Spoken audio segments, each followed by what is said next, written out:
Transcending into the world of Dragon Ball, I have become Vegeta, who has just been defeated by Son Goku. Tragic Vegeta? The perennial second fiddle? Don't be ridiculous. How could such a situation ever arise? Be it transformations born of Saiyan blood, or any divine realms of metamorphosis. I, Vegeta, shall claim them all, from Earth to the galaxy, and across the 12 universes, even the Grand Minister or the Omni King himself. I, Vegeta, shall be the strongest of them all. Chapter 1. I am Vegeta. I in the realm of Dragon Ball. Year 762 of the Age of the Universe. At the Frisia Forces Planet 79 base, a man with hair as fiery as flames, his demeanor cold and proud, strides through a corridor of the base. Hey, Vegeta! Suddenly, a purple-skinned creature covered in warts, sporting a catfish-like visage, blocks his path. What's the matter? You look absolutely miserable. Haha, are you? Koei? Vegeta inquires, a hint of confusion flickering in his eyes. I heard that Raditz and Nappa are both dead. Tis TSK. I wonder who could be so powerful as to utterly vanquish the invincible Saiyans. Koei exclaims with palpable glee. Purple-skinned freak, what do you want from me? Vegeta dismisses Koei's mockery, for the one who suffered on Earth was not the present version of himself. Indeed, it is true. The current Vegeta is no longer the tragic, prideful, perennial second fiddle of the original Dragon Ball narrative, but rather a glorious transmigrator. Though he himself remains oblivious to the mechanics of his transmigration, he recalls laboring late at the office, fingers dancing across the keyboard. Somehow, he had drifted off into slumber, only to awaken, battered and bruised, submerged in a healing pod, transformed into Vegeta. Alas, it seems he succumbed to a sudden demise at his workstation, a sorrowful corporate drone. After a tempest of thoughts, he has come to accept his present identity. Regardless of the circumstances, as a fervent anime enthusiast, to be reborn in this Dragon Ball universe is indeed a splendid fortune. The newly awakened Vegeta must come to terms with reality. Yet, in the original tale, Vegeta perpetually played second fiddle to Son Goku, forever overshadowed by a mere lower-class warrior despite being the prince of the Saiyans. Perhaps this is due to Goku's status as the protagonist, the favored child of destiny in the Dragon Ball universe. The one instance of triumph over Goku occurred during the invasion of Earth, after which, regardless of Frisia, the androids, Cell, or even the era of Majin Buu, Vegeta has consistently been eclipsed by Goku, a fact that is difficult to evaluate. Whether this world is situated within the timeline of Dragon Ball Super or Dragon Ball GT remains uncertain for now. Regardless, Vegeta harbors no interest in the title of perpetual second fiddle. Let that be Goku's burden to bear. Moreover, as a transmigrator, he possesses innate advantages, namely the ability to perceive his own attributes through a data panel. Its other potential applications remain undiscovered. Character Vegeta. Race Saiyan. Combat Power 72,000. Click to expand remaining content. 72,000. My combat power exceeds that of the original Vegeta during this period by threefold. Could this be a consequence of my transmigration? Wait, there's a text section beneath the combat power. Click to expand remaining content. Vegeta follows the prompt displayed on the data panel. What is this? Transformation skill Super Saiyan 1 requires a combat power of 3 million to activate. No other conditions necessary. Does this mean that once my combat power reaches 3 million, I can transform into Super Saiyan 1 without any other prerequisites? This implies I need not rely on rage like other Saiyans. This is immensely advantageous for me, as I am no longer the original Vegeta.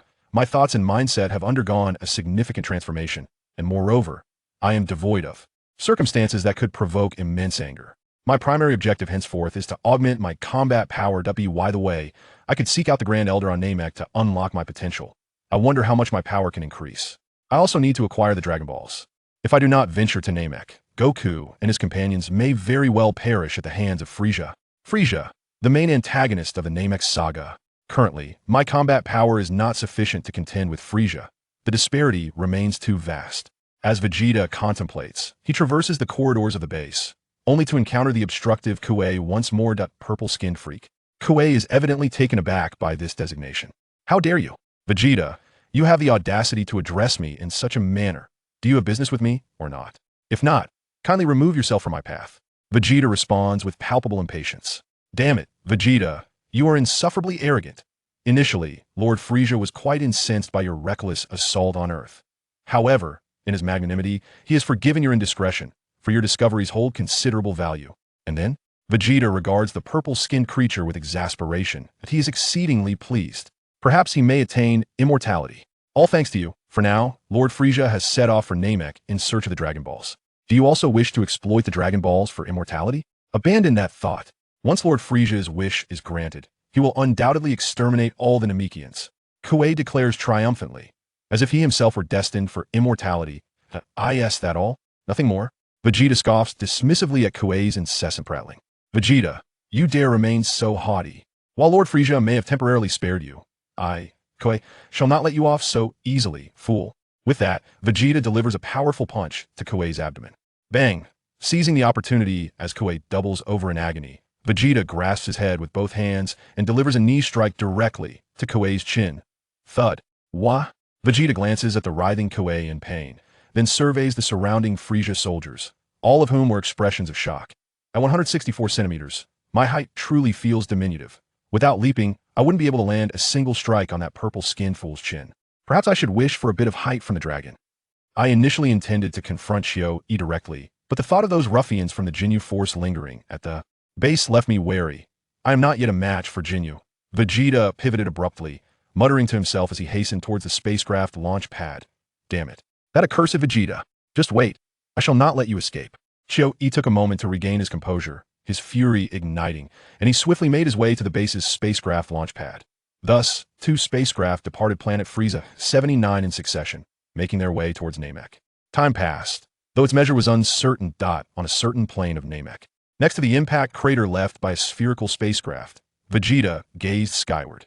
Oof, that purple skin fiend has followed me after all. I had hoped to evade Frieza's sensors and discreetly locate Son Gohan and his companions. Alas, it matters not. Vegeta soared to a nearby hill, crossing his arms as he awaited the inevitable. Boom! Before long, a spacecraft descended and outstepped the very purple-skinned creature, Xiao-E. Hey, Vegeta, you dare to wait here for me? Xiao-E exclaimed excitedly, eyeing Vegeta from a distance. Spare me your prattle. Come and perish, you purple monstrosity. Damn you, Vegeta. Soon you shall comprehend the true meaning of agony. Before Xiao-E could finish his threat, he launched a surprise attack on Vegeta, unleashing a barrage of energy blasts. Boom, boom, boom. In an instant, a series of energy orbs engulfed Vegeta's position, the relentless explosions shrouding the area in a cloud of dust and debris. Chapter 2. The battle on Namek. Upon discovering that Vegeta was no longer detectable by the scanner, Kaiatsu found himself engulfed in a wave of exhilaration, laughing heartily. Huh. What a pathetic display. I hardly exerted myself, and you, Vegeta, have already met your demise. However, as the dust settled, Vegeta stood unscathed. A living testament to the law of smoke and no injury. How is this possible? Vegeta, how are you completely unharmed? Kaiatsu exclaimed incredulously. Open your eyes and behold the readings on the scanner. Witness the true extent of my power, you wretched fool. Vegeta declared, unleashing his immense energy. With your feeble strength matching mine, is that all you have? 2000021002202. Suddenly, the scanner worn by Kaiatsu emitted a cacophony of beeps before exploding. How could this be? Your power level cannot have surged to such heights. Kaiatsu stammered, nearly dropping his jaw in disbelief. In an instant, Kaiatsu was struck from behind, sent flying several meters. Landing with a thud. Humph, with your meager attack power, you think you can inflict harm on me? You are centuries away from that. Vegeta retorted, having swiftly maneuvered behind Kaiatsu to deliver a powerful kick. Wait, Vegeta, I have a brilliant idea. Let us discuss this. Kaiatsu pleaded as he struggled to rise. Vegeta, undeterred, darted forward like a bolt of lightning, delivering a crushing blow to Kaiatsu's abdomen. Kaiatsu, unable to evade, took the full force of the hit and coughed up blood. Without hesitation, Vegeta twisted his body and aimed a kick at Kaiatsu's side. Kaiatsu doubled over in agony, but Vegeta was relentless, launching a flurry of punches that rained down upon him like a tempest. Kaiatsu writhed in pain, yet he was powerless against Vegeta's onslaught. Ultimately, with a formidable punch, Vegeta sent Kaiatsu crashing to the ground, preparing to unleash a devastating energy blast to send him to the afterlife. Wait, Vegeta, you cannot kill me. If you do, Lord Frieza will surely avenge me. Kaiatsu cried out. Frieza? Rest assured, I shall deal with him in due course, and I will send him to hell to reunite with you. Vegeta replied coolly before unleashing a powerful energy wave that obliterated Kaiatsu. A brief skirmish to acclimate myself to this world, free from the shackles of my former moral constraints. Yet, Kaiatsu truly was a weakling.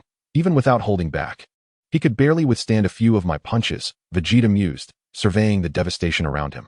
In the original narrative, Kaiatsu's power level was comparable to Vegeta's during the invasion of Earth, both hovering around 18,000. The two were nearly evenly matched, yet Kaiatsu often dared to provoke Vegeta, relying on Frisia's backing. However, during the Namek saga, he was woefully inadequate, merely a supporting character to highlight Vegeta's prowess. Reflecting on his recent battle with Kaiatsu, Vegeta realized he had only exerted half of his strength, ensuring that Frieza and his minions could not gauge his full capability, at least not immediately summoning the Ginyu Force. Nevertheless, he was still ill-equipped to confront Frieza directly. First, he needed to locate Gohan, Krillin, and the others. Then enlist the help of the Namekian named Din to guide him to the Grand Elder, where he could unlock his latent potential and elevate his power further. At this juncture in the original tale, Gohan and Krillin were likely already facing Frieza's forces, with only the inevitable arrival of Dodoria to anticipate. After some contemplation, Vegeta soared into the sky, attuning himself to the energy signatures around him as he adjusted his flight path. Time passed, and suddenly, Vegeta detected a fluctuation in energy emanating from the southeast. There appears to be a disturbance in energy over there. It must be Gohan and Krillin, accompanied by Din, being pursued by Dodoria. After confirming the direction, Vegeta hastened toward the source. Indeed, after a brief flight, he spotted a small bald figure and a child, along with a Namekian boy, darting through the air, with a pink-skinned brute hot on their heels. Vegeta accelerated, positioning himself directly in their path. Damn it, Gohan. Hold on to Dend. I'll deal with that fatso. All right, Uncle Krillin. Uncle Krillin, look ahead. Gohan suddenly noticed Vegeta in the distance. What is ahead, Vegeta? Krillin exclaimed, his voice laced with surprise as both he and Gohan skidded to a halt. Seeing Vegeta before them filled Krillin and Gohan with despair, trapped between a rock and a hard place. Vegeta, you're just in time. Block those brats, Dodoria shouted, having also spotted Vegeta. In response, Vegeta unleashed an energy blast, forcing Dodoria to dodge hastily. Hey you lot, don't even think about fleeing. I'll handle your pursuers. But you better compensate me afterward, Vegeta warned, eyeing Krillin and the others, who appeared ready to bolt. Compensate? The small bald Krillin retorted, bemused. You dare ask for payment after slaughtering so many of my comrades on Earth? How can you even utter such words? Indeed. The specifics of my compensation can wait until I dispatch this overweight fool. Don't even consider escaping. I can sense your energy signatures without a scanner, Vegeta threatened. Damn you, Vegeta, how dare you attack me? You think you can eliminate me? Such arrogance, Dodoria bellowed, his face smeared with dirt and humiliation. What's so outrageous about it? Didn't your scanner detect my power during my fight with Kaiatsu? Vegeta shot back. It was a malfunction. How could your power level possibly be that high? Dodoria retorted, desperately trying to refute Vegeta's claim, just as in the original story. Vegeta chuckled coldly. He quickly closed the distance to Dodoria, catching him off guard with a powerful punch to his abdomen. Ugh! Dodoria howled in agony, sent sprawling backward. Vegeta pursued relentlessly, launching a barrage of strikes, his fists hammering down like iron hammers. Dodoria could only passively endure the assault, utterly incapable of mounting a defense. The ferocity of Vegeta's attacks intensified, his demeanor calm, almost reveling in the act of pummeling Dodoria, each blow resonating with might. Dodoria, filled with disbelief, could hardly comprehend that the once timid Vegeta, whom he had once intimidated, now left him utterly defenseless. Convinced he was trapped in a nightmare, the pain from Vegeta's relentless punches felt all too real. All he could do was absorb the beating, his body quaking under the onslaught, his face a mask of terror and despair, unable to fathom how Vegeta had grown so powerful. He could only dread the possibility of meeting his demise at Vegeta's hands. Wait, Vegeta, spare me.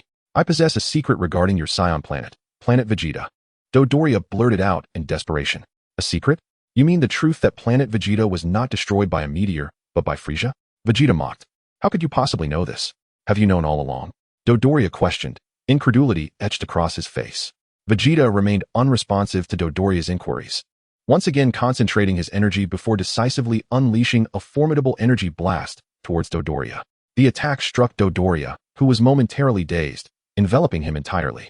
Following a violent explosion, Dodoria's corpulent form had vanished without a trace, leaving behind only a chaotic ruin and a cloud of smoke. After concluding the battle, Vegeta took a moment to steady his breath, only to discover that Krillin, Gohan, and the others had already disappeared. It seemed they had seized the opportunity to flee amidst the chaos, but it mattered not. Vegeta had been using his ki to track them, and their escape route was abundantly clear. Chapter 3. Convincing the others. In a nondescript cave on Namek, a sense of anticipation filled the air. What? Dad is coming? Exclaimed Gohan with excitement. Oh, this is splendid. Goku is still undergoing intense training. This is truly wonderful. There's hope. Gohan and Krillin cheered joyously. They had learned from Bulma, who had contacted her father, Dr. Brief, that Goku was expected to arrive on Namek in a mere 6 days. The group rejoiced at the prospect of having a powerful ally in this unfamiliar and perilous realm. Is it true? Goku will reach Namek in 6 days? A cold voice interjected, causing the atmosphere to shift. Vegeta appeared unexpectedly in the cave. The sight of him left Krillin and the others momentarily stunned. Vegeta. Krillin and Gohan exchanged incredulous glances, unable to fathom how their hiding place had been discovered. Bulma and Din stood by, equally dumbfounded. Vegeta, you can use Ki too? Krillin asked, bewildered. Isn't that a straightforward skill? Don't be afraid. I mean you no harm. I'm merely here to collect my reward, Vegeta replied with a smile. Reward? What do you intend to do? Krillin stammered, beads of sweat forming on his bald head. As I said, I won't harm you now. Besides, I just saved you. Did I not? Come inside, and we can discuss this further, Vegeta suggested, gesturing toward the house that Bulma had conjured with her capsules. Exchanging glances, Krillin and the others reluctantly entered the house. Inside, after consuming an astonishing amount of food, Vegeta felt he had satisfied his hunger to a satisfactory degree and regarded the anxious group beside him. While leisurely sipping his drink, he began to outline his plan.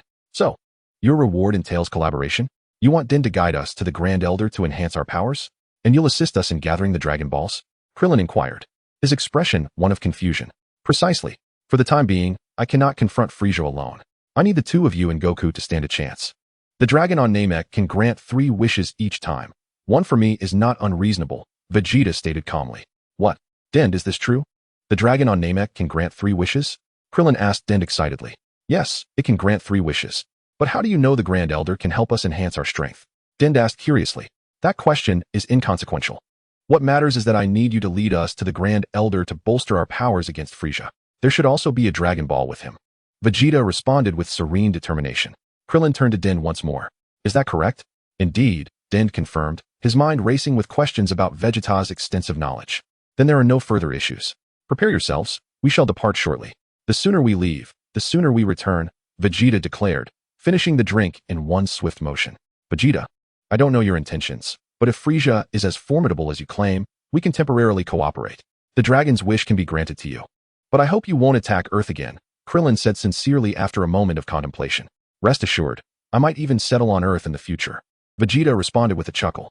What? Krillin and Gohan exclaimed in astonishment. Observing their dialogue, Bulma couldn't help but scrutinize Vegeta. Pondering the possibility that he might not be as malevolent as previously thought, he appeared rather decent and seemed unlikely to perpetrate the invasion of Earth again. Noticing Bulma's gaze, Vegeta fixed his attention upon her, causing her to blush and hastily avert her eyes from his intense scrutiny. Up close, Vegeta was quite handsome. His cool demeanor was striking. However, his height was somewhat lacking. But could it be true that he intended to settle on Earth? Bulma mused internally, stealing another glance at Vegeta. Indeed, she was attractive. A testament to her reputation as the most beautiful woman among Dragon Ball enthusiasts. Nevertheless, there was little time for romantic pursuits. Once the Namek affair concluded, she would need to enlist his help in constructing a gravity chamber. Vegeta contemplated Bulma, with her light purple hair, before announcing, let us move swiftly. Time is of the essence. As the group appeared ready to proceed, he addressed Krillin and the others. According to the original narrative, there was a village possessing a Dragon Ball that Vegeta had annihilated. Yet now, it seemed that Frieza's minions had discovered it, and they were likely sent to resolve the situation, unaware of Vegeta's presence. However, it mattered little. Ultimately, the Dragon Balls would need to be collected, and at that point, they could use Earth's Dragon Balls to resurrect those lost. Frieza's spaceship base. In the main hall of Ship 1, a diminutive figure reclined in a hovering infant carriage, questioning. You say there is no trace of Dodoria? We must retrieve the 6th Dragon Ball first. Yes, Lord Frieza, we have found no sign of those 2 Earthlings. A green-haired subordinate explained dutifully. Very well, let us not dwell on them for now. Sabo, inform the Jinyu Force to bring the latest detection devices to Namek. Frieza ordered after a moment of contemplation. Sabo, taken aback, inquired, Lord Frieza, why deploy the special forces? Dodoria may have been slain by Vegeta. Even so, I believe I can handle Vegeta myself. There is something unsettling gnawing at me. I have been pondering that the powerful Saiyans we trained may turn against us. Initially, I suspected Vegeta, but now I am uncertain, Frieza admitted, a hint of anxiety creeping into his expression, as if he foresaw a terrifying encounter on the horizon. Lord Frieza, you are overly concerned. Besides Vegeta, the only other Saiyan is that one from Earth, who is even weaker than Vegeta, his subordinate reassured him. Are you suggesting my intuition is flawed? Go and alert the Jinyu force immediately. Frisia's gaze turned icy as he fixed it upon Sabo. At once, Sabo felt Frisia's murderous intent wash over him, prompting a cold sweat as he hastily complied. Chapter 4. The Grand Elder of Namek. In a remote plain on Namek, a stone mountain loomed majestically over the landscape. Atop the mountain stands a pristine white edifice, within which, on the second floor, a corpulent elder Namekian is seated, seemingly dozing in repose. Suddenly, as if sensing an unseen presence, he turns his gaze towards a nearby young Namekian. Neru, please step outside to welcome Dondi and the others. He instructs. Yes, esteemed elder, the youthful Namekian replies respectfully. Upon exiting the building, Neru awaits for a brief moment before spotting several figures soaring towards them from the distance. It is none other than Vegeta and his companions, having traversed several hours of arduous flight. We have finally arrived at the elder's residence, and look, Neru is there waiting for us. Dondi, being carried by Vegeta, quickly exclaims. Vegeta, finding Dandy's pace unbearable, has opted to carry him through the skies. At last, we have arrived. The elder's dwelling is indeed quite distant, isn't it, Gohan? Krillin remarks, slightly fatigued from the high-speed journey alongside Gohan. Neru approaches Dondi and states, Dondi, you have finally made it. The elder is awaiting you upstairs. Our village has been attacked, and thanks to these two earthlings, I was saved. The elder is likely already aware of these matters. Come, let us enter. Krillin and Gohan exchange astonished glances as they observe the young Namekian, Neru. Gohan, don't you think this Namekian named Neru bears a striking resemblance to Piccolo? Krillin whispers to Gohan. Indeed, he resembles Uncle Piccolo almost exactly, Gohan replies, fixated on Neru's striking similarity to Piccolo. Vegeta, Krillin, and Gohan follow Dondi and Neru as they enter to meet the elder. Welcome, esteemed guest from Earth. And you as well, dear Saiyan. The elder, a giant Namekian, greets them courteously. Wow, what an enormous Namekian. Krillin and Gohan exclaim in awe upon witnessing the elder's imposing stature. I am somewhat aware of the situation. Earthlings, I thank you for aiding Dondi, the elder acknowledges. There is no need for such gratitude. It was merely a trifling effort. Krillin and Gohan respond hastily, as they converse with the elder. Upon hearing of Piccolo's demise at the hands of Vegeta and Nappa, they cast bewildered glances at Vegeta. The elder gestures for Krillin to stand beside him, placing his hand atop Krillin's head, delving into his memories to comprehend the events that transpired on Earth. I see, foolish one. To divide one's own power in such a manner. Had you been able to merge once more, perhaps you would have survived, he muses. Merge? Krillin inquires, puzzled. You earthlings are commendable. I am willing to assist you. Here, take this Dragon Ball, though your wishes may prove challenging to fulfill. While speaking, the elder retrieves the Dragon Ball from atop his seat and hands it to Krillin. Why? Krillin asks urgently. My days are numbered, and I wonder if you can reclaim the Dragon Balls in such a short time. Otherwise, they shall vanish with my passing, the elder sighs. Is that so? Very well. We will safeguard this Dragon Ball. We shall not allow Frieza to succeed. The elder continues. I am unable to move now. Should Frieza attack, Neru would be unable to defend. Allow me to help unlock your latent powers. With that, the elder places his hand upon Krillin's head once more. Moments later, an immense surge of power envelopes Krillin, who feels his strength swell beyond measure. Wow, my power has become tremendous. This really works. Vegeta was right. Krillin exclaims in exhilaration, feeling the newfound energy radiate from him. The elder then channels energy to Gohan, resulting in a significant boost to his strength as well. Gohan gazes in disbelief at his own hands, feeling the torrent of power coursing through him. The elder turns to Vegeta, pondering, and inquires why he knew he could assist in unlocking potential, as well as how he was aware that the Dragon of Namek could grant 3 wishes. Vegeta merely smiles, offering no reply. Very well, if you choose not to respond, I shall let it be. Although you committed misdeeds on Earth, you have not harmed my kin since arriving on Namek. I must express my gratitude for your assistance to my people. The elder then gestures for Vegeta to stand beside him. The elder perceives that the current Vegeta does not exude the same malevolent aura that Krillin had described. Despite his cold demeanor, he emanates a peaceful energy. This swift transformation is rather peculiar, yet as long as his intentions are benevolent, assisting the Namekians, there is no need for excessive scrutiny. I must advise you, do not attempt to pry into my memories, or I shall not hesitate to retaliate. Vegeta warns the elder before taking his place beside him. Vegeta is determined to keep his identity as a traveler a secret, even from one nearing death, for fear that it may one day be revealed in the afterlife. Rest assured, I shall not do so, the elder replies with a benign smile, placing his hand on Vegeta's shoulder. After a considerable lapse of time, Vegeta suddenly feels an overwhelming power erupt from within him, sending an invisible force rippling through the surroundings. The elder gradually withdraws his hand from Vegeta's shoulder, visibly fatigued from the effort. Vegeta, slowly containing his newfound strength, is astonished by the magnitude of his power. Exhilarated as he clenches his fists tightly, he swiftly summons his attribute panel, glancing at the battle power section. Battle power, 700,000. Incredible. My power has nearly increased tenfold. Vegeta exclaims internally, his excitement palpable as he grins broadly. This unexpected surge surpasses even his own expectations, considering the Elder's capabilities and his current power. He had anticipated a mere five-fold increase. It seems that as a traveler, his potential is far greater than he had imagined. With such strength, he feels no fear in confronting Frieza's first form, though the subsequent transformations still pose a daunting challenge.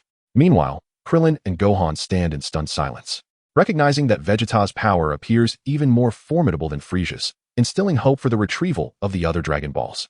Yet, they are also apprehensive that such overwhelming strength might bring irrevocable harm to Earth. Chapter 5, The Power Level Test. The formidable Mr. Vegeta, your potential is truly admirable. Our kinfolk shall be saved. The elder reverently compliments Vegeta, who is still reveling in his newfound strength. Upon hearing the elder's words, Vegeta shakes his head and declares, "Not enough. This power is insufficient to contend with Frieza." What? The shocked crowd gasps collectively. Is it possible that Frieza is stronger than you are now? Krillin exclaims, incredulity etched on his face. Indeed, the Frieza of today is not his true self. His actual strength would render me powerless.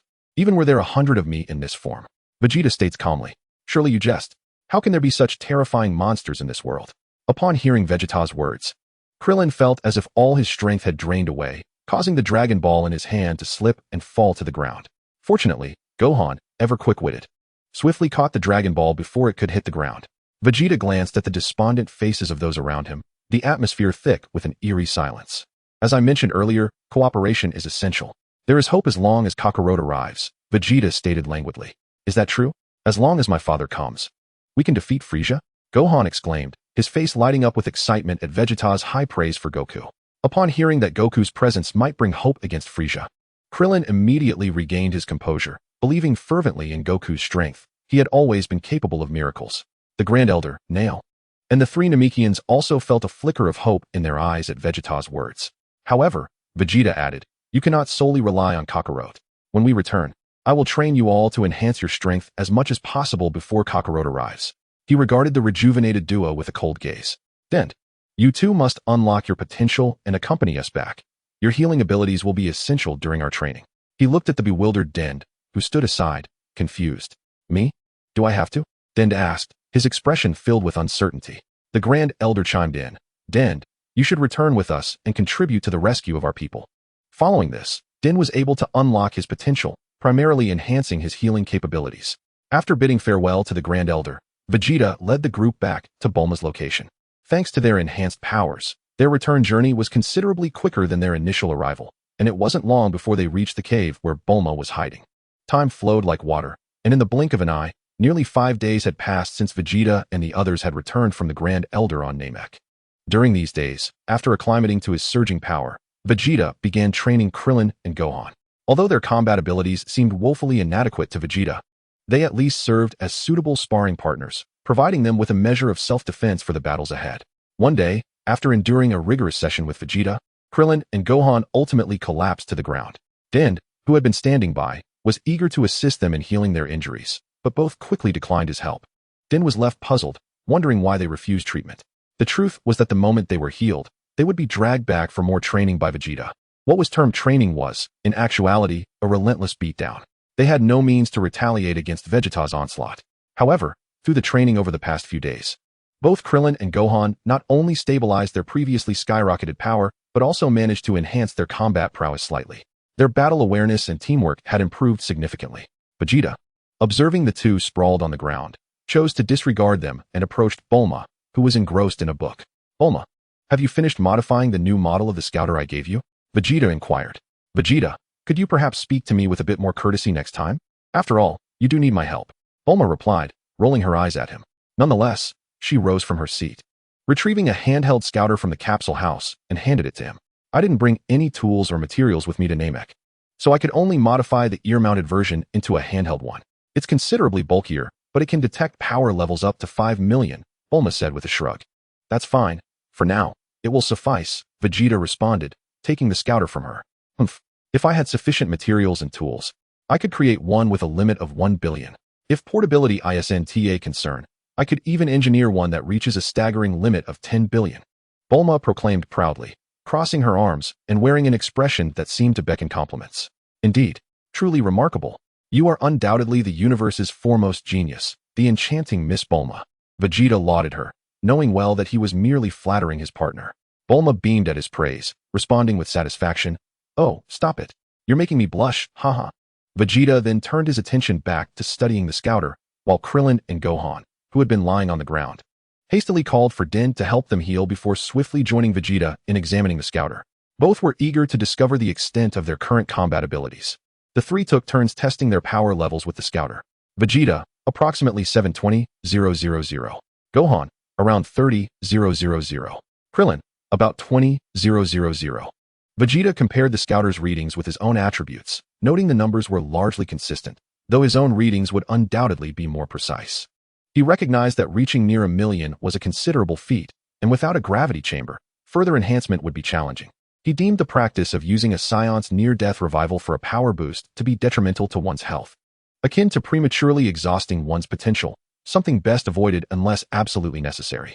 He preferred the gradual approach of training in the gravity chamber, mainly because he was rather averse to pain. Meanwhile, Krillin and Gohan, whose power levels were still relatively low, had seen a slight increase following their training. Their abilities were now slightly better than their counterparts in the original storyline. As the two engaged in casual conversation, Vegeta suddenly sensed 5 energy signatures approaching Namek. Looking up, he noticed 5 spaceships descending from the sky. It seems the Ginyu Force has arrived. Goku should be on his way as well, Vegeta mused. After a brief contemplation, he instructed Bulma and Din to hide while he, along with Krillin, Gohan, and the Dragon Balls, made their way toward the location where the Ginyu Force was landing. As they journeyed, the trio discussed their forthcoming strategy. Vegeta, is the Ginyu Force truly as formidable as you claim? Will Gohan and I be a liability? Krillin asked with concern. Vegeta offered no reply, for in the distance, several figures were swiftly approaching their location, and in the blink of an eye, they stood before Vegeta and the others. Raikum, Berta, Guldo, Jeez, Ginyu. The Ginyu Force has arrived. The 5 members of the Ginyu Force, known for their flamboyant antics, struck ostentatious poses before Vegeta and his companions. Vegeta gazed at their antics with intrigue, finding their performance even more ludicrous than what he had seen in the animated series from his previous life. Hello there, Vegeta. The leader, a purple-skinned alien, greeted cheerfully. Is that the last Dragon Ball in your possession? Hand it over, Vegeta. Vegeta, smiling, replied, Ginyu, you wish to have the Dragon Ball? Very well, here it is. He tossed the Dragon Ball to Ginyu without hesitation. After all, according to their plan, they would first give the Dragon Balls to them. And when Frieza discovered he could not summon the Eternal Dragon and departed to seek out the Grand Elder, they would then deal with Ginyu and reclaim the Dragon Balls. Quite perceptive, aren't you? However, Vegeta, I must send you to hell. Captain Ginyu mockingly declared after acquiring the Dragon Balls. Captain, I must object. It's always you who takes the spotlight. It's our turn to strike first. Several of Jinyu's subordinates hastily interjected, perceiving the grievances of his subordinates. Captain Ginyu had no choice but to carry the final Dragon Ball to Frieza himself, while the 4 minions engaged in a game of rock-paper-scissors to determine their combat order. As in the original narrative, the victor was the hulking brute, Raikum, followed by the diminutive telekinetic, Guldo. Vegeta decided to assess the capabilities of Gohan and Krillin, permitting them to engage Guldo while he observed from the sidelines. As anticipated, without needing to intervene, it became evident that Krillin and Gohan, having trained alongside Vegeta for several days, possessed sufficient strength to easily dispatch Guldo. Even Guldo's telekinesis could not simultaneously control both of them. Alas, Guldo has been defeated by those 2 little brats. How infuriating, Ginyu lamented. With 1 less fighter, I must redesign our combat formation for 4. The other 3 members of the Ginyu Force were astonished by Krillin and Gohan's prowess. However, rather than astonishment, what excited them more was the prospect of facing a more resilient opponent, one not so easily vanquished. A hulking figure with short red hair stepped forward, taunting Vegeta. Vegeta, it's our turn now. Let Raikum show you a good time. Vegeta, however, offered no response, standing with his arms crossed, gazing disdainfully at the sky. Raikum, infuriated by Vegeta's blatant disregard, was about to charge at him, but Krillin and Gohan swiftly intervened. You oversized fool, let us be your opponents, they shouted in unison. Oh, 2 overconfident fools, is it? Very well. Allow me to demonstrate the true power of the Ginyu Force. Raikam grinned at them. This, however, did not sit well with the other two Jinyu Force members, who protested, "Why are all the opponents yours, Raikam? Those two brats belong to us." Feigning indifference, Raikam replied, "Perhaps my popularity is simply too great. What can I say? Haha. Raikam, remember to treat us to chocolate ice cream after this." They laughed, taking advantage of Raikam's distraction. Krillin and Gohan swiftly moved to his front, their coordination impeccable. Almost simultaneously, they unleashed a dual assault on Raikam, their fists landing squarely against his abdomen. The tremendous force sent Raikam's massive form hurtling backward, crashing heavily onto the distant ground. Without pause, Krillin and Gohan launched a more ferocious assault. Krillin joined his hands to concentrate a powerful energy sphere, preparing to unleash a formidable Kamehameha. Gohan followed suit, raising his palms overhead to release his Masenko. Kamehameha. Masenko. The waves of energy surged toward Raikam, who seemed utterly defenseless against the onslaught, relying solely on his body to absorb the impact. Boom. The explosion reverberated loudly, a dazzling column of light shooting into the sky as smoke enveloped the battlefield. Yet, Krillin and Gohan did not relent. They charged toward Raikam, who was still reeling from the initial attack, launching a new flurry of blows. Their fists and feet rained down upon him, forcing him to retreat. However, Raikam, a warrior with a power level exceeding 40,000, quickly regained his composure and began to fight back earnestly. With a thunderous roar, he radiated a powerful aura, using his formidable arms to deflect Krillin and Gohan's attacks while delivering a crushing blow in return. Confronted by Raikam's unleashed fury, Krillin and Gohan felt an unprecedented weight of pressure, struggling to withstand the onslaught and ultimately succumbing to his might, both collapsing to the ground. Game over. Let me send you two to the underworld. Raikam cackled as he prepared to finish them off. Just then, Vegeta, who had been watching, finally intervened. In an instant, he appeared before Raikam and delivered a punch to his abdomen. Though seemingly ordinary, the strike immediately disrupted Raikam's balance. Raikam stumbled back several paces, pain radiating through him as he coughed up blood, his eyes wide with terror and disbelief, unable to comprehend Vegeta's overwhelming strength that had rendered him powerless. Vegeta loomed over Raikam, coldly surveying him. He slowly raised his hand, fingers spread wide, gathering energy to deliver a final blow. Raikam's gaze was filled with fear and despair, as if pleading for mercy, yet Vegeta's eyes were as frigid as ice, devoid of compassion or sympathy. Wait, boom. Raikam barely managed to utter a plea before Vegeta obliterated him with a single energy blast. Chapter 7. Goku arrives on Namek. How is this possible? Vegeta defeated Raikam in mere moments. Guys and Berta, watching from a distance, were left in disbelief, rooted in place, mouths agape. Before they could react, they saw Vegeta, having effortlessly dispatched Raikam, disappear in the blink of an eye. They frantically scanned their surroundings when suddenly, they heard Vegeta's voice, cold as death, from behind them. Now it's your turn, you two. Guys and Berta turned around in terror. Meanwhile, at Frisia's spaceship base, Frisia gazed at the Dragon Balls with concern, realizing that using the Namekian Dragon Balls required a special incantation. It seemed he had exterminated all the Namekians on this planet. What was he to do now? Frisia hastily activated his scouter, searching for any surviving Namekians. In the area 882-9401, it appears there are still 2 Namekians alive. Excellent. We have not attacked that location. Jinyu, you and Berta stay here to guard the Dragon Balls. I will handle this personally, Frisia instructed Jinyu and Berta. Yes, at your command, Lord Frisia. Frisia turned and hopped into his hovercraft, soaring swiftly toward the horizon.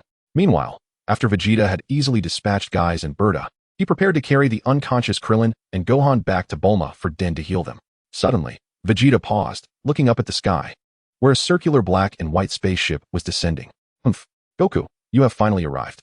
A spacecraft emblazoned with the insignia of a capsule corporation gently descended onto a flat expanse, its hatch slowly opening.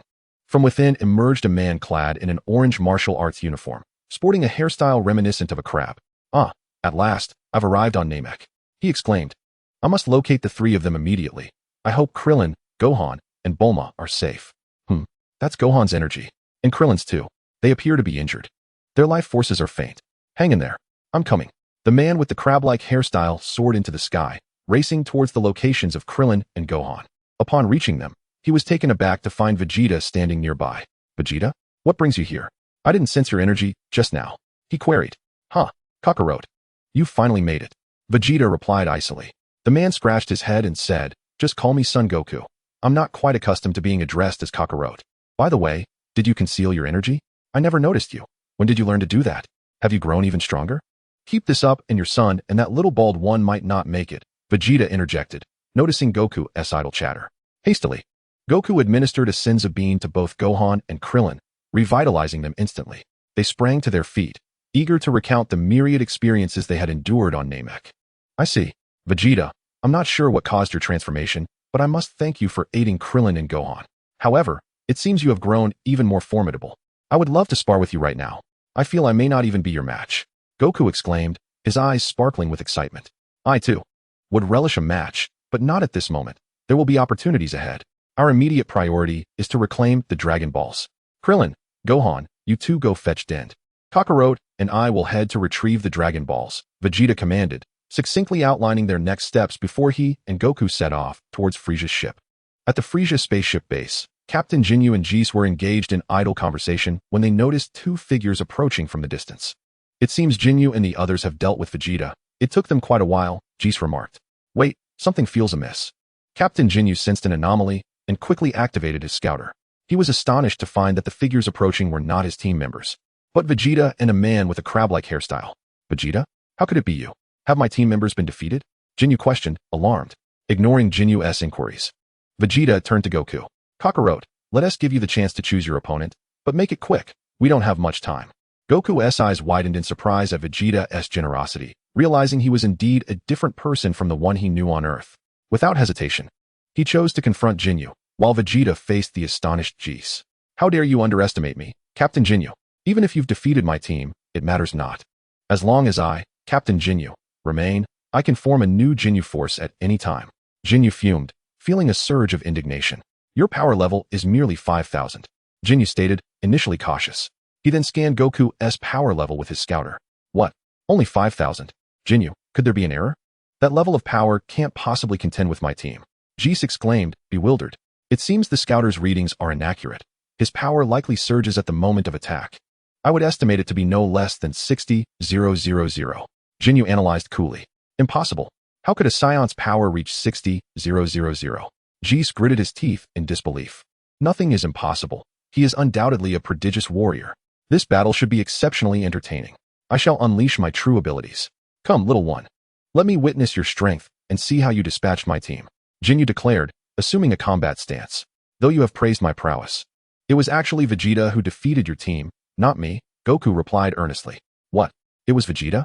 Ginyu and Jis could hardly believe their ears. When had Vegeta become so formidable? Enough chit-chat. I have no time for your nonsense. Kakarot, hurry and deal with your opponent, or I shall ensure you have no chance to engage. Vegeta snapped, unable to tolerate their incessant chatter, aware that Frieza would soon be returning. Chapter 8. The Body Change Technique of Captain Ginyu. As soon as Vegeta finished speaking, he darted towards Jis like a bolt of lightning. Jis barely had time to react before he was struck hard, sent flying by a single punch. Vegeta followed up with a powerful energy blast, reducing Jis to ashes. Seeing Vegeta's ferocity, Goku promptly launched an attack against Captain Ginyu, fearing that Ginyu might be swiftly dealt with as well. 100,000. Vegeta's power surged dramatically as he attacked, leaving Ginyu astonished by the reading on his scouter. However, there was no time to dwell on this. The crab-headed warrior's fists were like bullets, raining down upon Ginyu. Goku advanced, his fist striking Ginyu with the speed of a barrage of bullets. Ginyu, with his extensive combat experience, quickly reacted, blocking Goku's assaults with strong, purposeful movements that displayed his formidable defense. In this fierce clash, both sides exhibited astonishing strength and speed. Goku moved like lightning, dazzling the eye, while Jinyu's defense was as solid as a rock, impenetrable. Their powers and velocities matched evenly, creating a stalemate. Yet, the battle did not last long. Jinyu's keen observation revealed that Goku was not fighting at full strength. A smirk crossed his lips as he taunted, "You haven't shown your true abilities yet. Do you underestimate me?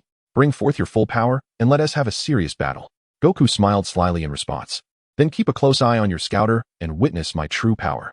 I suspect your maximum might only reach around 100,000. Kaioken." Goku inhaled deeply, as if all his strength coalesced in an instant, then erupted forth. A tremendous aura enveloped him, reminiscent of a storm brewing on the horizon. Jinyu's expression shifted as he sensed the overwhelming power emanating from Goku. The air around Goku crackled with energy, heralding an intense confrontation. As the intensity of his aura surged, Sun Wukong's combat prowess escalated dramatically. Captain Jinyu's scouter began to flicker wildly, displaying a staggering number, 180,000. This power level surpassed that of any warrior he had ever encountered. How is this possible? Is this your true strength? To be frank, the power I can unleash in an instant exceeds even this. What did you say? Captain Jinyu could scarcely believe his ears. Could this young man truly be a Super Saiyan? If you fear you cannot defeat me, then depart this planet at once, and I shall refrain from striking you. Sun Wukong proclaimed with an air of tranquility. How can this be? No, I, Captain Jinyu, am the strongest being aside from Lord Frieza. The captain bellowed at Sun Wukong in fury. Faced with such an overwhelming adversary, Captain Jinyu's desire to continue fighting evaporated, and he found himself lost in a whirlwind of thoughts, unsure how to navigate this predicament. Suddenly, a spark of inspiration struck him. He recalled a hidden technique he had yet to unveil, and his expression shifted to one of calm determination. Not far away, Vegeta, who was guarding the Dragon Balls, observed Jinyu's demeanor and smirked subtly. Sun Wukong, noticing the sinister smile on Captain Jinyu's face, inquired with confusion, while I am still in a merciful mood. You should hasten to leave this planet. I do not intend to kill you. Kill me? Indeed. You are immensely powerful. Your battle power far exceeds mine. But I find your body rather appealing. Captain Jinyu grinned wickedly. Sun Wukong, perplexed by Jinyu's words, watched as the captain removed his scouter and set it aside. Then, with a forceful punch, he struck his own heart, and blood erupted from his body. Captain Jinyu spread his arms wide in a dramatic stance. Gritting his teeth, he shouted, "Exchange!" In an instant, a brilliant light enveloped Captain Jinyu, forming a beam that surged toward the dazed Sun Wukong. As in the original tale, the two exchanged bodies. Vegeta, witnessing the successful body swap, wore a satisfied expression and declared, "Excellent. It is time for me to take action." Having swapped bodies with Sun Wukong, Captain Jinyu barely had time to acclimate to his new form before he noticed Vegeta approaching. "Humph, Vegeta, you're just in time. I shall use you to test my newfound strength." Before Jinyu could finish his taunt, he was met with Vegeta's assault, a powerful fist crashing into his face. Reeling from the impact, Jinyu clutched his face, tears and snot streaming forth uncontrollably. "Cursed be you, a sneak attack. I was caught off guard and failed to evade. Just you wait. Witness me unleash the tremendous power of this body." Captain Jinyu attempted to tap into Sun Wukong's formidable strength, but found himself utterly incapable of harnessing the power that once resided within. He could not fathom why this exchange had not rendered him more powerful. Vegeta mocked him. "Jinyu, do you truly believe that by occupying Kakarot's body, you would inherit his strength? How naive you are." With relentless precision, Vegeta launched another onslaught, each punch and movement infused with vigor and accuracy. Faced with such an opponent, Captain Jinyu could only struggle to defend himself, utterly unable to retaliate. His abilities paled in comparison to his original form, let alone approaching Sun Wukong's caliber. Within moments, Jinyu was battered and bruised, his body riddled with wounds, kneeling on the ground, nearly incapacitated. "Jinyu, is this all the prowess you possess?" Vegeta stood before Captain Jinyu, ruthlessly taunting him. Overwhelmed by despair, Jinyu could hardly comprehend his current state of vulnerability. How could this be? Suddenly, an idea struck him as he gazed up at the nearly defeated Vegeta. That wretched Vegeta, how unexpectedly formidable he is. I've made up my mind. This time, I shall seize your body. Captain Jinyu resolved inwardly. "Vegeta, spare me. I will immediately relinquish the Dragon Balls to you, and then I shall depart Namek." "Oh, is that so? Of course, I, Jinyu, am a man of my word. Then I might consider it," Vegeta replied, watching as Jinyu's demeanor softened. "Now, Vegeta, your body is mine." Ha! At that moment, Captain Jinyu seized the opportunity and activated his body swap technique. "Watch out. Vegeta, be careful." A severely injured Sun Wukong cried out, lunging toward Vegeta. However, Vegeta, having anticipated Jinyu's intentions, had been guiding him towards Sun Wukong all along. Just as the beam of light was about to engulf Vegeta, Sun Wukong managed to intervene, and the two exchanged bodies once more. Vegeta, witnessing the successful return to his own body, denied Jinyu the chance to employ the body swap technique again and promptly sent him to the afterlife. "Captain Jinyu, as you descend to the underworld, remember to enjoy your stay." "No." Captain Jinyu pleaded for mercy. With a resounding explosion, clouds of smoke enveloped him, and his form disintegrated into ashes, dissipating into the wind. "Vegeta, why go to such lengths? He has already begged for mercy. Simply allow him to leave Namek." Sun Wukong, still battered, chimed in with a hint of compassion. You remain unchanged. It seems you have not suffered enough." Vegeta replied coldly, a smirk on his face. "What do you mean by that?" At that moment, Krillin and Gohan arrived with Dandy in tow. With Dandy's healing abilities, Sun Wukong quickly regained his strength, avoiding the lengthy recovery in a medical chamber as depicted in the original tale. "Dandy, this is my father." "Hello, Dandy. I am Sun Wukong. Thank you for your healing." Sun Wukong exchanged pleasantries with Dandy, while Vegeta, alongside Krillin and Gohan, arranged the 7 Dragon Balls in an open area, preparing to summon the Eternal Dragon. Gohan and Krillin were brimming with excitement. After their arduous efforts, they had finally gathered all 7 Dragon Balls to summon the dragon. Their relentless toil had not been in vain. As Dandy recited the incantation to call forth the dragon, the 7 Dragon Balls radiated a brilliant light, and the sky darkened in response. The light converged, transforming into a colossal green dragon, Purunga, towering several hundred meters high. Purunga, the immense dragon in the sky, shifted its vast body, its 2 enormous red eyes gazing down at the assembled group. State your wishes, possessors of the 7 Dragon Balls. Within my power, I can grant you 3 wishes. The magnificent dragon's voice resonated deeply. The onlookers gazed in awe at the massive dragon, their hearts filled with wonder at its grandeur. For my first wish, I wish to resurrect all those who were slain by the Saiyans on Earth. Krillin quickly urged Dandy to translate for the dragon. However, the outcome was akin to that in the original narrative. The eternal dragon of Namek can resurrect but one individual at a time. Next, Piccolo communicated with King Kai and Son Goku, prioritizing Piccolo's resurrection, thus rendering the Dragon Balls on Earth usable once more. Yet, the second wish was not to transport Piccolo to Namek. Vegeta had previously conferred with Krillin and others, agreeing that there were 3 wishes, and the second must be reserved for himself. This was primarily due to the fear that the Grand Elder might not endure until the 3rd wish, resulting in his demise and the consequent ineffectiveness of the Dragon Balls. As for Piccolo's arrival on Namek, it held no significant consequence. The second wish would be for me to attain immortality. Vegeta pondered briefly before tentatively articulating this desire. Regrettably, that wish is beyond my capabilities to fulfill. The Eternal Dragon Purunga replied. It appeared that such a request could only be realized by the Super Dragon Balls, akin to Zamasu's wish. Then, within your powers, please enhance my body to its most perfect state. Very well, please hold for a moment. After a brief pause, the Eternal Dragon Purunga's eyes glowed with a crimson light. Vegeta instantly sensed a transformation occurring within his physique. His body trembled uncontrollably, as if undergoing rapid maturation. Thump, thump, thump. His heart raced like a powerful engine, and his joints emitted a cacophony of cracking sounds. Originally standing at a mere 164 centimeters, his height gradually soared to approximately 180 centimeters. His weight increased by over 10 kilograms, and his muscles remained well-defined and firm. A bushy tail sprouted from behind him, incessantly curling. His skin became tauter, and even his aura grew markedly stronger. Vegeta, what is happening to you? Son Goku and the others gazed in astonishment at the now towering Vegeta. Wow, Vegeta, you seem to have grown taller and more powerful. I can't wait to spar with you. Son Goku exclaimed with excitement, fixated on Vegeta. Vegeta disregarded the others and meticulously examined the changes in his body. All done. The second wish has been granted, and now for the final wish. Speak quickly, urged the Eternal Dragon Purunga. Dragon, for my 3rd wish, I wish to transport the Namekian, Piccolo, who was just resurrected, to Namek. Krillin recalled Piccolo's earlier wish as communicated through King Kai and relayed it loudly to Purunga. Dandy swiftly translated the final wish to the Eternal Dragon. Very well. The last wish has been fulfilled. Until next time.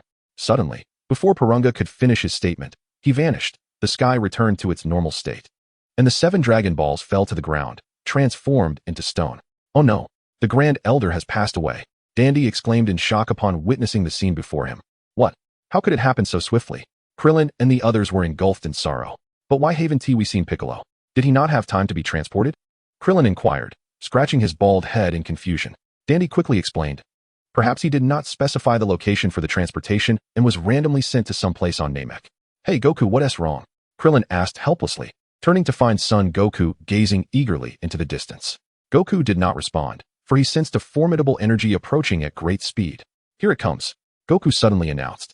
Krillin, still puzzled, asked, What's coming? You wretched insects. How audacious you are. You've shattered my dreams of immortality. A cold yet furious voice erupted suddenly. A diminutive figure with 2 sharp horns on either side of its head and a thick tail emerged not far from them. Its expression was frigid, eyes gleaming with ferocity and cruelty, emanating an aura so chilling it felt as though it could freeze the surroundings. Chapter 10, The Wrath of Frieza. Frieza. Krillin and Gohan recognized the figure and felt a wave of unease. However, remembering that Goku was present, their apprehension slightly eased. Vegeta, you traitorous Saiyan. You are here as well. Just wait and see how I torment you all. Frieza hissed through clenched teeth, fixating on Vegeta. Vegeta paid no heed to Frieza's threats. He merely cast a glance at him before turning to Son Goku. Kakarot, I shall allow you to strike first this time. Do not disappoint me. Really? I thought you would want to take the lead. Goku's eyes sparkled with excitement upon hearing this. Of course. I'll rest for a while. Just be careful not to die. With that, Vegeta turned and departed with Dandy. Damn you, Vegeta. You seek death.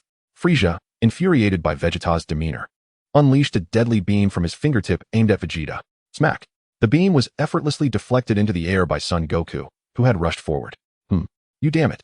You are also a Saiyan. Frieza narrowed his eyes at Goku.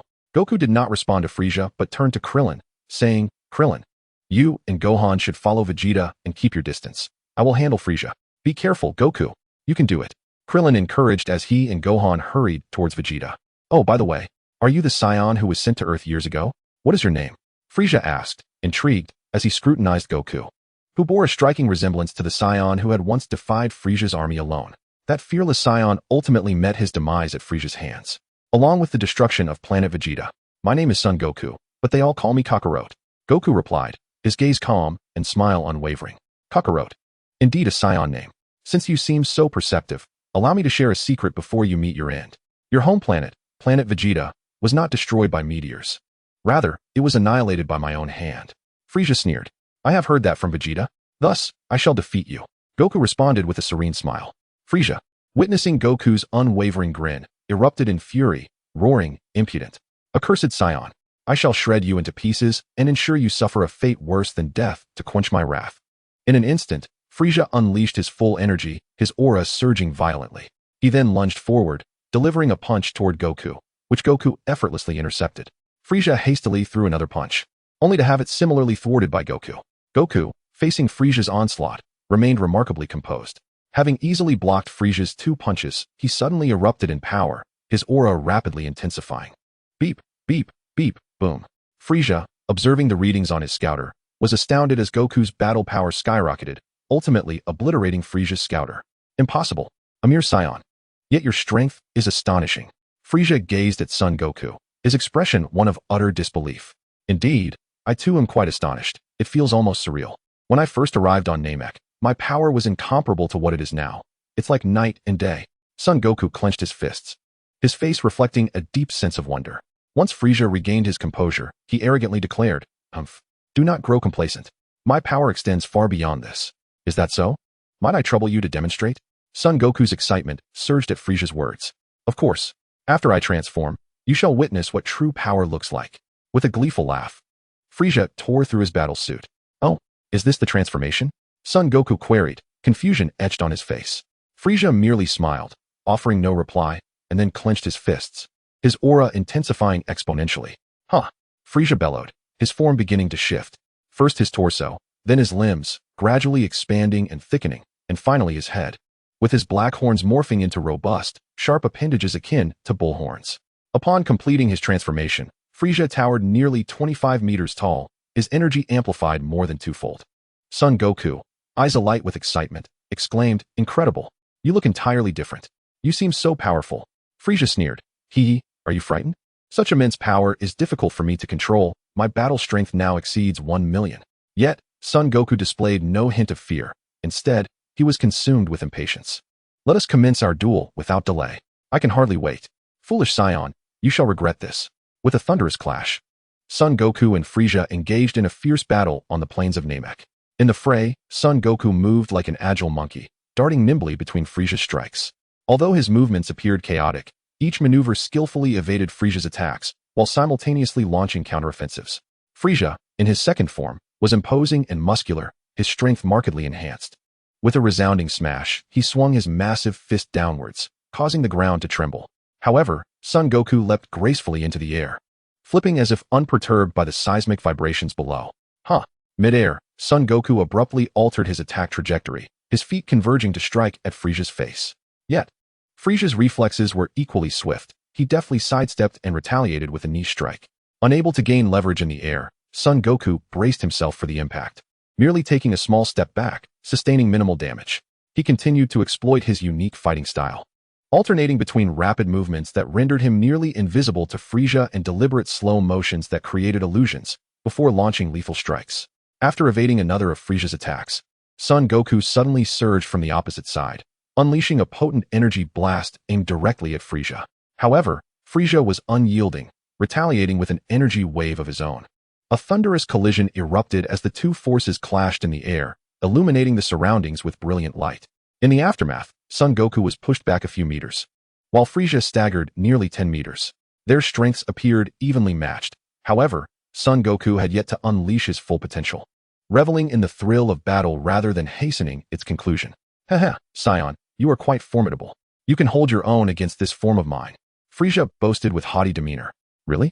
You're impressive yourself. I've never encountered an opponent as powerful as you, Son Goku replied, brimming with fighting spirit. You foolish creature. Do you think this is all I am capable of? I can transform once more. Prepare to witness the power of my second transformation. Tremble before me. Frieza shouted arrogantly at Son Goku. Unfazed, Son Goku inquired, is that true? Show me.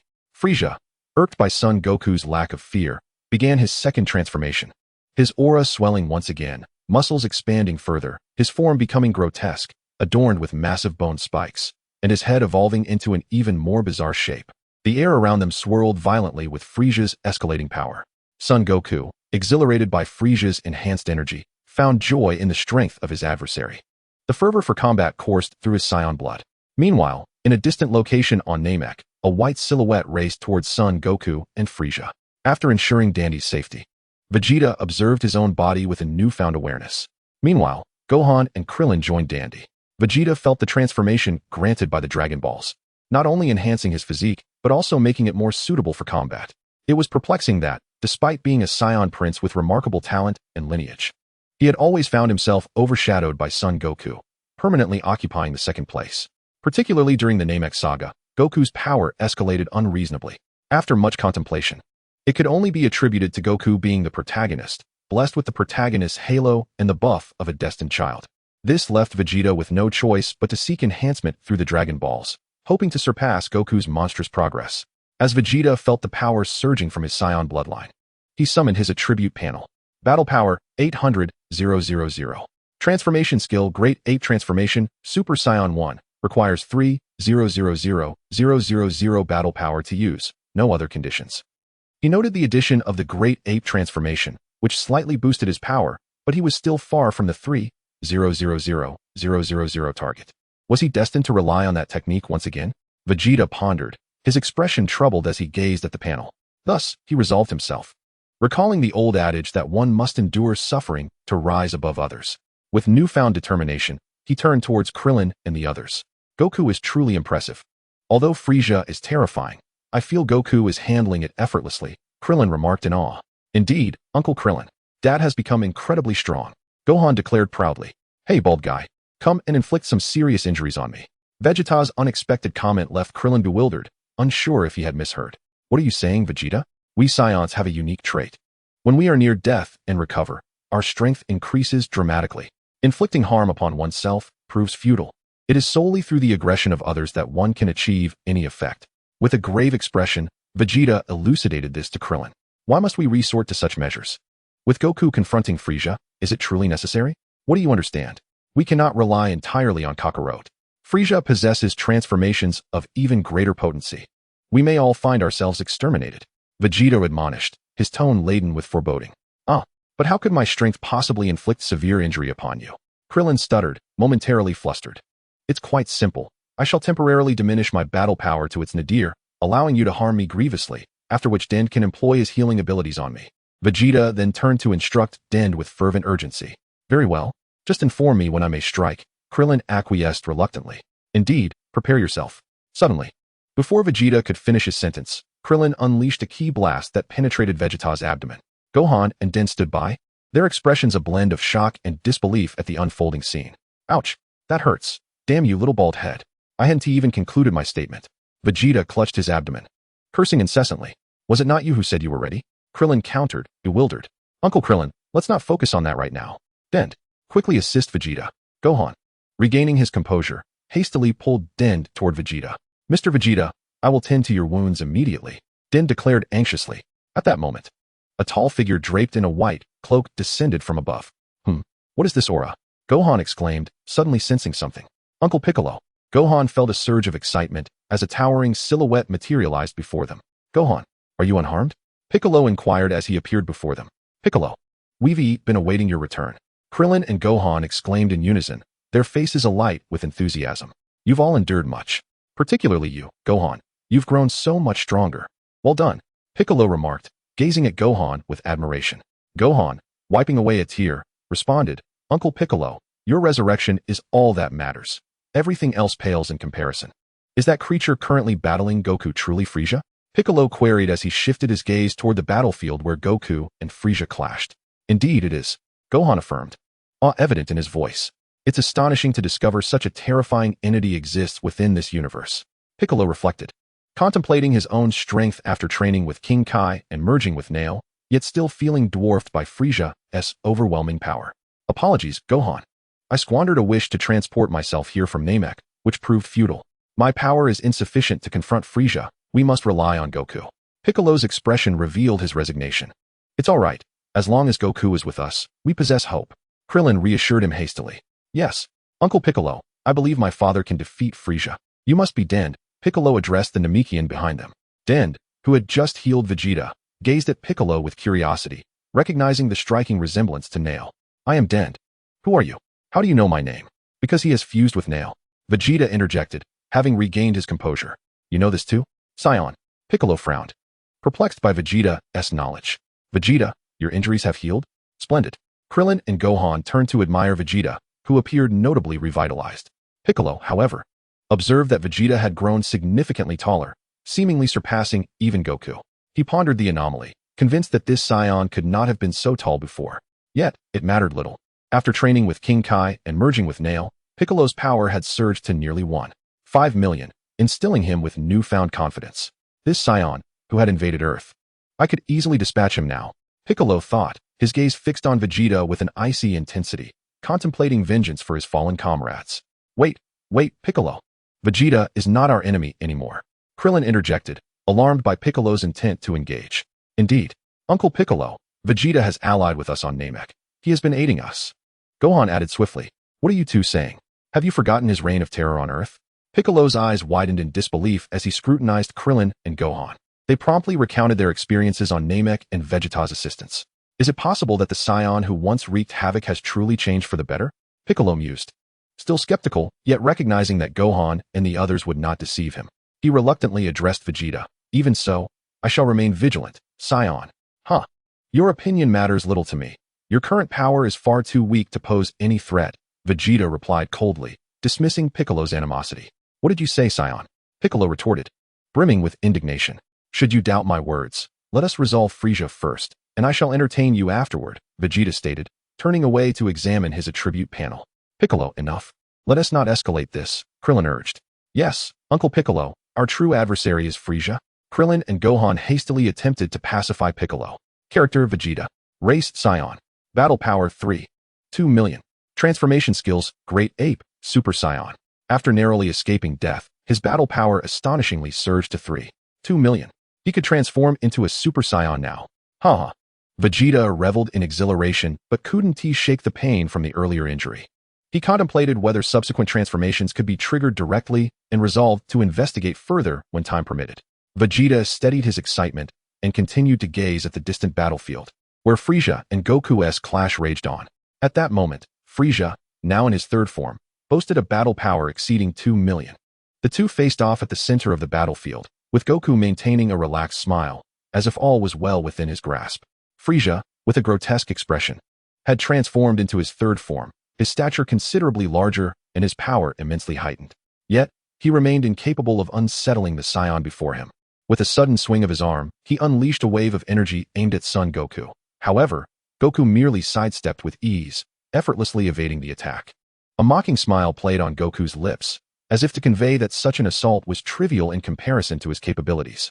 Curse that Saiyan monkey, Frieza seethed, enraged by Goku's disdainful demeanor, and he roared once more, launching a barrage of energy waves in a desperate attempt to corner Goku. Yet, Goku danced through the onslaught, evading each strike with grace. Then, Goku initiated his counterattack, surging towards Frieza with a powerful punch aimed at his chest. Although Frieza managed to block the blow just in time, he was still forced back several steps, his eyes wide with disbelief at the extraordinary strength of this Saiyan. It was no wonder Goku's power had undergone a remarkable transformation since his battles on Namek, having reached a staggering battle strength of 3 million after his encounter with Captain Ginyu, and he hadn't even unleashed the Kaioken yet. As for his transformation into a Super Saiyan, that would likely require Krillin as sacrifice. Kamehameha. In an instant, a colossal blue wave of energy erupted from Goku's hands, hurtling towards Frieza, who hastily attempted to dodge. Seizing the opportunity, Goku pressed forward, unleashing a relentless flurry of punches upon Frieza, each strike imbued with tremendous force. Although Frieza retaliated, his efforts were effortlessly thwarted by Goku, and the battle had reached a point where Frieza found himself entirely on the defensive. He realized that despite his transformation into his third form, he was still unable to overcome the Saiyan standing before him. Damn monkey, has he truly become a Super Saiyan? No, such legendary power cannot exist. I, Frieza, am the supreme entity of the universe. Chapter 13, The Innate Passion of Son Goku. Saiyan, your power is indeed formidable, yet it pales in comparison to mine. Oh, is there a chance you can grow even stronger? Goku discerned the implication in Frieza's words. Of course. Very well, then. Transform at once. I await your display. Goku's eyes sparkled with excitement as he regarded Frieza. Frieza, sensing Goku's eagerness, smirked. Keep your eyes wide open and witness what true power in the universe looks like. With a resounding roar, Frieza's body radiated intense light, an overwhelming aura enveloping him, gradually forming a massive white barrier of energy. In the distance, Piccolo, watching the unfolding events, felt a surge of foreboding. Frieza's energy was escalating once more. What was Goku doing? Why was he not taking the opportunity to eliminate that abomination? Piccolo's face darkened as he shouted in frustration.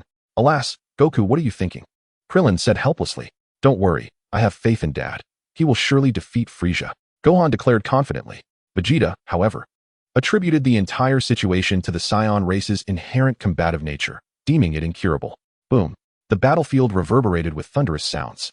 A pillar of light shot into the sky from Frieza's location, slowly dissipating into the atmosphere.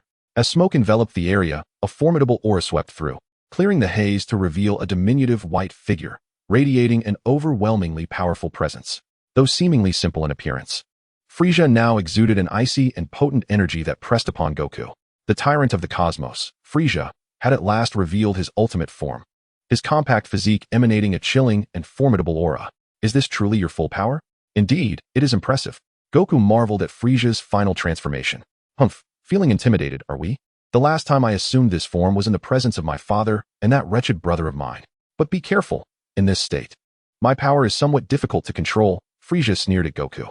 Not to worry, I too shall unleash my full strength. Goku replied with a smile, positioning himself for an attack. Meanwhile, Piccolo, Krillin, and Gohan watched in shock as Frieza transformed. They could sense the terrifying energy he exuded, leaving their bodies trembling uncontrollably. What in the heavens is this monster? Such overpowering strength is suffocating. Krillin muttered while clutching his bald head. Uncle Piccolo, do you think Dad can defeat Frieza? Gohan inquired, filled with concern. Uncertain, this power is far too immense. Goku might not be able to cope with it, Piccolo replied somberly. Both of them are monsters. Only Vegeta maintained his composure, reasoning that Frieza's current power was merely at 10% of his full capacity, roughly around 12 million. As long as Goku utilized the Kaioken, he still had a chance. However, if Frieza unleashed over 50% of his strength, Goku would be left to endure a beating. Unless he could transform into a Super Saiyan. But whether Goku could achieve that, aside from Krillin's sacrifice, was a question Vegeta pondered as he glanced at the small-headed Krillin. Boom. On the battlefield, Frieza shot towards Goku like a bolt of white lightning, a speed so incredible that only Vegeta and Goku could perceive it. Piccolo and the others were as good as blind. Crash. Frieza barreled into Goku like a cannonball, prompting Goku to hastily evade. Yet, Frieza's tail lashed out like a whip, striking Goku with unstoppable force, sending him crashing into a nearby hill. The rocky mound collapsed under the impact, debris flying everywhere, dust filling the air. Frieza, with a triumphant grin, taunted, my apologies. It has been a while since I fought in this form, and I seem to have lost control of my strength. 4x Kaioken. Goku's resolute voice emerged from the rubble, and then he shot forth like a red lightning bolt, charging directly at Frieza. Bang! The collision of their fists echoed throughout the battlefield. The two engaged in a fierce exchange, Goku's strikes akin to lightning, each blow aiming precisely for Frieza's vital points. Frieza, undeterred, skillfully dodged Goku's onslaught while retaliating with waves of energy, and their battle soared from the ground into the sky, erupting in dazzling bursts of light and deafening sounds. The entire battlefield was engulfed in their overwhelming auras, as if ready to be rent asunder by their powers. Their movements were so swift they were nearly imperceptible, leaving only fleeting afterimages in the air, visible only to Vegeta. Every punch Goku threw was imbued with tremendous impact, forcing Frieza to continuously retreat. Yet Frieza was no pushover. He utilized his formidable defensive capabilities and reflexes to withstand Goku's barrage. Simultaneously, Frieza began to unleash his own ferocious offensive. His energy waves surged forth like a tempest, intent on obliterating Goku entirely. With his exceptional agility and tactical acumen, Sun Wukong deftly evaded the onslaught of attacks, all the while seeking an opportunity to counter. As time progressed, Frieza came to the realization that his current power was insufficient to swiftly vanquish Wukong. "Saiyan, you are indeed a formidable adversary," he scoffed. "However, I shall now unleash 50% of my power. Be wary." "What? You can grow even stronger?" A grave expression finally crossed Wukong's face, as he pondered if he had perhaps overstepped this time. Frieza summoned all his strength, a more terrifying aura erupting from him as he elevated his combat prowess once more. Releasing 50% of his power, his battle strength surged to approximately 60 million, causing the entire battlefield to tremble. Feeling the drastic increase in Frieza's strength, Wukong's heart sank. "Tenfold Kaioken," he bellowed, his body enveloped in a crimson aura that surged anew, and his energy soared instantly. However, utilizing the tenfold Kaioken placed a significant strain on his body, beads of sweat trickling down his cheeks. After activating the tenfold Kaioken, Wukong's power reached around 30 million. Yet it paled in comparison to Frieza's 50% release. The two combatants clashed relentlessly, with Wukong clearly at a disadvantage. Nevertheless, he refused to concede. Gritting his teeth, he persisted in his struggle against Frieza. Chapter 14, The Powerful Frieza. Wukong continuously adjusted his tactics and strategies, endeavoring to discover a breakthrough. However, the disparity in strength gradually led him to a dire predicament. Frieza's assaults intensified, each wave of energy striking Wukong with immense pressure. The burden of the tenfold Kaioken was severe. He could distinctly feel his energy depleting at an alarming rate, each punch and dodge leaving him increasingly fatigued, his defenses crumbling. Ultimately, in a fierce collision, Frieza delivered a heavy blow with his tail, sending Wukong crashing to the ground. Struggling to rise, Wukong gasped for breath, his body weighed down by exhaustion and the loss of power. Frieza, standing nearby, coldly observed him. "Saiyan, it ends here. You are no match for this great king," he remarked, brushing off the dust from his attire. Wukong gazed at Frieza in silence, then seemingly recalled something. Quickly retrieving a pouch from his person and pouring out a bean. From a distance, Gohan, watching the battle, exclaimed in astonishment, "The magic bean. Dad still has one left. How splendid." Krillin wiped the cold sweat from his brow, relieved. However, Piccolo remained dark and brooding. Upon consuming the magic bean, Wukong's condition improved instantly. Though he had not been on the brink of death, the bean merely restored his energy and healed his injuries. Frieza, astonished at Wukong's sudden recovery, inquired, "What on earth did you consume to regain your state so rapidly?" "Heh, the magic bean. It's a marvelous item," Wukong replied. "But it matters not. Even if you return to full strength, you are still no match for me," Frieza declared arrogantly. Hearing Frieza's words, Wukong could only manage a wry smile. For the truth lay in the reality of the situation. There is no other option. I must attempt the 20-fold Kaioken. My body may not withstand it. But if Frieza truly is only using half his power, I have no other recourse, Wukong thought to himself. Frieza, brimming with confidence, taunted, "What are you contemplating over there? Are you having second thoughts? It's too late. You initiated this challenge." "Huh, 20-fold Kaioken," Wukong shouted, his body erupting in an even more ferocious red aura. Veins bulging on his forehead, his hair standing on end from the energy.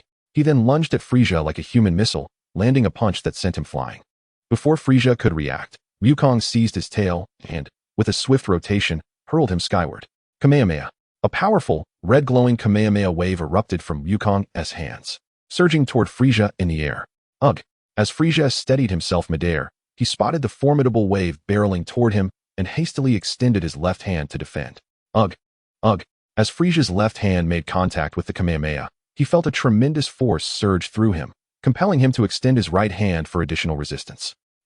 The colossal energy sphere detonated in the sky, sending shockwaves rippling throughout the atmosphere. Wukong's eyes were fixed on the sky, watching the dissipating smoke reveal a white figure, causing him to break into a cold sweat. How could this be? The full-force Kamehameha in the 20-fold Kaioken state had no effect. He truly is overwhelmingly powerful. Staring at Frieza in the air, Wukong was filled with astonishment as he murmured to himself.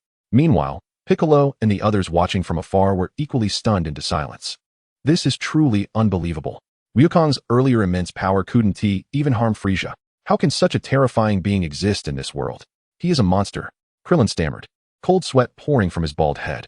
This is bad. Dad's energy is starting to wane, Gohan exclaimed, sensing Wukong's diminishing state. Piccolo, with a look of despair, remarked, "It's over. It seems the king was right. No matter what, we should never confront Frieza." Frieza, observing the fallen Wukong, remarked with lingering trepidation, "That was perilously close. This guy can unleash such tremendous power in an instant."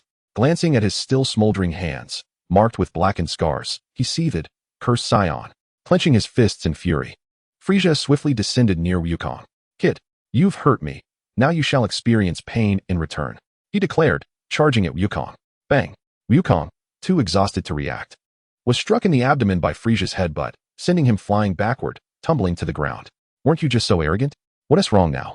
Wukong struggled to rise, only to be sent flying again by a swift kick from Frieza. "It's time to end this. Allow me to send you to the afterlife," Frieza proclaimed as he slowly approached Wukong. Rising with great effort, Wukong ignored Frieza and silently lifted his hands toward the sky. "What are you doing? Surrendering?" Frieza queried, intrigued by Wukong's actions.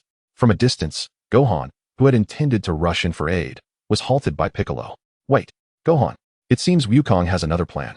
But his remaining strength is dwindling. What more can he do?" Piccolo observed, puzzled by Wukong's raised hands. "Is he preparing the spirit bomb?" Krillin exclaimed in astonishment. "The spirit bomb? What is that?" Piccolo inquired, his brow furrowing in confusion. This technique is an ultimate move taught to Wukong by King Kai. He previously defeated Vegeta using this very technique. Krillin and Piccolo explained, casting a glance at Vegeta beside them, and sighed in relief upon noticing his lack of reaction. This technique involves absorbing energy from all forms of life on a planet, animals, plants, microorganisms, and even humans, and coalescing it to form a spirit bomb to attack the enemy. Is that so? I can't believe that King Kai has concealed such a formidable technique from us during our training. Perhaps he thought this technique was too challenging for you. Krillin speculated, assuming this to be the only reason. Could it be that King Kai simply forgot?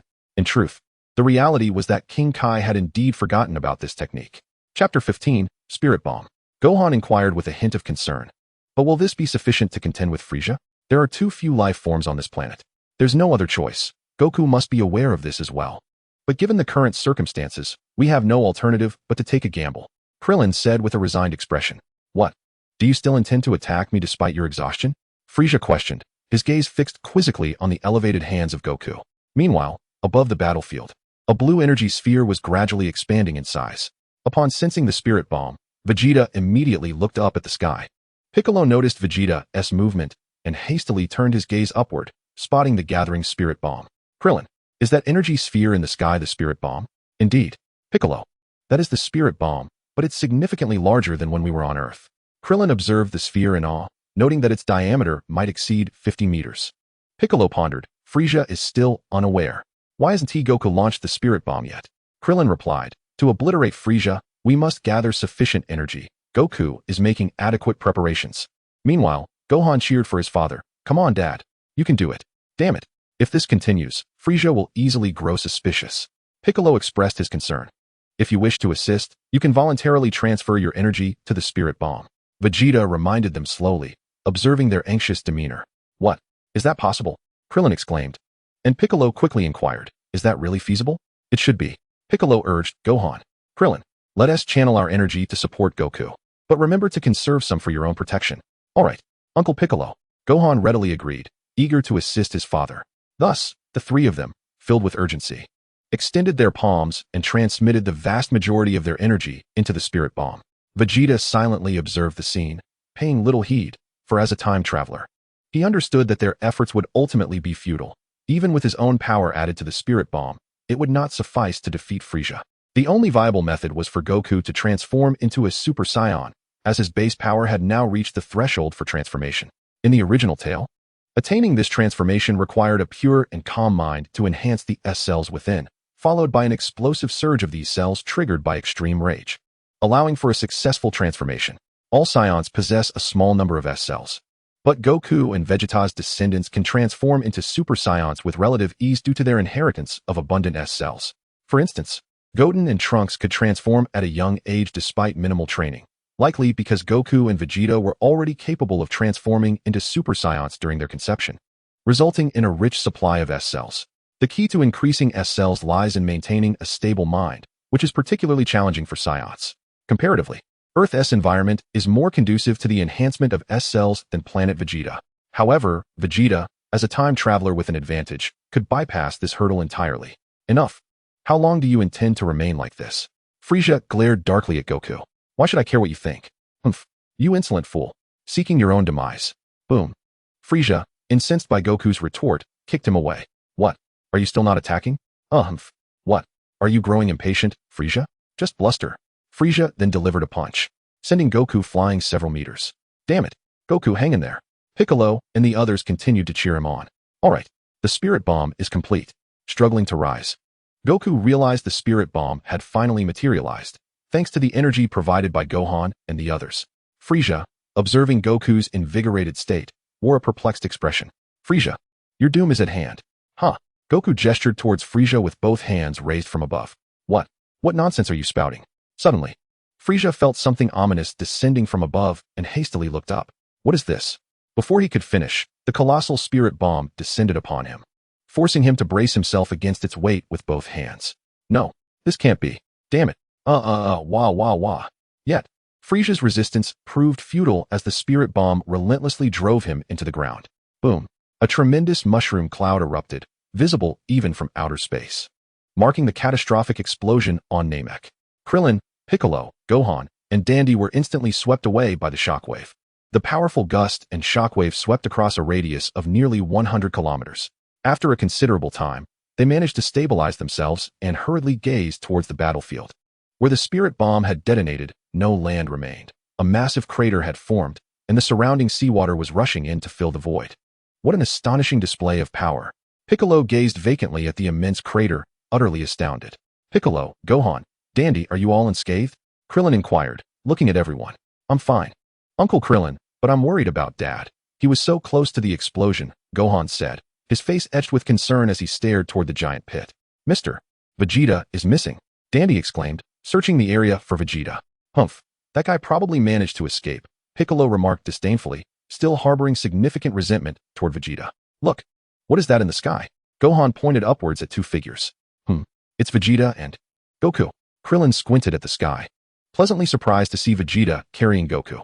It turned out that at the moment of the spirit bomb's explosion, Vegeta had rushed to Goku's side, rescuing him from the blast's reach. Vegeta brought Goku before the others and unceremoniously tossed him onto the ground. Dad, are you alright? Gohan and the others rushed over. Thank you, Vegeta. If it weren't for you, I might have met my end once more. Haha. Goku expressed his gratitude weakly. Let us return to Earth together. I'll treat you to a grand feast. Goku offered, but Vegeta remained silent, his eyes fixated on a specific direction. Do you think this is the end? Do you believe that Frieza has been vanquished? What do you mean? Son Goku inquired, his brow furrowing in confusion as he followed the direction of Vegeta's intense gaze, where a battered white figure stood. Chapter 16, Super Saiyan Vegeta. It was Frieza. Son Goku stared incredulously at the figure suspended in the air, astonished that even the spirit bomb had failed to eradicate him. What? Frieza?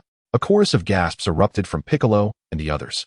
No one, not even Son Goku, could fathom that Frieza, having endured a devastating spirit bomb, was still alive and appeared merely superficially wounded, his energy levels scarcely diminished. How could this be? We're doomed. We'll perish here. Krillin and the others lamented despondently. Frieza soared to a nearby hillock. Did you think I was dead? Fools. I, Frieza, shall not perish so easily. Frieza's face was contorted with unprecedented fury as he gritted his teeth. Kakarot, prepare to witness my performance. I shall show you what a Super Saiyan truly is. Vegeta uttered a curt remark before launching himself towards Frieza. Vegeta, do you wish to be the first to meet your demise? Very well, I shall grant you that. Frieza's finger emitted a deadly beam, aimed directly at Vegeta, but it was effortlessly swatted aside. Frieza, cease your petty tricks and reveal your true prowess, or you shall find yourself devoid of opportunities. Vegeta scoffed disdainfully at Frieza. You audacious fool. Vegeta, you seek death. Humph. Frieza seethed at Vegeta's arrogant demeanor, a powerful aura erupting from within him. Is this the extent of your strength? Frieza exclaimed, eyes wide as he urged Vegeta to behold the true form of the Super Saiyan he so feared. Vegeta clenched his fists, his aura vanishing in an instant. With a shout, a tempest of energy surged outward from his body. The clear skies of Namek were suddenly pierced by thunder, followed by a bolt of lightning striking Vegeta. In an instant, Vegeta's hair and eyebrows turned a brilliant gold, his eyes shimmering emerald green, enveloped in a radiant golden aura. At last, the Super Saiyan had emerged. A golden figure descending like a divine warrior. Vegeta, sensing the transformation of his power, hastily summoned a panel. Battle Power 1. 6 billion, Super Saiyan, 50x multiplier. Excellent. With a 50-fold increase, my battle power has finally reached 6 billion. Vegeta beamed at the data displayed on the panel. Is this the Super Saiyan? Such formidable power. From a distance, Son Goku gazed at Vegeta's transformation into a Super Saiyan, filled with longing. A Super Saiyan? This power is astounding. Piccolo and the others looked on, astonished at the golden figure. What is this? Frieza murmured, observing Vegeta's golden form. What is happening? How can Vegeta transform like this? Aren't Saiyans supposed to only transform into giant apes? How could he? Frieza, are you ready to meet your end? Vegeta taunted Frieza, now a Super Saiyan. But, you wretched Vegeta, do not think that your new appearance intimidates me. I, Frieza, am the strongest in the universe. Prepare to die? Pow! Frieza shouted as he extended his finger to unleash a death beam. Unexpectedly, Vegeta seized Frieza's wrist, forcing him to struggle desperately to escape. Yet, it felt as though Frieza's hand were welded in place, utterly immovable. How have you grown so powerful? Have you transformed into? Vegeta replied coldly, indeed. I am now the Super Saiyan you dread. Frieza's cold sweat streamed down as he shook his head in disbelief. No, this cannot be. Frieza refused to accept that Vegeta had become a Super Saiyan, for apart from that formidable cat, he, Frieza, was the ultimate being in the universe. Having never witnessed a true Super Saiyan, he dismissed the ancestral warnings about provoking them as mere legend. If they were merely legendary figures, they should only exist in tales, not in reality. Yet, the truth loomed before him, compelling Frieza to confront it. No, even if you are a genuine Super Saiyan, you cannot defeat me. Frieza, despite being the epitome of cosmic malevolence, quickly reconciled himself with reality. Frieza's expression gradually steadied. I, Frieza, am the supreme entity of this universe, the most powerful Frieza. Struggling to free himself from Vegeta's grip, Frieza hastily unleashed a powerful energy wave. Boom. Piccolo, observing from afar, thought, this is bad. Vegeta is overreaching. Taking such a hit at this close range is perilous. Son Goku, however, chuckled, don't worry, Vegeta is no longer weak. He can rightfully claim the title of the universe's strongest. Seizing the moment of surprise, Frieza finally extricated his hand from Vegeta's grasp and fled several meters away. Let this be a lesson to you. I, Frieza, am the strongest. Prepare to die. Bam bam bam bam. Frieza unleashed a barrage of energy blasts towards Vegeta's position. As the battlefield was engulfed in smoke from Frieza's relentless assault, it soon obscured everything. With Frieza ceasing fire, the dust began to settle. Suddenly, a powerful gust of energy swept away the remnants of smoke. Vegeta's figure re-emerged, brushing off non-existent dust from his body. How is this possible? Vegeta, you are entirely unscathed. He coldly mocked the astonished Frieza. Is this the extent of your abilities? Merely stirring up dust? Frieza, watch closely. Witness what it means to be the true strongest in the universe. With that, Vegeta transformed into a streak of golden lightning, instantly appearing before Frieza. Bang! Wow! Vegeta delivered a devastating elbow strike to Frieza's face, sending him hurtling backward. Frieza barely had time to react, instinctively touching his face. Feeling the trickle of tears mingled with blood. Thud! Ugh! Vegeta closed in, delivering another powerful punch to Frieza's abdomen, causing him to regurgitate the contents of his stomach. In an instant, Frieza struggled to maintain his footing, yet propelled himself away from Vegeta with a burst of speed. Vegeta let out a fierce cry, vanishing from sight only to reappear behind Frieza, delivering a crushing blow to his back that sent Frieza crashing through several hills. Chapter 17, The Demise of Frieza. Is this the power of a Super Saiyan? Amidst the shattered mountains, Frieza struggled to rise, blood trickling from his lips. The terror in his eyes had vanished, replaced by an overwhelming blend of rage and humiliation. However, Vegeta offered Frieza no respite, charging at him once more. With each punch he unleashed, he wielded cataclysmic power. Vegeta fluidly shifted his position, soaring above Frieza's head one moment and appearing beneath him the next. His assaults descended like a torrential storm, leaving Frieza with no avenue for escape. Each strike sent shudders through Frieza's form, instilling dread within him with every resounding impact. Grasping Frieza's tail, Vegeta spun him around 360 degrees before hurling him to the ground. As Frieza slowly rose, Disbelief clouded his gaze as he beheld the golden figure hovering above. He muttered in astonishment. How could the universe's strongest tyrant, Frieza, find himself so utterly defenseless against a Saiyan? Damn it! Damn it! Damn it! That wretched Saiyan! Frieza roared in fury, his voice piercing the heavens, as a formidable aura began to emanate from him. Piccolo, observing the swelling energy radiating from Frieza, remarked in astonishment. Frieza has concealed such immense power. Perhaps he himself cannot fully control it. Yet, I sense that Vegeta has yet to unleash his full strength. Goku, watching the battlefield from a distance, scrutinized the clash between the two with keen interest. As Vegeta faced Frieza, who was now releasing his entire might, a smirk crept onto his lips. Excellent. At last, I have compelled Frieza to reveal his full strength. Now, let me test the extent of my power in this Super Saiyan form. With a resounding humph, Frieza, now fully powered, transformed into a remarkably robust figure, his upper body bulging with exaggerated muscles. Vegeta, I thank you for affording me the time to unleash my full power, as a token of my gratitude. Prepare to meet your demise. Frieza, now bursting with confidence, hurled threats at Vegeta. Oh, is that so? I have yet to properly express my thanks to you. You have finally become a worthy punching bag. With that, the two clashed once more, the battlefield reverberating with the sound of their fierce confrontation. Incredible! Frieza, at full power, is astonishingly formidable, yet Vegeta effortlessly bests him. Is the Super Saiyan truly this powerful?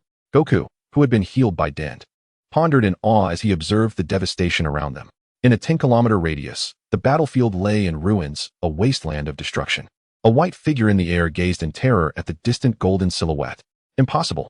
How could I, the mighty Frieza, the ruler of the universe, be bested by a mere Saiyan? Frieza howled in anguish, dragging his battered body as he raged against his humiliation. This is a disgrace. An unfathomable disgrace. No one has ever dared to humiliate me like this. That wretched Saiyan, it's inconceivable. This must be a nightmare. I am the strongest in the universe. Suddenly, a glimmer of realization struck Frieza, and he erupted into laughter. Ha ha ha, Vegeta, I can see that you are indeed stronger than I. The Super Saiyan is formidable. But you are destined to perish here, on this Namekian planet, while I, Frieza, shall remain the universe's mightiest. Frieza cackled madly, his hands gathering destructive energy behind his back. Humph.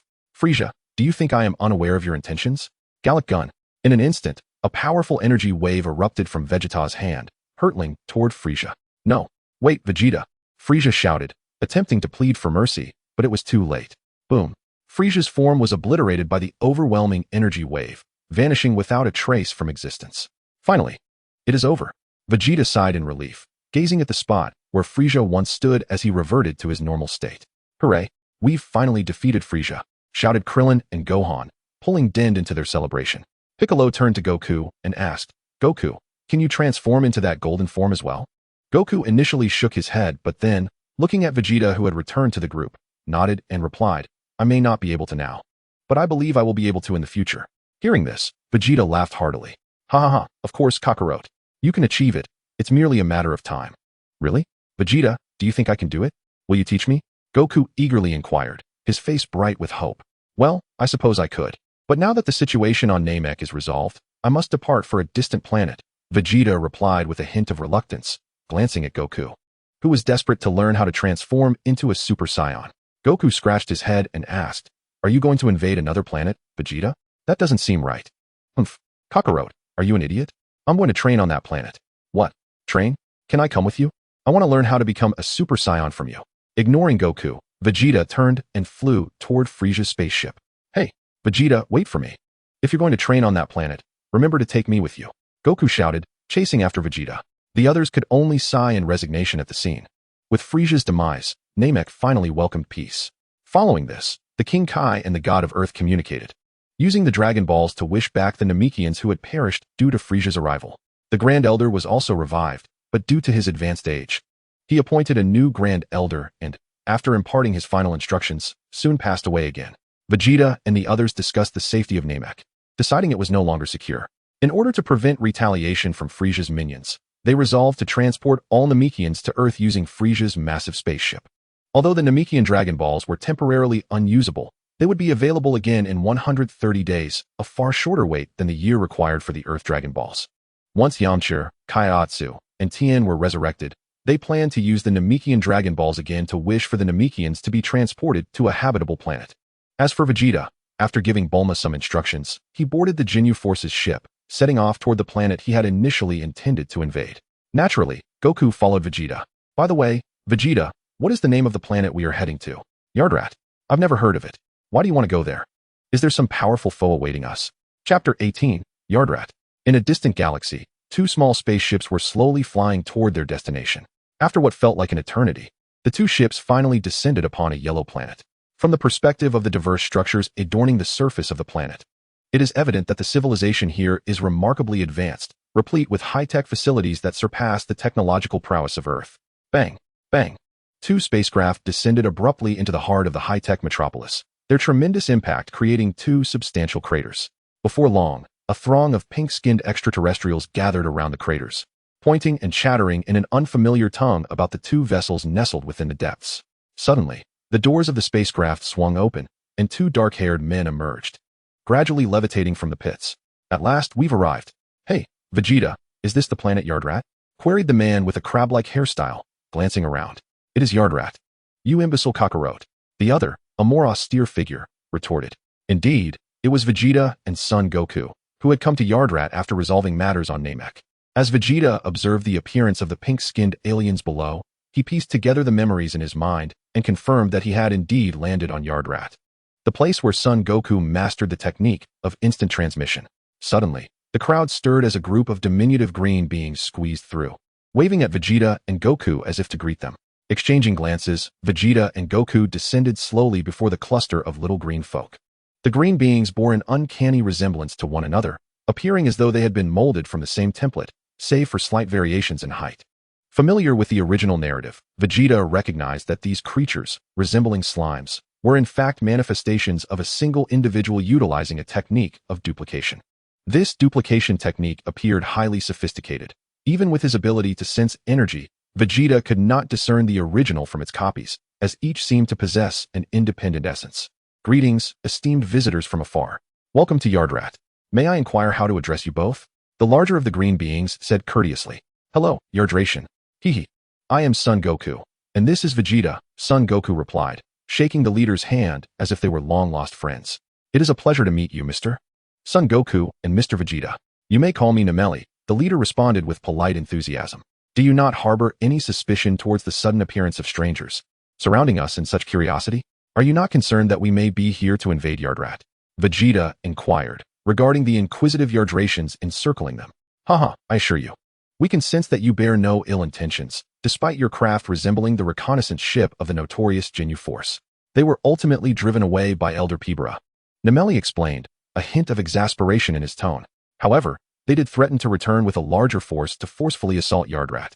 Upon hearing this, Son Goku smiled broadly and interjected. Hehe, I understand now.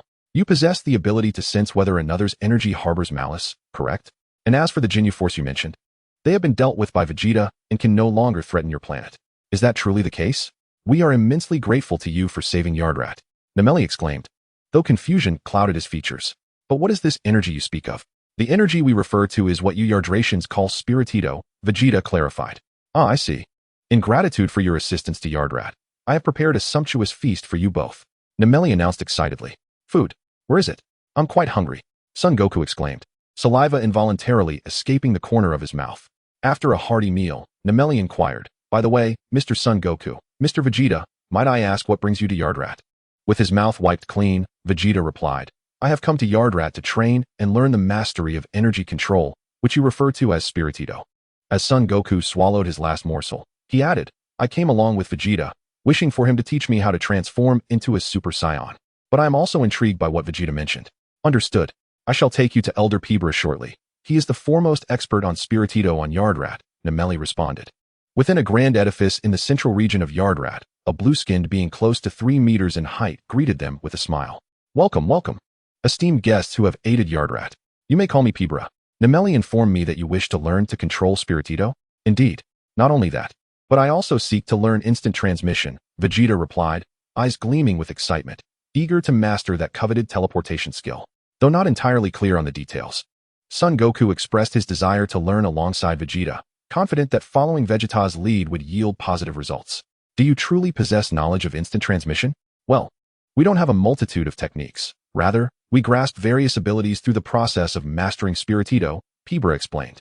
As he spoke, Nemeli's figure suddenly vanished, only to reappear several dozen meters away. This is instant transmission, Pibra noted, as multiple identical figures emerged beside Nemeli, akin to the technique of duplication. This is duplication, followed by enlargement. With that, Pibra's towering figure shrank to match Nemeli's height before returning to its original stature. All these feats are achievable through the manipulation of Spiritito, movement, division, and expansion. Once you comprehend the structure of Spiritito, you will not only master instant transmission, but also discover your own unique path or technique. Understood. I shall devote myself to training under your guidance, Master Pibra, Vegeta said respectfully, recognizing the importance of honoring his mentor. Master? Haha, I rather like that title. I shall teach you without reservation. Pibra laughed heartily at Vegeta's words. Thus, the training of Vegeta and Son Goku commenced on Yardrat. Chapter 19. Crisis on Earth. In the year 763 of the Age of the Universe, on Earth, 1 year after the events on Namek, at Son Goku's home on Mount Payos, Son Gohan sat at his desk, a pen clutched in his mouth, staring blankly out the window. It's been a year already. Why hasn't Dad returned? Does he not wish to come back to Earth? Suddenly, Son Gohan jolted, sensing two powerful energies rapidly approaching Earth. The phone rang at that very moment. Hello. Is this Krillin? Son Gohan hastily answered the call, realizing it was Krillin on the line. Gohan, do you sense it? A terrifying energy. Yes. An unsettling presence, he replied. And it is rapidly approaching Earth. Gohan, you must have noticed that this energy bears a striking resemblance to Frisia's. Krillin's voice was laced with apprehension. But, Uncle Krillin, wasn't Frisia defeated by Vegeta? Indeed. We witnessed it ourselves. What could possibly be happening? I am uncertain. But one of these energy signatures is even more formidable than Frisia was. Son Gohan gazed at the ceiling, his eyes seemingly piercing through the walls to glimpse the formidable terror lurking beyond Earth. What shall we do? Goku and Vegeta are not on Earth. Krillin spoke with a hint of despair. Simultaneously, other warriors on Earth, including Piccolo, Tien, Kaiatsu, and Yamcha, sensed the imminent threat approaching their planet. In the vastness of space, a colossal, circular alien spacecraft was gliding toward Earth. Father, that small planet ahead is Earth, a diminutive figure remarked to the imposing figure seated on the throne. Such a tiny planet, it could be obliterated with a single punch. The grand figure responded languidly. That would be too merciful. I want them to witness the might of our frozen demon clan. Hee. Radar has detected the Ginyu Force's ship. Those two Saiyans should still be on Yardrat. But they will undoubtedly return to Earth. If we can seize this planet before they arrive or destroy it right before their eyes. I can only imagine the expressions on their faces. The smaller figure gazed at the blue planet outside the ship, a sinister smile spreading across his face. Time passed, and the warriors on Earth gathered, arriving near the site of the spacecraft's impending landing. The situation looks dire. Is it truly Frisia? Tien, with his 3 eyes, asked anxiously. It is quite possible, although I have never encountered Frisia myself, Yamcha replied, his face pale. Uncle Piccolo, what do you think we should do next? To be honest, Gohan, I am uncertain. Piccolo's green visage darkened further. What shall we do?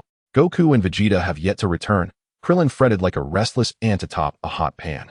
Suddenly, a small aircraft descended from the sky, landing nearby. Hey everyone! A striking figure with a fashionable, explosive hairstyle leaped from the plane, greeting the group. Bulma? What brings you here? Yamcha exclaimed in surprise upon recognizing her. I just wanted to see Frisia. I didn't catch a glimpse of him on Namek. What? You came just to see him? Do you have any idea how dangerous it is here? Of course I do, but if Frisia truly intends to annihilate Earth, hiding would be futile. Ultimately, death is inevitable. I wish to witness this universe's greatest villain, Bulma said, her expression somewhat strained. But. Bulma interrupted Yamcha. Yamcha, we broke up a few days ago. I am no longer your girlfriend, so don't dictate my actions. Yamcha fell silent, realizing the situation. The others understood that Yamcha's notorious womanizing habits had not changed.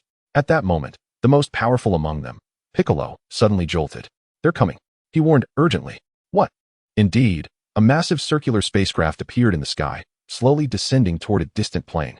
Doesn't this seem a bit off compared to Frisia? Krillin, the only one present besides Piccolo and Gohan who had directly encountered Frisia, felt something was amiss. But who else could possess such an overwhelming aura? Gohan pondered aloud. Speculating is futile. We must go and see for ourselves, Piccolo declared, determined to stave off despair. By the way, everyone, remember to suppress your energy. They likely have detectors that can sense us. We need to approach stealthily. Krillin recalled their previous encounters on Namek and quickly reminded everyone. Meanwhile, at a concealed location near the landing site, a purple-haired youth with a sword on his back watched intently as the enormous spacecraft descended. As the ship landed and dust swirled around, the hatch opened, revealing a group of aliens, each appearing fierce and belonging to various bizarre species. However, these aliens were mere minions. The focus lay on the two figures leading them. The Earth's environment is quite pleasant, the smaller one remarked as he surveyed the surroundings. Indeed, it is quite agreeable. Should we relay our arrival on Earth to those two Scions using the Ginyu Force's ship? The larger one inquired after observing the scenery. Of course. Father, this will incite them to rush back. However, for those who have offended our frozen demon clan, I shall ensure they suffer. A devious expression crossed the smaller one's face. Why not send them a grand gift? Let them experience the agony. We shall annihilate all the Earthlings. 3 hours should suffice. Even with the population being considerable, the larger one, observing the smirking smaller figure, cautioned, killing all the Earthlings is simple. But we must devise a way to eliminate the Super Saiyans completely. Our clan is the strongest in the universe. They must be eradicated. With Father and me working together, it shall be no problem. Perhaps Father 1T even need to intervene. I can handle them myself. The smaller one confidently replied, gazing at the clouds drifting across the horizon. Shaviza, Dre, Nez, you three stay behind. The rest of you go and exterminate the Earthlings. The smaller one commanded, turning to the group of minions. Yes, as you command, King Gula. Just as the minions prepared to set out, a purple-haired youth clad in a blue jacket, sword slung across his back, resembling Vegeta, appeared before the invaders. Indeed, this purple-haired youth was Trunks, the son of Vegeta from the future. From afar, I couldn't discern. But up close, this individual doesn't quite resemble the Frieza my mother described. Trunks mused, noting that the larger figure was undoubtedly King Cold. Gula regarded the Earthling who had suddenly appeared before him with curiosity. Earthling, what brings you here? He inquired. The minions halted, eyes narrowing as they focused on Trunks.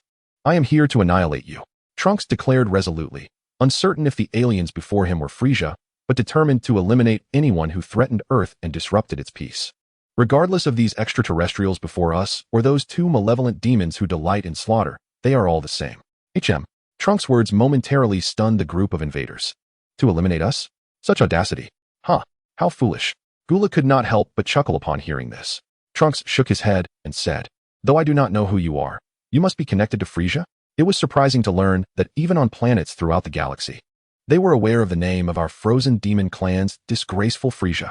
Gula, with a smile, introduced himself. Allow me to present myself. My name is Gula, and this is my father, King Cold, the progenitor of that worthless brother, Frieza. Gula gestured towards himself and King Cold beside him. So, he is Frieza's brother, Trunks pondered. Realizing this was completely different from what his mother had told him. He had never heard of Frieza having such a sibling. All right, enough pleasantries, Saviza. Deal with him. The rest of you, eliminate the Earthlings. As you command, King Gula, a yellow-haired, blue-skinned alien, resembling Ginyu Force's guise, approached Trunks. With a battle power of nearly 5. You dare stand before us? Surely you possess more strength than this. Saviza remarked slyly, glancing at the power level on his scouter. Boom. Just as Saviza's words fell, a wave of energy shot from his hand towards Trunks at lightning speed. Slap. Unexpectedly, Saviza's energy wave was effortlessly swatted aside by Trunks. What? Wow. Before Saviza could react, Trunks closed in and delivered a powerful punch to his abdomen. Then, as Saviza doubled over, Trunks concentrated energy in his palm and pressed it against his head. With a thunderous roar, Saviza's headless body slowly toppled backward. Gula's eyes turned dangerous as he observed Trunks dispatch Saviza in an instant. Dre, Nez. As soon as Gula's words were uttered, 2 more figures lunged at Trunks, joining forces to attack.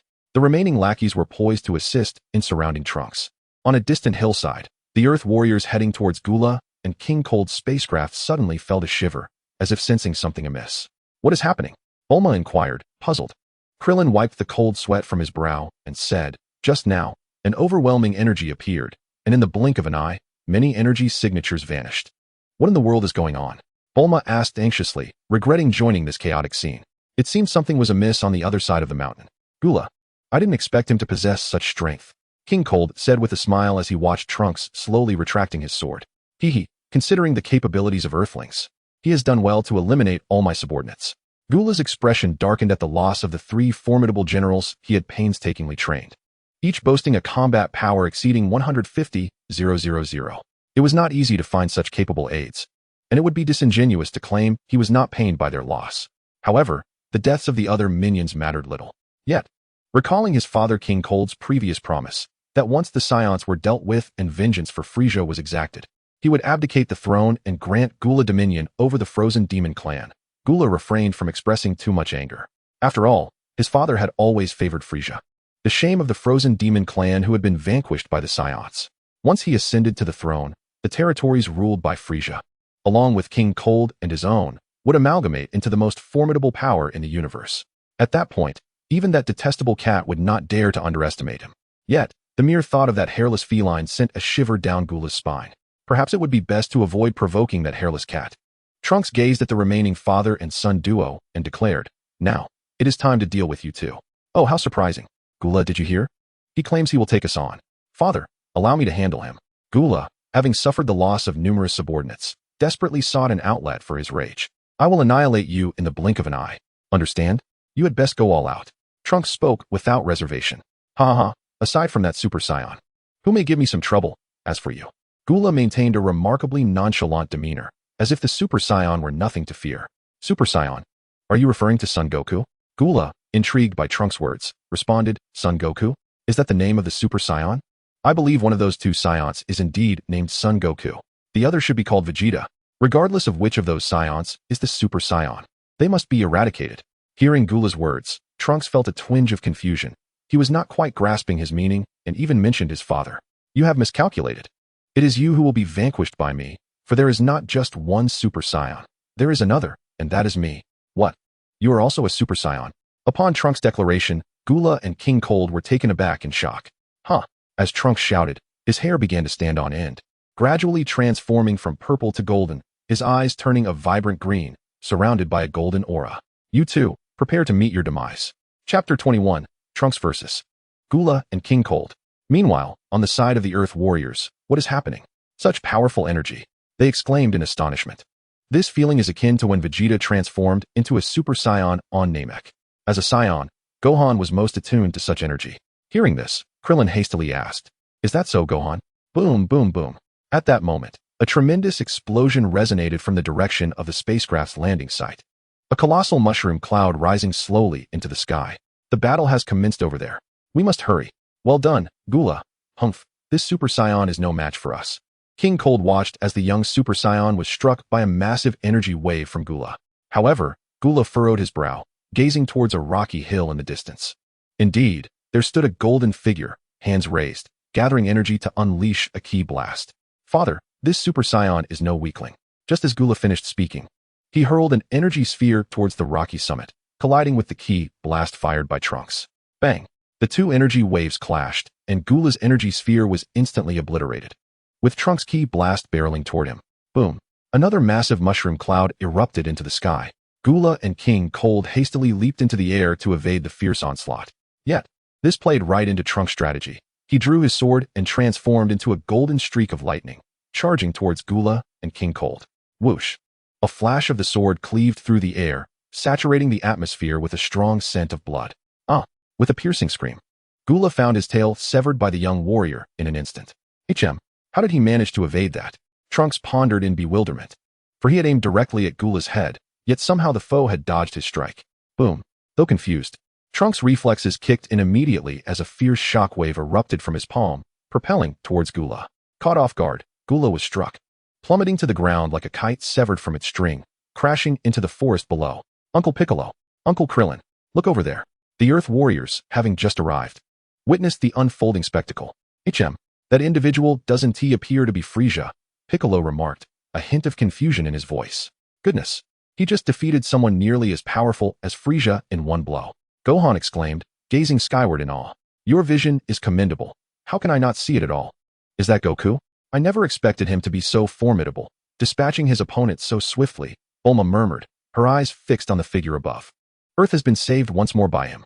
Krillin, momentarily stunned, remarked, "No, he is not Goku, but he seems to be a Super Saiyan as well. Let us go see."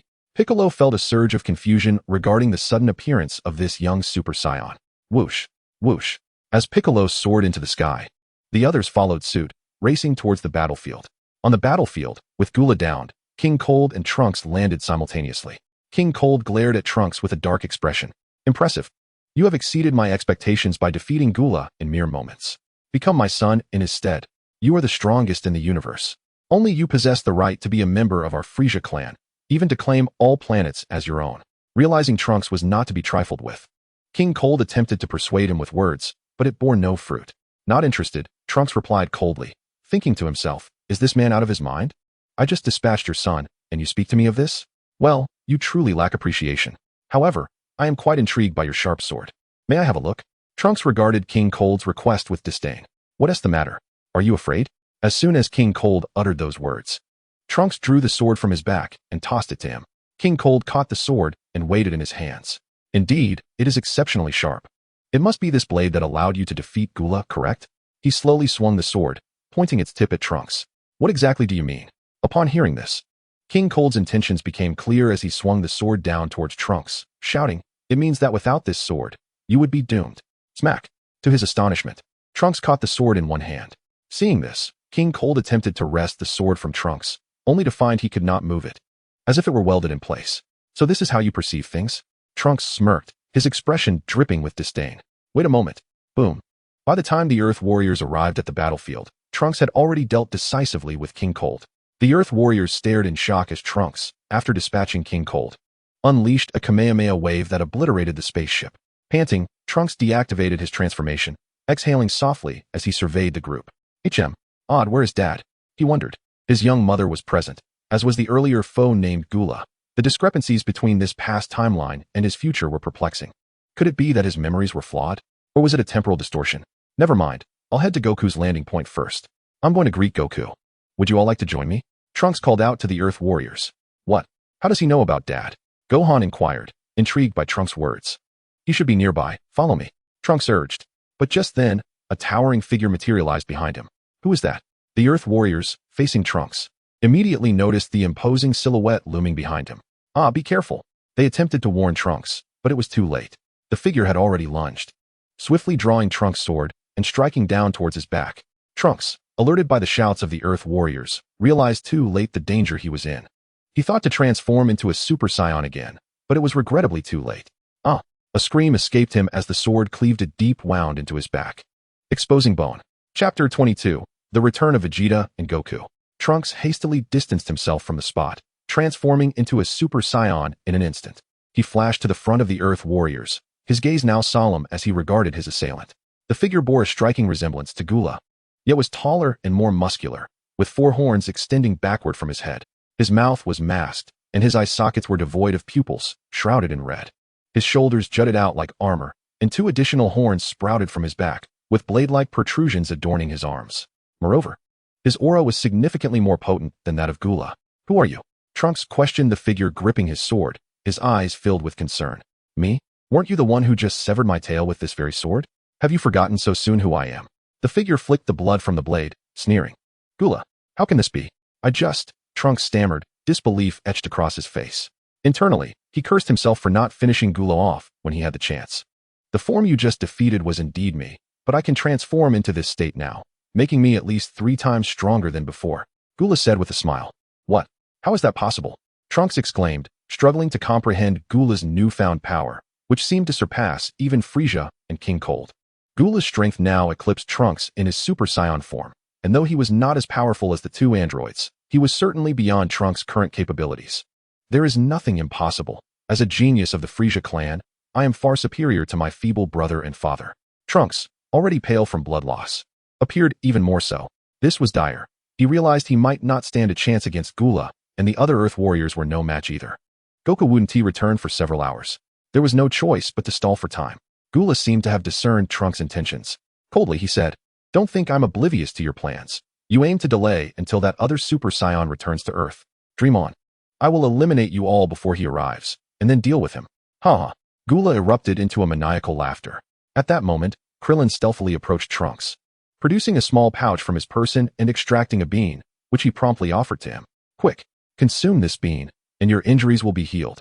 Is this a senzu bean? Trunks inquired, taking the bean from Krillin's hand and hastily placing it in his mouth. You know about it, he exclaimed. Who exactly are you? Apologies. I cannot disclose that at the moment. As Trunks ingested the senzu bean, he felt the wounds on his back begin to mend, and his vitality slowly returned. What did you eat? Your condition has improved so suddenly? Gula, from a distance, inquired with a puzzled expression. That's classified. Trunks retorted. Heh. Gula sneered. It matters not. Regardless of how much you recover, you will ultimately perish at my hands. Dark Flash. Demon Wave. Kamehameha. Ki Blast. Several formidable energy waves surged forth toward a specific location on the battlefield. Boom. The tremendous explosions generated shockwaves that radiated outward from the battleground. Heh. Do you now perceive the chasm between us? Gula taunted, brushing off a few specks of dust from his attire as he grinned at Trunks. Damn it. How could I be so useless? Unable to contend with those two demons, nor can I handle Gula myself. Now fully recovered, Trunks, despite his myriad of injuries, stood resolutely before the warriors of Earth. The rest of the Earth fighters, aside from Yamcha who had hastily evacuated Bulma, were left with only Piccolo, who could barely still engage in battle. This is truly dire. I never anticipated that Frieza had such a powerful brother. Goku, if you do not return soon, Earth is doomed.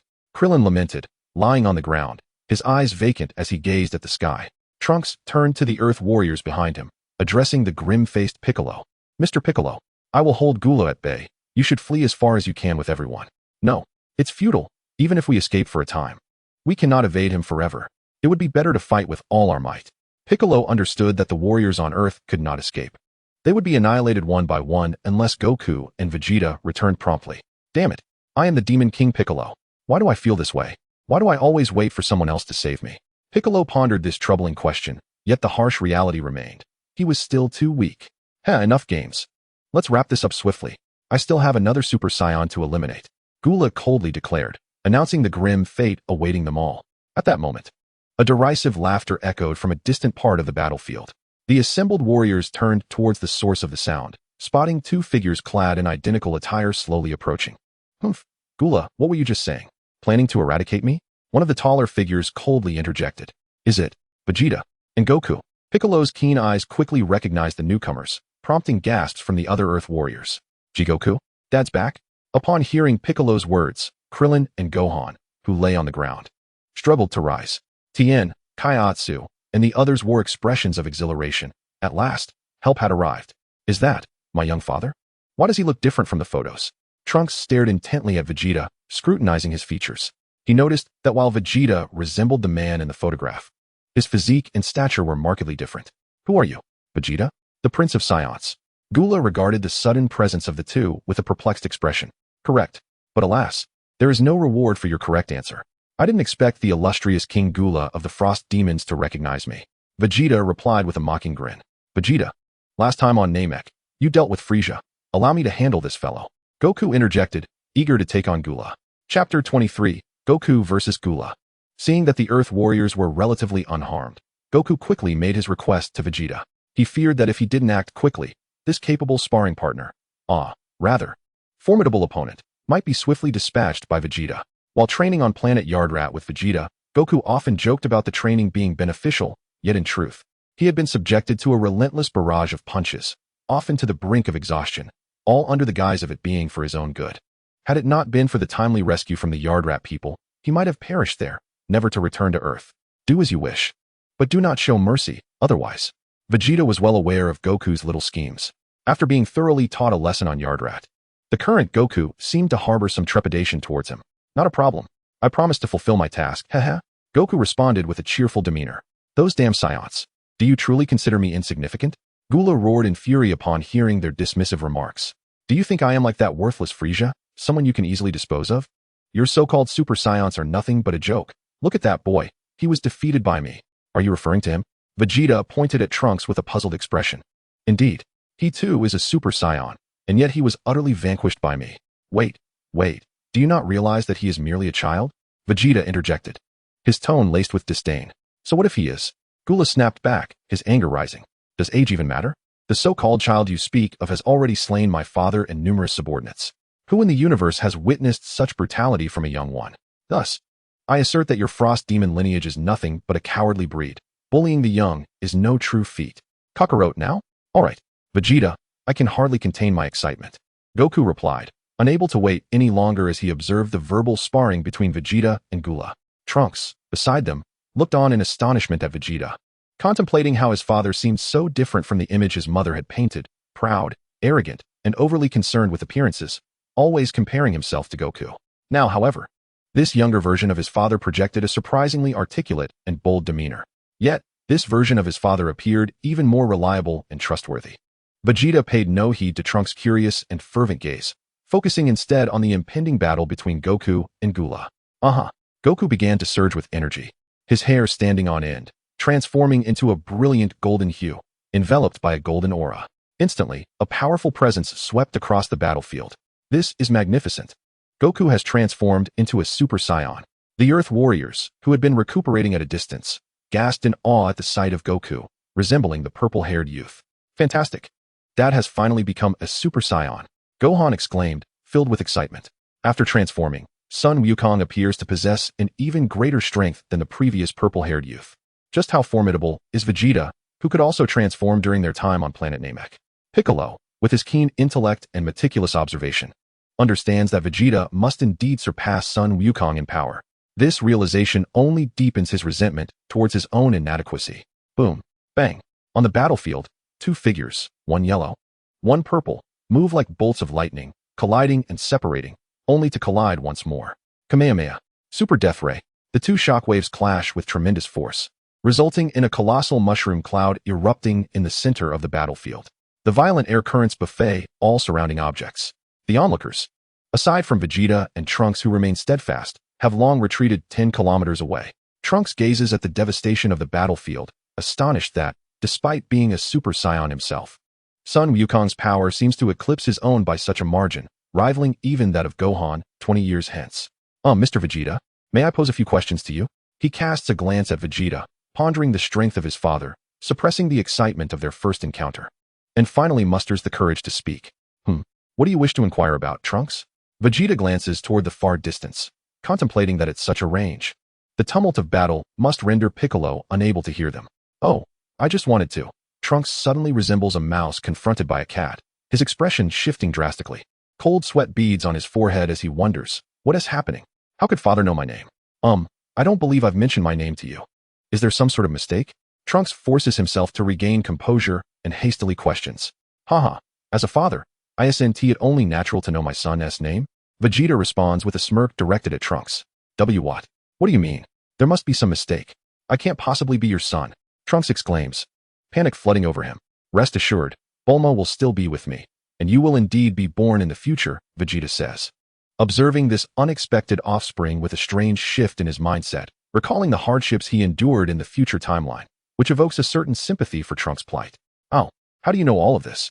Can you foresee the future? Trunks, taken aback, falls silent for a moment before blurting out the thought that perhaps his father too has transcended time. Based on what you say, it's quite similar. Just consider it so. Vegeta, disinterested in further explanation, recognizes that his own circumstances are beyond explanation. Father. Trunks, hearing this clarification, feels no need to dwell on it further. After all, given the existence of time machines, it seems entirely plausible that his father possesses the ability to foresee the future. Good son.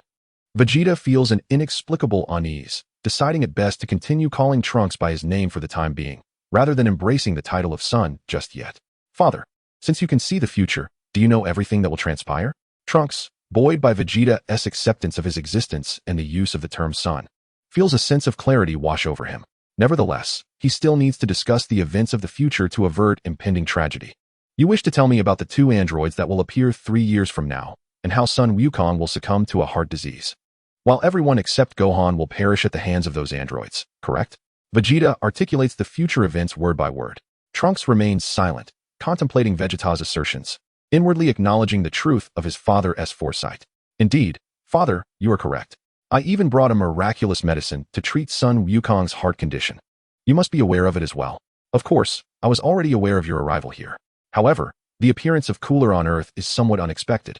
Vegeta nods in affirmation, observing Cooler engage in combat with Sun Wukong. Father, do you know? The Earth of the future has become a living hell since the androids arrived. Androids 17 and 18 are fiends, utterly devoid of humanity, wreaking havoc and slaughter, leading to a decline of nearly 90% of the planet's population. Trunks recounts the atrocities committed by the androids, gripping his hands so tightly that his nails dig into his palms.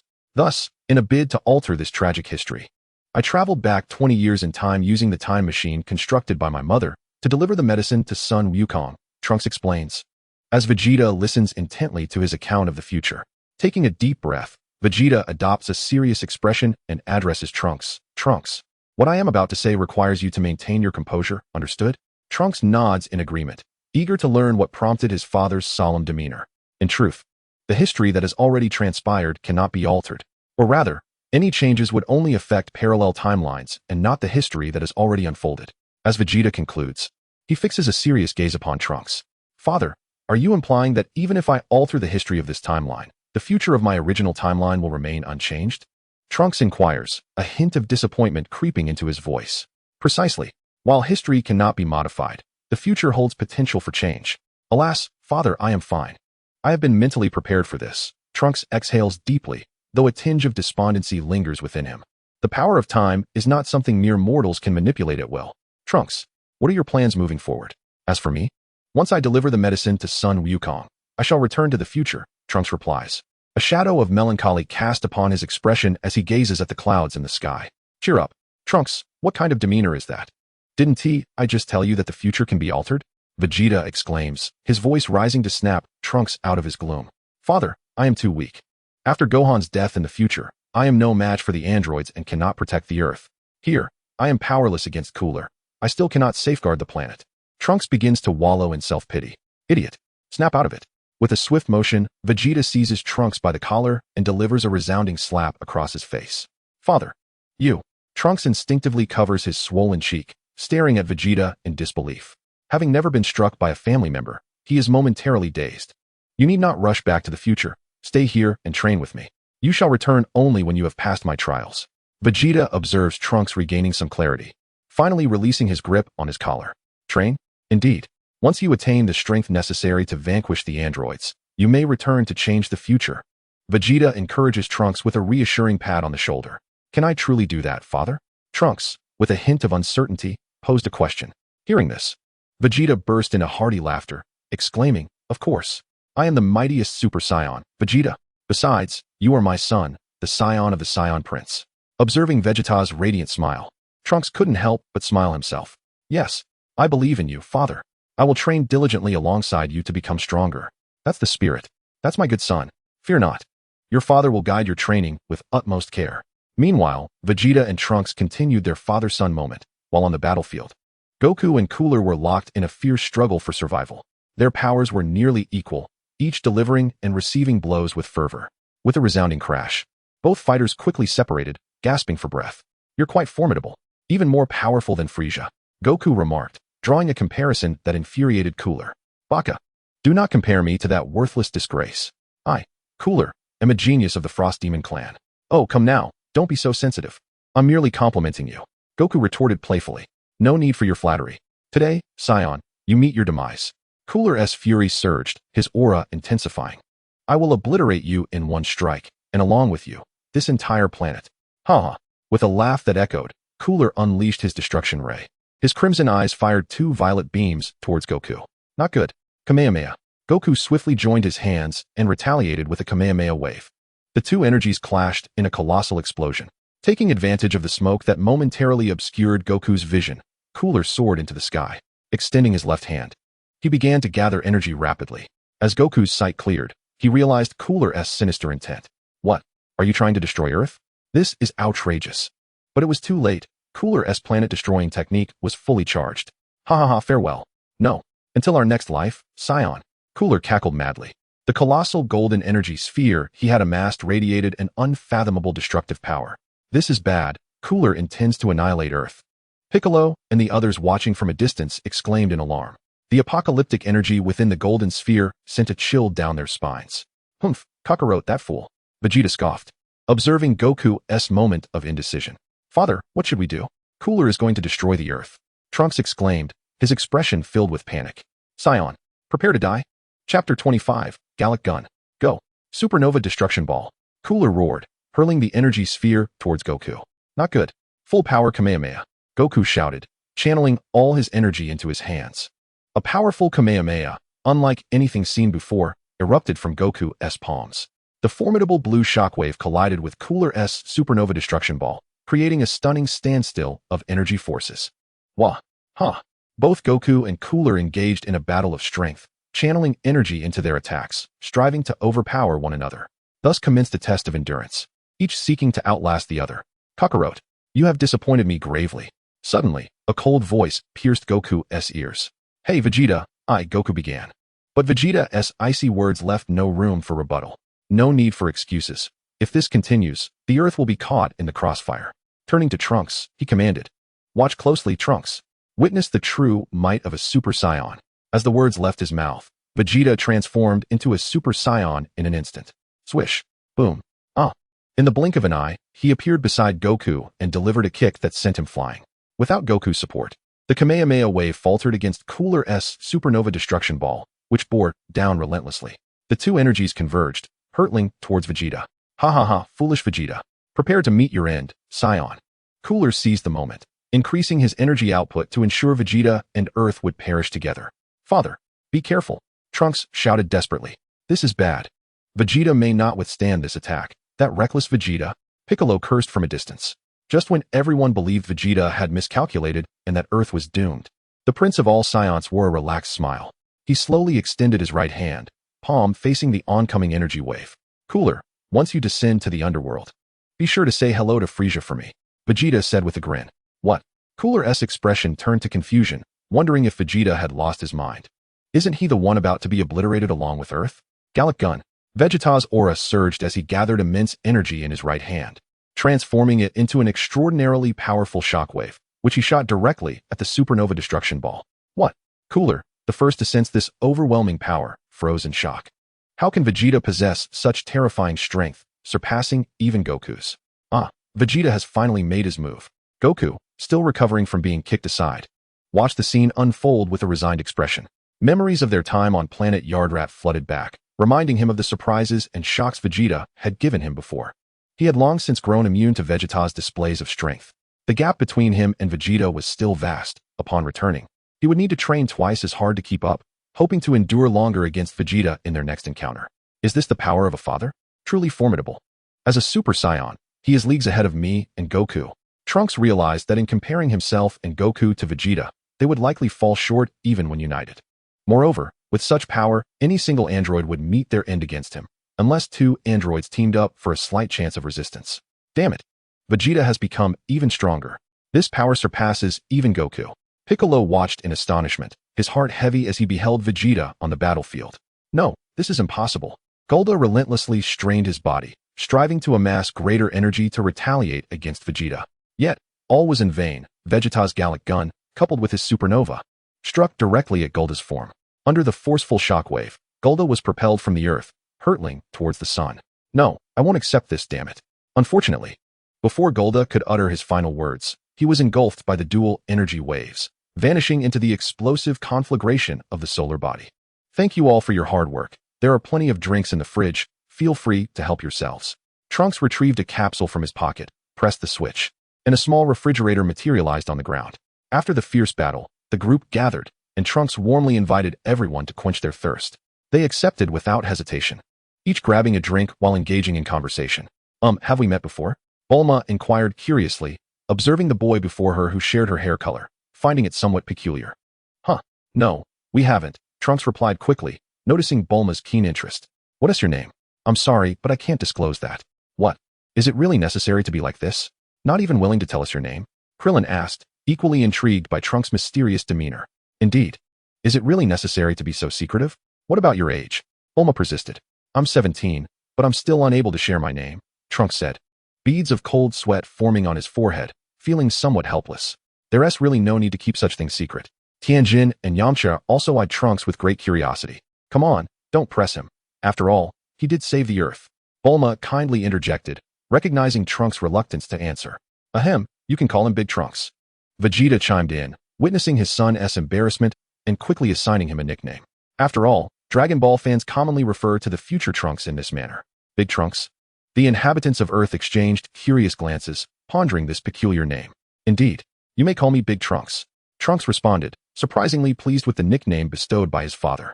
By the way, Big Trunks, how did you know that Goku and the others would arrive near Earth? Inquisitive little Krillin questioned. Yes, I want to know. You're a Saiyan too, aren't you? I see you can transform into a Super Saiyan. Gohan, the ever-curious child, followed up. Oh, and big trunks. It seems you're wearing the Capsule Corporation logo. Are you an employee there? Bulma, the third curious soul, joined in the questioning. Mom, didn't TU just say not to pressure me? Why are you? Trunks stared in disbelief at the group, internally lamenting his mother's inconsistency. Trunks found himself cornered by their enthusiastic inquiries, casting a pleading glance at Vegeta for assistance. Vegeta, feeling his son's desperate gaze, sighed but decided to step in. Ahem. Let me explain. The crowd turned their expectant faces toward Vegeta. Even the usually aloof Piccolo looked intrigued, standing nearby. Listen up, everyone. Firstly, Big Trunks' identity. Vegeta cleared his throat and began to narrate Trunks' story, revealing to them that he hails from the future, albeit omitting the details of his true origins and refraining from mentioning androids 16, 19, 20, and Cell, while truthfully sharing the various events that transpired in the future. Incredible. Big Trunks, you're from a future world. Yamcha remarked, somewhat dazed. A time machine? How fascinating. Bulma's attention was captivated by the notion of the remarkable time machine. What? Big Trunks. In the future, everyone on Earth besides you dies in 3 years? Krillin struggled to believe his ears. I can't believe I died from heart disease before participating in any battles. How regrettable. Will this medicine cure it? Goku's mood dampened as he gazed at the miraculous medicine Trunks had handed him. Mr. Big Trunks, if my dad takes this medicine, will his heart condition be cured? Gohan, concerned about the future of his father, asked Trunks with a serious expression. Are the androids truly that terrifying? Even Vegeta in the future falls to them? Piccolo questioned. Puzzled, for Vegeta's current strength was formidable. The might of those androids 3 years hence must be extraordinarily fearsome. Indeed, Mr. Goku's illness has been overcome in the future. This medicine is 100% effective. Trunks began to speak of the android's dreadfulness, but paused, contemplating how his father's current power could easily handle any single android. The thought of how strong Vegeta could become after 3 more years of training filled Trunks with anticipation.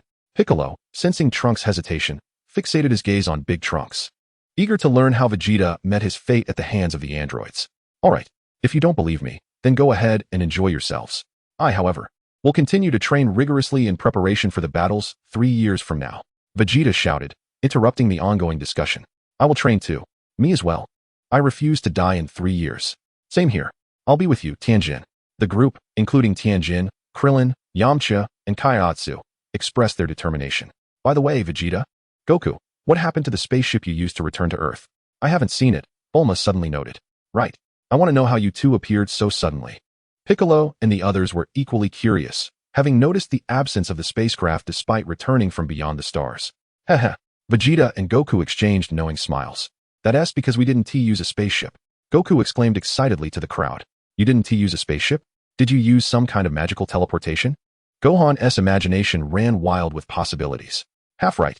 What we used is not magic, but spirit, which is what we refer to as ki.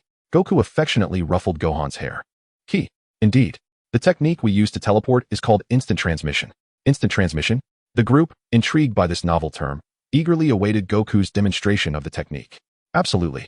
Allow me to show you. Goku, brimming with enthusiasm, prepared to showcase this newfound ability. First, one must conjure the image of the person they wish to meet in their mind, then sense their aura, and they shall arrive at their location. Sun Wukong pressed the index and middle fingers of his right hand against his forehead. Where to go? Ah, yes. Master Roshi's came house. I found Master Roshi's energy. Whoosh. No sooner had Sun Wukong spoken than he vanished in an instant. Where's Wukong? I can't sense Dad's aura nearby. Krillin and Gohan quickly scanned their surroundings. Whoosh. Hello, I'm back. Just then, Sun Wukong reappeared beside them. Wukong, where did you go just now? Why couldn't we sense your aura nearby? Krillin inquired curiously, only to suddenly notice that Sun Wukong was wearing a pair of sunglasses. Oh, those sunglasses look somewhat familiar. Aren't they the ones that Master Roshi often wears? Ha, indeed. They are Master Roshi's sunglasses. I just teleported to Kame House. Sun Wukong chuckled as he removed the sunglasses, revealing his gleaming white teeth. Kame House. But that's at least 10,000 kilometers away. You made a round trip in less than 10 seconds, didn't you? Yamcha gazed incredulously at the sunglasses in Sun Wukong's hand, astonished by such a remarkable feat. Krillin, could you please return the sunglasses to Master Roshi after we go back? Sun Wukong handed the sunglasses to Krillin. Oh, I see. You teleported to Earth with Vegeta from the planet where you were training, right? Krillin asked Sun Wukong as he accepted the sunglasses.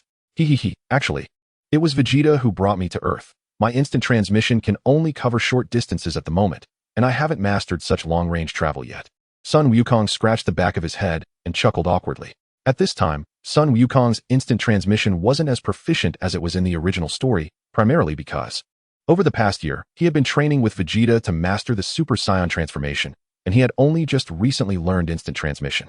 As for Vegeta, even in the original series, his talent far surpassed that of Sun Wukong, and now, he had mastered instant transmission in just 3 months.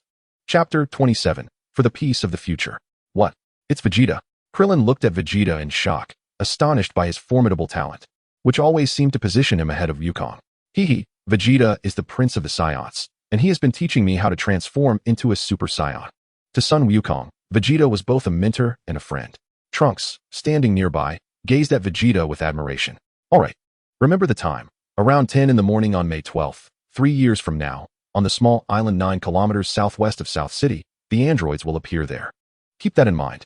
If you're afraid of dying, then don't go. Vegeta disregarded the astonished gazes of the group and reiterated the time and place of the android's appearance. I agree. Yamcha and Krillin exchanged glances and chuckled helplessly. By the way, I have a brilliant idea. Why not eliminate Dr. Gero, the creator of the androids? Right now, Bulma suddenly brought up this issue. But we don't know where Dr. Gero is. Krillin shook his head in frustration. That's not a problem. Don't forget we have the Dragon Balls. As long as we summon Shenron, we can find out where he is hiding. And then we won't have to fight in 3 years. What a great idea. We can solve this without a battle. Krillin suddenly realized. Haha, indeed a good plan. But do you think the others will agree? Vegeta interjected. Agree? How could they not? You all. Bulma was about to retort Vegeta when she noticed that Sun Wukong looked somewhat uneasy. Wukong, don't you think this is the best way to handle it? Bulma excitedly grasped Sun Wukong's arms, shaking him as she asked. I'm sorry, Bulma, but to be honest, I hope for a battle. Besides, Dr. Gero hasn't done anything yet. How can we kill him? Sun Wukong said seriously, looking at Bulma. Damn it. Bulma was immediately exasperated. Everyone, we shouldn't take this risk. Those Saiyans are naturally combative. If we die this time, we won't be able to come back to life. Bulma appealed to the surrounding Earth warriors. I want to test my strength too. I'd willingly accept death. Tien Shinhan pondered for a moment, but did not agree with Bulma's approach. Why are you all like this? Bulma looked around at the lack of support for her proposal, feeling disheartened. All right, Bulma, we will work hard to become stronger and save the Earth. Krillin quickly reassured Bulma. Noticing her disappointment, Bulma sighed, resigned to their decision. Fine, let's fight for the peace of the future. Sun Wukong exclaimed enthusiastically, now that Bulma had ceased her objections. Hooray! Krillin and Gohan shouted in unison. You are all battle maniacs. Although I disagree with your approach, I will have to join you. Bulma glared fiercely at everyone present. As expected of Bulma, such a confident person. Remember to gather at the designated location at 9 in the morning on May 12th, 3 years from now. Sun Wukong addressed the group. Thus, after confirming the rendezvous point for 3 years hence, everyone departed. Southeast Mountains, Mount Payas, Sun Wukong's home. After a friendly exchange between Sun Wukong and Chi-Chi, she finally agreed to let Gohan train alongside Sun Wukong. Remember, 3 years from now, Gohan must not train anymore. Chi-Chi warned Sun Wukong. Alright, no problem. Sun Wukong quickly promised Chi-Chi, and Gohan assured her that he would study diligently over the next 3 years. The following day, in a forest near Mount Payas, Piccolo, Sun Wukong, and Gohan were training together. By the way, Wukong, after a year of training on that planet, is instant transmission the only technique you learned? Didn't you learn anything else? Piccolo asked Sun Wukong curiously. Yes, I'm too slow. A year is far too short. I spent about 6 months learning how to transform into a Super Saiyan with Vegeta, and then another 6 months mastering instant transmission. What about Vegeta? What did he learn during that year? Piccolo was still curious about Vegeta, wanting to know how he had become so powerful. Vegeta is incredibly intelligent and gifted. He mastered instant transmission in less than 3 months, and spent another 3 months learning the techniques of splitting and giant transformation, with the remaining 6 months dedicated to his solitary training. Sun Wukong recalled the grueling 6 months of training under Vegeta on planet Yardrat, which felt like a living nightmare. Solitary training, you say? Exactly. Do you have any idea how powerful he is now? Piccolo continued to press Sun Wukong for answers, unwilling to let the matter go. In truth, prior to my return to Earth, I engaged in a contest of strength with Vegeta. Without transforming into a Super Saiyan, I found myself utterly outmatched by him. Goku reminisced about those days of enduring defeats. But Dad, what happened after you transformed into a Super Saiyan? Gohan, seated nearby, inquired with curiosity. After transforming into a Super Saiyan, I became even less of a match for Vegeta. There was no room for counterattack. I could only passively endure his onslaught. Such was the case. The power Vegeta displayed when he vanquished Cooler was not indicative of his true strength. What? Piccolo exclaimed in astonishment. I suspect that even if two of me were to assault Vegeta simultaneously, it would be a futile endeavor. Goku now held immense admiration for Vegeta, viewing him as a beacon of motivation to enhance his own abilities, aspiring to surpass him in a contest of equal might. Dad, is Vegeta truly that formidable? Gohan, still grappling with the concept of Vegeta's immense prowess, sought clarification. Indeed, Gohan, thus we must diligently train to bolster our strength. Who knows? Perhaps one day we may even surpass Vegeta. Goku encouraged, affectionately ruffling Gohan's hair. Absolutely. Gohan, you are a Saiyan. With dedicated training, you will surely exceed Vegeta. Piccolo echoed, motivating Gohan further. Rest assured, Dad, Uncle Piccolo, I will commit to my training. Gohan declared, thumping his chest confidently. Chapter 28, The Gravity Room. West City, Capsule Corporation. Well, this room shall be your bedroom from now on. The adjacent one belongs to Trunks. Bulma guided Vegeta and Trunks into a meticulously arranged guest room. It's quite nice. Thank you, Bulma. Vegeta replied. I must admit, I never expected you would choose to reside on Earth. Bulma remarked, gazing at the significantly taller Vegeta, her eyes glimmering with a peculiar light. Ahem, by the way, Bulma, where is the gravity room I requested you to construct while I was on Namek? Vegeta disregarded Bulma's enigmatic gaze. Trunks, observing the interaction between Bulma and Vegeta, felt a sense of warmth, thinking how wonderful it was for his parents to live together. Suddenly intrigued by the unfamiliar term, he asked, Gravity room? What is that? A gravity room, huh? Allow me to show you, Bulma replied, linking her arm with Vegeta's as they made their way towards the gravity room. Vegeta initially intended to withdraw his arm from Bulma's grasp, but the gentle sensation on his arm compelled him to acquiesce. The trio arrived at the entrance of a special room. This is the gravity room you asked me to build. Although it was primarily completed by my father, Dr. Brief, I merely assisted. Vegeta gazed at the large door, crafted from a unique alloy, filled with an eager desire to enter and commence his training. It turned out that after Vegeta eliminated Frieza, he had discussed the gravity room with Bulma before heading to planet Yardrat. After the Frieza spaceship, which had transported the Namekians, was decommissioned, Bulma and her father, Dr. Brief, began to study and dismantle the alien technology. With the genius duo's expertise, the amalgamation of Earth and alien technology culminated in the creation of the gravity room before him. Trunks observed the imposing door with wide-eyed curiosity, reaching out to touch it. Under Bulma's guidance, Vegeta and Trunks entered the gravity room, which spanned approximately 500 square meters, slightly larger than a standard basketball court, with walls lined with the special alloy. To the left of the entrance was an operational display screen. Through Bulma's explanation, Vegeta learned how to control the gravity room. The gravity could be manually adjusted, and for safety, it also featured voice control. Currently, the room could simulate gravity up to 1,000 times that of Earth. We refrained from increasing the gravity further to prevent any unforeseen accidents. Bulma expressed concern for Vegeta and Trunks. After all, even 100 times Earth's gravity would be intolerable for an ordinary person. For instance, with Vegeta's weight at around 70 kilograms, in 100 times gravity, it would escalate to 7 tons, and in 1,000 times, it would reach 70 tons, comparable to the weight of a whale. It is crucial to understand that such immense weight can only be sustained in buoyant aquatic environments. On land, it would crush his internal organs. Surprised, are you?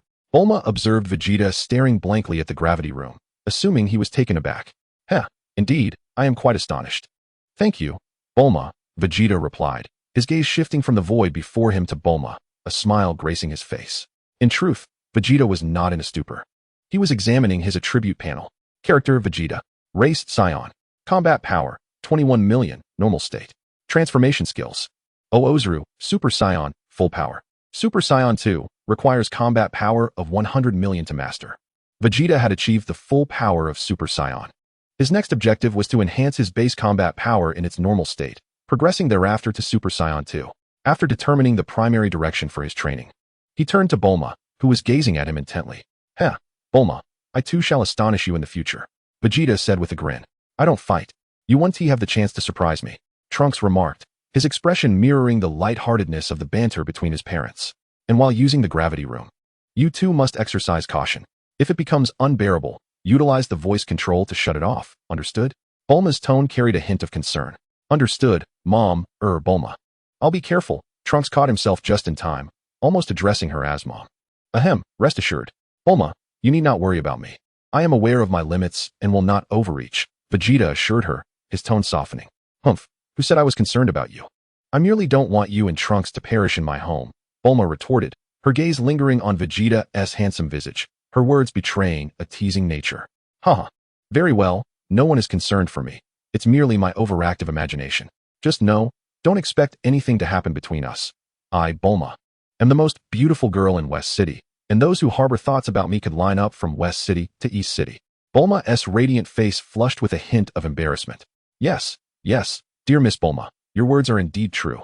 Trunks observed Vegeta's tender demeanor towards Bulma with a sense of contentment, hopeful that this version of himself would indeed come into existence. Vegeta, of course, complied with Bulma. After all, she was destined to be his future partner. In any case, there will be ample opportunities in the future for others to bow their heads before me and submit. Observing Vegeta's eagerness to train, Bulma decided to leave the gravity chamber alone. Father, I still do not comprehend the significance of the gravity chamber in our training, Trunks inquired. Having held this question for quite some time, especially as he watched Vegeta enter the chamber with a light load. Trunks, do you know what we Saiyans rely upon most during battle? Is it the Super Saiyan transformation? Trunks replied, his tone tinged with uncertainty. No, you are only half correct. Transforming into a Super Saiyan is indeed our greatest asset at present, but the foundational strength in our normal state is our most formidable reliance.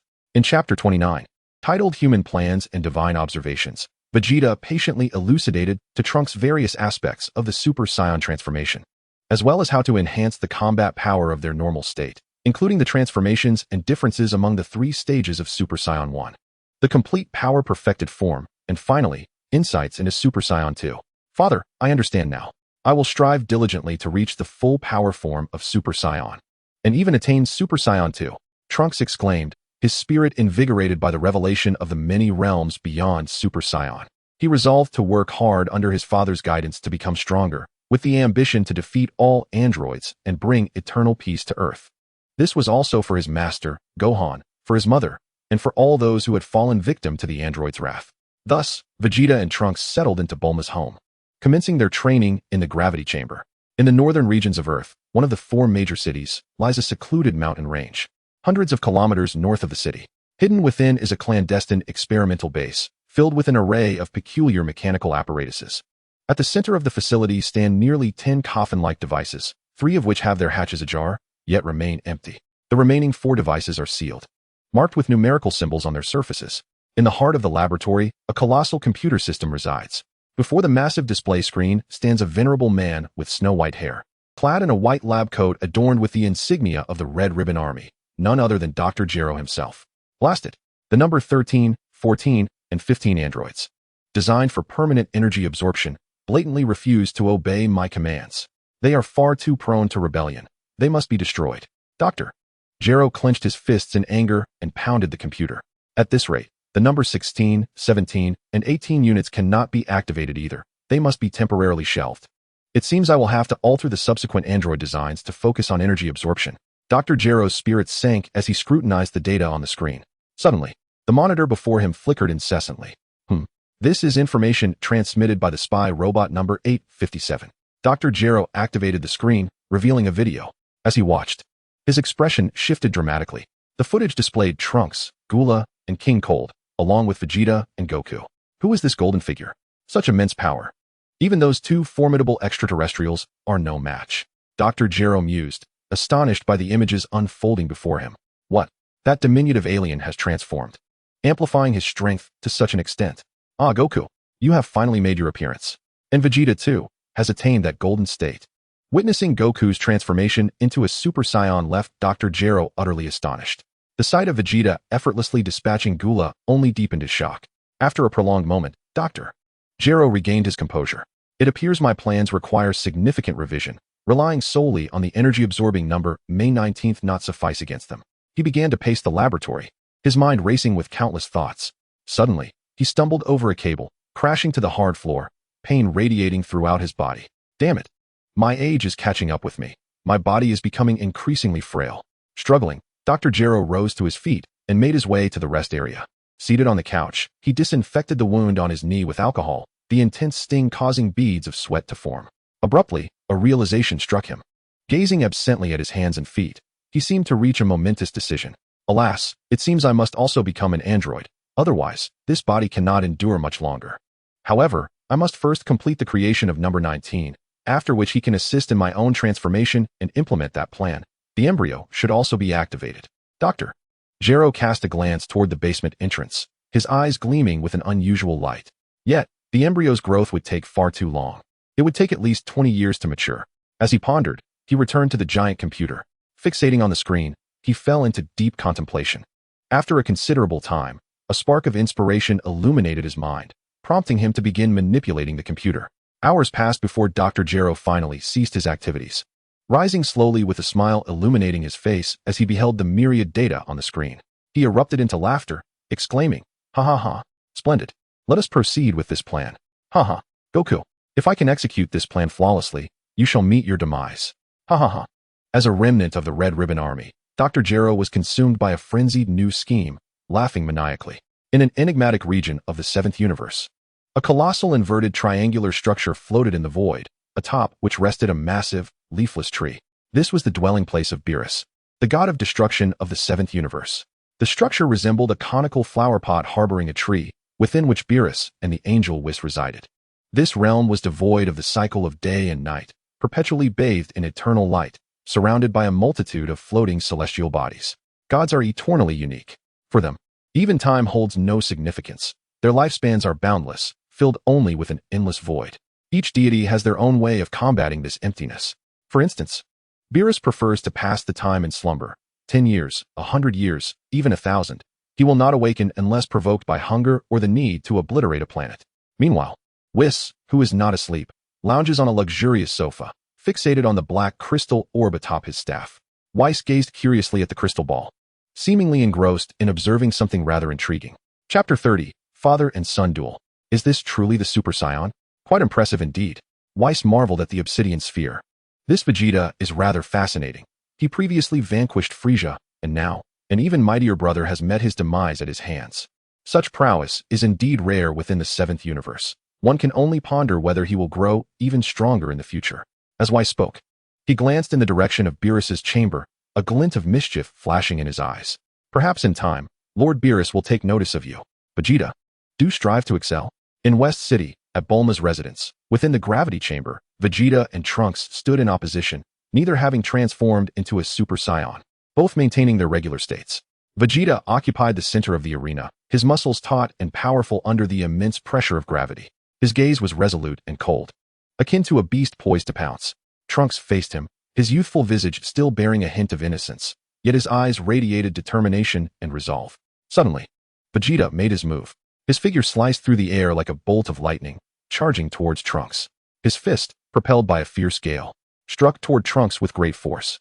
Trunks swiftly sidestepped and retaliated with a punch. Their fists collided midair, producing a resounding thud.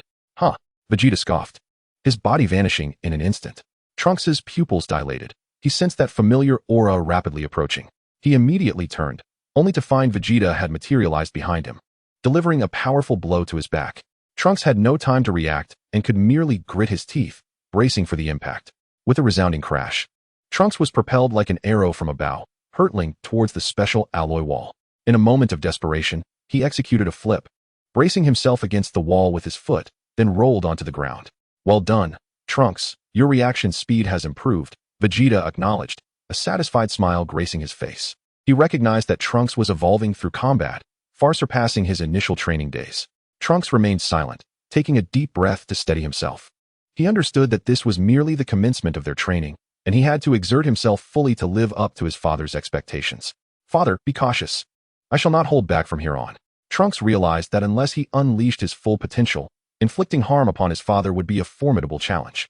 Vegeta responded with a hearty laugh. Huh. Come forth, Trunks. With a swift motion, Trunks appeared before Vegeta, executing a sweeping kick aimed at his lower body.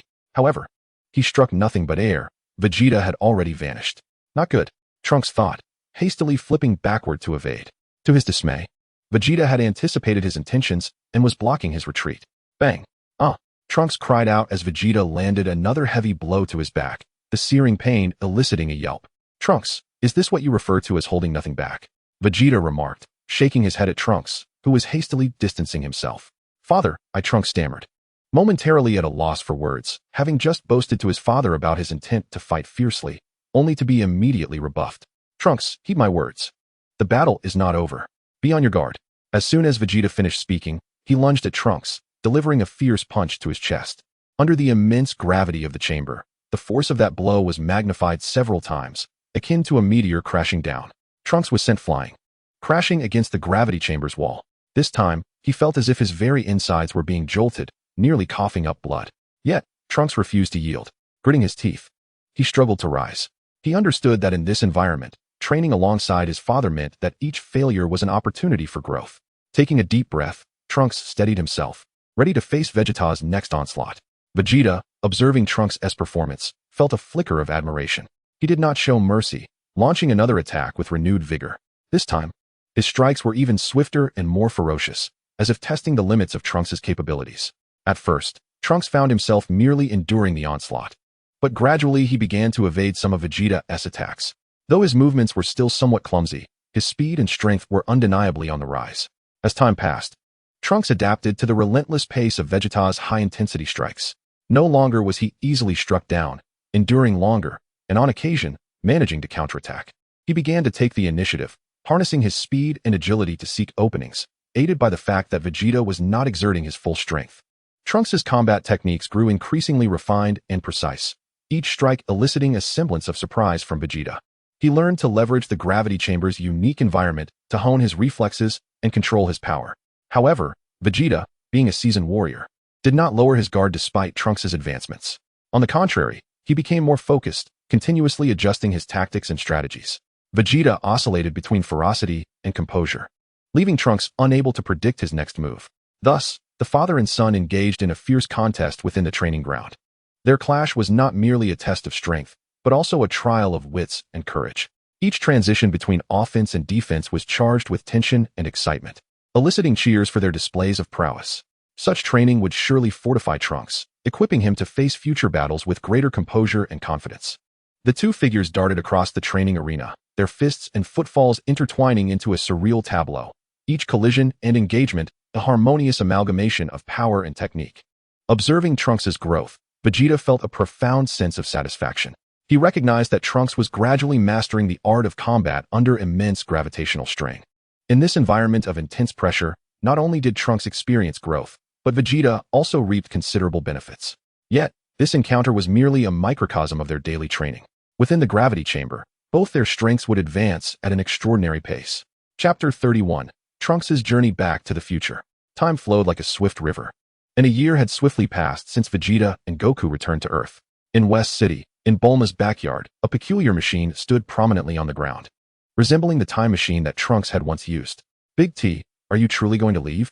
Bulma, with a hint of reluctance, inquired of Trunks, her own feelings a mystery to her, as she found herself inexplicably drawn to this young man, whom she felt a peculiar connection to.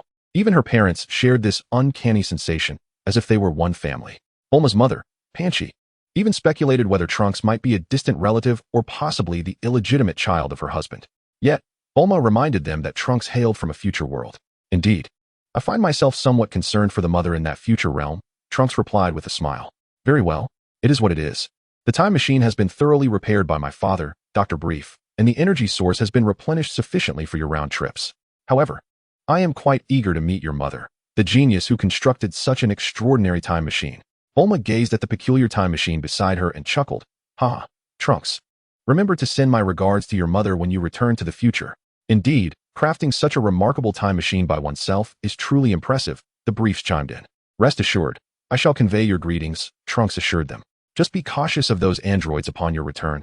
Do not overexert yourself," Bulma expressed her concern, recalling the dire future Trunks had once described. "Fear not, under Mr. Vegeta's tutelage, my training has significantly strengthened me, and I am confident I can handle those two fiends," Trunks declared, thumping his chest with conviction. After a year of rigorous training alongside Vegeta in the gravity chamber, Trunks had made remarkable strides in his power. Having mastered the full-power Super Saiyan form, with the potential to achieve Super Saiyan 2 with continued practice. "Trunks, after you deal with those two androids, remember to eliminate that fellow I mentioned earlier," Vegeta reminded him, casting a glance at Trunks. "Understood, Mr. Vegeta," Trunks replied, exchanging a few more pleasantries before departing through the time machine. The group watched as the time machine gradually transformed into a beam of light, eventually vanishing without a trace. The Briefs then retreated from the garden, each attending to their own affairs, leaving only Vegeta and Bulma behind. Vegeta, do you think Trunks will successfully resolve the crisis in the future? Bulma pondered, her gaze lost in the sky. Rest assured, as of now, Trunks is arguably the strongest. Second only to me, Vegeta affirmed with certainty. Over the past year, Trunks' power had multiplied significantly through his training, and Vegeta assessed him to be even more formidable than Goku at this point, having mastered the full-power Super Saiyan form. There was little cause for concern unless an adversary of perfect Cell's caliber were to appear. Hearing you say that puts my mind at ease. By the way, do you have any plans for tomorrow? Bulma suddenly asked. Vegeta, intrigued, regarded her and replied, I have no immediate plans. Training requires a balance of work and rest, and I intend to take a few days off. Perfect. Why don't you accompany me for a stroll tomorrow? Bulma proposed. Vegeta fell silent for a moment, reflecting on the past years spent at Bulma's house, noting that she had never before invited him out, having been preoccupied with intense training alongside Trunks. He had not kept up with Bulma's romantic life. However, based on his understanding of the original narrative, Bulma and Yamcha were likely still together. Why the sudden invitation to go out? Although Bulma was destined to be his, he did not wish to intrude upon her relationship. He would wait until they parted ways before deepening his connection with her. What? Are you reluctant? Bulma, noticing Vegeta's hesitation, felt a flicker of irritation. She thought to herself, here I am, a vibrant and attractive young woman asking you out, and you hesitate? Were it not for your strikingly handsome and stoic demeanor, I would not still be entangled with that fickle Yamcha. It's infuriating. Of course not. I'm quite pleased, lovely Bulma, Vegeta responded, noting the clouds gathering on Bulma's face and offering a compliment. After all, it was merely a means to charm his woman. There was no shame in that. Humph. Just remember to come find me tomorrow morning, Bulma said with a hint of pride. Vegeta, gazing at Bulma, mused, there will be plenty of opportunities. I intend to make you submit beneath me in due time. The following day, bright and early, Vegeta arrived at Bulma's door, gently knocking. Bulma, are you in there? Coming. Bulma responded, opening the door to reveal her radiant figure. It was summer, and she wore a delightful white sundress adorned with subtle lavender stripes, perfectly complementing her long purple hair. Vegeta, is this what you're wearing to go out with me? Bulma observed, taking in Vegeta's attire, which consisted of a black tank top paired with baggy shorts and flip-flops. While she looked stunning, Vegeta's outfit was almost comical in comparison. Is there a problem? It's hot out. This is comfortable attire, Vegeta retorted, asserting that his summer ensemble was refreshingly stylish. There is indeed a significant problem. Your outfit is far too. Bulma began to counter, only to realize that perhaps it wasn't so bad after all. It did exude a certain masculinity. To what? She pressed. Oh, never mind. I'll just take you shopping for some new clothes later, Bulma said, rubbing her forehead in exasperation. Let us be off then. Vegeta readily agreed, pleased that Bulma was willing to purchase him new attire. They walked side by side down the stairs, and as they passed through the garden, they encountered Bulma's mother, Panchi, who was dressed in gardening attire, tending to the family's flower bed. Upon hearing footsteps, Panchi looked up to see Bulma and Vegeta. Oh my, Bulma and Mr. Vegeta. What brings you two here? Good morning, Mrs. Brief, Vegeta greeted warmly. Good morning, Mr. Vegeta. You are too kind. Just call me Panchi, she replied with a smile. Bulma chimed in, Mom, Vegeta and I are just about to head out. Panchi noticed the closeness between them and, with a hint of curiosity, asked, Oh my, Bulma, are you going on a date with your new boyfriend, Mr. Vegeta? Mom, what are you talking about? Bulma exclaimed, feeling a flush of embarrassment. For while she held feelings for Vegeta, they had yet to reach the status of a romantic relationship. Isn't Mr. Vegeta your new boyfriend? Panchi asked, her eyes twinkling with amusement. Bulma clarified, not quite. Mom, please don't misunderstand. I'm merely taking Vegeta out to buy some clothes. Is that so? Have you and Mr. Yamcha parted ways? I haven't seen him at our home lately. Mom, please don't. Bulma attempted to interrupt her rambling mother, but to no avail. Mr. Yamcha once mentioned that he adored the lemon black tea and rose honey tea I made. Bulma's expression began to show signs of impatience as she shouted, Enough, Mom. Yes, I have indeed broken up with that fickle Yamcha. Fickleness is indeed a significant issue, much like your father was in the past. But when did you start dating Mr. Vegeta? Bikini's eyes sparkled with excitement as she inquired further. Oh, Mom, can't you just let it go? All right, Vegeta, let us go? Bulma could no longer endure. Swiftly grabbing Vegeta's hand and leading him away. Goodbye, Mrs. Bikini, Vegeta said, not forgetting to bid farewell as they departed. Goodbye. Make sure to date Bulma properly. Bikini waved goodbye to the two as they receded into the distance. Ah, youth is wonderful, so vibrant. And Mr. Vegeta is indeed quite handsome. His physique is even more captivating than Briff in his youth. At the entrance of Bulma's home, she remarked, Vegeta, ignore my mother. She has a penchant for rambling. As she scolded her mother, Bulma rummaged through her bag and extracted a small box. Opening it, she retrieved a portable capsule and, after pressing a switch, tossed it into a nearby open space. Boom. A new model of a convertible hover car materialized before them, the vehicle adorned with the Capsule Company's emblem, evidently produced by Bulma's own company. What are you up to, Bulma? What else? We must drive out. She replied. Why go through all that trouble? I could simply fly us there, Vegeta questioned, puzzled. Vegeta, we are going out shopping, not engaging in battle. A leisurely drive is also a delightful aspect of shopping. Come on, get in. I'll take the wheel. Bulma opened the car door and slid into the driver's seat, pulling out a peculiar card from her bag. The card appeared to contain a sensing chip. Bulma swiped it across a spot on the car's central console, and the vehicle roared to life. Vegeta effortlessly leaped into the passenger seat. Bulma then pressed the accelerator, and the car launched forward, speeding towards the commercial center. Bulma, didn't you say we drive slowly? Vegeta asked, bemused, observing Bulma's sudden change in demeanor. Indeed, but I have changed my mind. I now wish to experience the sensation of flying, Bulma exclaimed, relishing the rush of wind against her face. In a whirlwind of speed, they soon arrived at the largest commercial hub in West City. After parking the car, Bulma eagerly led Vegeta directly into the grandest mall. Thus, Bulma dragged Vegeta through various men's clothing stores, indulging in a shopping spree. How is it, Vegeta? Come out and let me see. Bulma knocked on the fitting room door of a prominent brand. Before long, Vegeta emerged, standing tall before her. Well, not bad at all. Truly, clothing can transform a person, she remarked. Vegeta donned a loose, mid-sleeve white t-shirt paired with relaxed black cropped pants and functional athletic shoes. Bulma's gaze was fixed on Vegeta, feeling that this outfit suited him remarkably, enhancing his allure. You've mentioned that at least a dozen times, Vegeta replied, a hint of exasperation in his tone, as he observed Bulma's infatuated expression. To him, this outfit felt no different from his previous tank top and baggy shorts. Who can blame you for being so handsome? I could say it 100 or 1,000 times. However, this outfit conceals your muscles, Bulma continued, playfully touching Vegeta's physique, her mind whispering. Those muscles are for my eyes only. No other woman shall see them.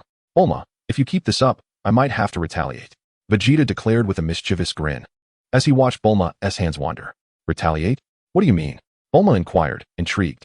Vegeta leaned closer, whispering in her ear, if you keep touching me, I might just reciprocate. What? What do you mean? Bulma stuttered, ready to retort, justifying her actions since she was the one purchasing the clothes. Yet, feeling the warmth of Vegeta's breath against her ear made her cheeks flush with an unfamiliar shyness, reminiscent of her past experiences. Having encountered such situations before, Bulma considered herself seasoned. Even during her time with Yamcha, she had never felt this way. Noticing Bulma's momentary speechlessness, Vegeta recognized her wandering thoughts. He swiftly embraced her, capturing her soft lips in a passionate kiss. I'm doing this for your sake, he murmured. Bulma initially resisted, but soon she began to respond to his skilled advances. Minutes turned into what felt like an eternity before they finally parted, both gazing into each other's eyes, filled with love. Bulma, let us marry. Absolutely. Chapter 33, Piccolo and Gohan vs. Son Goku. At Baozi Mountain, nestled in the southeastern mountains, lies an idyllic paradise. The scenery is picturesque, and nature's bounty flourishes, with wildlife in abundance. At this moment, a few kilometers from Son Goku's home, three figures of varying heights engaged in a fierce battle. The tallest and the shortest joined forces against the third individual. Bang! In the blink of an eye, the trio exchanged nearly 100 blows. Boom! They broke away from their entangled skirmish, the tallest and shortest regrouping. Gohan, you attack Goku's lower half, while I strike at his upper half. The tallest instructed the shortest. Understood, Uncle Piccolo. Indeed, it was the formidable Piccolo and his pupil, Son Gohan, preparing for an intense midday training session under the blazing sun, which illuminated the sandy ground around them. Son Goku stood at the center, his gaze sharp as an eagle's, emanating a formidable aura. Clad in an orange martial arts uniform, the definition of his muscular arms stood in stark relief against the sunlight, resembling a perfect statue. Piccolo and Gohan stood resolutely opposite him, their eyes like two keen blades, ready for the impending clash. The battle was imminent. Gohan, attack! Piccolo bellowed, launching the first strike with his fists clenched like hammers, surging towards Son Goku's face. Son Gohan swiftly followed suit, leaping into the air and executing a graceful somersault. Akin to a leopard pouncing upon its prey, he aimed a powerful kick at Goku's lower leg. Their attacks converged almost simultaneously, unleashing a formidable wave of energy that swept across the entire training ground. Goku, wearing a serene smile, did not evade but instead met their onslaught head-on. His fist collided with Piccolo's punch, producing a thunderous cacophony. Meanwhile, he adeptly rolled in midair, narrowly evading Gohan's strike. A subtle smile graced Goku's lips as he instantaneously vanished from sight. Piccolo and Gohan exchanged wary glances, scanning their surroundings in search of Goku's elusive form. But their eyes fell upon an empty expanse. At that moment, Goku materialized behind them, his fist crackling with the force of a tempest, aimed squarely at Piccolo's back. However, Piccolo was prepared. He swiftly pivoted and engaged Goku in a fierce clash. Gohan, not to be outdone, darted to Goku's other side, seeking to launch a flanking attack. The air was filled with the sound of impacts as Goku countered their relentless assault, skillfully adjusting his tactics to find an opening against their combined might. Piccolo and Gohan synchronized their efforts, their strikes crashing against Goku like a relentless tide. Piccolo's powerful blows, infused with energy, combined with Gohan's nimble movements, created a dazzling display of martial prowess that gradually forced Goku into a precarious position. A flicker of seriousness crossed Goku's eyes. He understood that without tapping into his true strength, escaping the duo's onslaught would prove to be an arduous task. Taking a deep breath, he felt his energy surge within him. In an instant, Goku radiated a brilliant light, his hair standing on end as it transformed into a golden hue. Enveloped in an ever-burning golden aura, his power magnifying exponentially. In his normal state, he could not contend with the united front of Piccolo and Gohan, compelling him to transform into a Super Saiyan. Immediately, an overwhelming sense of pressure descended upon Piccolo and Gohan, their expressions shifting in response. Piccolo, Gohan, I will temper my strength by half, but you must remain vigilant, Goku announced, his voice firm as he morphed into his Super Saiyan form. No sooner had he spoken than his figure blurred, vanishing from their sight. Gohan, be careful. Understood, Uncle Piccolo. In a flash, Goku reappeared behind them, his fist striking like a cannonball towards the two. Caught unawares, Piccolo and Gohan were slammed from behind, rolling away from the impact. After a moment to dissipate the force, they regained their footing and swiftly launched a counteroffensive against Goku. The battle intensified, their silhouettes intertwining in the air, the sounds of fists and feet colliding echoing in the atmosphere. Goku displayed remarkable agility, leaping and rolling, skillfully evading their strikes. As he spun through the air, his speed seemed to transcend the confines of time itself. Special Beam Cannon. Flash Attack. Piccolo and Gohan unleashed energy blasts simultaneously, two formidable techniques hurtling towards him. The surrounding air vibrated with violent energy, causing nearby trees to bend under the pressure. Goku stood his ground, unfazed, extending his left hand before him. With a resounding crash, the twin blasts collided with Goku's palm, igniting a cataclysmic explosion that enveloped him. After a considerable pause, as the smoke cleared, Goku stood unscathed, not having shifted even a centimeter. Piccolo and Gohan stared in disbelief, though they knew Goku was no match for them in his normal state. They were stunned that he had effortlessly blocked their combined assault with a single hand. Piccolo, Gohan, now it is my turn to strike, Goku declared, charging toward them. In a flurry of movements, Piccolo and Gohan attempted to mount an offense, but their various attacks were deftly neutralized by Goku. Although he initially took the initiative, he primarily focused on evasion, countering only sporadically. Yet, in his Super Saiyan state, Goku's punches and kicks were overwhelmingly powerful, crashing down upon Piccolo and Gohan with the force of a tempest. In stark contrast, their retaliations appeared feeble before him, unable to withstand his onslaught. They could only muster the strength to resist, but their efforts seemed trivial in the face of Goku's might. He resembled an invincible golden deity, effortlessly breaching their defenses. With a resounding impact, Goku sent both Piccolo and Gohan hurtling through the air, their forms tracing parabolic arcs before landing heavily on a distant patch of grass. Goku stood tall, his figure illuminated by the sun, exuding an aura of formidable strength. Struggling to rise, Piccolo and Gohan gazed at Goku with expressions of envy. Though defeated, they felt no overwhelming despair. Rather, excitement sparkled in their eyes, for they recognized that battling such a powerful Goku was a rare opportunity for growth. Chapter 34, Vegeta vs. Goku. After their bout, Goku, Piccolo, and Gohan gathered on the grass to reflect on their respective shortcomings in battle. Goku, your Super Saiyan form is truly impressive. Indeed, Dad. The Super Saiyan transformation is incredibly powerful. It allowed you to defeat both me and Uncle Piccolo in an instant. Both Piccolo and Gohan expressed their admiration for Goku's prowess. Hee, you both have made significant progress in your training over the past year. Goku chuckled, acknowledging their growth. Had he not transformed into a Super Saiyan, he would have been no match for Piccolo and Gohan. Kakarot, you remain as you were. A cold voice suddenly interrupted their camaraderie. Huh, Vegeta, what brings you here? Goku exclaimed, surprised to see Vegeta standing behind them. Vegeta? Uncle Vegeta. Piccolo and Gohan echoed, equally astonished by his presence. I've come to assess how much stronger you've become after a year apart, Kakarot, Vegeta remarked nonchalantly. What? You wish to challenge me? Goku's heart raced with excitement. He had eagerly anticipated testing his newfound strength after a year of rigorous training. However, he knew that Piccolo and Gohan combined could only suppress his normal state. And in his Super Saiyan form, they were no match for him. Indeed, Kakarot, show me the extent of your progress. Goku had long desired a confrontation with Vegeta, yet he often felt uncertain and hesitant to seek him out. Now, with Vegeta voluntarily offering to test his strength, it was an opportunity he could not pass up. Vegeta and Son Goku sought out a spacious area where they could freely unleash their full combat potential.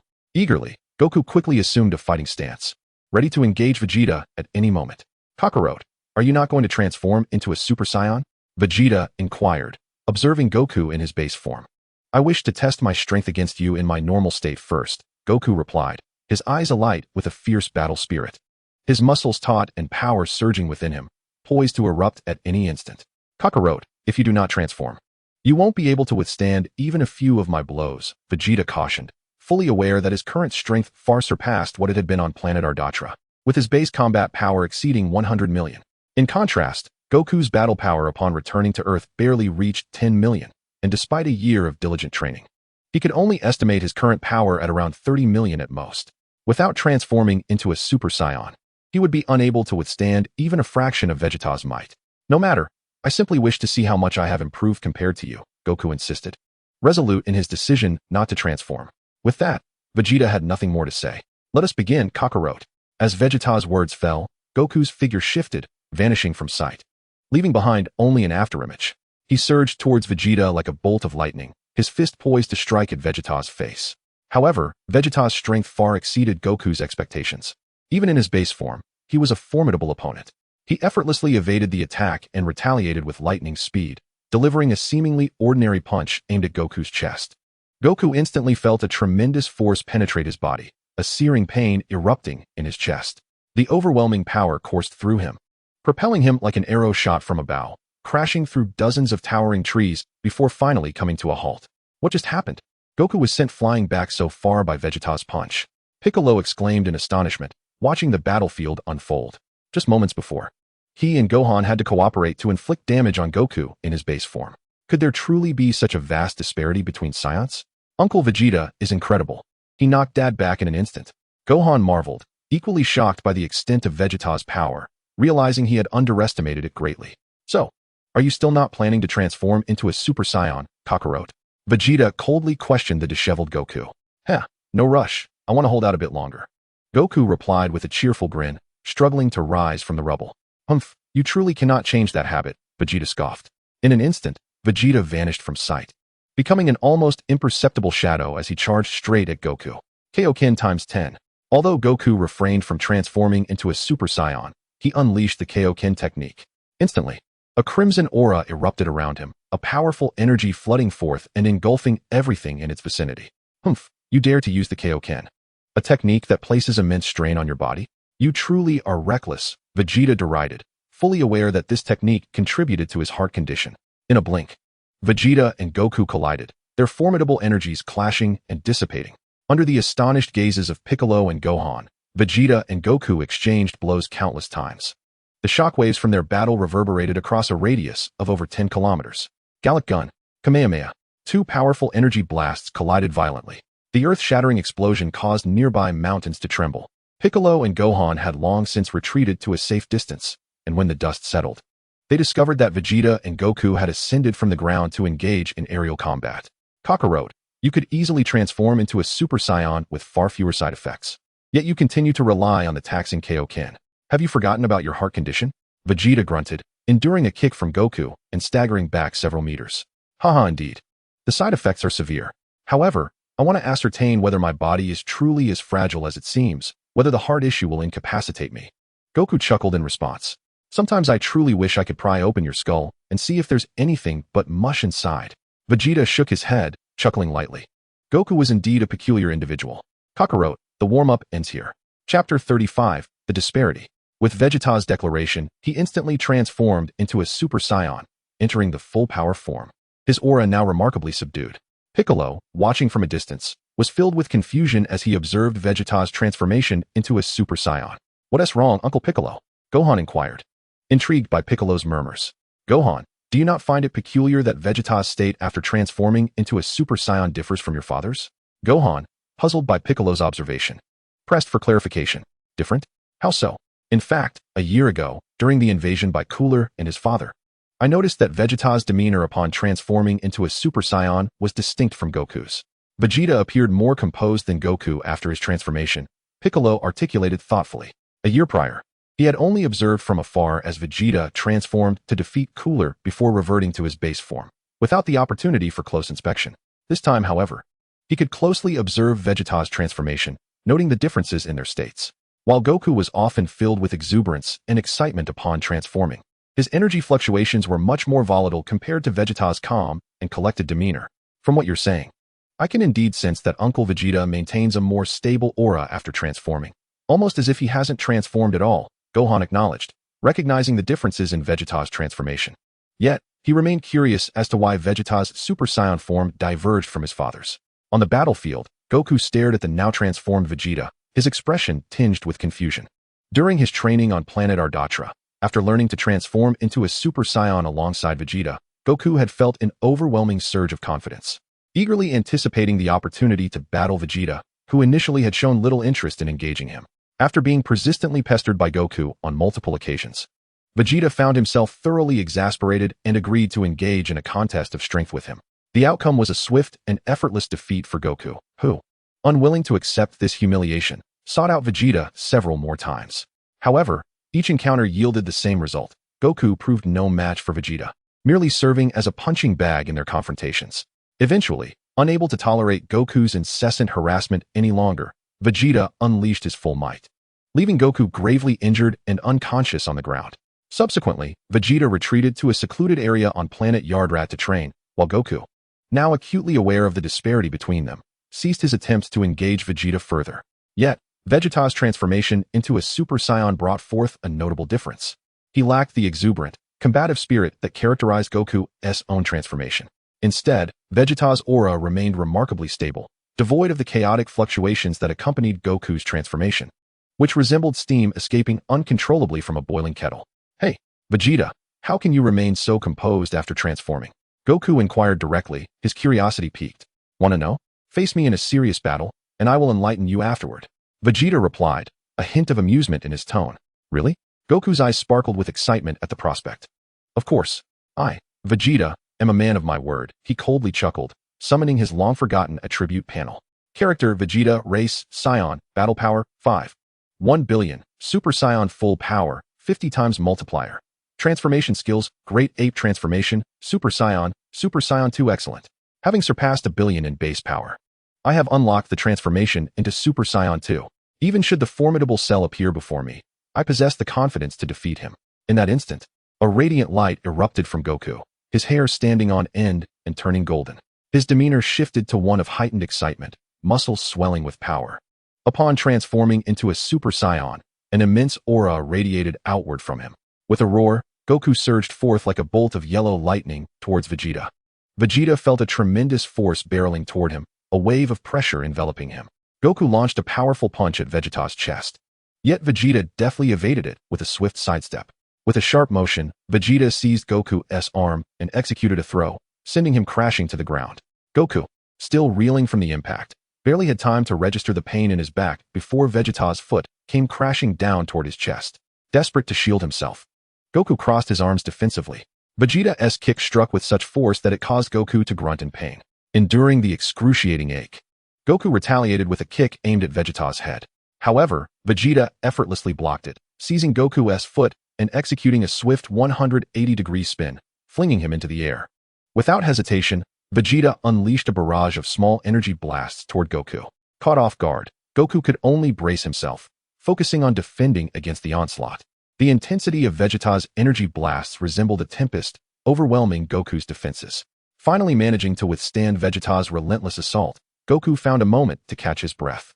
Yet, like a phantom, Vegeta closed the distance, delivering a devastating punch to Goku's abdomen. In an instant, Goku was sent hurtling through the air, flipping helplessly as Vegeta continued his relentless barrage. Goku attempted to evade, but each time, Vegeta effortlessly pursued him, showcasing a combat prowess that far surpassed Goku's own. Despite Goku's desperate efforts to break through Vegeta's defenses, he found himself thwarted at every turn. In the air, Goku fought with every ounce of strength, striving to penetrate Vegeta's formidable barrier. Yet, Vegeta stood resolute as an unyielding mountain, repelling each attack with ease. Chapter 36. The disparity among Super Saiyans. It became evident that even transformed into a Super Saiyan, Goku was no match for Vegeta. Piccolo furrowed his brow, observing the two figures engaged in battle. Uncle Piccolo, how can this be? How is there such a vast difference between my father and Uncle Vegeta? Gohan asked, a hint of despondency in his voice. To Gohan, his father's power post-transformation had reached an incomprehensible level, making it difficult to fathom his struggle against Vegeta. Who knows? Perhaps it's because Vegeta is a prince of the Saiyans, while your father is merely a low-class warrior, Piccolo mused, grappling with the current situation. Just moments ago, Goku had easily triumphed over both him and Gohan, yet now he struggled to last even a few exchanges against Vegeta. If he were to face Vegeta directly, it would take but a single move for Vegeta to crush him. On the battlefield, Goku pondered to himself, it seems Vegeta has transcended the realm of Super Saiyans. A truly formidable opponent. After returning to Earth from planet Yardrat, Goku felt this familiar pressure once more, realizing he was far from Vegeta's level. Despite having attained the Super Saiyan form himself, he remained outmatched. Even after a year of training, the gap between them remained insurmountably vast.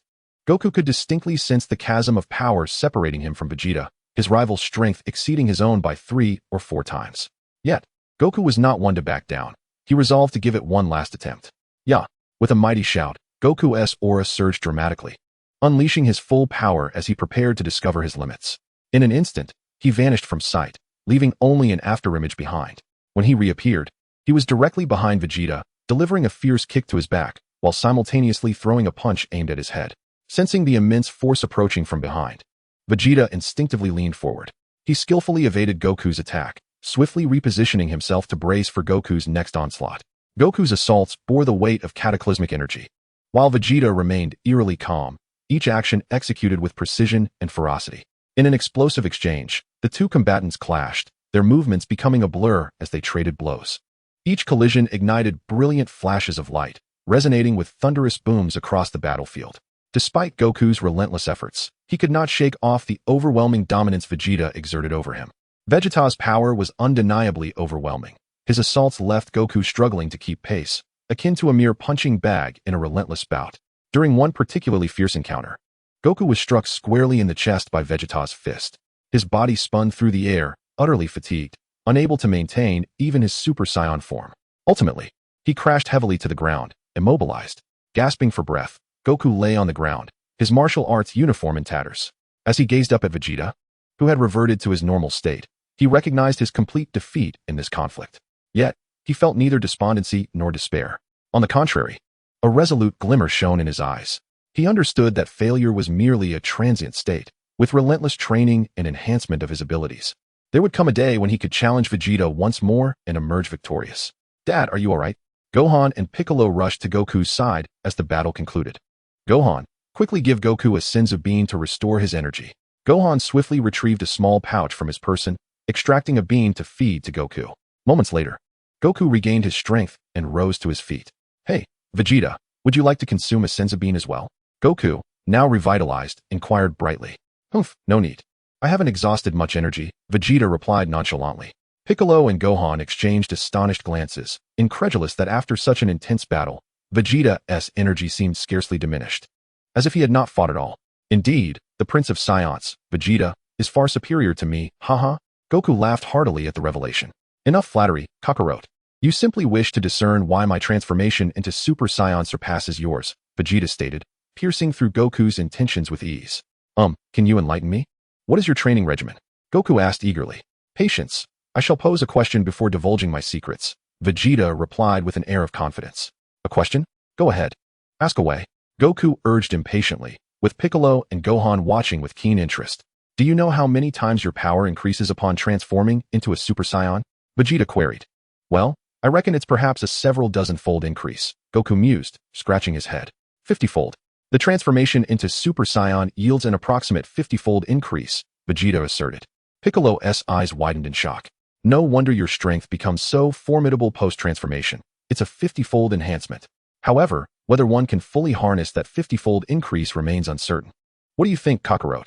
Vegeta continued, turning the inquiry back to Goku. Goku fell into deep contemplation, wrestling with this notion. Are you implying that your state after transforming into Super Saiyan allows you to perfectly unleash that 50-fold strength? Piccolo, quick-witted, connected the dots regarding Vegeta's recent transformation. Precisely. With that, Vegeta transformed into Super Saiyan, his muscles slightly bulging, and his aura radiating fiercely around him, enveloped in a continuously burning golden flame. This is the first stage of the Super Saiyan transformation, identical to Kakarot's recent state.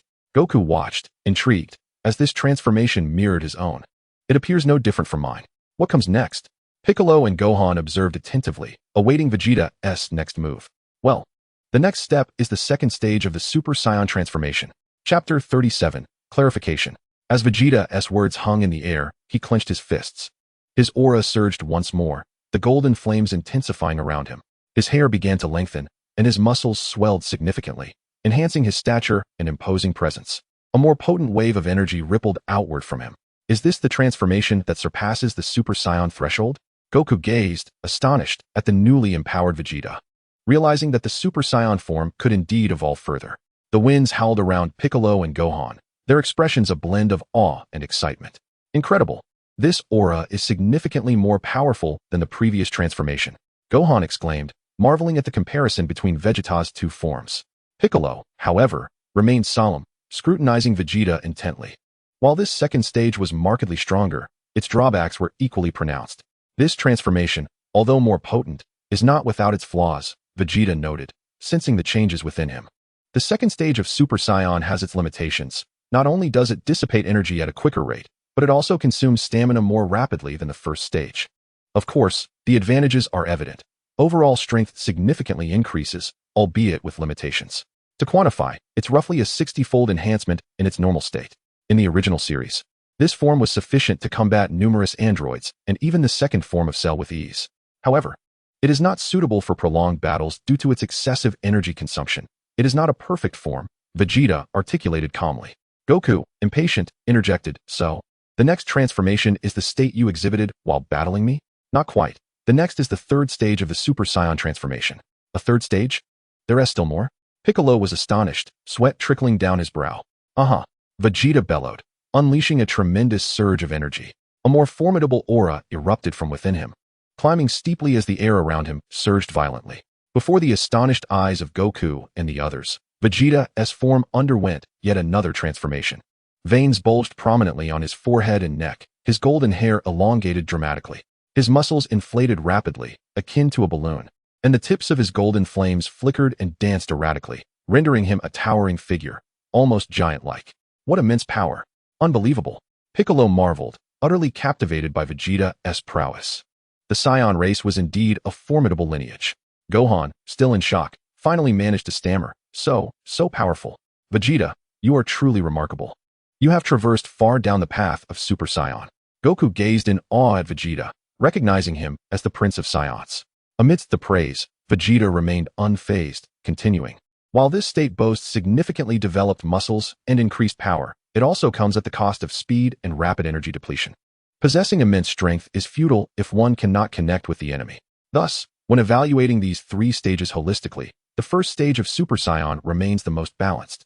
Upon hearing Vegeta's words, Goku fell into deep contemplation. After a considerable time, he emerged from his reverie, only to discover that Vegeta had transformed into a state akin to the first stage of Super Saiyan. Is this state truly the first stage of Super Saiyan? Why does it differ so greatly from my transformation? Goku pondered, observing Vegeta, who appeared almost in his normal state, perplexed by the absence of the golden aura surrounding him. This form can be referred to as Super Saiyan Full Power, Vegeta stated slowly, elucidating the nature of the Super Saiyan Full Power state. The Super Saiyan in this form was astonishingly remarkable. There was no overwhelming aura, nor a sense of agitation. It enabled a prolonged maintenance of the Super Saiyan form, optimizing aspects such as speed and strength, rendering it the ideal state of Super Saiyan 1. In contrast to other forms of Super Saiyan 1, the primary advantage of the full power state lies in its ability to overcome the rapid depletion of stamina typically associated with Super Saiyan transformations during battle. It maximizes the latent combat potential of Super Saiyan 1 while mitigating the energy loss incurred even when not engaged in combat after transforming. This state allows for perfect stability and self-control and fosters a more composed disposition. The sole drawback is that progressing to the second stage of Super Saiyan may require greater effort, as the transformation primarily necessitates an emotional surge of anger. Just as Gohan achieved the Super Saiyan 2 transformation out of rage during the original Series Cell games, Vegeta, possessing his own unique advantages, could bypass this step altogether. Super Saiyan normalization, full power state, the epitome of Super Saiyan form, enhanced base combat power, through Vegeta's thorough explanation. Goku and his companions gained a clearer understanding of the myriad facets of Super Saiyan. Goku once again plunged into thought, while Piccolo and Gohan processed the information recently imparted by Vegeta. After a considerable pause, Goku suddenly seemed to have an epiphany, leaping to his feet and questioning Vegeta. Vegeta, is there a further transformation beyond the full power state? As expected of Kakarot, indeed, there is a further transformation. Vegeta replied with a grin, clearly pleased with Goku's quick intellect regarding combat matters. So, have you attained that state? Goku asked, his eyes sparkling with anticipation as he awaited Vegeta's response. However, Vegeta did not rush to answer, instead maintaining a playful smile. Hey, Vegeta, stop just grinning and tell me. Goku urged. Have you already achieved it? Seeing Vegeta's silence, Goku pressed on. As for that question, Kakarot, I will reveal it to you once you have fully mastered Super Saiyan full power, Vegeta finally replied. Goku, upon hearing this, became rather disgruntled and exclaimed, Vegeta, you are so stingy. What difference does it make if you tell me now? Kakarot, are you truly so dense? Whether I choose to disclose, it is my prerogative. You are simply being petty, Vegeta retorted. Meanwhile, Piccolo and Gohan watched the exchange between Goku and Vegeta with a mixture of amusement and exasperation. Chapter 38, The Wedding Invitation. At this moment, Piccolo noticed a smile at the corner of Vegeta's mouth, suggesting he bore good news. Vegeta, did you come to Capsule Corp for something else? Piccolo inquired curiously, sensing that Vegeta's visit was not solely for the purpose of training Goku. What are you talking about, Piccolo? Isn't Vegeta here to guide my training? Goku, blissfully unaware, questioned. As expected from the Demon King Piccolo. Indeed, I have come to Capsule Corp for an important matter. Guiding Kakarot's training is merely incidental, Vegeta stated, producing a red card from his belongings and handing it to Goku. What is this? Goku asked curiously as he accepted the card. Isn't it clearly labeled as an invitation? An invitation? What does it say? Goku murmured as he examined the words on the card, his expression shifting to one of shock. He quickly flipped the card back and forth, exclaiming, you are marrying Bulma. What? Piccolo echoed, equally astonished. Yet, reflecting on Goku's own marriage to a human, it seemed less surprising. Uncle Vegeta is marrying Aunt Bulma? Dad, let me see. Gohan exclaimed, his eyes widening as he eagerly snatched the invitation from Goku's hands. This is unbelievable. Vegeta, you are actually going to marry Bulma? Goku sighed, reminiscing about his past experiences with Bulma. Wait, wasn't Bulma with Yamcha? How could this be? Goku blurted out, speaking without a filter. Piccolo and Gohan exchanged exasperated glances, silently questioning the necessity of Goku's inquiry. Does it even matter? Vegeta glared at Goku, his expression darkening. It doesn't matter at all. Goku quickly reassured him, muttering to himself, Vegeta's expression is a bit intimidating. The wedding is scheduled for 3 months from now at Bulma's home. The invitation clearly states this, so do not forget, Vegeta calmly reminded them. Hey, we won't forget. Gohan, Chi-Chi, and I will all be there on time. Goku replied, scratching his head with a grin. Just as Vegeta was about to turn to leave, he suddenly remembered something and pulled out a small box, retrieving a portable capsule from within and tossing it to Goku. What is this? Goku asked, catching the capsule with curiosity. It's a gravity chamber. You must have used it before. A gravity chamber? I used one on the spaceship heading to Namek, Goku said, examining the capsule with intrigue, still uncertain about Vegeta's intentions. What you hold is a gravity chamber capable of generating a force 1,000 times that of Earth's gravity. Powered by solar energy, Vegeta explained slowly. Although the 1,000 times gravity chamber no longer posed a significant challenge to him, it would serve as an excellent training resource for Goku and his friends. After all, Bulma and her father, Dr. Brief, had already upgraded their gravity chamber to 1,500 times. Vegeta was determined to enhance Goku's strength, not wishing for him to lack even the qualifications to serve as his training partner. Really? Thank you so much, Vegeta. Goku exclaimed, brimming with excitement as he examined the capsule, eager to train in the gravity chamber immediately. With the invitation delivered and the gravity chamber provided, I must take my leave, Vegeta declared. All right, see you in 3 months. At Turtle Hermit's house, situated on a small island in the Southeast Sea, two figures clad in Turtle School martial arts uniforms stood facing each other. They were none other than the bald-headed Krillin and the flirtatious Yamcha. Go, Krillin. Come on, Yamcha. Beneath the shade of the trees adjacent to the Kame house, two anthropomorphic beings were fervently cheering for the two participants in the arena. Krillin and Yamcha stood at opposite ends, their gazes locked in a fierce contest, each brimming with determination as if attempting to penetrate the other's very soul. Krillin clenched his fists tightly, his muscles taut and ready to spring into action.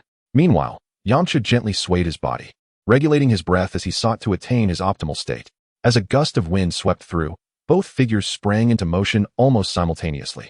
Krillin surged towards Yamcha with astonishing speed, launching a powerful punch aimed at his opponent's abdomen. Anticipating the attack, Yamcha deftly sidestepped, extending a leg in an effort to trip Krillin. With an agile shift of his body, Krillin evaded the sweep and retaliated with a rapid knee strike. Yamcha arched backward, narrowly avoiding this lethal blow as their forms intertwined in midair. Upon landing, both fighters assumed their combat stances, now merely a few feet apart. Taking a deep breath, Krillin concentrated his energy, which rapidly coalesced in his fist, emanating a brilliant radiance. He shouted, unleashing his fist with the force of thunder towards Yamcha. Not daring to confront the strike head-on, Yamcha leapt back, extending his palm to unleash a powerful gust of energy directed at Krillin. Anticipating this, Krillin executed a nimble roll in midair, skillfully dodging the energy blast. As he touched down, he immediately launched a sweeping kick towards Yamcha. In a flash, Yamcha evaded the oncoming leg and retaliated with a fierce straight punch. Krillin, however, moved with even greater speed, seizing Yamcha's wrist, and they found themselves locked in a stalemate. Thus, their bout concluded, resulting in a draw. Hey, Yamcha, have you been training hard lately? Krillin chuckled, surprised to see how much Yamcha had improved over the past year, forsaking his flirtatious escapades for serious training. Haha, Krillin, you're quite impressive too, but I doubt you've been giving it your all. Yamcha replied, grinning. He held a deep respect for Krillin's strength, acknowledging him as the undisputed strongest Earthling. As for Tien, he was a hybrid of alien heritage, a fusion of the three-eyed race and Earthling blood. While Krillin and Yamcha exchanged compliments, a sudden figure appeared on the small island. Sensing the disturbance, both Krillin and Yamcha turned towards the source of the energy. Vegeta, what brings you here? Upon recognizing the newcomer as Vegeta, both Krillin and Yamcha were filled with curiosity. What could possibly compel the Saiyan Prince to visit the Kame house? Vegeta offered no explanation for their queries and instead produced a red wedding invitation, handing it to Krillin. Bulma and I are getting married. Make sure to attend our wedding. The details are all written on the invitation, Vegeta stated in a calm tone. Originally, Bulma intended to deliver the invitations herself, but an unexpected matter at Capsule Corp delayed her, leading to Vegeta's swift teleportation to deliver the news. What? What did you say? Yamcha froze in shock upon hearing Vegeta's announcement. You're marrying Bulma? Krillin, equally astonished, shared the sentiment, pondering how Bulma could end up with Vegeta, considering her past relationship with Yamcha. Hastily, Krillin opened the invitation to scrutinize its contents. Meanwhile, Yamcha remained in a daze, incredulously asking Vegeta, could you repeat that? Bulma is marrying you? Indeed, the date and location of the wedding are clearly stated on the invitation, Vegeta replied coolly, harboring disdain for Bulma's former suitor. It baffled him that someone with such a remarkable, intelligent, and affluent partner would still indulge in frivolous pursuits. Had he been in Yamcha's position, he would have long since settled down and started a family with Bulma. No, how could this happen? Bulma, you. Yamcha murmured dejectedly. Yamcha, you need to come to terms with this. It's your own fault for being unable to change your flirtatious ways. Krillin offered a word of consolation. Though inwardly he thought, you're such a fickle fool. You deserve this.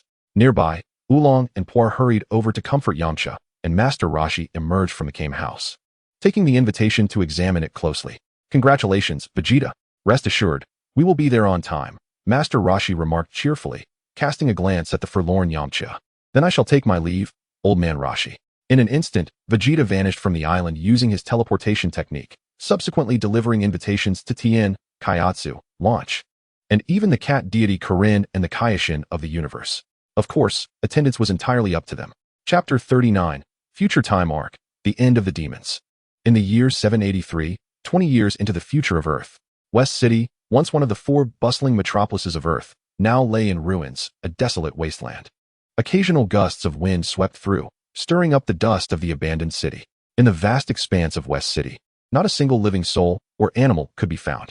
Capsule Corp, the high-tech enterprise founded by the world's former richest man, Dr. Briefs, had long since fallen into disrepair, becoming a dilapidated structure. Suddenly, a peculiar aircraft appeared above Capsule Corp, gradually descending onto a nearby patch of land. A boy with purple hair and a sword leaped from the craft, gazing around at the surroundings with a sense of melancholy. It was Trunks. Having just returned to the future timeline. Taking a deep breath, Trunks murmured, "I'm back. Earth." The stark contrast between the current desolate state and the vibrant Earth of 20 years prior filled him with a profound sense of sorrow. "Androids, it's all your fault.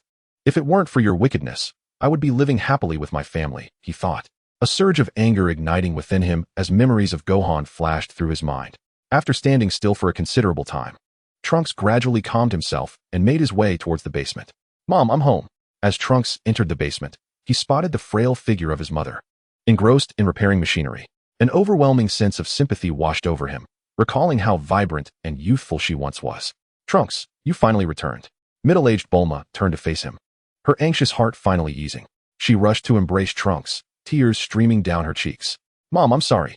I ended up staying in the past for a year before returning." Trunks gently wiped the tears from Bulma's eyes, filled with remorse. "Trunks, do you know how worried I was? I thought the time machine had malfunctioned and that you would never return." "Mom, I saw Dad." "Oh, you met Vegeta?" "Yes. He knows I traveled back from the future." Upon hearing Trunks' words, Bulma immediately pressed him for details. "What? You told him? Was it you who approached him?" Trunks shook his head and replied, "No, it's something my father is aware of." He then proceeded to recount to Bulma all of his experiences from the past timeline in intricate detail.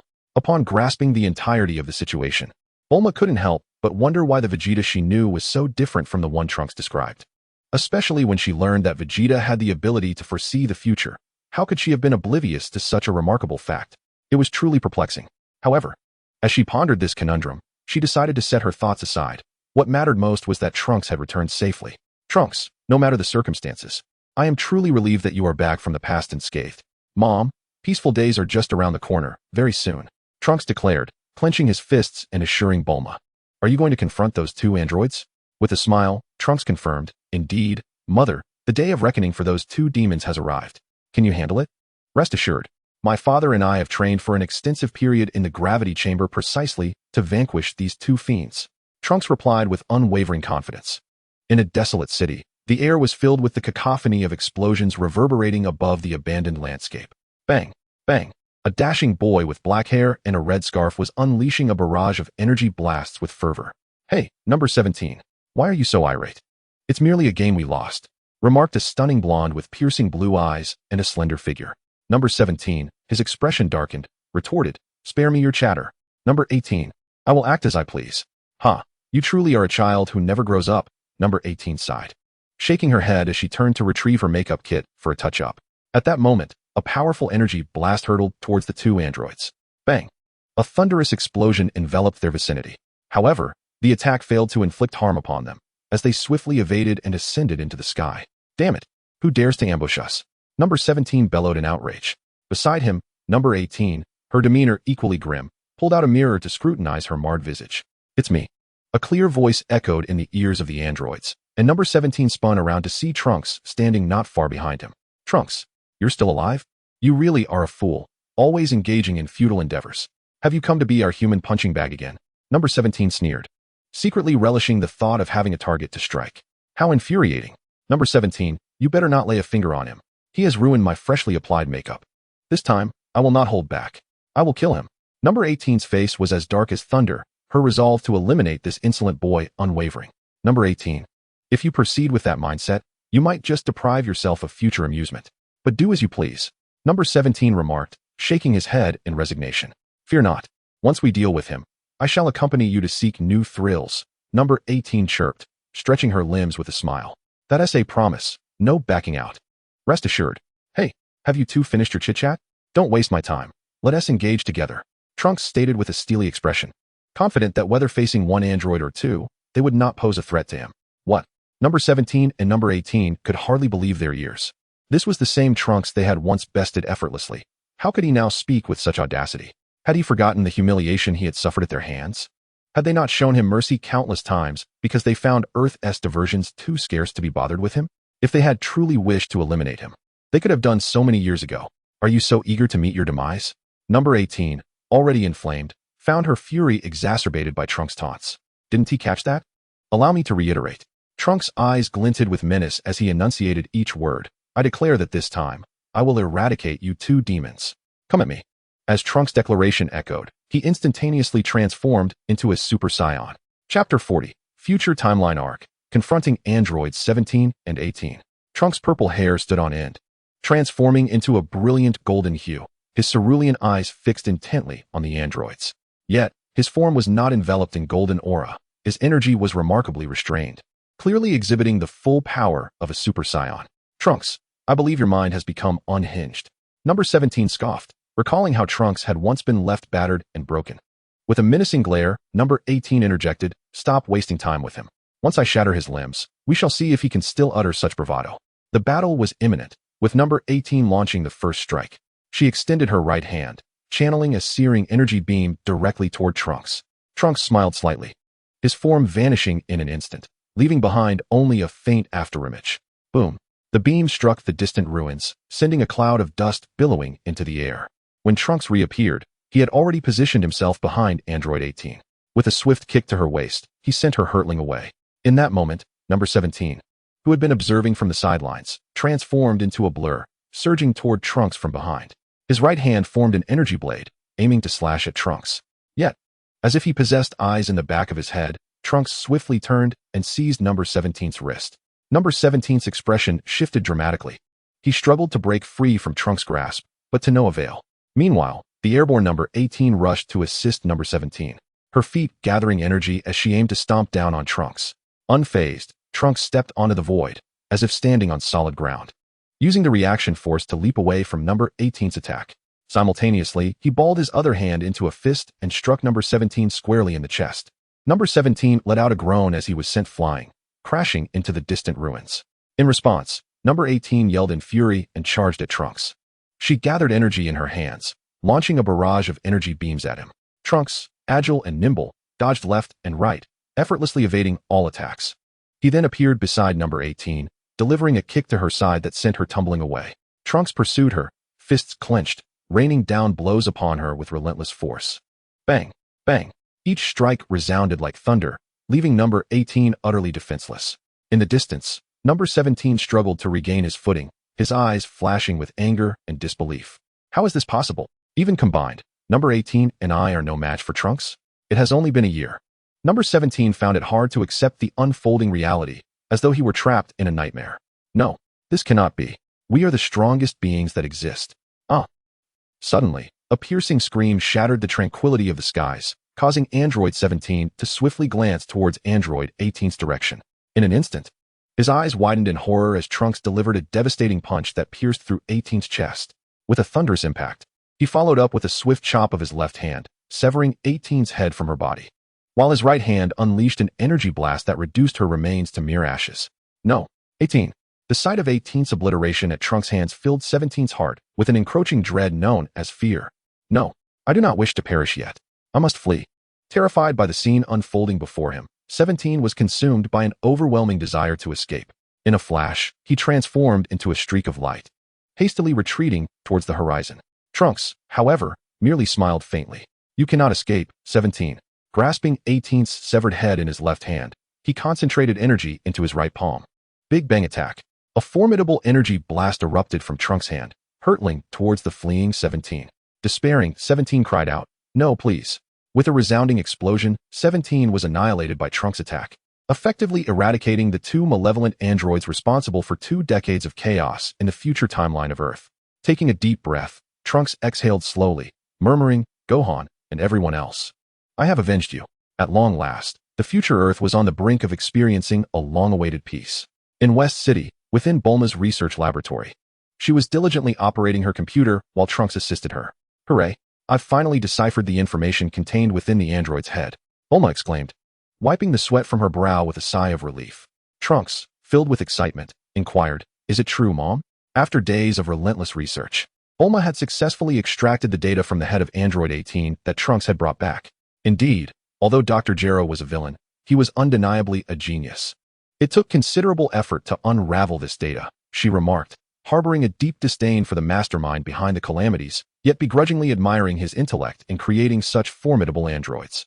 Even the intricate structures within the android's head would keep Bulma occupied for a considerable time. If only he had been a good person, he could have significantly contributed to the advancement of Earth's technology. Can we locate Dr. Gero's wretched laboratory now?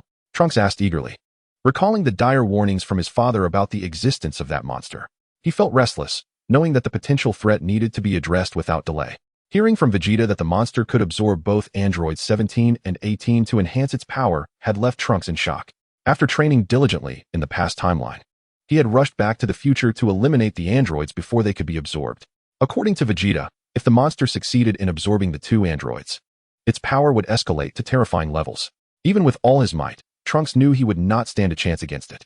His strength was already nearing the limits of a Super Saiyan, teetering on the brink of entering the Super Saiyan 2 threshold. The only way to defeat it would be for Trunks to attain Super Saiyan 2 or for Vegeta to accompany him to the future. Chapter 41. The Future Timeline. Awakening Android 16. However, Vegeta assured Trunks not to panic excessively. According to the timeline of the original story, the monster had yet to fully mature. Even if it had reached its insect form, it would still require at least 3 years to develop into a stage capable of attacking humans. Furthermore, due to the android's rampage, the human population in the future was drastically diminished, leaving insufficient prey for the monster to absorb in order to strengthen itself. If the monster's power was inadequate to confront the two androids, it would not recklessly seek its own demise. Nonetheless, the inherently kind-hearted Trunks was unwilling to witness the loss of any more human lives at the hands of that monster. By resolving the threat as soon as possible, he could prevent further harm to the dwindling human population on Earth. With Vegeta's guidance, Trunks realized that they might be able to locate Dr. Gero's laboratory by analyzing the android's brain. I should be able to do this. Let me try, Bulma said, her fingers once again flying across the keyboard. Eureka! Dr. Gero's laboratory is located in the unnamed mountains several hundred kilometers northeast of North City. Excellent. Mom, please send the precise coordinates to my communicator. I will depart immediately. Trunks exclaimed, his face alight with joy. He swiftly grabbed the sword from the table and slung it across his back, racing towards the laboratory's exit. Wait, Trunks. It's freezing in North City. You should change into warmer clothing before you go, Bulma urged, watching her son dash towards the door. No need, Mom. I'll be back in no time. Trunks replied without looking back, heading towards North City. North City, situated in the frigid north of Earth, was once one of its 4 bustling metropolises.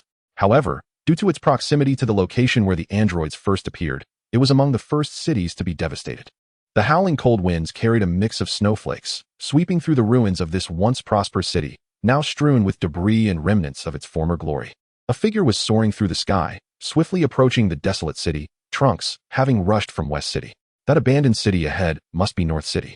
I still need to fly several hundred kilometers northeast, he mused, confirming his path with the coordinates sent by Bulma. With a gust of icy wind whipping around him, Trunks remarked, Wow, it is indeed quite chilly here. I should have heeded my mother's advice to dress more warmly. The frigid air made contact with him, causing an involuntary shiver to course through his body. With a swift motion, Trunks accelerated his flight speed, heading directly towards the mountains northeast of North City. After what felt like an eternity, Trunks finally arrived at the location marked on his communicator's map. It was an utterly unremarkable rocky mountain. Circling the mountain, he ultimately discovered a cave nestled within the cliff face, situated just a few dozen meters above the ground. He flew directly into the cave, only to find it surprisingly expansive. A massive, deformed metal door lay toppled on the ground, having been forced outward. Trunks cautiously stepped inside, quickly scanning the surroundings. He sensed no sign of life within. It appeared to have been abandoned for quite some time. What is this? Trunks suddenly discerned a section to the right of the laboratory, where several devices resembling dormant pods were situated. However, these peculiar apparatuses stood with their hatches wide open, revealing their vacant interiors. If my conjectures hold true, these devices were previously utilized to house the androids number 17 and number 18. Trunks observed that the hatches bore numerical labels corresponding to the codenames of the two androids. There is another dormant pod here, number 16. Upon gazing at another solitary pod, he noted with astonishment that it bore the number 16. This corroborated what his father had mentioned. There truly exists an android number 16. Trunks regarded the dormant pod of android number 16 with a grave expression, inwardly musing. It seems that my father from the past does not possess telepathy, but rather the foresight of prophecy. Trunks cautiously approached the dormant pod of number 16, peering through the window to discover a tall male android reclining within. Initially intent on obliterating number 16, Trunks recalled Vegeta's prior counsel. Gritting his teeth, he decisively pressed the activation button for the dormant pod. Whoosh! The internal pressure of the pod began to release, and the door gradually swung open. Trunks transformed into a Super Saiyan, ready for any sign of hostility from this android, prepared to annihilate him at a moment's notice. After a brief interval, the android number 16 slowly opened his eyes and began to emerge from the pod. His gaze appeared dazed as he surveyed his surroundings, before he fell silent, seemingly deep in contemplation. The laboratory was enveloped in an unsettling stillness. Hey, are you android number 16? Trunks fixed his scrutinizing gaze upon the android, his heart brimming with trepidation. After an extended silence, there was no response from number 16. Trunks raised his voice. Do you seek to annihilate the Earth and indiscriminately slaughter humanity? No. Number 16 responded slowly, as though he had not spoken for an eternity. Not. Were you not created by Dr. Zeno to wreak havoc, destroy the Earth, and murder at will? Just like number 17 and number 18. Trunks retorted with a tone laced with hostility, energy gathering in his hands, prepared to dispatch number 16 at any moment. Why should I destroy the Earth? I am not like number 17 and number 18. Number 16's speech became increasingly fluent, his gaze finally locking onto Trunks. That remains to be seen. You androids are all malevolent fiends. If you do not trust me, you may kill me immediately. After all, I am no match for you. Number 16 stated coldly, resembling an unfeeling automaton. Indeed, he could be considered a robot, or at least half of one. Trunks found himself momentarily at a loss for words. Though he acknowledged the truth in number 16's assertion, if he wished to eliminate number 16, it would take only a few moves. Now that you have awakened, where do you wish to go? Or is there something you wish to accomplish? After a moment of contemplation, Trunks inquired calmly. I wish to go to the Capsule Corporation and find Son Goku, then kill him. Chapter 42, Future Timeline. The Resolution of Threats, A New Dawn of Peace. Number 16 replied, without hesitation. Son Goku has been dead for 20 years. You no longer have that opportunity. Trunks furrowed his brow as he scrutinized number 16, sensing a hint of danger from this android. Should he destroy him? Oh, then I have nothing else to pursue. Number 16 responded with a placid demeanor. I truly am at a loss with you. Very well, once I conclude my affairs here, you shall accompany me back to West City. Trunks regarded number 16 as one might a simpleton, contemplating. It would be safer to bring number 16 to West City, allowing him to remain by my side. And perhaps my mother could study him to see if he could be transformed into a benevolent android. Surprisingly, number 16 did not inquire why he was to be taken to West City, merely replying coldly, that is acceptable. Trunks muttered in exasperation, what a peculiar individual. I am an android. For an android with remarkably acute auditory perception, even the faintest sounds were audible to number 16. Trunks' expression shifted to one of profound ennui. He had no choice but to change the subject. By the way, number 16, do you know about Cell? Cell? I have not heard of him. Is that so? Then I shall seek him out myself. Trunks approached a colossal computer, extracting his communicator to connect to the computer's port. By this means, he copied all the data from Dr. Zero's computer, intending to bring it back for Bulma's research. The basement. Where is the basement? Trunks searched the laboratory for the entrance to the basement, while number 16 remained quietly standing in place. Found it. At last. Trunks discovered the entrance to the basement beneath a device, lifting the cover to reveal a ladder leading downwards. Number 16, will you descend? No. Number 16 continued to stand calmly, his gaze directed towards the azure sky outside the cave. Trunks leaped down lightly, gradually landing at the bottom. Tap, tap, tap. The lights in the basement activated automatically, illuminating the entire space. This is gurgle gurgle, bleep bleep, hiss. A cacophony of bizarre sounds filled the basement, revealing two peculiar mechanical devices. The larger apparatus was equipped with several robotic arms in motion, while the upper section of the other device contained a glass container filled with liquid. Within the glass container floated a creature resembling a cicada, seemingly still in slumber. However, its size nearly reached the limits of the container. It would soon emerge. A cultivation tank. Could this be Cell? Trunks gazed curiously at the entity within the glass container, pondering if this was the creation of Dr. Zeno, resulting from the fusion of numerous cells. No wonder I sense so many familiar auras emanating from it, Trunks mused, turning to discover several blueprints on a nearby table. Upon examining them, he realized they were the design schematics for androids number 17 and number 18. Though I have already eradicated number 17 and number 18, these blueprints could serve as valuable references for my mother in her endeavors to modify number 16. Trunks connected his communicator to the adjacent computer, downloading all pertinent data regarding Cell from Dr. Zero's files, preparing to take it back to Bulma. After a considerable duration, once the copying was complete, Trunks approached the glass container and drew his sword from his back. With a swift slash, he cleaved the glass container in two. The liquid spilled forth, and the cicada form Cell tumbled to the ground. Goor. The cicada-shaped cell stirred awake, his eyes slowly parting to take in his surroundings. When his gaze fell upon Trunks, his eyes widened in astonishment as he fixated on him. Gurgle gurgle. He seemed to babble in a hurried manner. Humph, you are quite the nuisance. Whoosh. With a swift stroke, Trunks cleaved Cell in twain, followed by a powerful energy blast that reduced him to mere ashes. At long last, this lingering threat had been eradicated. It was time to return, Trunks mused quietly. Subsequently, he proceeded to obliterate all the equipment within the underground facility. Upon resurfacing, he unleashed several formidable energy blasts, leveling Dr. Gero's laboratory to the ground. He then set off with Android 16 back to West City. In West City, at Bulma's residence, she inquired, Trunks, when do you plan to return to 20 years ago? As she finished her coffee in one swift gulp. I'll do so after I return from New Namek. He replied. Ugh, why is this coffee so bitter? Trunks grimaced after taking a sip, overwhelmed by its harshness. How can you even say that? If it weren't for you burdening your mother with so many tasks, I wouldn't have to endure this dreadful coffee. Bulma retorted with a hint of annoyance. Trunks handed over all the data he had recovered from Dr. Gero's lab for Bulma to analyze. Not only did she have to study this information, but she also needed to assist in dismantling the bomb within Android 16, and ultimately, she had to construct a spacecraft to facilitate Trunks' journey to New Namek.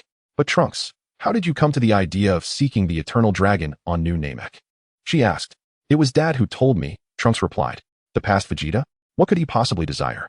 Bulma pondered, intrigued by the stark contrast between the past Vegeta and the one she knew, realizing they seemed entirely different in every aspect. Was it the result of Trunks' time travel? Sighing, she considered the complexities of time travel, something not easily grasped by mere mortals. After some time had passed, the spaceship was finally ready for launch.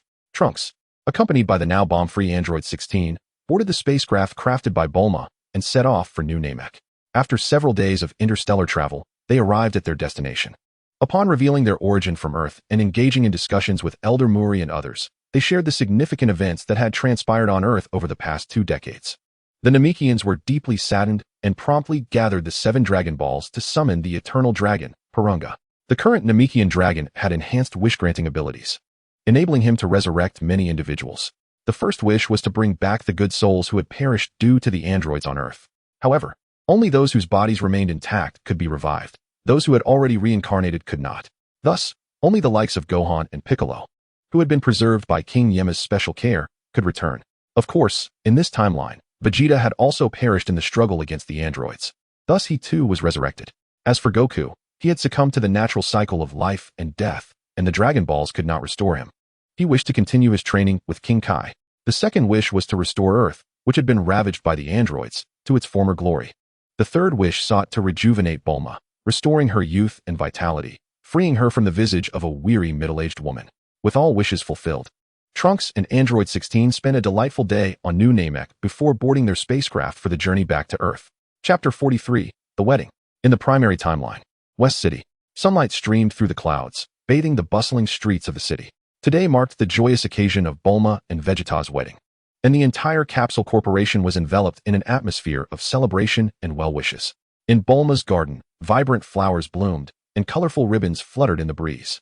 Servants busily moved about, making the final preparations for the impending nuptials. Inside a beautifully adorned room, Bulma donned a pristine white wedding gown, her head crowned with an exquisite floral tiara, her face radiating happiness. Standing before the mirror, clutching a bouquet, her eyes sparkled with anticipation for the future. Bulma, that wedding dress suits you perfectly, exclaimed Launch, as she meticulously arranged Bulma's makeup and attire, her mind drifting to Tien, who had never mustered the courage to reciprocate her feelings, leaving her with an inexplicable sense of melancholy. Indeed, Bulma, you look absolutely stunning, Chi-Chi chimed in, gazing at Bulma with envy as she reminisced about her own wedding with Goku. Gohan added with admiration, yes, Aunt Bulma looks incredibly beautiful today. Haha. Are you implying that I'm only beautiful today? Bulma teased with a grin. No.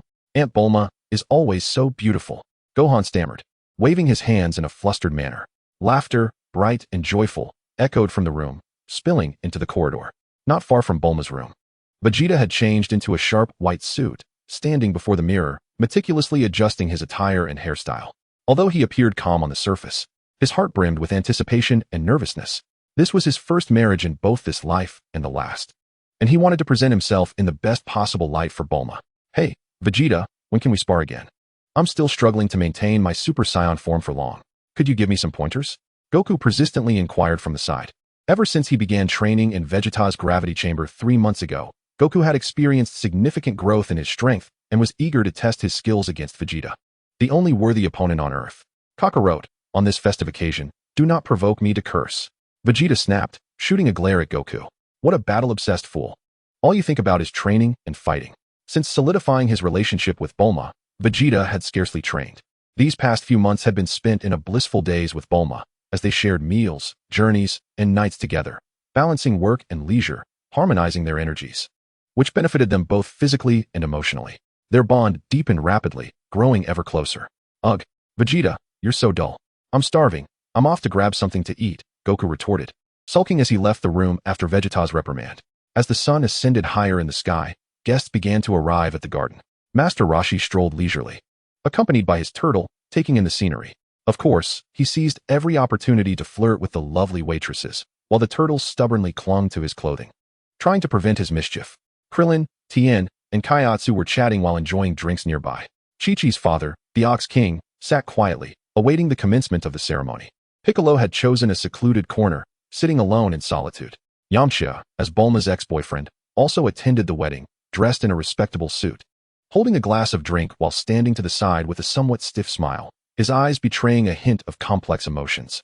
With the resounding chimes of the bell, the pastor proclaimed the commencement of the wedding ceremony. As the melodious strains of music filled the air, Bulma, adorned in a splendid white wedding gown, gracefully walked hand in hand with her father, Dr. Brief, towards the open-air grassy chapel. Her radiant visage was suffused with a blissful smile, as if the entire universe rejoiced in her happiness. Oolong and Puar, summoned to serve as flower children, trailed behind Bulma, scattering petals in their wake. Meanwhile, Vegeta stood tall at the center of the chapel, awaiting his bride. Vegeta, I entrust Bulma to you, Dr. Brief stated with a beaming smile, placing Bulma's hand into Vegeta's. Of course, father-in-law, Vegeta replied joyfully, gently grasping Bulma's hand, their gazes locked in an intimate embrace. The pastor then initiated the ceremonial proceedings, and before the witnesses gathered, Vegeta and Bulma exchanged rings, their vows resonating through the atmosphere. Vegeta gazed deeply into Bulma's eyes, vowing to forever protect her and share every moment of life together. Bulma smiled, expressing her willingness to traverse the storms of life hand in hand with Vegeta. Ahem, let us extend our most sincere and heartfelt blessings to this newlywed couple. With the pastor's words, a wave of applause and well wishes erupted. Guests showered their blessings upon Vegeta and Bulma, while Dr. and Mrs. Brief looked on, their hearts swelling with joy at the sight of their daughter in her wedding finery. Their eldest daughter, Tights, remained away in the cosmos, unable to attend her sister's nuptials. Yamcha, still wearing a smile, stood by, quietly observing the happiness radiating from Bulma and Vegeta, his heart filled with both blessings and a tinge of wistfulness. Following the ceremony, the wedding banquet unfolded in the courtyard.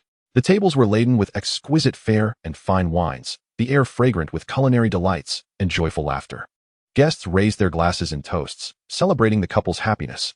Bulma and Vegeta navigated through the crowd, expressing their gratitude to each well-wisher. Their faces beamed with joy, as if the entire world rejoiced in their bliss. At the height of the festivities, Bulma's father took to the stage to deliver a heartfelt speech. He reminisced about Bulma's journey of growth and conveyed his best wishes for her future. He expressed gratitude to Vegeta for the joy and warmth he brought into Bulma's life, hoping that they would forge a beautiful future together. Vegeta stood by, gazing adoringly at Bulma, his eyes brimming with affection. As night fell, the wedding began to wind down. Guests gradually departed, and Bulma and Vegeta stood in the courtyard, bidding them farewell. Bulma, may you find happiness. Yamcha, the last to leave, suddenly approached the couple. Bulma smiled and replied, Thank you, Yamcha. I hope you two find someone to cherish for a lifetime. Haha, let's hope so. Vegeta, you must take good care of Bulma, or I'll make it my mission to teach you a lesson. Yamcha warned Vegeta with a serious expression. Vegeta chuckled, rest assured. You won't have the opportunity for such heroics. Yamcha said nothing further and turned to leave. Hey, Vegeta, why are you picking me up? Bulma exclaimed. Why? Because I intend to, Vegeta declared, lifting Bulma and striding towards their bedroom. Tonight, sleep would elude Bulma.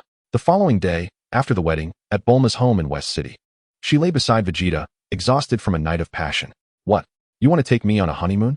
To outer space? She gasped, her panda-like eyes wide with disbelief. Earth feels too small for us, with not much worth exploring. So, you wish to whisk me away to space? Bulma blinked in astonishment at Vegeta. Indeed. Isn't interstellar travel fascinating? We could experience the cultures of different planets, Vegeta elaborated, ultimately persuading Bulma to agree to this cosmic honeymoon. Good wife. Come here and give me a kiss. Vegeta suddenly embraced Bulma, planting kisses on her. What are you doing? Bulma protested, feeling Vegeta's restless hands. What else would a married couple do? Come on. After a sleepless night, you still want more? Bulma weakly resisted Vegeta's advances. It's perfectly normal for newlyweds. And don't you recall? I promised to surprise you. What? Is this what you meant? Bulma exclaimed. Oh, be gentle. Soon, the room was once again filled with amorous energy. Dr. Brief, upon learning of Bulma and Vegeta's plans for an interstellar honeymoon, hurriedly prepared a spaceship for them. Meanwhile, Bulma busied herself gathering essentials for their extended space journey. As for Vegeta, he was engrossed in collecting Dragon Balls, wielding his radar with determination.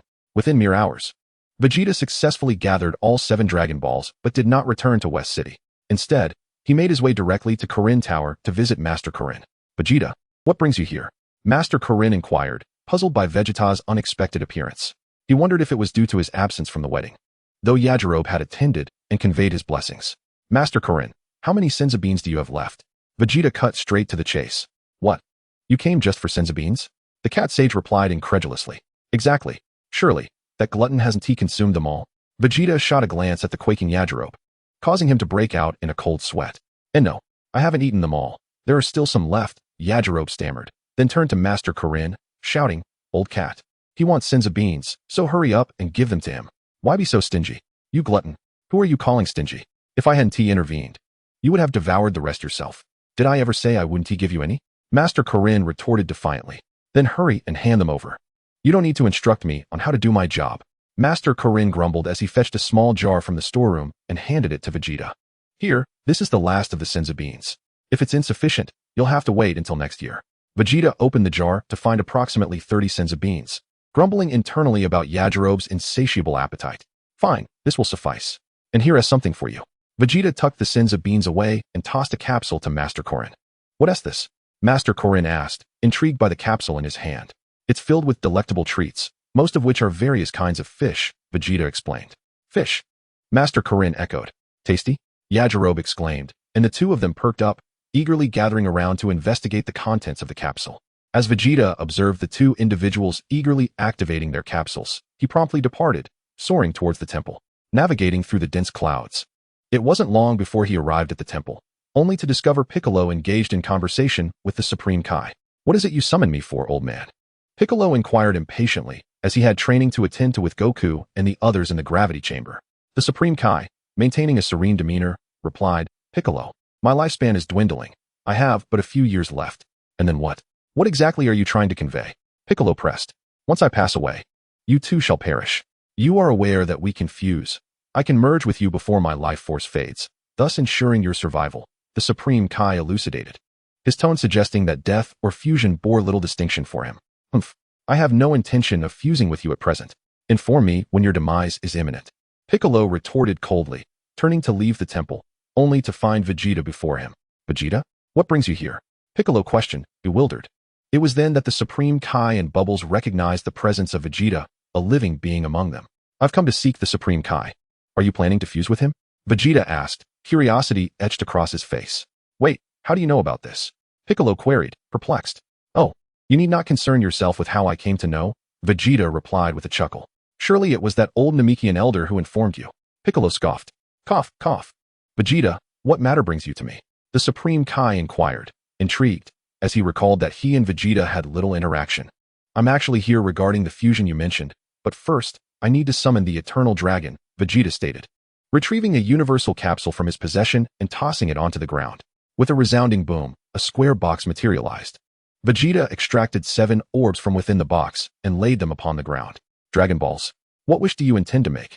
Both the Supreme Kai and Piccolo inquired, their expressions rife with confusion. With Vegeta's summoning, the 7 orbs radiated a brilliant light that shot skyward, darkening the heavens above.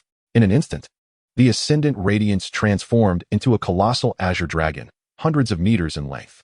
The dragon writhed majestically, its eyes, the size of automobiles, gazing down at the assembled individuals. Bearer of the Dragon Balls, state your wish. Within the realm of my abilities, I can grant you one wish. The mighty dragon intoned in a booming voice. This marked Vegeta's first encounter with Earth's Eternal Dragon, which, in contrast to Namek Esperunga, or a more aesthetically pleasing and formidable visage akin to that of a traditional Chinese dragon. Dragon, my wish is to be transported to Vampistar, Vegeta declared. Vampistar? What manner of place is that? Both Piccolo and the Supreme Kai exchanged bewildered glances. Vampistar, you say? Very well, please hold on. The dragon replied with a deep voice. In a flash, Vegeta vanished from the spot. Your wish has been granted. Farewell. The dragoness voice echoed as it dissipated into a beam of light. The 7 Dragon Balls scattered in various directions. What is Vegeta up to? Piccolo pondered. Grappling with the enigma of Vegeta's actions, his mind racing. Have you heard of Vampistar, Piccolo? The Supreme Kai asked. Not in the slightest, Piccolo replied, shaking his head. Just as both were enveloped in confusion, Vegeta reappeared. Phew, Vampistar is quite far from Bedrat Star. It'll take a while to pinpoint Earth's location. Vegeta murmured to himself, grateful for having mastered his instant transmission technique. Although Vegeta had been transported to Vampistar, he did not immediately seek out that individual. Given his current strength, he was not yet prepared to face him. It was prudent to exhibit caution when necessary. There was no shame in it. Vegeta estimated that he would need to attain Ultra Instinct or Ultra Blue status before he could effectively subdue that opponent. Despite the current disparity in strength, that individual would serve as an admirable sparring partner, akin to Goku. Presently, aside from Vegeta, no one on Earth could compel Goku to fight at his full capacity. Vegeta understood the necessity of engaging with opponents of equal or greater strength. Otherwise, his combat skills and overall prowess would stagnate. Merely training in the gravity chamber would result in one-dimensional power enhancement. It was essential to battle opponents of comparable strength to achieve holistic improvement. Vegeta's potential for growth remained vast, and the individual on Vampistar was notably formidable within the original Dragon Ball lore. Should he unleash his full might, Vegeta would likely need to rely on Ultra Blue Vegeta to contain him. This individual would serve as an ideal sharpening stone for Vegeta. After all, if he found himself outmatched, he could always utilize instant transmission to return to Earth. What are you truly up to, Vegeta? Piccolo finally could no longer contain his curiosity and inquired. Oh, nothing much. Just seeking a distraction for myself. By the way, when do you plan to fuse? Vegeta asked. His tone casual. Piccolo and the Supreme Kai were momentarily at a loss for words, unsure of how to respond. What's the matter? There's no time like the present. Why not today? Vegeta suggested. Why should it concern you whether we fuse or not? Mind your own business, Vegeta, Piccolo replied, his expression darkening. The Supreme Kai interjected. Vegeta, what prompts your eagerness for our swift fusion? I'm merely looking out for your best interests.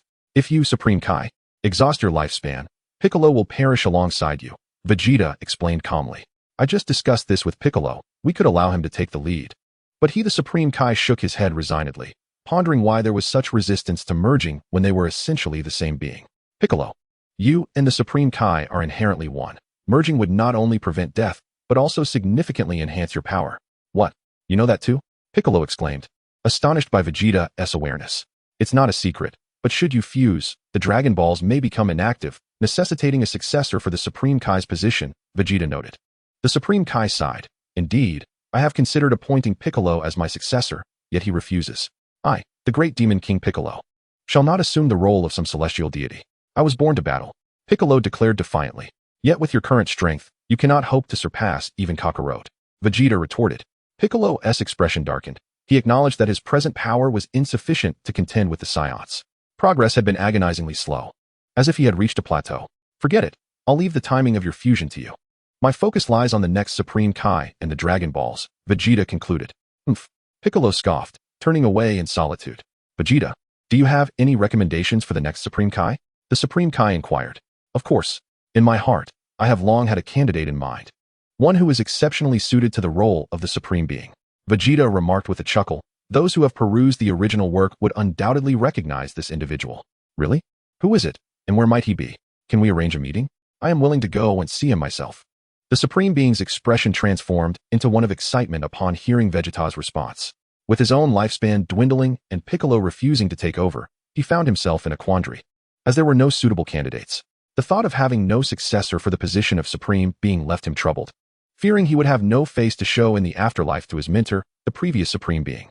If a fitting candidate were available, he might have the opportunity to mentor him before his demise, enabling a swift adaptation to the responsibilities that accompany the divine role. Calm down. I know you're anxious, but there's no need to rush, Vegeta consoled with a hint of mischief. The Supreme Being, somewhat at a loss for words, retorted, Do you hear yourself? Clearing his throat, he added, He is currently not on Earth. Not on Earth. Then where is he? The Supreme Being's emotions fluctuated like a roller coaster, his expression shifting in complexity. Had he not been at a disadvantage against Vegeta, he would have long sought to take action. Nearby, Piccolo overheard their conversation and nearly chuckled aloud, thinking to himself, humph. The old fool has met his match. Vegeta's tongue is truly sharp. Vegeta slowly disclosed, New Namek, or what is now referred to as New Namek. Piccolo was taken aback. What? New Namek? The Supreme Being furrowed his brow and inquired, New Namek? Are you suggesting that one of my kin should assume the mantle of the Supreme Being? Indeed. Since we are discussing the next Supreme Being, it would be ideal for a fellow Namekian to take on the role.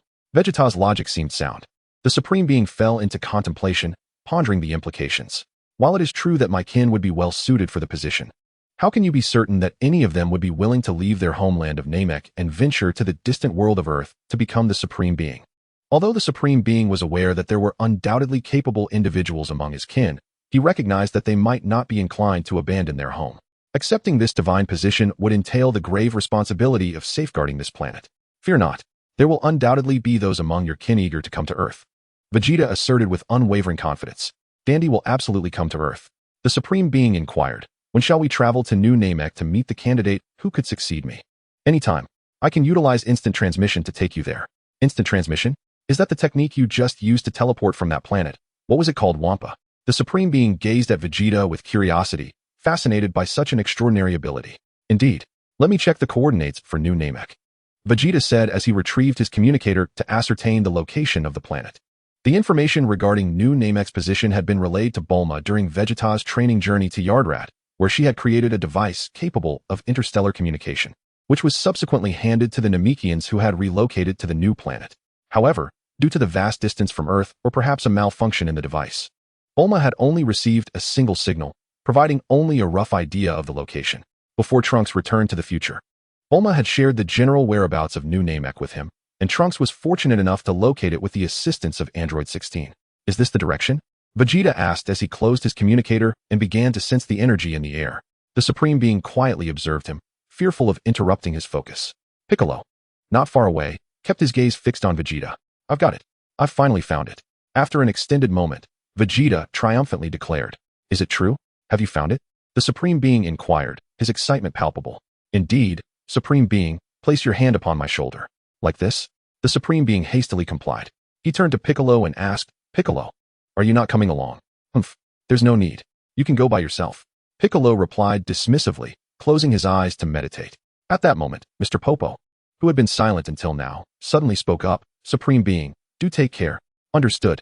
In an instant, Vegeta and the Supreme Being vanished from sight. In a distant, uncharted galaxy, a verdant planet spun slowly on its axis.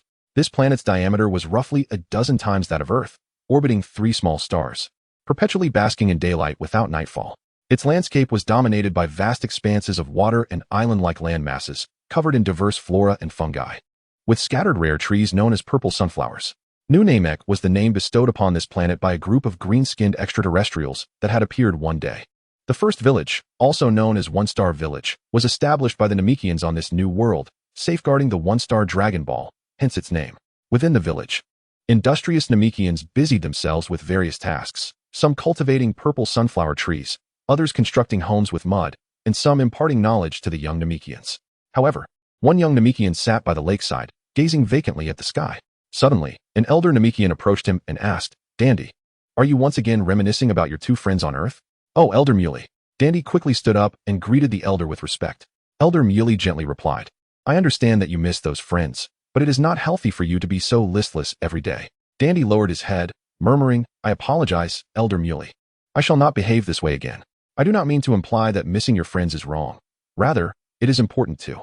Just as Elder Muley began to continue his lecture, Vegeta and the Supreme Being materialized before the 2 Namekians, startling Elder Muley, who thought an intruder had arrived.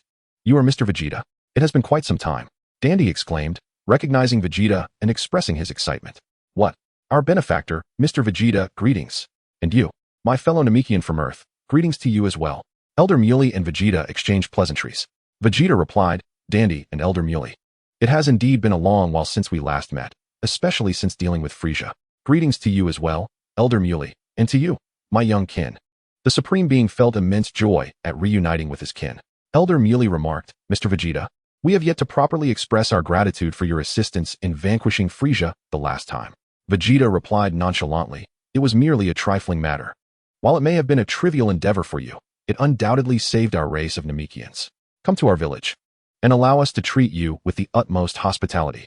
With a beaming smile, Elder Muley took Vegeta by the arm and led him toward the village.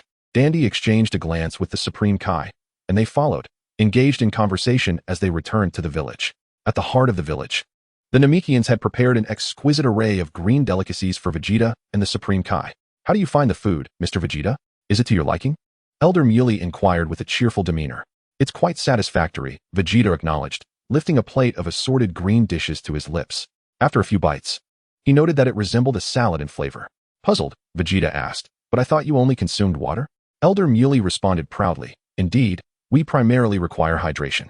These dishes were meticulously crafted during our time on Earth, inspired by its vegetarian cuisine, just for you. Truly delicious. We appreciate your efforts, Vegeta complimented. Hosting you is but one of the ways we express our gratitude. By the way, what brings you to our humble abode, Mr. Vegeta? Elder Muley inquired curiously, as the others were equally intrigued by Vegeta's sudden arrival with his Earthling companions. The Supreme Kai interjected, Elder Muley.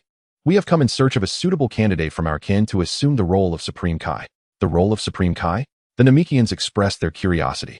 The Supreme Kai explained, my lifespan is nearing its end.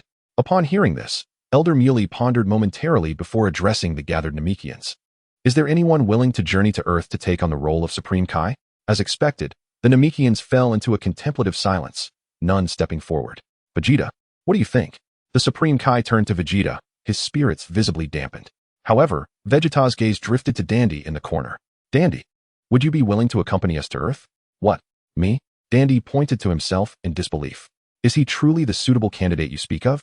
The Supreme Kai regarded Dandy with curiosity, wondering what distinguished him enough for Vegeta's recommendation.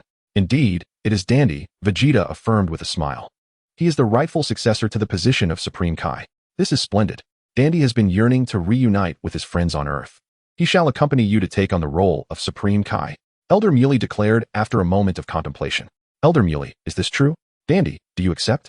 The Supreme Kai asked excitedly. He had discerned Dandy's exceptional qualities through his divine sight, recognizing him as one of the finest among their kin. Second only to Elder Muley himself, a veritable prodigy of the Dragon Clan. Elder Muley, do you consent to my journey to Earth? I am willing, Dandy replied, his spirits soaring, unperturbed by the prospect of leaving his homeland. Go forth. Dandy, you are a genius of our Dragon Clan. You will surely excel in the role of Supreme Kai. Elder Muley praised, his eyes twinkling with pride. Dandy had always possessed remarkable talent, and his potential had been further awakened by the previous elder, rendering him nearly as capable as Elder Muley. I shall strive earnestly to become a worthy Supreme Kai, Dandy pledged, thumping his chest. Thank you, Elder Muley. The Supreme Kai expressed his gratitude, feeling a considerable weight lifted from his heart. The position of Supreme Kai would have a successor, allowing him to face his teacher in the afterlife with dignity. At last, your concerns have been alleviated, Supreme Kai, Vegeta remarked, observing the elder's wrinkled face break into a smile. The old man had indeed fulfilled his duties as Supreme Kai admirably. Vegeta, I cannot thank you enough. You have rendered me an immense service. No need for such formality. It was merely a side endeavor. Vegeta waved off the thanks. The Supreme Kai, puzzled, asked, a side endeavor? Elder Muley, I have another favor to ask of you. Vegeta turned his attention back to the elder. Mr. Vegeta, what is it you require? Elder Muley inquired. I wish to borrow your Dragon Balls. In a spacious clearing of the village, a congregation of Namekians gathered. They gazed skyward at the pitch-black sky, where a colossal green dragon, towering hundreds of meters, stood majestically. State your wish. Possessor of the 7 Dragon Balls. Within my power, I can grant you 3 wishes. The gigantic dragon, Purunga, rumbled in a deep voice. Elder Muley, we have enhanced the wish-granting capabilities of the Dragon Balls. It is now feasible to resurrect many individuals. Elder Muley said with a grin. Is that so? However, there is no one deceased that requires revival at this time, Vegeta responded, articulating his first wish to reinforce Earth's core to its utmost capacity. The current fragility of Earth was alarming. A mere individual with a battle power exceeding 10,000 could inflict irreversible damage. During the invasion by Cooler and his son, the battles had taken place in the air, and Vegeta had been cautious to avoid harming the planet while dueling Goku. His second wish was for the dragon to create a gravity training chamber with adjustable levels of gravity. The higher the multiplier, the better, ideally. It should exceed 100 million times.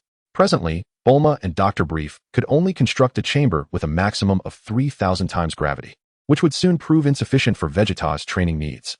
After a considerable wait, Porunga produced a large, white, oval-shaped object that matched Vegeta's request for a gravity chamber, occupying an internal space of approximately 1,000 square meters. However, it could only reach a maximum of 100,000 times gravity, as the dragon explained that its capabilities were limited and it could not meet Vegeta's expectation of 100 million times. For his third wish, Vegeta opted not to make a request but instead posed a question to Porunga. Dragon Porunga, are you aware of the evil dragons? In response to Vegeta's inquiry, Porunga remained unusually silent. Are you unaware, or is it that you cannot disclose? Vegeta pressed. I cannot disclose, Porunga replied slowly. What if my third wish is for you to tell me? Vegeta persisted. Porunga responded, I'm afraid that exceeds my capabilities. You may choose another wish. I understand. I shall forego my third wish. Very well. Farewell, Porunga declared before vanishing in an instant. As Vegeta contemplated the dragon's earlier reaction, he became convinced of the existence of the evil dragons. With the formidable aura sensed on planet Vampa, it can be reasonably concluded that the world in which he resides is a fusion of the Hyper-Universe and the GT Universe within the Dragon Ball realm. It appears that the future will not lack for powerful adversaries, which adds an intriguing element to the journey. A peculiar smile graced Vegeta's face. Mr. Vegeta, what seems to be the matter? One of the Namekians inquired, their expressions filled with confusion. After fulfilling his wish, Vegeta prepared to escort the Supreme Kai and Dandy back to Earth. Dandy, once we arrive on Earth, you must diligently learn how to become a competent Supreme Kai. Understood? Elder Muri advised Dandy with a hint of reluctance.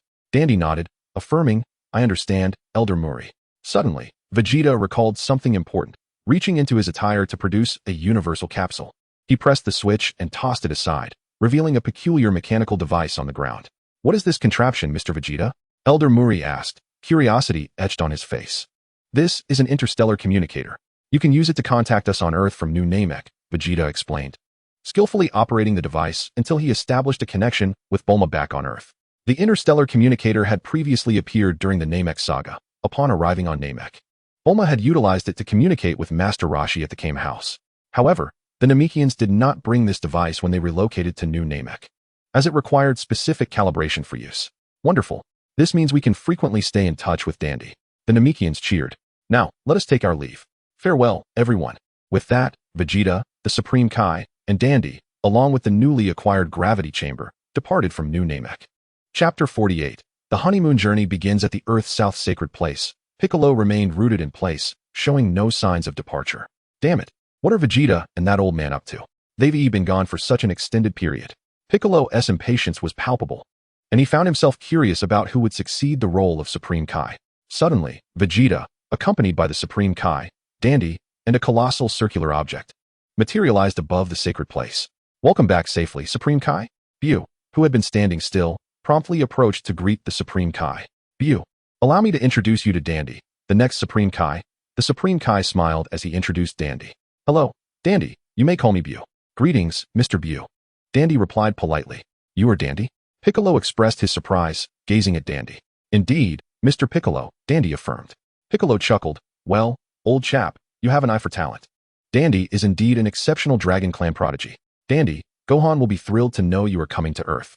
With the pleasantries exchanged, Vegeta took the gravity chamber directly back to Bulma's home in West City. Days passed, and Dr. Brief finally completed the adjustments to the spaceship. Bulma had also loaded various supplies onto the ship, which now featured a small gravity chamber per Vegeta's specifications. The special gravity chamber that Vegeta brought back was too large to fit inside the ship, so it was placed in the courtyard for Dr. Brief to study and enhance further. As they boarded the spaceship, Bulma gently pressed the ignition button. The engines roared to life, accompanied by a subtle tremor. The spaceship ascended slowly, piercing through the atmosphere towards the vast cosmos, marking the official commencement of Vegeta and Bulma's celestial honeymoon. In the northern galaxy, within an unknown star system, a small spacecraft raced desperately through the void, three figures within glancing apprehensively behind them, as if monsters were on the verge of catching up. Captain, it seems we have escaped the monster's encirclement. One of the tall, oddly shaped aliens bellowed in frustration. How could we encounter such powerful creatures? My cargo. Never mind, Captain. We should be grateful to have made it out alive. Another crew member consoled. Yes. Our lives are the priority. The two companions continued to reassure him. I thought that once that Frisia character vanished, our transport business would improve.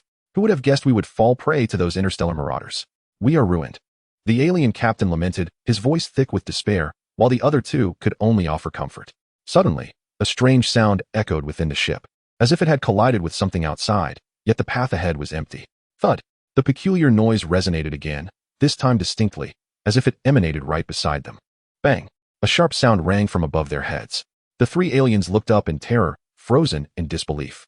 A gaping hole appeared above, and a metallic-covered head emerged from it, its eye sockets glowing ominously red, coldly fixating on the trio. The creature's hands were widening the opening to accommodate its body. Monster! Oh my goodness, don't come any closer. Spare us! They screamed in panic, unable to fathom how this creature had managed to appear outside their ship. Had it been flying through space using its own body? Regardless of their speculations, their fate was sealed. As the figure fully entered through the breach, silence enveloped the spacecraft, leaving no sound behind. Moments later, the ship abruptly turned back toward the direction from which they had fled. The star system returned to its tranquil state, as if nothing had transpired. Vegeta, wake up, Bulma urged, nudging her husband from his slumber. What is it, my dear wife? Vegeta mumbled groggily, struggling to open his eyes. Get up and eat breakfast. After last night's activities, aren't you hungry? Bulma said, noticing Vegeta's eyelids drooping once again, prompting her to gently pat his face. Ouch! Are you trying to kill your beloved husband? Vegeta exclaimed, now fully awake and casting an innocent look at Bulma, as if he had suffered a great injustice. What? I barely touched you. Are you really that delicate? Bulma retorted, delivering a swift smack to Vegeta's thigh. Yet, due to Vegeta's muscular physique, her hand recoiled painfully, turning bright red. Ouch! That hurts! Bulma exclaimed, blowing on her swollen hand, tears brimming in her eyes. Oh dear! Let me see. Vegeta leaped from the bed, rushing to inspect Bulma's hand. Look, this is all your fault. Bulma chastised, placing her palm before Vegeta with a tone of reproach. I'm sorry, my dear wife. It's entirely my fault. Vegeta fervently grasped Bulma's hand, blowing gently on it while his eyes brimmed with affection. Just know that. I woke up early to prepare breakfast for you, and this is how you repay me. Bulma turned her head away, her annoyance palpable. My dear wife, I admit my mistake. Can you forgive me just this once? Vegeta implored her repeatedly. Forgiveness is not out of the question. But how do you intend to compensate me? Vegeta inquired. Compensate? Indeed. I demand compensation. What kind of compensation do you seek from me? Vegeta asked curiously, puzzled as to what Bulma could possibly want, given her abundance. Well, I haven't thought of anything specific yet. Bulma pondered for a moment. Once I come up with something, I'll let you know. Whatever you decide is fine by me. I'll comply with your wishes. Vegeta responded somewhat dismissively, while his mind wandered elsewhere. Now, get up quickly and join me for breakfast. Bulma urged Vegeta to rise and partake in the meal she had meticulously prepared. Wait, I've just thought of a way to compensate you right now. Vegeta suddenly grasped Bulma, halting her departure. What? Pray tell, how will you compensate me? Lean in closer. I'll whisper it to you, Vegeta said, feigning mystery. Is it really necessary? This is rather cumbersome, especially since there are only the two of us on this ship. Bulma looked at Vegeta with a puzzled expression, yet she leaned in. My method of compensation is... Vegeta whispered something softly. Vegeta, could you repeat that? I didn't catch it. I said, a meat compensation, Vegeta declared, and with that, he swept Bulma into his arms, carrying her to the bed. But breakfast will get cold. Vegeta, you need to be gentler. Cough cough. And thus, the two resumed their antics. Chapter 49, Planet Spainy. One of the major commercial hubs in the North Galaxy is a vibrant melting pot of various alien races. Their spacecraft traverse the planet's orbit, crafting a unique tapestry against the cosmic backdrop. Renowned for its strategic geography and liberal trade policies, the planet boasts a thriving commercial atmosphere and rich cultural exchanges, attracting extraterrestrial beings from myriad star systems for commerce. The surface of the planet is a bustling metropolis adorned with towering skyscrapers, their neon lights flickering vibrantly, while the air is filled with the cacophony of vendors shouting in an array of languages. Alien beings of diverse shapes and sizes navigate the lively streets. Some resemble humans closely, while others belong to entirely different humanoid species. Some are imposing giants, while others are diminutive and agile. A few possess unique biological traits, such as translucent skin and luminescent eyes. Their attire varies greatly. Some are resplendent in color, while others opt for simplicity. All corners of the planet are dotted with a plethora of shops and stalls, brimming with specialties and curiosities from various worlds, including flame crystals from the fire planet and frost flowers from the ice planet. From minerals to living beings, from art to technology, everything one could desire is available here. Different alien races engage in various transactions, and even disputes can be mediated by the Galactic Patrol stationed on Spani. However, beneath the surface of Spani's prosperity lies a concealed underbelly. The Spani black market is a veritable treasure trove of contraband, ranging from rare minerals to ancient artifacts, from formidable weaponry to forbidden technologies, and even human trafficking to planet smuggling, virtually encompassing every illicit trade imaginable.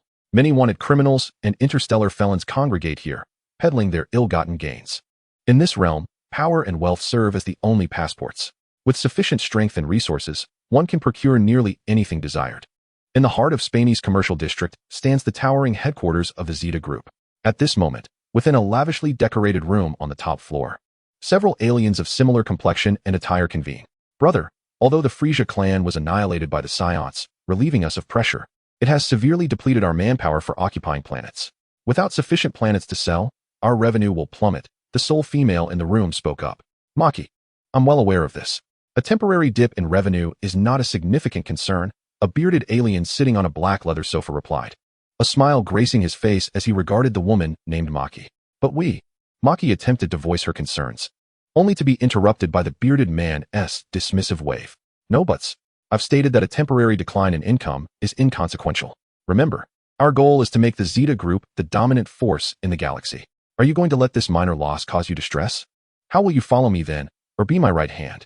The bearded man questioned Maki, his brow furrowed. I am sorry, brother. I was narrow-minded. Maki responded, her tone one of obedience and respect toward her older brother. Her fixation on the planet sales was largely due to her recent losses at the gambling den, having spent her savings to settle debts. Otherwise, she wouldn't have dared to contradict him, let alone fret over business revenues. Don't think I'm unaware, Maki. You've been frequenting that galactic casino. The bearded man glared at her coldly. No, Maki stammered, her earlier defiance evaporating under her brother's gaze.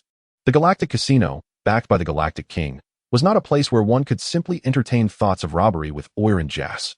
Brother, if you forbid me, I won't join Oyer in any robbery. Oyer, a massive figure beside her, chimed in with a grin. I doubt you possess the audacity for that. By the way, where's Jas? It's been quite a while. Why hasn't he arrived? The bearded man glanced at the clock on the wall, a look of confusion crossing his face. I don't know, brother. I'm equally in the dark. Both Maki and Oyer shook their heads. What could he be up to? Maki, contact Jas and ascertain the situation, the bearded man urged, furrowing his brow in concern, as his younger brother had never missed a meeting before. Okay, I shall do so. Just as Maki stood to comply, the door swung open, revealing a small figure clad in attire identical to those already present. Brother, I'm here. The diminutive alien respectfully nodded at the bearded man before finding a seat. Jas, where have you been? Why are you so late?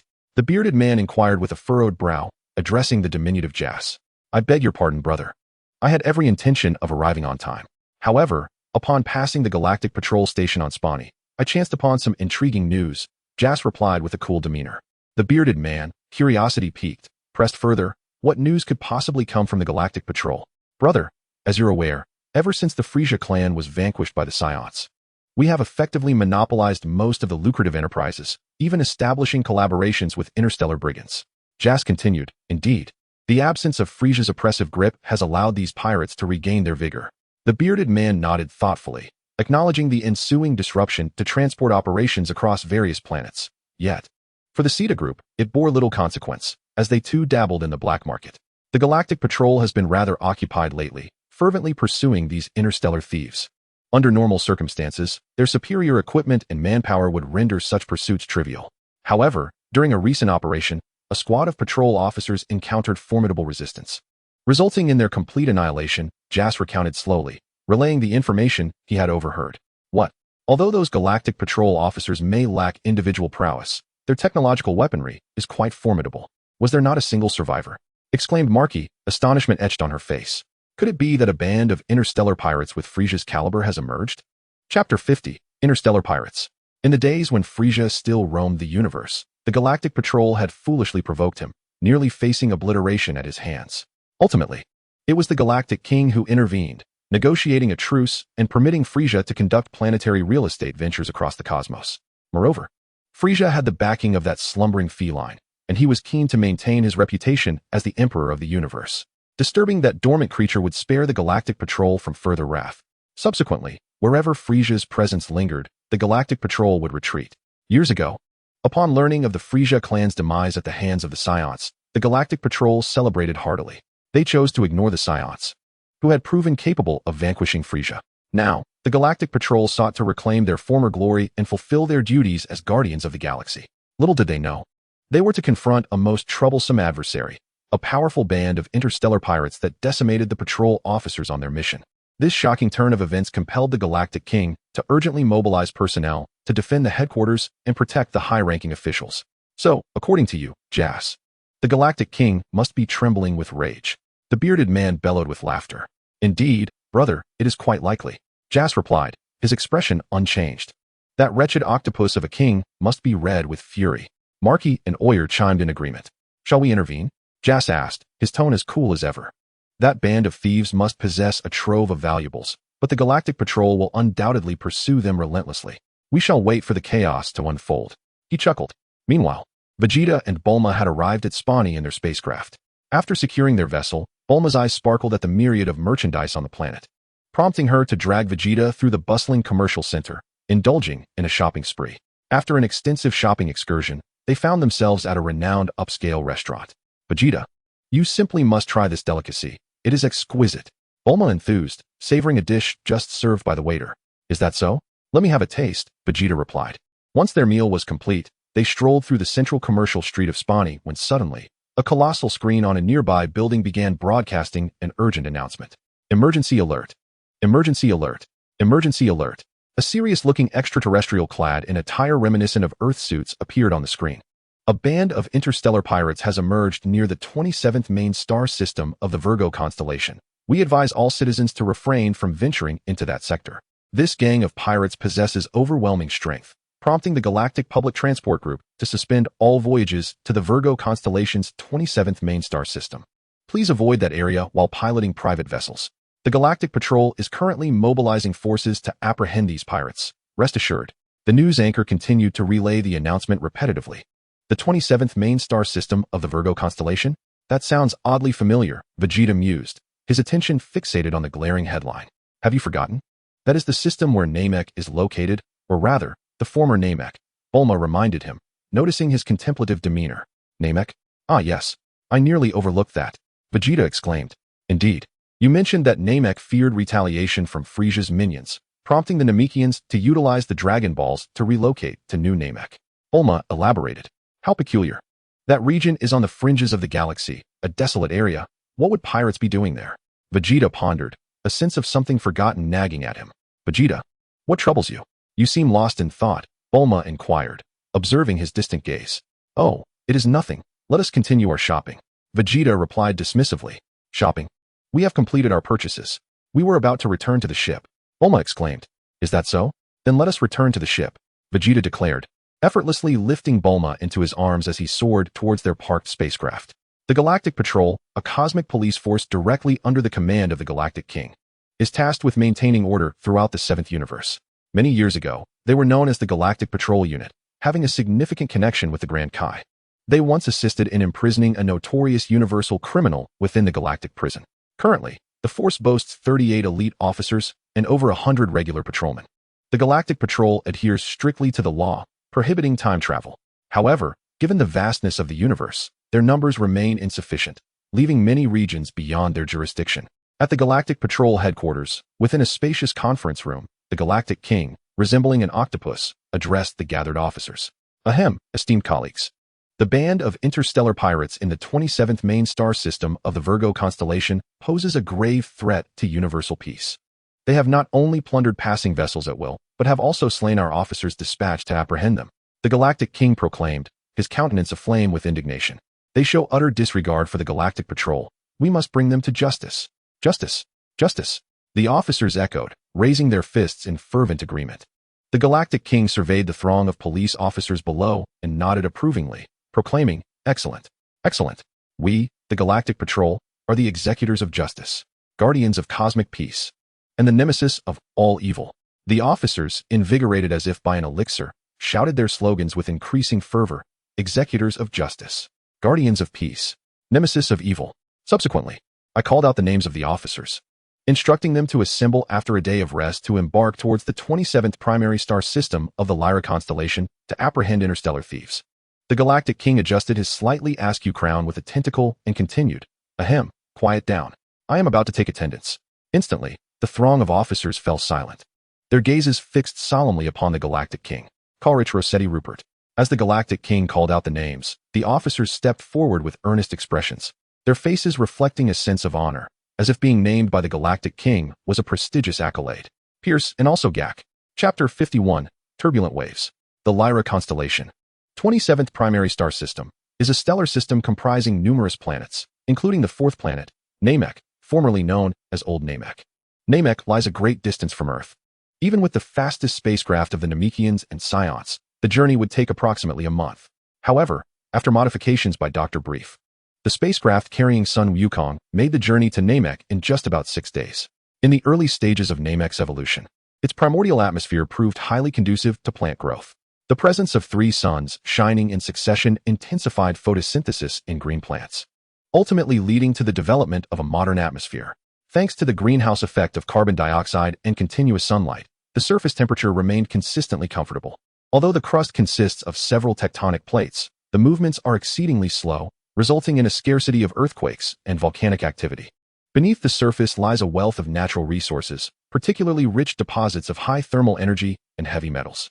In terms of energy, approximately 100 meters underground, vast reserves of combustible mud, akin to coal, lie buried, possessing an energy content 900 times greater than that of coal. It is precisely due to such abundant natural resources that this bountiful planet has been claimed by others.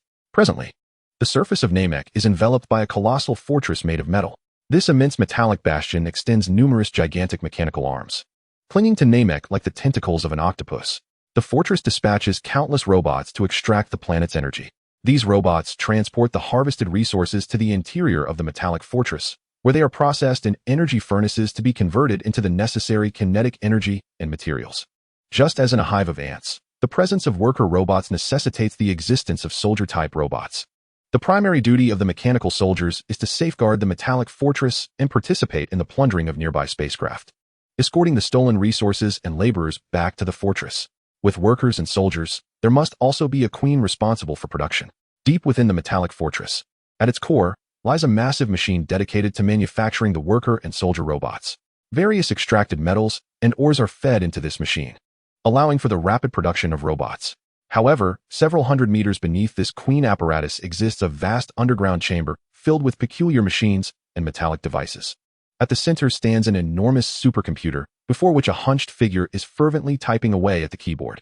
After a considerable time, the figure finally paused, excitement illuminating their face as they gazed at the supercomputer's screen. Ha ha ha. Finally, it is nearly complete. As long as this device can be mass-produced, those so-called Cosmic Patrol officers won't stand a chance. Even those detestable scions from Earth, no matter how powerful they become, will not be my match. Suddenly, the hunched figure was seized by a fit of violent coughing. No, I must first enhance my own body before anything else. Sun Wukong, Vegeta, I shall ensure your demise. In the cosmos, a spacecraft was gliding through space. Vegeta, what's wrong? Bulma inquired, observing Vegeta suddenly pause in his meal with curiosity. Nothing at all. Bulma, concerned, pressed. Are you truly sure? You've been distracted since earlier, hardly touching your food. I just have this nagging feeling that I've forgotten something. But what could it be? Vegeta furrowed his brow at the chicken leg in his hand. Then stop thinking about it and eat up. Look how long it's been since you emerged from the gravity chamber, and you haven't replenished your strength. Vegeta grinned and replied, all right, whatever you say, my dear wife. I shall comply. That's more like it. You better. Suddenly, Bulma covered her mouth, her complexion paling. Bulma, what's the matter? It's nothing. Before Bulma could finish her sentence, she dashed toward the restroom, covering her mouth. Could it be morning sickness? No way. Vegeta quickly followed her to the restroom.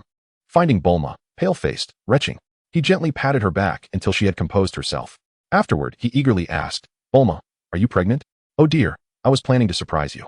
But I didn't expect this to happen during dinner. Ha ha ha. This is already a grand surprise, an extraordinary one. I'm going to be a father. Vegeta exclaimed, brimming with excitement. Finally, my lineage will continue. But it's only been a few months. How can you be so sure it's a boy? Bulma asked, perplexed by Vegeta's exuberance. Ha ha ha. I just know it's a boy. By the way, let us head back to Earth right now. Back to Earth now? Our honeymoon has just begun. Bulma protested, reluctant to leave so soon. Alas, for the sake of you and our child. We must return to Earth to ensure a safe pregnancy. Fine, let us go back, Bulma relented, recognizing Vegeta's concern for their unborn child. However, you cannot use instant transmission to take me directly back to Earth. I want to enjoy the cosmic scenery on the way. Alright, that is acceptable. Thus, Vegeta and Bulma's honeymoon concluded as they joyfully prepared to return to Earth to nurture their unborn child. Meanwhile, the cosmic situation became increasingly tumultuous. In an unknown star system, a colossal floating island drifted through space, crowned by a magnificent castle. This floating island was actually a transformed mechanical spacecraft, resembling a stone island with a castle atop it. Within the castle, a faction of the Zeta group convened to discuss their plans. Brother Ilek, the Cosmic Patrol has begun to assemble their forces. It appears they will soon set forth towards the 27th primary star system of the Lyra constellation. Maki respectfully addressed the bearded Ilek. Is that so? Then we shall soon witness a splendid spectacle. Ilek chuckled, for he relished the thrill of high-stakes confrontations. Hee, Brother Ilek. How shall we negotiate with that band of interstellar marauders? Inquired the imposing oil. Worry not. The opportunity for trade will present itself naturally, Ilek reassured him. Brother Ilek. He has arrived. The usually silent Jaz suddenly spoke as he observed the figure with green hair on the monitor. Ilek, upon recognizing the silhouette on the screen, exclaimed, Ah, it is Granola. Let him in. Chapter 52, Movements from All Sides. Welcome, dear Granola, Ilek greeted with a broad smile. Granola, disregarding Ilek's warm salutation, inquired coldly, Speak. What is the task at hand? Ah, no wonder you are the renowned bounty hunter of late. Straightforward, and to the point, Ilek remarked. If you have no task for me, I shall return to Cyril Star. Unfazed by Ilek's compliment, Granola maintained his impassive demeanor. Ilek laughed heartily. Of course there is a task. I would never let you make a fruitless journey, Granola. Then spare me the trivialities and present the task directly, Granola retorted. How dare you, Granola? Thud. Jaz, who had been watching Granola intently, suddenly shouted and swiftly moved behind him. With a sweeping kick, he brought Granola to the ground, swiftly locking his arm in a hold that rendered him immobile. Ugh! Granola struggled against Jaz's grip, but no matter how he thrashed, he could not break free. Release him. Jaz, Ilek finally commanded, prompting Jaz to relent. Dear Granola, your mission is to venture to the 27th main star system of the Lyra constellation and engage in negotiations with that notorious band of interstellar thieves. What? You mean the ruffians who give the Galactic Patrol a headache? What are you planning to trade with them? Granola queried, rubbing his arm in confusion. That is not for you to concern yourself with. Simply hand this item to their leader when the time comes, Ilek stated, producing a small box from his belongings and tossing it to Granola. What is this? Do you intend for me to act as a mere courier? Granola caught the box and immediately instructed the robotic assistant on his right eye, Outer Mill, to examine it. However, Outer Mill detected no issues, confirming that it was not a bomb or anything of the sort. Courier? One might say that. Regardless, your reward will be substantial upon the task's completion. Ilek grinned at Granola. Very well. I shall set forth to the 27th main star system of the Lyra constellation after I gather my strength, Granola replied. No rush. Take your time. The Galactic Patrol has yet to engage them, Ilek advised. Understood, Granola said, turning to leave the floating island of the Zeta group with the box in hand. Brother Ilek, is it truly necessary to treat him with such courtesy? Maki inquired curiously. Oil chimed in. Indeed, that arrogant Granola ought to face Jaz's discipline once more. Alas, some matters are beyond our sibling duties. And the efficiency of other mercenaries is rather lacking, Ilek sighed, shaking his head. It must be acknowledged that Granola possesses considerable skill. For now, we require his assistance. Maki nodded. You are right, brother. There are many situations where we cannot intervene directly and must rely on someone like Granola. However, once he ceases to be of use, that will be the moment to resolve matters with him. Meanwhile, in a rest area at the Galactic Patrol headquarters, a slender officer resembling Ultraman was pacing anxiously. What to do? He muttered incessantly, his expression betraying his deep-seated tension. Ah, Gak, why are you so cowardly? He paused before the mirror, pointing at his reflection and chastising himself. Gak Tillamontan Pibos, you are a super elite officer of the Galactic Patrol. Must you shrink from this assignment? Gak continued his self-encouragement, seeking to bolster his confidence. The Galactic King himself has summoned you for this mission. You should feel honored. How can you be afraid? He resolved to showcase his prowess to those who underestimated him, exclaiming, I, Gak, am no mere fish. Go, Gak. As Gak was immersed in his motivational monologue, a sudden knock resonated from outside the rest area. His heart raced, and he hurriedly tidied his belongings, striving to appear composed. Gak, it's almost time to assemble. Are you in there? Came the familiar voice from outside. Gak took a deep breath, attempting to steady his voice. Coming. He opened the door to reveal the familiar face of Jacob. Jacob was one of the few friends Gak had within the Galactic Patrol, having endured numerous grueling training sessions and battles together. What are you doing? Hurry up, we need to assemble. Jacob urged, concern and worry evident in his gaze. As if sensing Gak's inner turmoil, Gak nodded, securing his gear before stepping out of the rest area alongside Jacob towards the assembly point. Along the way, they encountered other teammates, all appearing quite solemn. Gak felt the palpable tension in the air, realizing that this mission could prove perilous. Are you scared, Gak?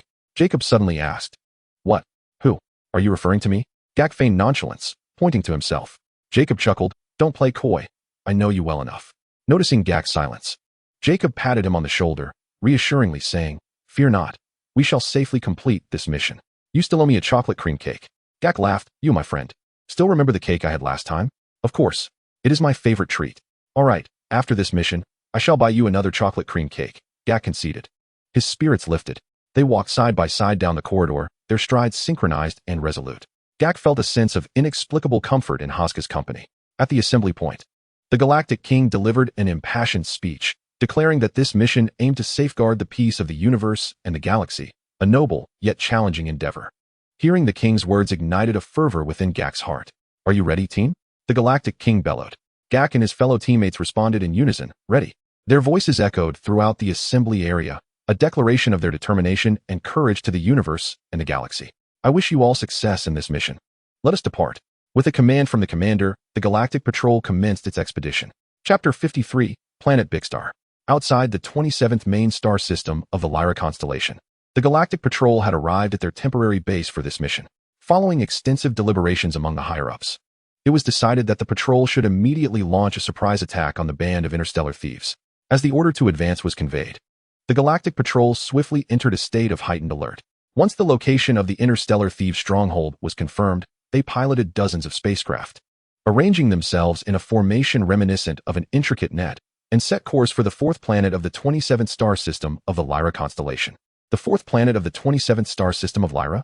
Wasn't that inhabited by those green-skinned Namekians? Inquired Gak, filled with curiosity aboard one of the vessels. Indeed. According to the headquarters records, that is correct. But have you forgotten that the villain Frisia was actually defeated on this very planet? Jacob replied, his expression grave. Gak exclaimed in astonishment, what? This planet? What a coincidence. Does that mean the Namekians? Jacob continued, after Frisia's demise, the Namekians seemingly vanished as well. They must have departed from this world. According to the intelligence we gathered earlier, this band of interstellar thieves appears to have turned planet Bigstar into a mobile fortress, targeting the natural resources of this planet. Bigstar? What is that? Gak asked, perplexed, having never heard of such a planet before. Bigstar, as per the records, was once a computer chip in a long-abandoned cosmic graveyard filled with derelict spaceships and satellites. It spent eons absorbing everything it could from the universe. Eventually, it began to reproduce and grow, continuously feeding off that energy until it transformed into a colossal machine planet capable of devouring entire worlds. The parasitic metal fortress depicted on the screen is none other than planet Bigstar, Jacob elaborated, detailing the situation regarding Bigstar to Gak. Such a horrifying entity exists in the cosmos? Why hasn't headquarters issued a command to eliminate it before? Gak pondered, gazing at the immense metal fortress displayed on the monitor.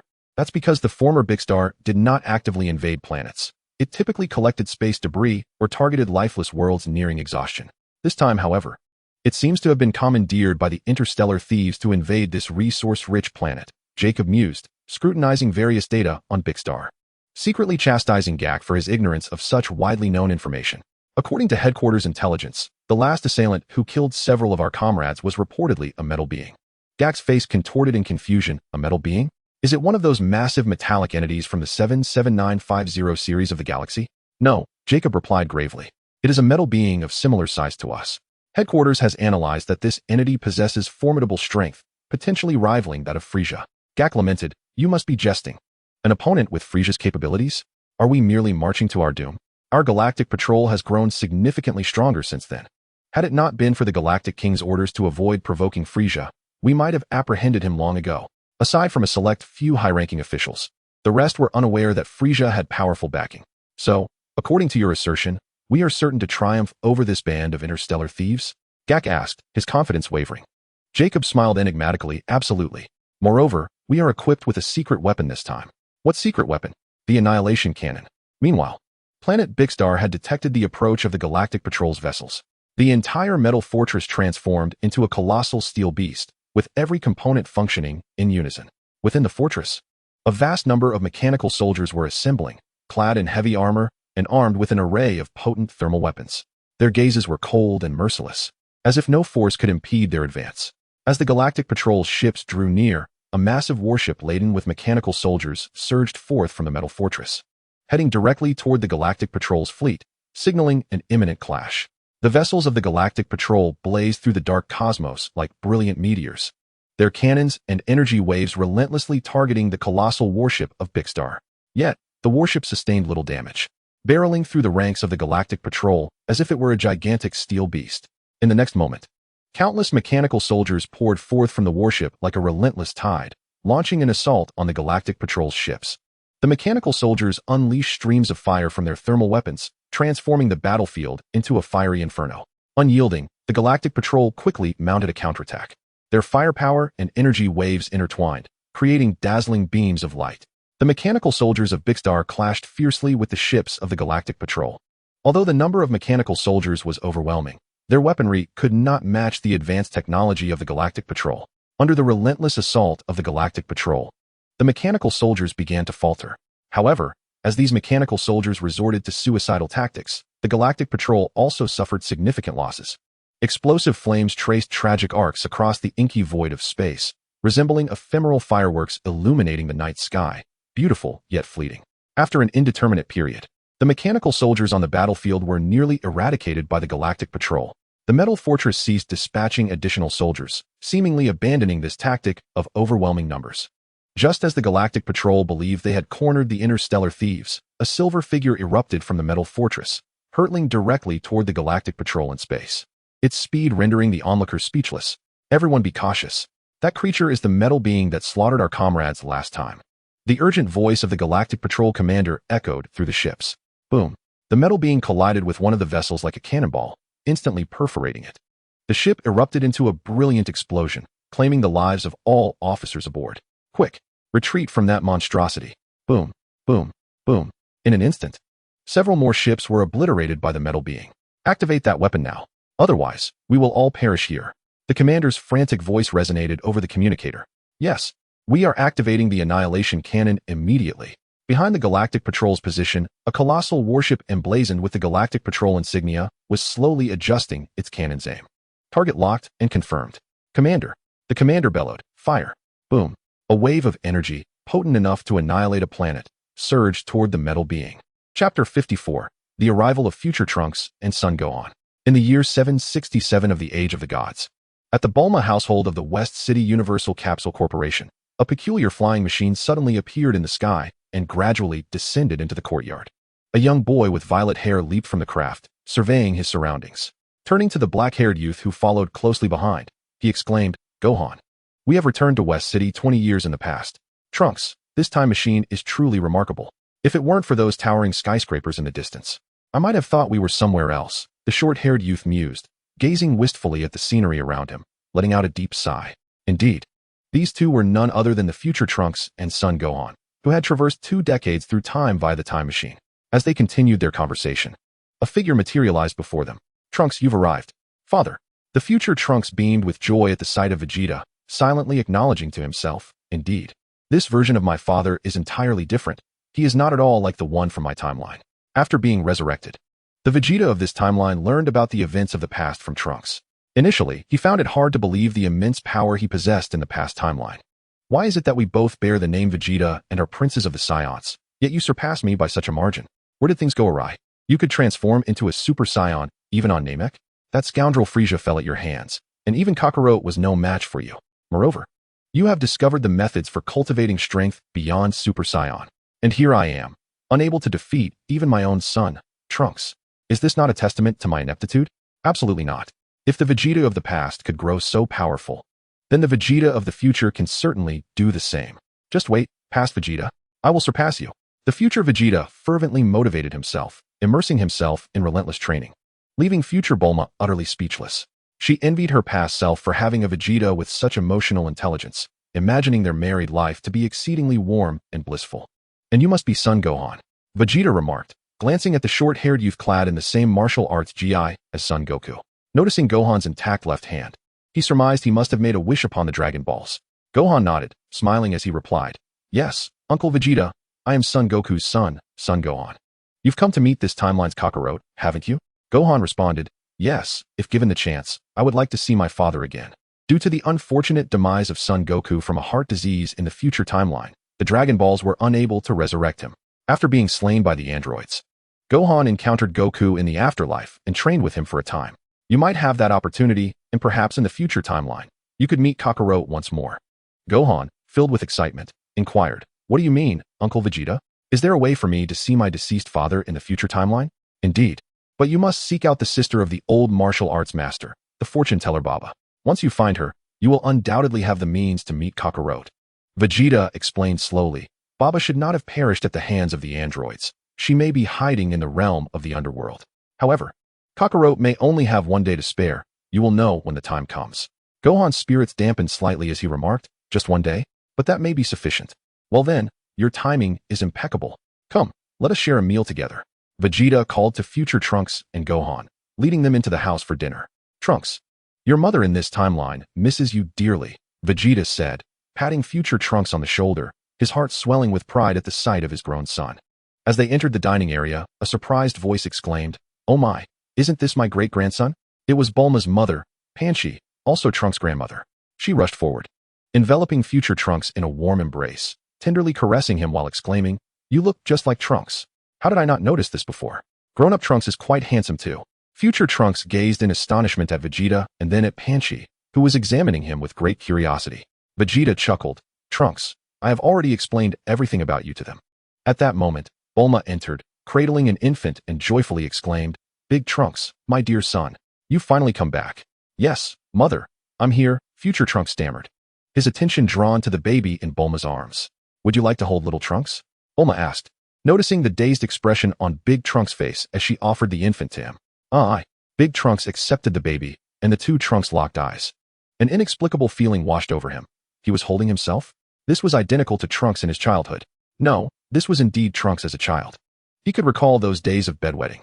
Nearby, Gohan chuckled at the sight of the two Trunks and teased, "Big Trunks, perhaps you should keep that to yourself." Laughter erupted from everyone present. Bulma, with an inquisitive gaze, turned to Gohan and asked, "You must be Gohan, right?" "That's me, Aunt Bulma," he replied. "Aside from your hairstyle and scar, you are strikingly similar to Son Goku," Bulma remarked. Her expression tinged with concern as she reflected on the hardships Gohan must have endured in the future, leaving him with scars. "Is that so?" The Bulma of the future remarked similarly. Gohan scratched his head, responding with a grin. "Of course, my discernment is sharp across all timelines. Now, everyone, no need to stand. Please, take a seat and enjoy the meal," Bulma boasted, inviting everyone to sit down. "Trunks, after we eat, I want to test your strength and see if you have been training diligently." "Gohan, the same goes for you." Vegeta's piercing gaze fell upon Trunks and Gohan. "No problem. Father, Uncle Vegeta." Chapter 55, A Father Spars with His Son. In a vast expanse of wilderness, several hundred kilometers away from West City, Vegeta stood alongside Trunks and Gohan on an open plain. This location was sufficiently expansive, with a radius of over 100 kilometers devoid of human presence, making it the perfect setting for their duel. Vegeta gestured towards the wilderness and asked, "All right, which of you two will go first, or shall you both engage together?" Trunks and Gohan exchanged glances, hesitating slightly as they pondered their response. In my heart, I pondered whether Father, Uncle Vegeta, was perhaps overestimating himself. While it is true that individually, we may not stand a chance against him, when united in our assault, we could present a formidable challenge. Son Gohan had heard from Trunks about the might of this timeline's Vegeta, yet he found it hard to believe that Vegeta could contend with both him and Trunks, two Super Saiyans, simultaneously. Moreover, Gohan and Trunks had significantly enhanced their powers since their last encounter. Vegeta, observing Gohan's expression, chuckled. "You doubt my ability to face both of you at once." "There's no doubt," but Trunks and Gohan began, only to be interrupted by Vegeta. "No more buts. Trunks, you shall go first, and Gohan, you may join the fray afterward." "Understood, Father." With that, Vegeta and Trunks took their positions in the vast wilderness, while Gohan watched from a distance. "Father, be careful. I will unleash my full strength." Trunks spoke with a calm demeanor. "Is that so? Then let me witness how much you have grown, Trunks." As soon as Vegeta finished speaking, both combatants transformed into Super Saiyans in unison. The battle was imminent. Whoosh! Trunks darted toward Vegeta like a bolt of lightning, his fist cutting through the air with a deafening sonic boom. Vegeta anticipated the attack, sidestepping expertly while retaliating with a swift kick. Trunks executed a roll, landing deftly on the ground, quickly regaining his stance to brace for the next wave of blows. The two golden figures danced across the barren landscape, their remarkable speed and strength reaching astonishing heights. Each collision sent ripples through the air, as if the very atmosphere trembled in response to their might. Gohan watched intently from afar, his face a canvas of astonishment. As time progressed, the intensity of their clash escalated. Their strikes became increasingly ferocious, their power surging ever higher. Trunks unleashed a powerful punch aimed at Vegeta's chest, to which Vegeta countered with a spinning kick, attempting to send Trunks flying. Their blows met in midair, causing a fierce gust of wind to erupt. In a sudden shift, Vegeta redirected his attack, landing a kick to Trunks' waist. Taken by surprise, Trunks lost his balance and staggered backward. Seizing the moment, Vegeta lunged forward, delivering a crushing blow to Trunks' abdomen. Trunks doubled over in pain, yet he persevered, struggling to regain his footing. Vegeta offered no respite, launching a relentless barrage of strikes upon Trunks. Each punch fell like rain, producing sharp, echoing sounds upon impact. Despite Trunks' valiant defense, he found himself overwhelmed by Vegeta's onslaught. Retreating step by step, boom. Ultimately, a powerful punch from Vegeta sent Trunks careening backward, returning to his normal state as he crashed heavily to the ground. Indeed, Uncle Vegeta's strength surpassed that of both Trunks and me. Gohan, watching from a distance, wore a grave expression. He realized that unless he and Trunks combined their efforts, they stood no chance against Vegeta. Vegeta turned his gaze toward Gohan, calling out, "Gohan, join forces with Trunks." Gohan's eyes widened in disbelief. "Uncle Vegeta, you intend to confront both Trunks and me at once? Enough chatter. Transform into a Super Saiyan now," Trunks urged. Vegeta retrieved a Senzu bean from his pocket and tossed it to Trunks, allowing him to recuperate. "Thank you, father." As Trunks consumed the bean, he felt his strength and injuries mend instantly. Observing the unperturbed Vegeta, who had just engaged in such a fierce battle, was nothing short of astonishing. It was as if he had faced a different opponent altogether. "Gohan, let us unite. Otherwise, neither of us can hope to match father alone." Trunks, having felt Vegeta's overwhelming power, understood that his father's capabilities exceeded all expectations. "Very well, Uncle Vegeta, prepare yourself." With those words, Gohan transformed into a Super Saiyan. Seeing Gohan's transformation, Trunks quickly followed suit, becoming a Super Saiyan himself. "Haha, I expect no mercy from you two," Vegeta laughed, relishing the prospect of a proper battle after a significant hiatus. Since marrying Bulma and the birth of little Trunks, Vegeta had not fully immersed himself in training, adhering to his own philosophy of balancing work and leisure. Upon returning from his cosmic journey, Vegeta had dealt a severe blow to the persistent Goku, gifting him a gravity chamber to deter further interruptions. Though Vegeta had not rigorously trained, his strength had not diminished. Rather, he had continued to refine his abilities. It seemed that a balanced approach indeed had its merits, along with a key focus on the interplay of yin and yang. The arrival of Trunks and Gohan ignited a spark within Vegeta, who felt a longing to stretch his muscles. Now a novice father, he yearned for a moment of vigorous activity. Continually battling the obstinate Kakarot had grown tiresome. "Come, let me experience the thrill of confronting two Super Saiyans simultaneously." Meanwhile, at the Bowsy Mountain, Goku sensed the recent clash between Vegeta and Trunks. The fluctuations in energy indicated that Vegeta was battling the boy from the future, Trunks. Had Trunks returned from the future? Yet, there was another powerful presence akin to Trunks, seemingly another Super Saiyan. Goku was astonished to detect the energy of future Gohan, wondering if this new Super Saiyan had also traveled from the future. However, there was something eerily familiar about this aura. Lost in contemplation, Goku scratched the back of his head, muttering, "Whose energy is this? It feels so familiar." Just then, the young Gohan noticed his father's peculiar behavior and inquired, "Dad, what's wrong?" Goku's sudden realization jolted him, and he turned to the young Gohan with disbelief. "Wait, this energy is remarkably similar to yours, Gohan. If you weren't right here beside me, I would think you had transformed into a Super Saiyan." Goku hastened to explain. Yet his words only served to confuse the young Gohan further. Suddenly, a tall figure materialized beside the two. "Ahem, that energy must belong to the future version of Gohan," Goku remarked, glancing at the unexpected arrival. "Oh, Piccolo, you're here. Uncle Piccolo, are you saying that the future version of me has been resurrected and has come to our timeline?" The astute young Gohan deduced the situation swiftly, realizing the implications of Piccolo's statement. Piccolo chuckled. "Indeed, Gohan, it is you from 20 years into the future, currently teaming up with that future youth, Trunks, to confront Vegeta. Can the future me already transform into a Super Saiyan? A trace of envy tinged the voice of young Gohan. Although he had been diligently training under the guidance of his father and Uncle Piccolo, rapidly enhancing his abilities, he was continually thwarted by his mother's insistence on academics. Chi-Chi envisioned her son as a learned scholar, perhaps a distinguished doctor or professor, rather than a mere brawler like his father, Goku, who spent his days solely focused on training and fighting. From Chi-Chi's perspective, Goku, as the head of the family, was neglecting his responsibilities by not working to support them financially. Chi-Chi herself, being the daughter of the Ox King, had once enjoyed a life of relative privilege, with her own savings and assistance from her father. Despite having two voracious eaters at home in Goku and Gohan, their household never faced a shortage of food. Chi-Chi's singular hope was for Gohan to achieve great success in the future, to bring honor to their family. She wished for him not to follow in Goku's footsteps, fearing that if he did, he might struggle even to find a girlfriend, let alone a spouse. It is truly a testament to the lengths a devoted mother will go for her child. However, Goku seemed oblivious to this, persistently dragging Gohan into training, thus impeding his studies.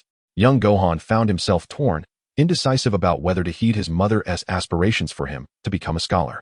Though he bore no aversion to learning, the Saiyan blood coursing through his veins ignited a profound interest in training and combat, prompting him to sneak out today to train with Goku. Upon hearing that his future self, like his father, could also transform into a Super Saiyan, he felt an overwhelming curiosity about the man he would become and yearned to converse with him about balancing his studies and martial arts. Young Gohan turned to Goku, saying, "Dad, can we go see him? It's been ages since I last sparred with Vegeta. Let us go together." "What about you, Piccolo?" Goku's face lit up with excitement. After all, Vegeta was currently engaged in battle with two other Super Saiyans.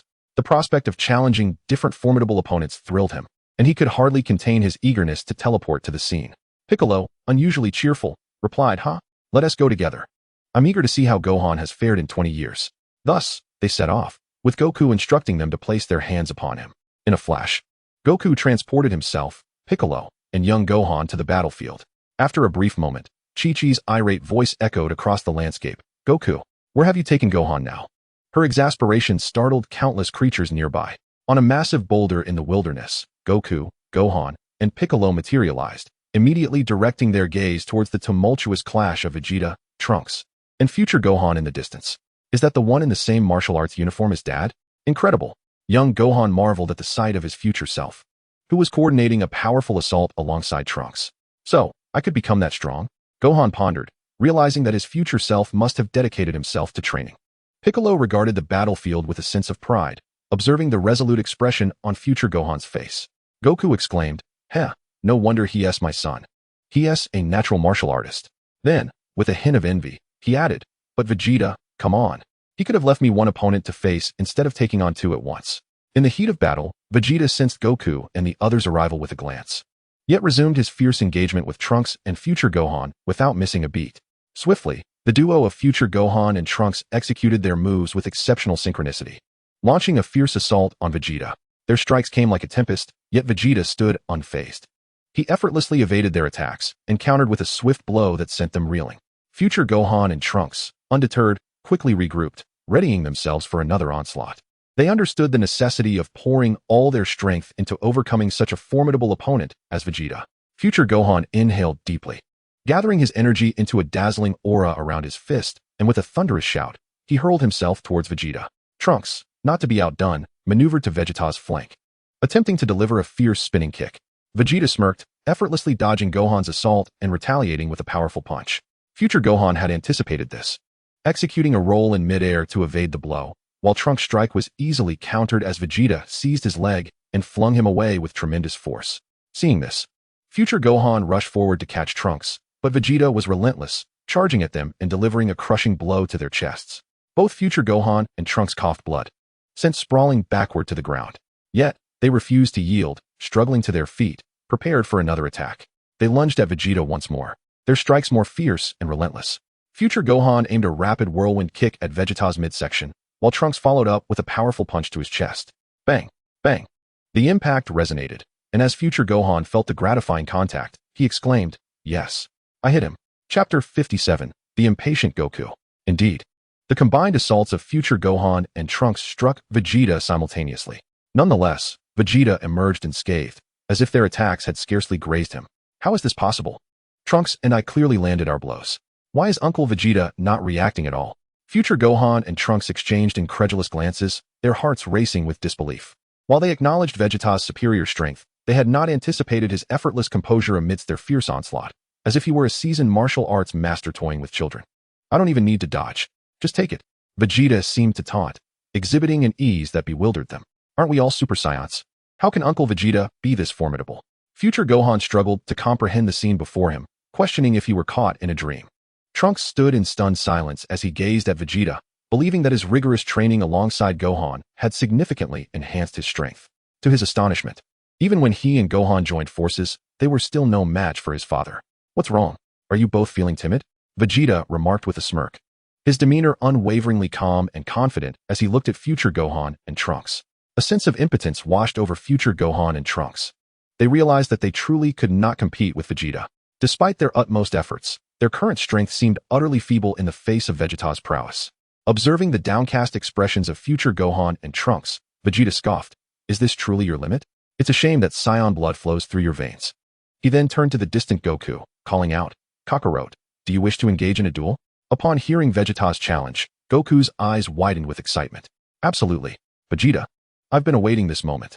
Vegeta urged him to hurry over, and in an instant, Goku appeared before him, his eyes alight with enthusiasm as he eagerly asked, "Gohan, Trunks, who among you is first to face me?" Future Gohan, his expression animated, stammered, "D-Dad, you." Goku laughed heartily. "Ha ha, Gohan from 20 years in the future. You've certainly trained impressively. I can hardly wait to spar with you." He then turned to Trunks, adding, "And of course, Trunks, I've always wanted to test my skills against you. What about me? Kakarot, don't you want to duel with me as well?" Vegeta inquired, observing Goku's fidgety excitement. Hee, I'm more interested in battling them first. We'll have our chance later." Goku sheepishly scratched his head, attempting to clarify his intentions to Vegeta. Vegeta replied slowly, "Haha, you have quite the imagination. However, if you wish to face them, that is permissible." "Really? Then Vegeta, you should take a rest," Goku exclaimed, eager for Vegeta to recuperate. Vegeta retorted, "You fool, Kakarot. I haven't finished speaking." He then produced 2 sins of beans, tossing one each to future Gohan and Trunks. "Hurry, eat these to restore your strength and recover." Goku, realizing the significance of the sins of beans, said, "Oh right, I'd forgotten about their energy depletion after sparring with you." After future Gohan and Trunks consumed the beans, their energy was fully restored. Vegeta then declared, "Next, Kakarot and the 2 of you will join forces to attack me." "What? Uncle Vegeta, you?"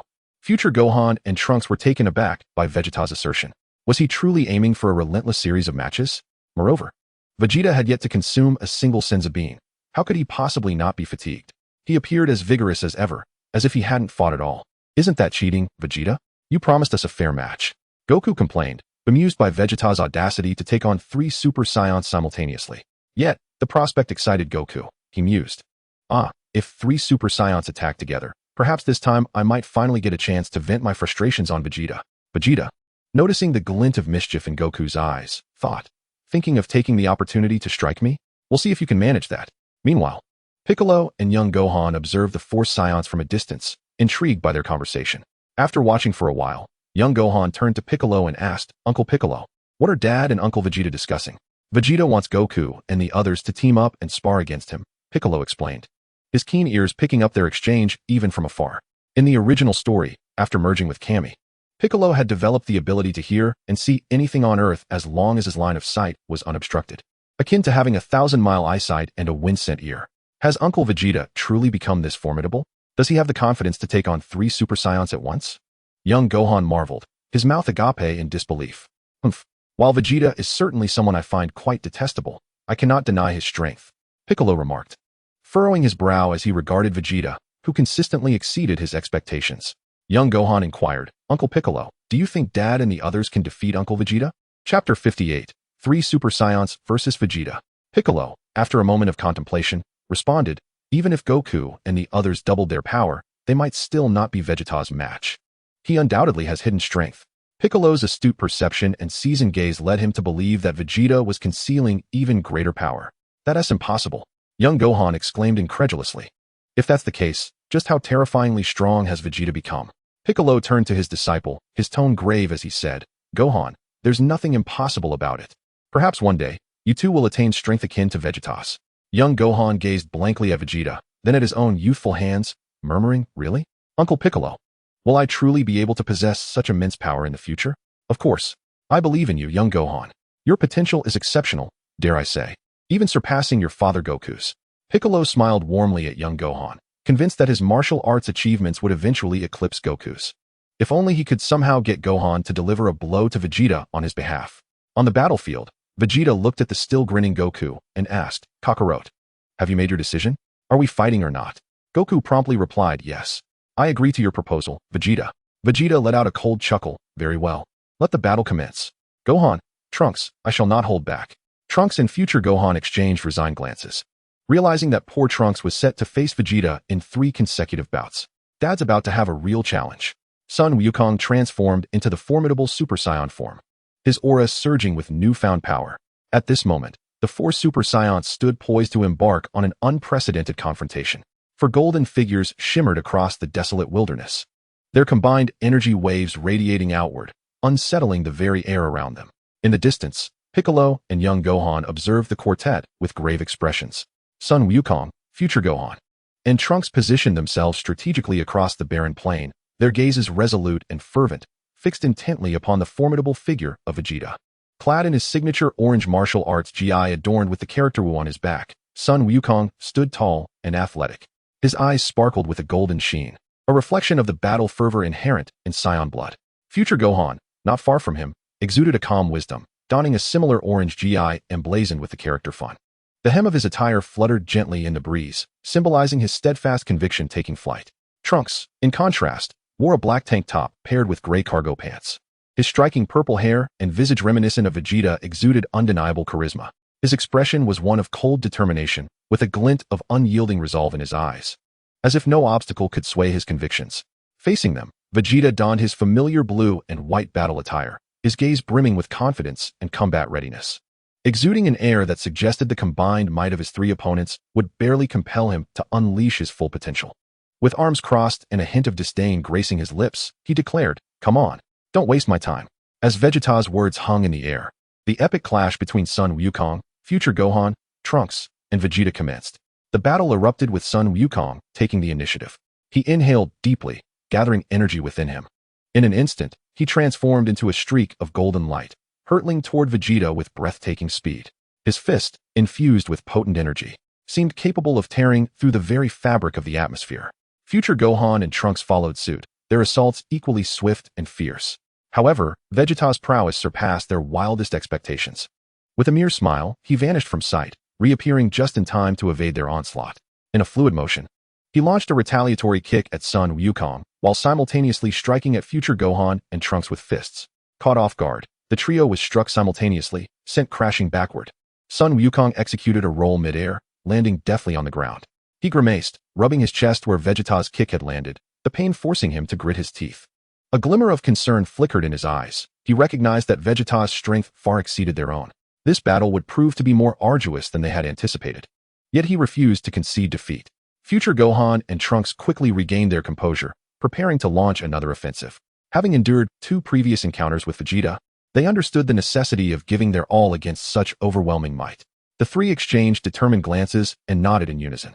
Sun Wukong inhaled deeply once more, summoning energy within him.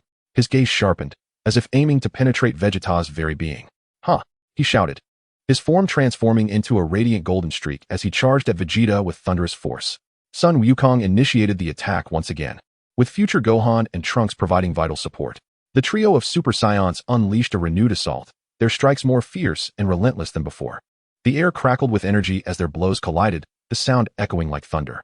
In mere moments, the 4 Super Saiyans exchanged hundreds of blows, their forms soaring from the ground into the sky, stirring the winds of the wilderness into a swirling vortex centered around them. The ferocious energy waves cascaded outward, prompting Piccolo and young Gohan, positioned at a distance, to erect protective energy shields. Indeed, the Saiyans were deserving of their title as the universe's foremost warriors, with the Super Saiyan form wielding an awe-inspiring power that instilled fear. Piccolo gazed at the tumultuous aerial battle, while young Gohan watched with bated breath, his heart racing with admiration. "This is what it means to be a Super Saiyan. I aspire to become one too," he thought. His fists clenched as the Saiyan blood coursed through him, igniting with fervor. The air resonated with colossal sounds, as if the very heavens were on the verge of rupture. Kamehameha wave. Burning attack. Kamehameha wave. Chapter 59. The terrifying power of Vegeta. Boom, boom, boom.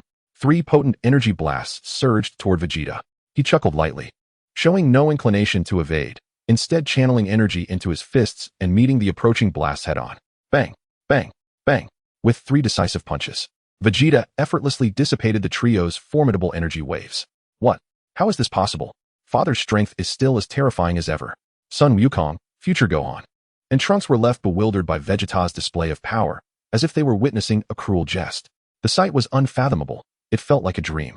Young Gohan, wide-eyed, gazed at the golden warrior in the sky, whispering, "Piccolo, will I truly become as strong as Uncle Vegeta one day?" Piccolo, equally astonished, felt his jaw nearly drop to the ground. "Vegeta, are you toying with us? You obliterated 3 blasts of such immense power with mere punches?" Countless thoughts raced through Piccolo's mind. Son Wukong, taken aback by Vegeta's previous actions, felt his mind momentarily blank. He had always known that Vegeta surpassed him, that he was stronger than anyone present. Yet, he never anticipated Vegeta's strength to reach such staggering heights. In comparison, Son Wukong felt his own training had been lacking. After standing beside Vegeta, he realized the past 3 years of his training seemed almost trivial. Future Gohan, too, was overwhelmed by a surge of emotions, as if the most absurd rumors had been validated before his eyes. Though the Vegeta of his future timeline was weaker than himself, how could this timeline's Vegeta be so overwhelmingly powerful? After perishing at the hands of the androids in his timeline, he had trained alongside his father in the afterlife for years. Later, upon being resurrected by Trunks through the Dragon Balls, he and Trunks had diligently trained in Bulma's gravity chamber in this timeline, hoping that their enhanced strength would better protect Earth and its inhabitants from impending dangers. Though it is true that my strength still pales in comparison to Trunks, in the realm of Earth from the future timeline, I stand as the mightiest warrior, second only to him. Upon my arrival in this timeline, Trunks expressed a measure of surprise at Vegeta's current prowess, yet it remained within the bounds of his mental endurance. In fact, he felt a sense of pride to have such a formidable father. As a son, Trunks could not help but feel exhilarated. After all, who wouldn't he desire a father of extraordinary strength? Vegeta, observing Goku, future Gohan, and Trunks, who seemed momentarily paralyzed, bellowed, "What? Is this the extent of your abilities? The battle is far from over. Why are you all standing there in a daze?" Vegeta's words shattered the silence enveloping the 3. Goku, future Gohan, and Trunks collectively inhaled deeply and exhaled slowly. They exchanged glances, nodding in silent agreement. Bang, bang, bang. They launched a renewed offensive, determined not to linger in their current state. This time, they aimed to exploit Vegeta's weaknesses. However, their assaults appeared feeble in the face of Vegeta's overwhelming strength. Confronting him head-on was futile, necessitating a strategic shift. A flicker of inspiration ignited in Goku's eyes. He understood that he must uncover Vegeta's vulnerabilities, for without doing so, even their combined might would not suffice to defeat him. With a swift motion, he transformed into a golden blur, darting around Vegeta at breakneck speed, seeking to discern any flaw. Future Gohan and Trunks followed closely, their attacks growing increasingly fierce and relentless in coordination with Goku's. They recognized that this was their sole strategy. They had to give it their all. 3 golden figures encircled Vegeta, launching a flurry of attacks that stirred the air around them into a tempest. They pressed on, seemingly tireless, yet Vegeta's might was insurmountable. Regardless of their efforts, they could not provoke a single chink in his armor. Vegeta loomed before them like an unyielding mountain, instilling a profound sense of despair. A wave of powerlessness washed over Goku. He realized they could not contend with Vegeta. This battle had exceeded their capabilities, and they could no longer persist. Future Gohan and Trunks too felt this crushing weight of inadequacy, their gazes betraying a hint of reluctance. Faced with Vegeta's calm and confident demeanor, they understood that there was no longer any point in continuing. Ultimately, after an intense clash, Vegeta delivered a powerful blow that sent Goku, future Gohan, and Trunks sprawling to the ground, unable to rise again. With a composed expression, Vegeta declared, "All right. This contest ends here. Your strength is still too feeble. I have yet to unleash my true power." Lying on the ground, Goku, future Gohan, and Trunks gasped for breath. Upon hearing Vegeta's words, Goku immediately struggled to rise, his gaze fervently fixed on Vegeta. "Are you referring to Super Saiyan 2? He inquired, his eyes ablaze with eagerness. "Just how formidable is Super Saiyan 2? Vegeta, could you grant us a glimpse? Please, just a peek." Goku adopted a pitiable expression, imploring Vegeta while casting meaningful glances at Trunks and future Gohan. "Yes, father, allow me to witness the might of Super Saiyan 2. Open my eyes." Trunks chimed in eagerly. "Indeed, Uncle Vegeta, please show us, the lesser Saiyans, what it entails." Exactly. Vegeta, do not be so stingy. Stop hiding your strength. Goku exclaimed, his enthusiasm uncontainable. Vegeta regarded the exuberant Goku with a mix of exasperation and amusement, contemplating delivering a swift kick to his face. All right, enough noise. Quiet down. Just remember to watch closely. He admonished the incessantly chattering trio, preparing himself to transform into Super Saiyan 2 for their viewing pleasure. Behold, allow me to demonstrate what Super Saiyan 2 truly is. With a resounding shout, Vegeta's aura surged dramatically, the atmosphere around him boiling as it spewed forth steam. Chapter 60. The 300 billion power level of Super Saiyan 2 Vegeta. Vegeta's hairstyle remained largely unchanged, merely standing a bit more upright. However, the golden aura enveloping him was no longer a mere flame. It now erupted in a jet-like form, crackling with arcs of electricity swirling around him. In his Super Saiyan 2 state, Vegeta's demeanor grew even more austere, a smirk on his lips exuding arrogance. The expressions on Goku, future Gohan, and Trunks were nothing short of spectacular. Goku gazed at Vegeta with unrestrained excitement, exclaiming, "Is this Super Saiyan 2? What an overwhelming aura!" Words failed to capture the essence of Uncle Vegeta in this form. He was simply astonishing. Future Gohan swallowed nervously, the intensity of Vegeta's presence starkly contrasting with the Vegeta they had just encountered. Father is incredible. Super Saiyan 2 is overwhelmingly powerful. I can feel goosebumps rising all over my body. Trunks looked at Vegeta with admiration, pride radiating from him. In the distance, Piccolo and young Gohan observed with awe. This power is unprecedented. It sends shivers down my spine, Piccolo muttered, clenching his fists as he trembled beneath Vegeta's might. Young Gohan stood frozen, utterly speechless, lost in thoughts of how remarkable it would be if he could attain a strength akin to Vegeta's. If only he could transform into Super Saiyan 2. How formidable he would become. Vegeta stretched his body, reveling in the surge of power coursing through him. Status panel, manifest. He finally called out, summoning the long-unseen attribute panel. Character, Vegeta, race, Saiyan, battle power, 36. 9 billion. Super Saiyan 2, 100x multiplier. Transformation skills, Great Ape Transformation, Super Saiyan 2. Super Saiyan 3, requires a baseline of 1 billion battle power. Super Saiyan 3 can only be mastered once 1's baseline exceeds 1 billion. Unless facing an enemy of Majin Buu's caliber or higher, none can stand against me. Nevertheless, I must hasten to master Super Saiyan 3, but I need a worthy opponent to truly challenge myself. Cell? Even if he absorbs Android 17 and 18 to become perfect Cell, he might not be my match. Broly? No way. I would be obliterated. Who else is there? As Goku, future Gohan, and Trunks observed Vegeta deep in thought, they exchanged puzzled glances. Father, Uncle Vegeta, what is the matter? Is something amiss? In the future, Gohan and Trunks simultaneously inquired of Vegeta. Upon hearing their words, a spark of inspiration ignited within Vegeta's mind. Oh, how could I have overlooked this? The perfect opponent is right before my eyes. As Vegeta contemplated this brilliant idea, a smile crept across his lips, for he believed that such a scenario would indeed be rather entertaining. Ha ha. Goku, observing the ever-smiling Vegeta, quickly interjected, "Hey, Vegeta, what's got you grinning like an idiot? What are you laughing at?" At Goku's words, Vegeta snapped back to reality, glaring at him with fury. "You fool, Kakarot. Who's laughing like an idiot?" "Who? You. It's you." Goku retorted, blissfully unaware that Vegeta was contemplating delivering a beating in his Super Saiyan 2 form. "Oh really? Kakarot, just stand there. I'm about to show you just how hard the fists of Super Saiyan 2 can be." Vegeta clenched his fists, preparing to strike at Goku. No, don't. I concede." Goku hastily pleaded, retreating backward. The two then began a playful chase, though it was clear Goku had little chance of escaping Vegeta's grasp.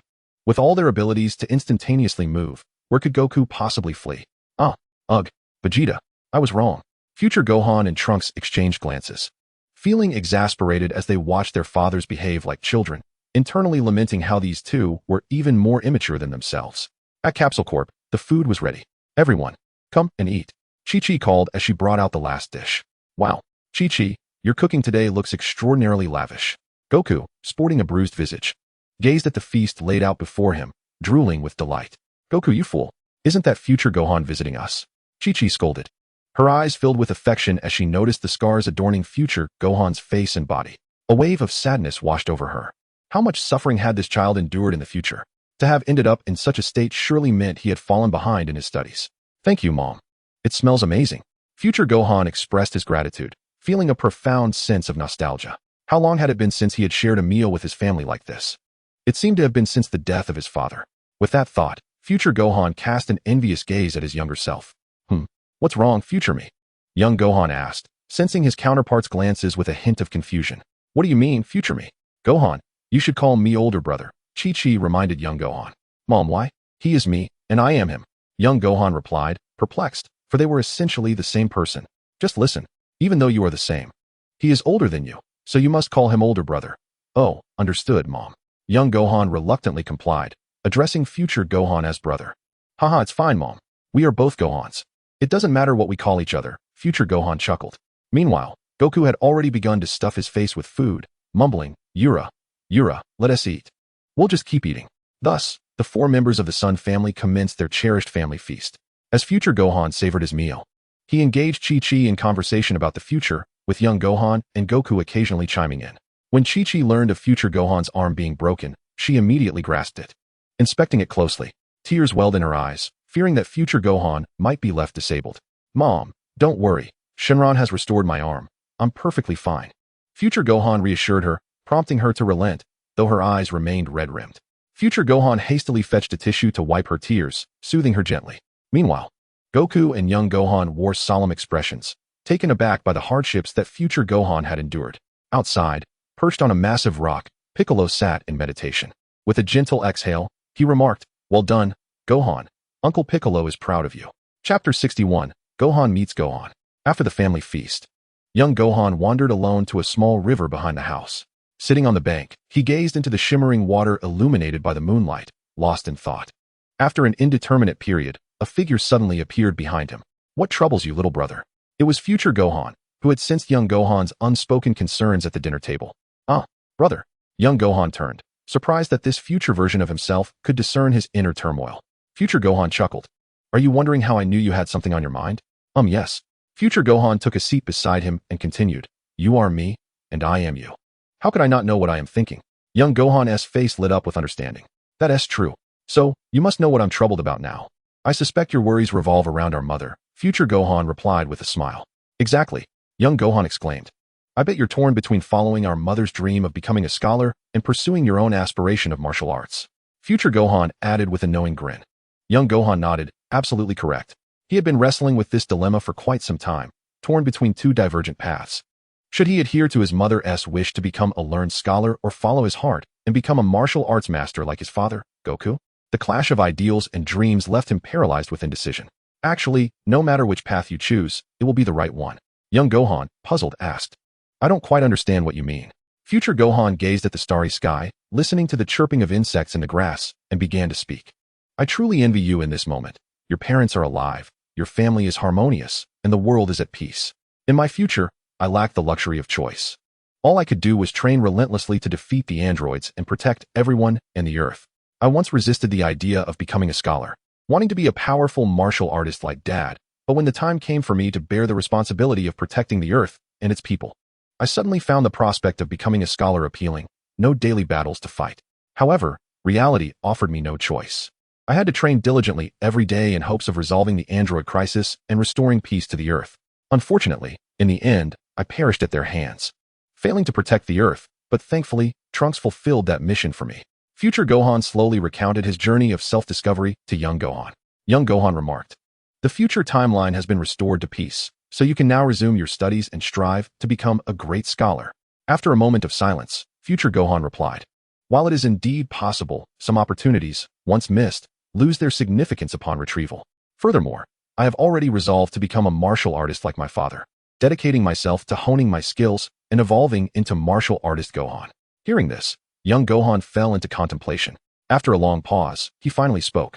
Since you are now martial artist Gohan, do you hope for me to become scholar Gohan in the future? No, although we share the same name. You are you and I am I. Future Gohan's seemingly simple statement left young Gohan bewildered. Observing the confusion on young Gohan's face, future Gohan realized he had perhaps spoken too cryptically. Do you not understand? What I mean is, although I have become martial artist Gohan, you need not follow the same path to become scholar Gohan. You are free to forge your own destiny, whether as a scholar, a martial artist, or neither. Your future holds boundless possibilities. Young Gohan, after absorbing future Gohan's explanation, once again drifted into deep thought. After a considerable time, appearing to grasp the essence of the message, he gazed resolutely at future Gohan and confidently declared, Indeed, Since my future is filled with infinite possibilities, I shall become both a scholarly martial artist. Huh. Future Gohan looked at young Gohan in astonishment, pondering how this version of himself seemed to think differently. I want to have both fish and bear's paw. Becoming a formidable martial artist with profound knowledge. Young Gohan's youthful face radiated confidence, and he firmly believed in his potential. At that moment, a hearty laugh rang out. Ha ha. Gohan, I have faith that you will surely accomplish that. Uncle Piccolo. Both Gohans exclaimed in unison. They immediately recognized the voice as that of Piccolo. And future Gohan. Do not confine yourself. You two possess an infinite future. Piccolo smiled warmly at both Gohans, convinced that each of them could become the person they aspired to be.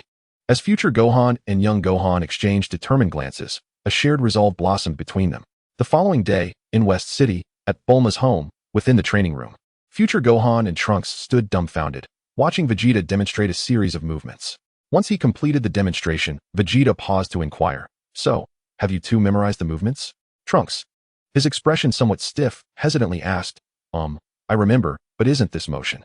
Future Gohan wore an equally awkward expression as he uncertainly questioned, "Uncle Vegeta, will this truly make us stronger?" "Ahem, of course. Do I appear to be joking?" Vegeta, having also exhibited a rather uncomfortable demeanor while demonstrating the entire sequence, continued. "Once you master this, your power will rival my Super Saiyan 2 state. Moreover, should you encounter an overwhelmingly powerful enemy in the future, you can utilize this technique against them." Vegeta gradually elucidated for the two, secretly thinking, if this doesn't suffice, they can always seek my assistance in this timeline. Future Gohan, upon hearing Vegeta's words, felt that this was indeed a remarkable technique. He turned to Trunks, saying, "Is that so? This move could serve as an excellent trump card. Trunks, let us practice Uncle Vegeta's movements once more." Again? Chapter 62, Goku's Illness Strikes. A history altered. On May 12, 767 AD, in South City, situated on a large, temperate island in the southern part of the world, it stands as one of the 4 prosperous metropolises on Earth, aside from the central capital. A few hundred kilometers to the east lies an inconspicuous small island, the venue for the renowned World Martial Arts Tournament, which consistently attracts martial artists from around the globe. To the southwest of South City, another small island exists, the very location where androids 19 and 20 made their debut in the original story. At this moment, atop the lone mountain on this small island, the most formidable warriors on Earth gathered. They included Goku and his sons, Piccolo, Trunks, Krillin, Tien, and Yamcha. Goku surveyed the surroundings, but noticed Vegeta's absence. Curiously, he inquired of Trunks, "Trunks, where's Vegeta?" Trunks replied, somewhat awkwardly, "Dad said he was busy training and couldn't participate in this android incident." Goku nodded, saying, "I see. It seems the androids aren't formidable enough. Vegeta likely finds it lacking in challenge."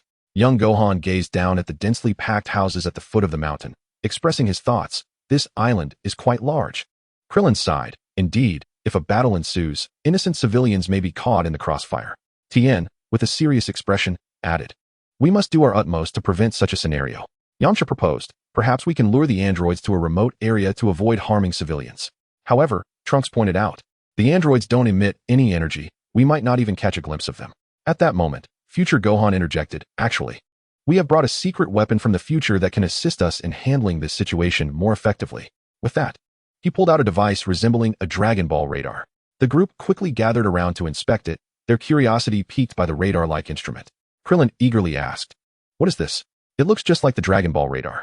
This is a radar detector manufactured by Aunt Bulma from the future. It can detect the androids. As long as they are within a 10-kilometer radius, this radar can locate them." Future Gohan succinctly explained its function. "That's fantastic. We can quickly search the entire island by flying." Krillin and the others exclaimed with excitement. "I believe the time is right. Let us hurry and search for the androids." After reaching a consensus, the group prepared to descend the mountain toward the town. However, just as they were about to leave, Piccolo noticed that Goku appeared somewhat unwell. He was breathing rapidly, and cold sweat began to bead on his forehead. "Goku, what's wrong?" Piccolo asked with concern. Goku took a deep breath and slowly replied, "It's nothing. I just feel a bit unwell." At that moment, the others overheard their conversation and quickly gathered around.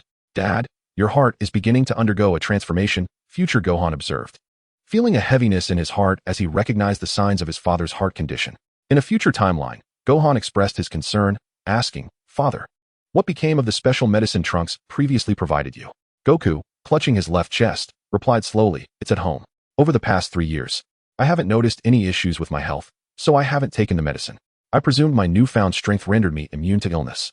As Goku spoke, He appeared somewhat unsteady, prompting future Gohan and young Gohan to support him immediately. Turning to Trunks, future Gohan instructed, Trunks, I leave the matters here in your capable hands. I shall escort father back to the Capsule Corporation. Trunks confidently assured, no problem, Gohan. I will handle the androids. Young Gohan, equally concerned for his father's well-being, insisted, I will accompany you, brother.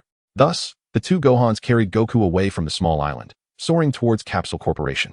Meanwhile, the others, under Trunks' leadership, scoured the area with radar devices in search of the androids.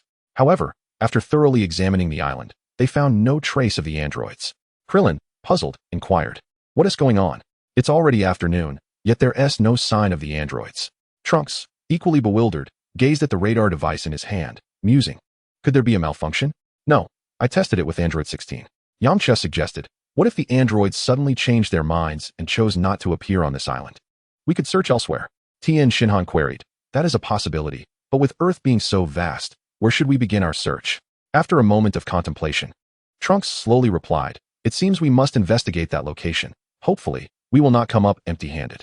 The usually silent Piccolo, intrigued by Trunks' words, asked, Trunks, where exactly are you referring to? The secret laboratory of Dr. Gero, the former scientist of the Red Ribbon Army. Krillin, looking confused, asked, do you know where it is? Why didn't we go there directly before?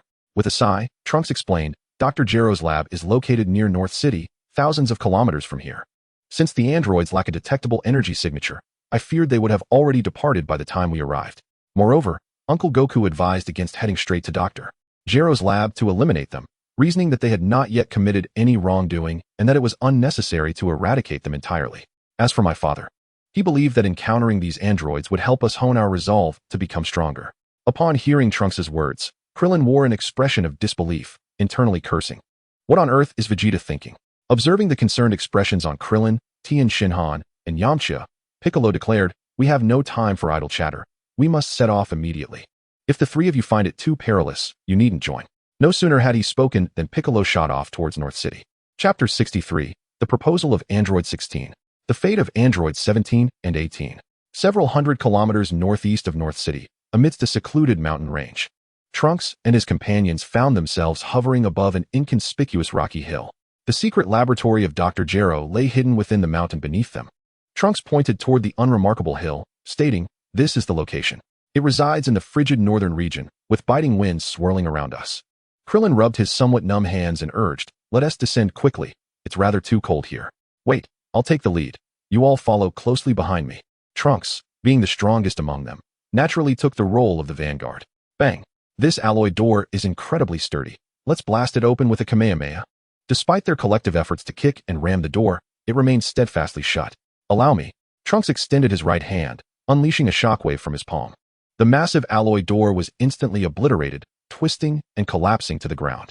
Trunks boldly stepped inside, surveying the laboratory that mirrored the one from his future timeline. He quickly approached a set of devices resembling stasis pods, androids 17 and 18. Gazing at the numbers on the stasis pods and glimpsing the androids' faces through the windows, he exhaled a sigh of relief, murmuring, fortunately, for some unknown reason, 17 and 18 have yet to be activated. Trunks, are these the androids you mentioned? Piccolo inquired solemnly. Indeed, those are the very ones, but there's also a 16. Trunks nodded affirmatively, turning to a solitary stasis pod placed apart from the others. What? There's a 16 as well. Didn't you say there were only 2 androids? Krillin exclaimed, taken aback. Yes, I encountered Android 16 in the future timeline. But he is not an evil entity. Trunks hastily recounted his experiences with Android 16 in the future to Krillin and the others. Piccolo, incredulous, asked, so, according to you, this Android 16 is a good person who cherishes nature and animals? Absolutely. After spending considerable time with the 16 from the future, I can vouch for his character. Trunks confirmed, adding, however, he can be a bit taciturn and often prefers solitude.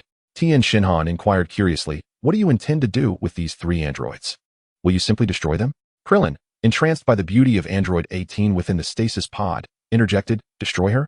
But they haven't committed any wrongdoings yet. According to Trunks, they are merely unfortunate souls forced into becoming androids by Dr. Gero. Yamcha countered, but they killed so many people in the future timeline, including me, Tien, Piccolo, and you. You must remember that was the future, not our present timeline. We can offer them a chance, right, Trunks? Krillin explained, turning to Trunks. With a heavy sigh, Trunks responded, actually, I was planning to release 16 first. As for 17 and 18, I believe we should decide together. Besides, even if they awaken, they won't stand a chance against me, especially since I possess the remote control for the bombs implanted in them.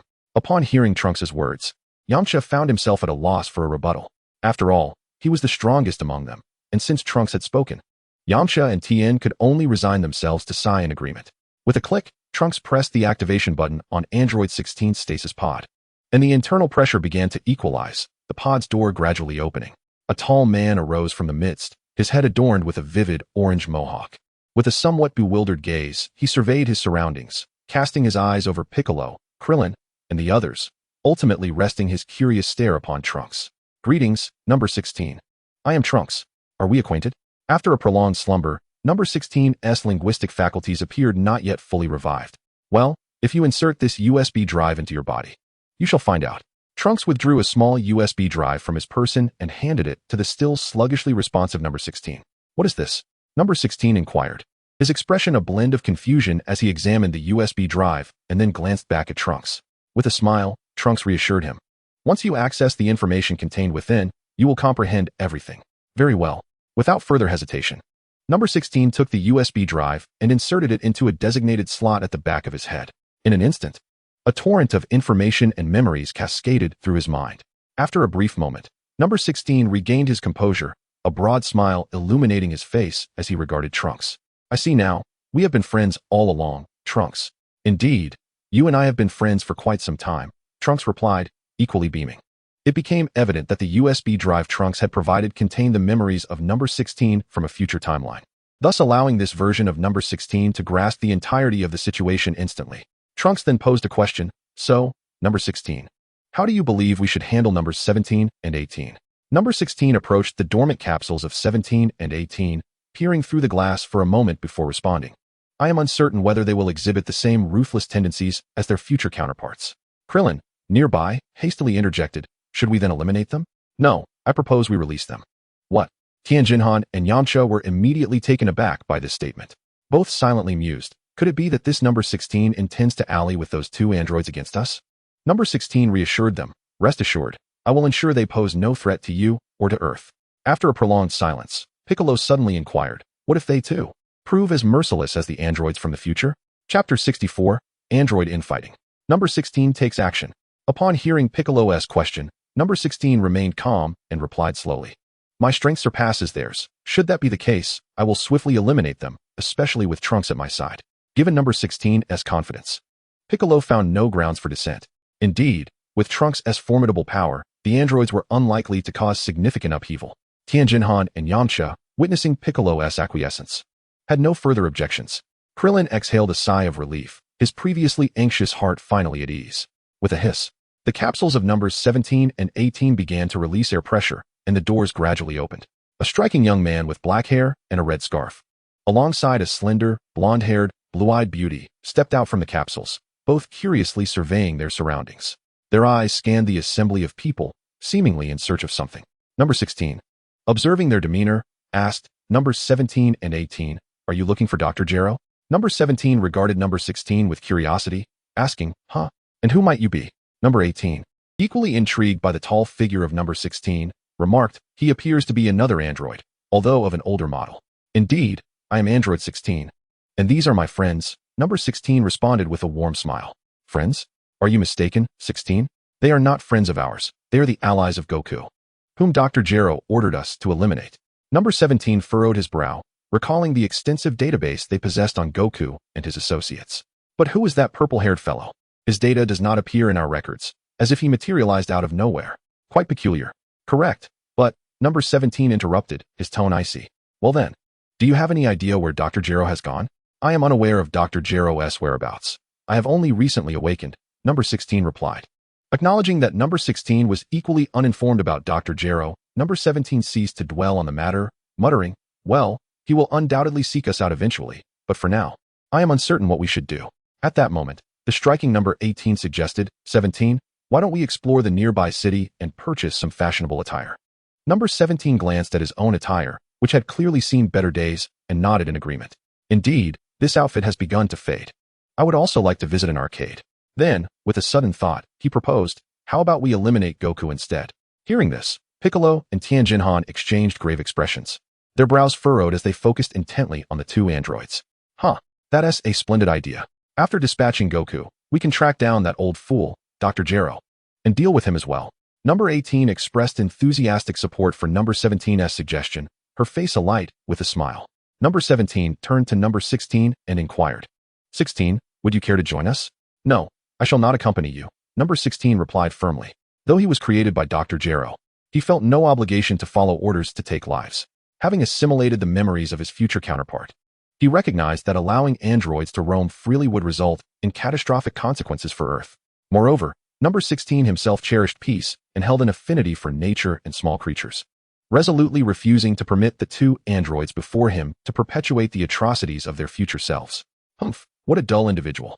If you refuse to join us, then I and number 18 shall proceed without you, number 17 scoffed, turning to depart with number 18.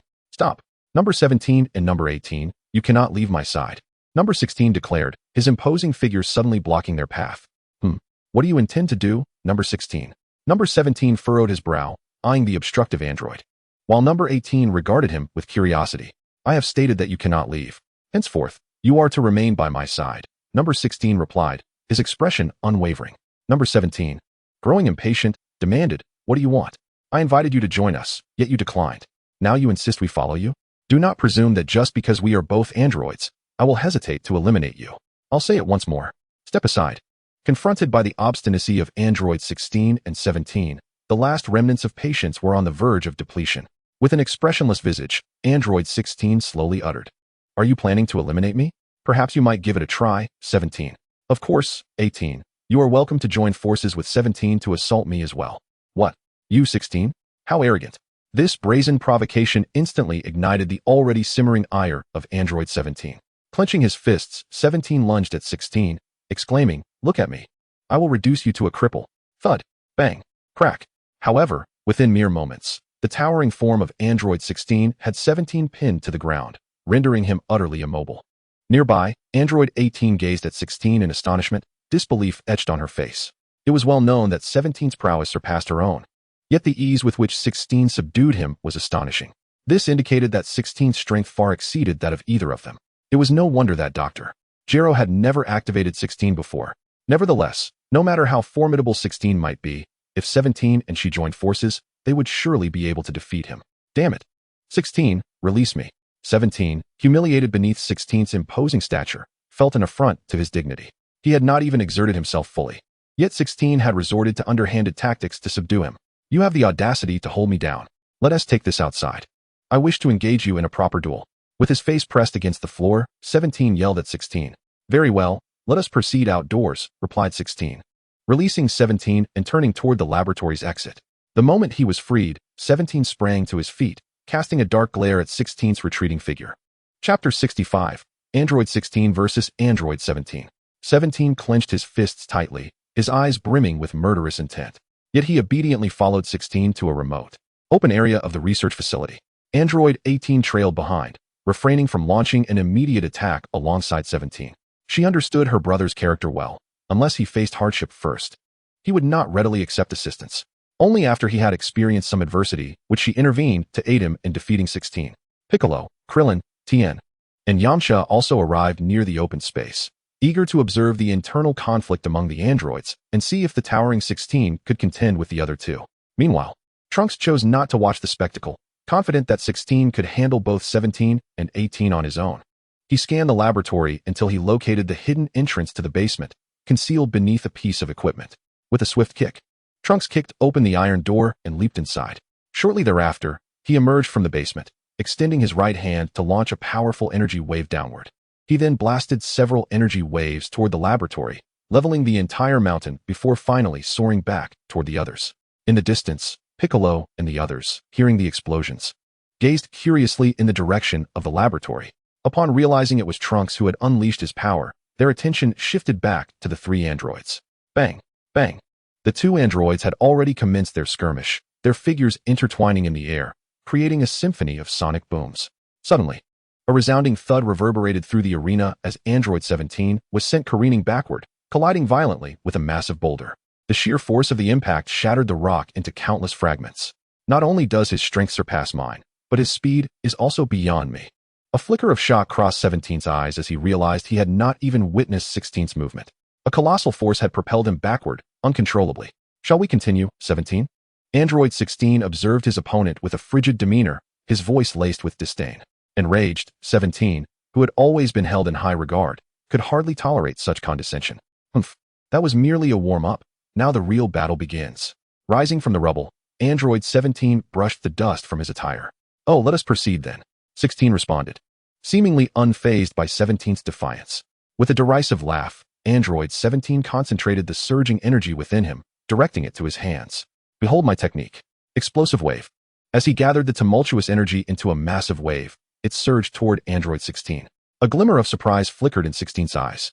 He had not anticipated such a formidable maneuver from 17. Yet, he remained unperturbed, channeling his own energy in preparation to counter the attack. Boom. The colossal energy wave struck Android 16 with a deafening crash, causing the surrounding air to swirl violently, as if a tempest were about to erupt. Although Android 16 was knocked back by the force of the blast, he quickly regained his composure after being propelled a few meters away. Inspecting his chest, he noted a charred mark, but aside from that, he had suffered minimal damage. What? How is this possible? You endured my attack with your body and still stand. 17 gazed at 16, a hint of panic creeping into his expression. His technique, if unleashed upon the ground, could easily pierce through the earth itself. Indeed, 17. Your technique is formidable, but it is insufficient to vanquish me, retorted Android 16, his tone icy. Meanwhile, Android 18 observed 16 with a grave expression, realizing she had underestimated his strength. It seemed she would need to intervene sooner rather than later, otherwise, 17 might face a dire defeat. From a distance, the Earth warriors watched the unfolding drama. Yamcha chuckled, haha, Android 16 is indeed quite powerful. It seems Android 17 is no match for him.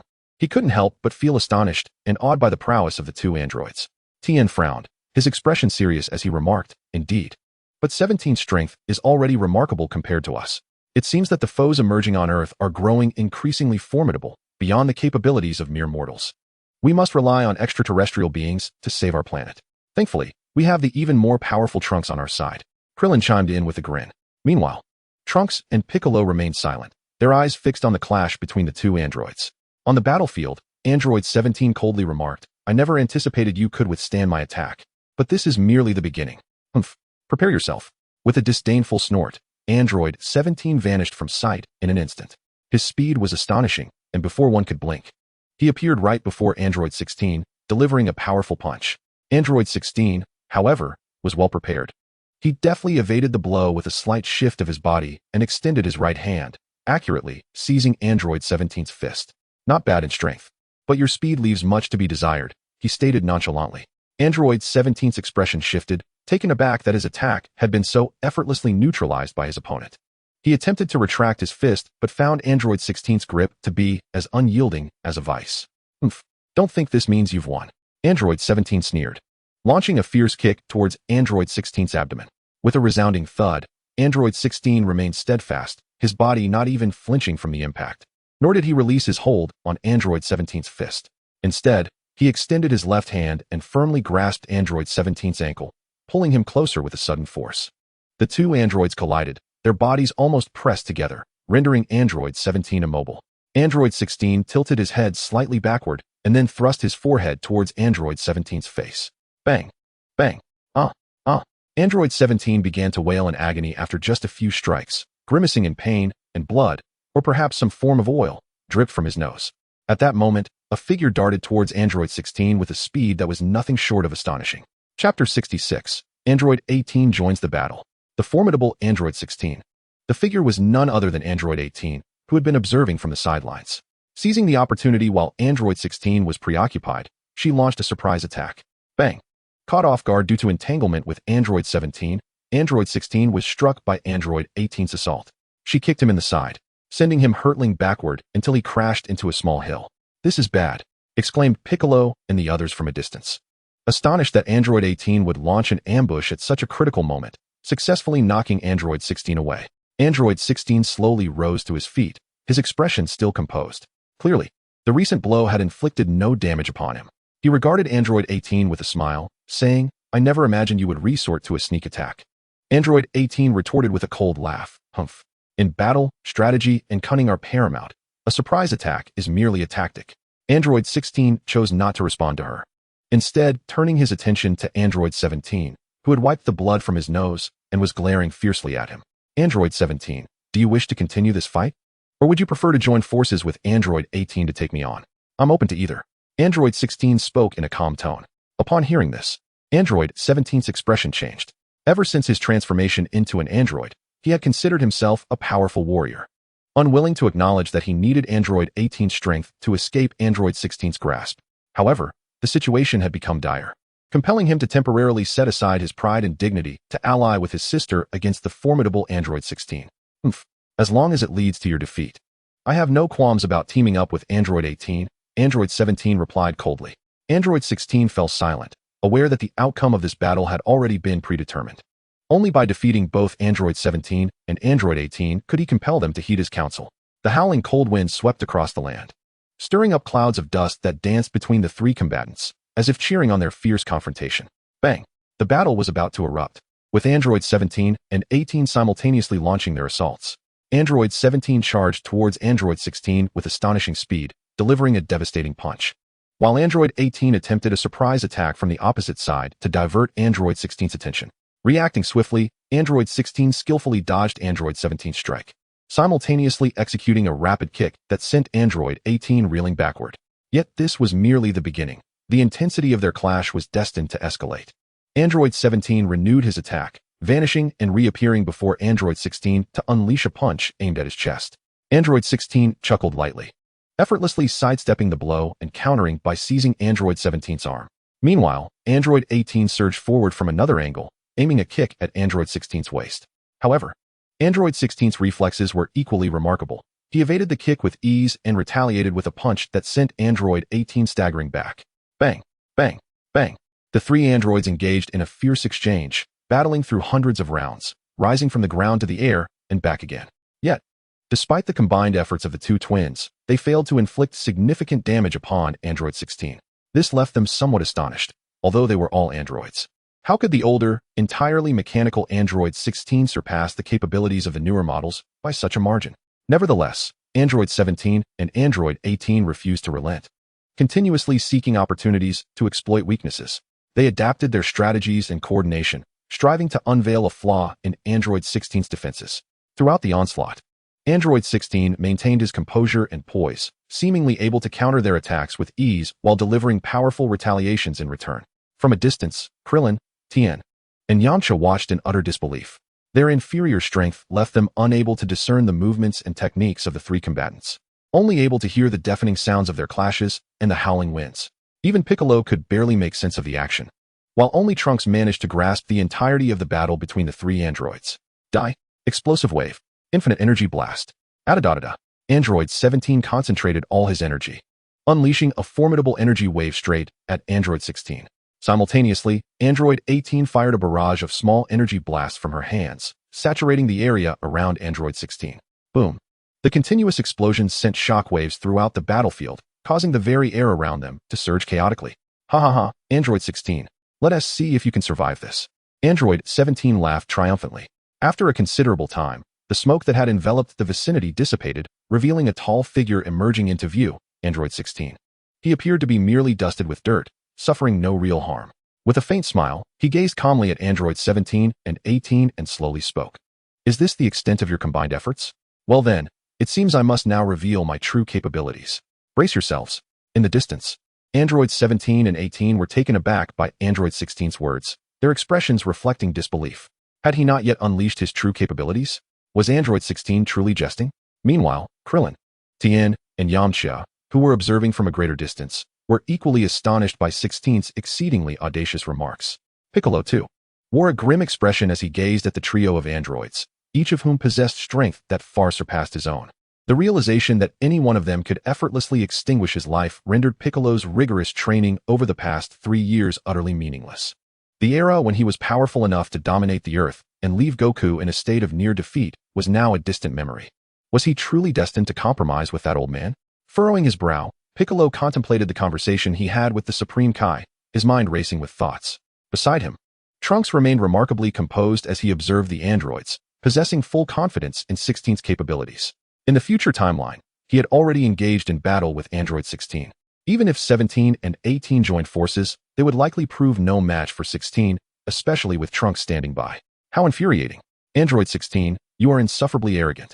Android 17 felt humiliated by 16's assertion, especially since he had teamed up with 18 to confront him. How could 16 claim he had not exerted his full strength?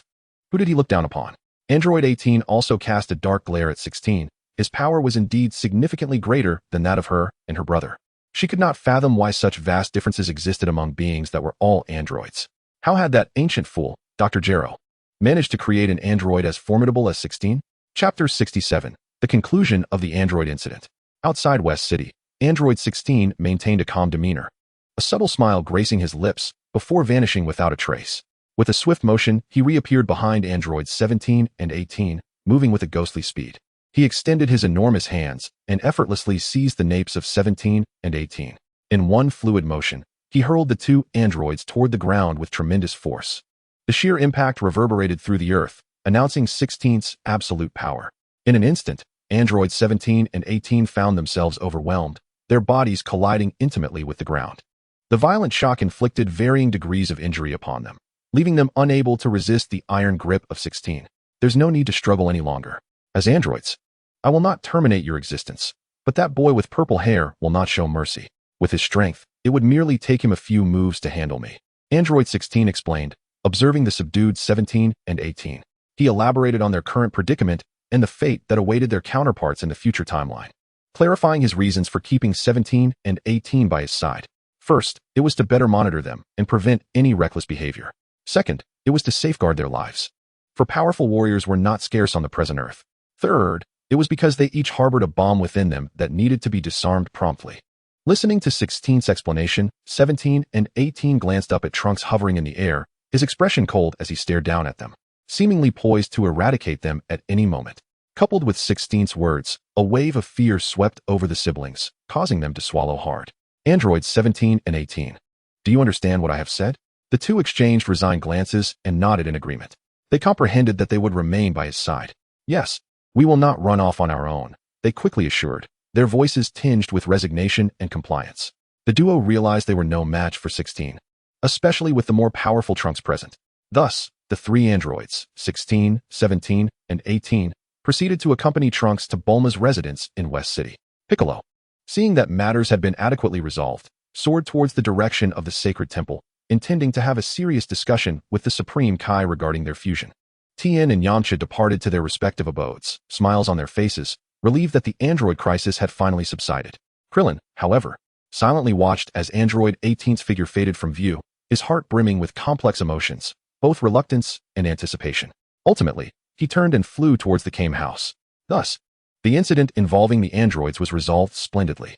West City, a vibrant and bustling town, lay nestled within a vast plain, surrounded by lush fields and rolling hills. At its heart, a grand square served as a favored locale for the townsfolk to unwind and socialize. In the center of the square, a fountain sparkled under the illumination of lights, water droplets dancing and producing a melodious sound. Rows of benches circled the fountain, inviting people to rest and converse. Here, the joyous laughter of children could frequently be heard, their playful antics infusing the town with boundless vitality. Yet, behind the facade of this peaceful and prosperous town, an unprecedented crisis loomed ominously. On a nearby hill outside West City, a towering monster gazed greedily at the townspeople below. Its eyes glimmered with insatiable desire, as if it beheld a delectable feast. This creature resembled a colossal insect, its green skin adorned with dense black spots. A tail tipped with a stinger writhed incessantly behind it. Indeed, this monster was none other than Cell, an evil bioengineered creation birthed by Dr. Gero, possessing the cells of many of Earth's most formidable warriors. It not only wielded the signature techniques of these masters, but could also absorb the essence of humans to augment its own power. Originally, the optimal strategy proposed by the computer was to absorb androids 17 and 18, enabling it to evolve into its perfect form. However, since the future versions of 17 and 18 had already been eliminated by Trunks, Cell had resorted to ambushing and killing Trunks before regressing into an egg and utilizing a time machine to return to this timeline, the primary timeline.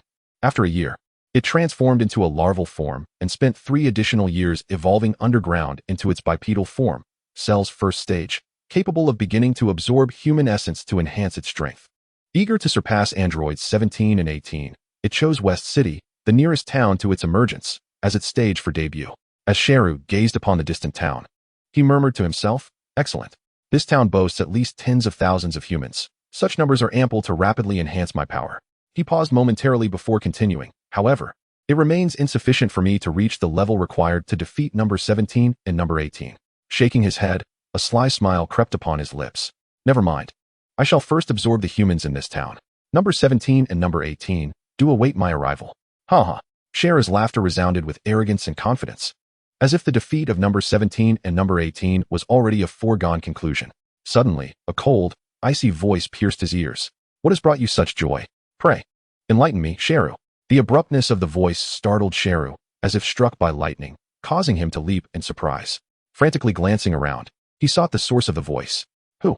Sheru's voice trembled with fear as he shouted, "Who are you? Show yourself." His gaze swept the surroundings, a tempest of unease surging within him. Who could possibly be aware of his name in this timeline? Indeed, no one should know his name, not even in the future timeline from which he originated. Yet, at this very moment, someone had audaciously called out to him. Chapter 68. The astonished Sheru. "You fool. What does a dog bark for? Just look up and you shall know." The voice rang out again, laced with mockery. "What?" This time, Sheru distinctly heard the voice emanating from above him, and he hurriedly looked up. There, suspended in midair, stood a man clad in a blue and white battle suit. "You are Vegeta? How could you be here?" Sheru exclaimed, his face a mask of disbelief as he gazed at the floating Vegeta, his mind racing with questions. What is happening? Why is Vegeta here? Shouldn't he be in West City? And why does this version of Vegeta seem somewhat different from the records I possess? Vegeta smirked disdainfully, responding slowly, "Why should I not be here? I would ask you the same question." As Sheru watched Vegeta descend gracefully from the air, a flicker of tension appeared in his eyes. He did not respond to Vegeta's inquiry. Instead, he was preoccupied with recalling the data collected by Dr. Zero, striving to ascertain Vegeta's true strength. Weighing whether he could contend with Vegeta, he considered that retreat might be the wisest course of action. According to the data, this version of Vegeta had yet to master the ability to transform into a Super Saiyan, suggesting that his power should be slightly inferior to Sheru's. How splendid. If I can absorb his essence, I need not waste further time devouring the essence of ordinary humans. Sheru plotted this scheme in his mind, a cunning and malevolent grin gradually forming on his face. Vegeta, observing Sheru's foolish grin, asked incredulously, "I am inquiring about your intentions here. What do you seek?" His tone was tinged with impatience. Unfazed, Sheru coldly regarded Vegeta, threateningly stating, "What do you mean? Instead of concerning yourself with my presence, you should worry about what awaits you when I absorb you." Vegeta merely smiled slightly, shaking his head slowly. "If you refuse to answer my questions, then I shall have no choice but to send you to hell." His voice carried a chill. Suddenly, Vegeta moved. In an instant, he was before Sheru, his speed astonishing. With a swift punch, he pierced through Sheru's abdomen. "What? You think you can just..." Sheru's attempt to retort was cut short as a wave of immense power surged through his body. "Ugh, how is this possible?" Sheru stared in disbelief at the gaping hole in his abdomen, terror and incredulity filling his eyes. "And no, this cannot be. Vegeta, how can you be this powerful?" "Nothing is impossible," Vegeta replied coldly. "Who do you think you are? Merely a repulsive artificial being." With that, Vegeta delivered a kick, sending Sheru sprawling away. As he tumbled through the air, the confidence that had once illuminated Sheru's eyes was replaced by a profound fear and despair. "No. I am the ultimate android created by Dr. Zero." Sheru struggled to rise from the ground, bellowing at Vegeta, "I am the ultimate android, Sheru." The wound in Sheru's abdomen began to ooze a viscous substance, swiftly sealing the hole created by Vegeta's strike. In no time, Sheru's abdomen appeared as though it had sustained no injury whatsoever. Vegeta watched silently as Sheru healed, not intervening during the process. "I, Sheru, am not so easily vanquished. Vegeta, I will surely kill you." Sheru roared, his face contorted in rage. Fortunately, the genes of Piccolo within him had saved him. Otherwise, he might have truly perished at Vegeta's hands. "Oh, isn't that merely Piccolo's regenerative gene?" Vegeta remarked with a hint of disdain. "What? You even know this?" Sheru was taken aback by Vegeta's knowledge, bewildered by how he could possibly know of the Piccolo genes within him. "You harbor the genes of Son Goku, myself, and all the formidable warriors on Earth, even the genes of Frieza's offspring." Vegeta continued, listing them with familiarity. You cannot be Vegeta? Who are you truly?" Sheru questioned incredulously, his voice trembling with disbelief. "Who am I? I am, of course, the Saiyan Prince, Vegeta." Vegeta replied coldly. "However, that is not the crux of the matter. What truly matters is that your existence repulses me. Repulsive? Sheru was momentarily taken aback. Indeed, you, as a loathsome artificial creation, are hardly worthy to share the same genetic lineage as myself. Vegeta regarded Sheru with contempt. His disdain for this being who relied on the absorption of others' genes to gain strength palpable. What are you? Sheru struggled to comprehend Vegeta's words, bewildered by the apparent insult. Indeed, I am mocking you, this ultimate android. Enraged by the insult, Sheru shouted, How dare you, Vegeta? Witness my power. He clasped his hands together, forming a flower-like shape, channeling all his energy into his palms. Kamehameha. A powerful blue energy wave erupted from Sheru's hands, hurtling toward Vegeta with ferocity. Boom, bang, rumble. The energy wave engulfed the area where Vegeta stood, a tremendous explosion resonating through the air, thick clouds of dust swirling around. As Sheru beheld Vegeta being struck by his Kamehameha, he erupted into laughter, exclaiming, Ha ha ha, damn you, Vegeta. Surely, you're left with but a breath now.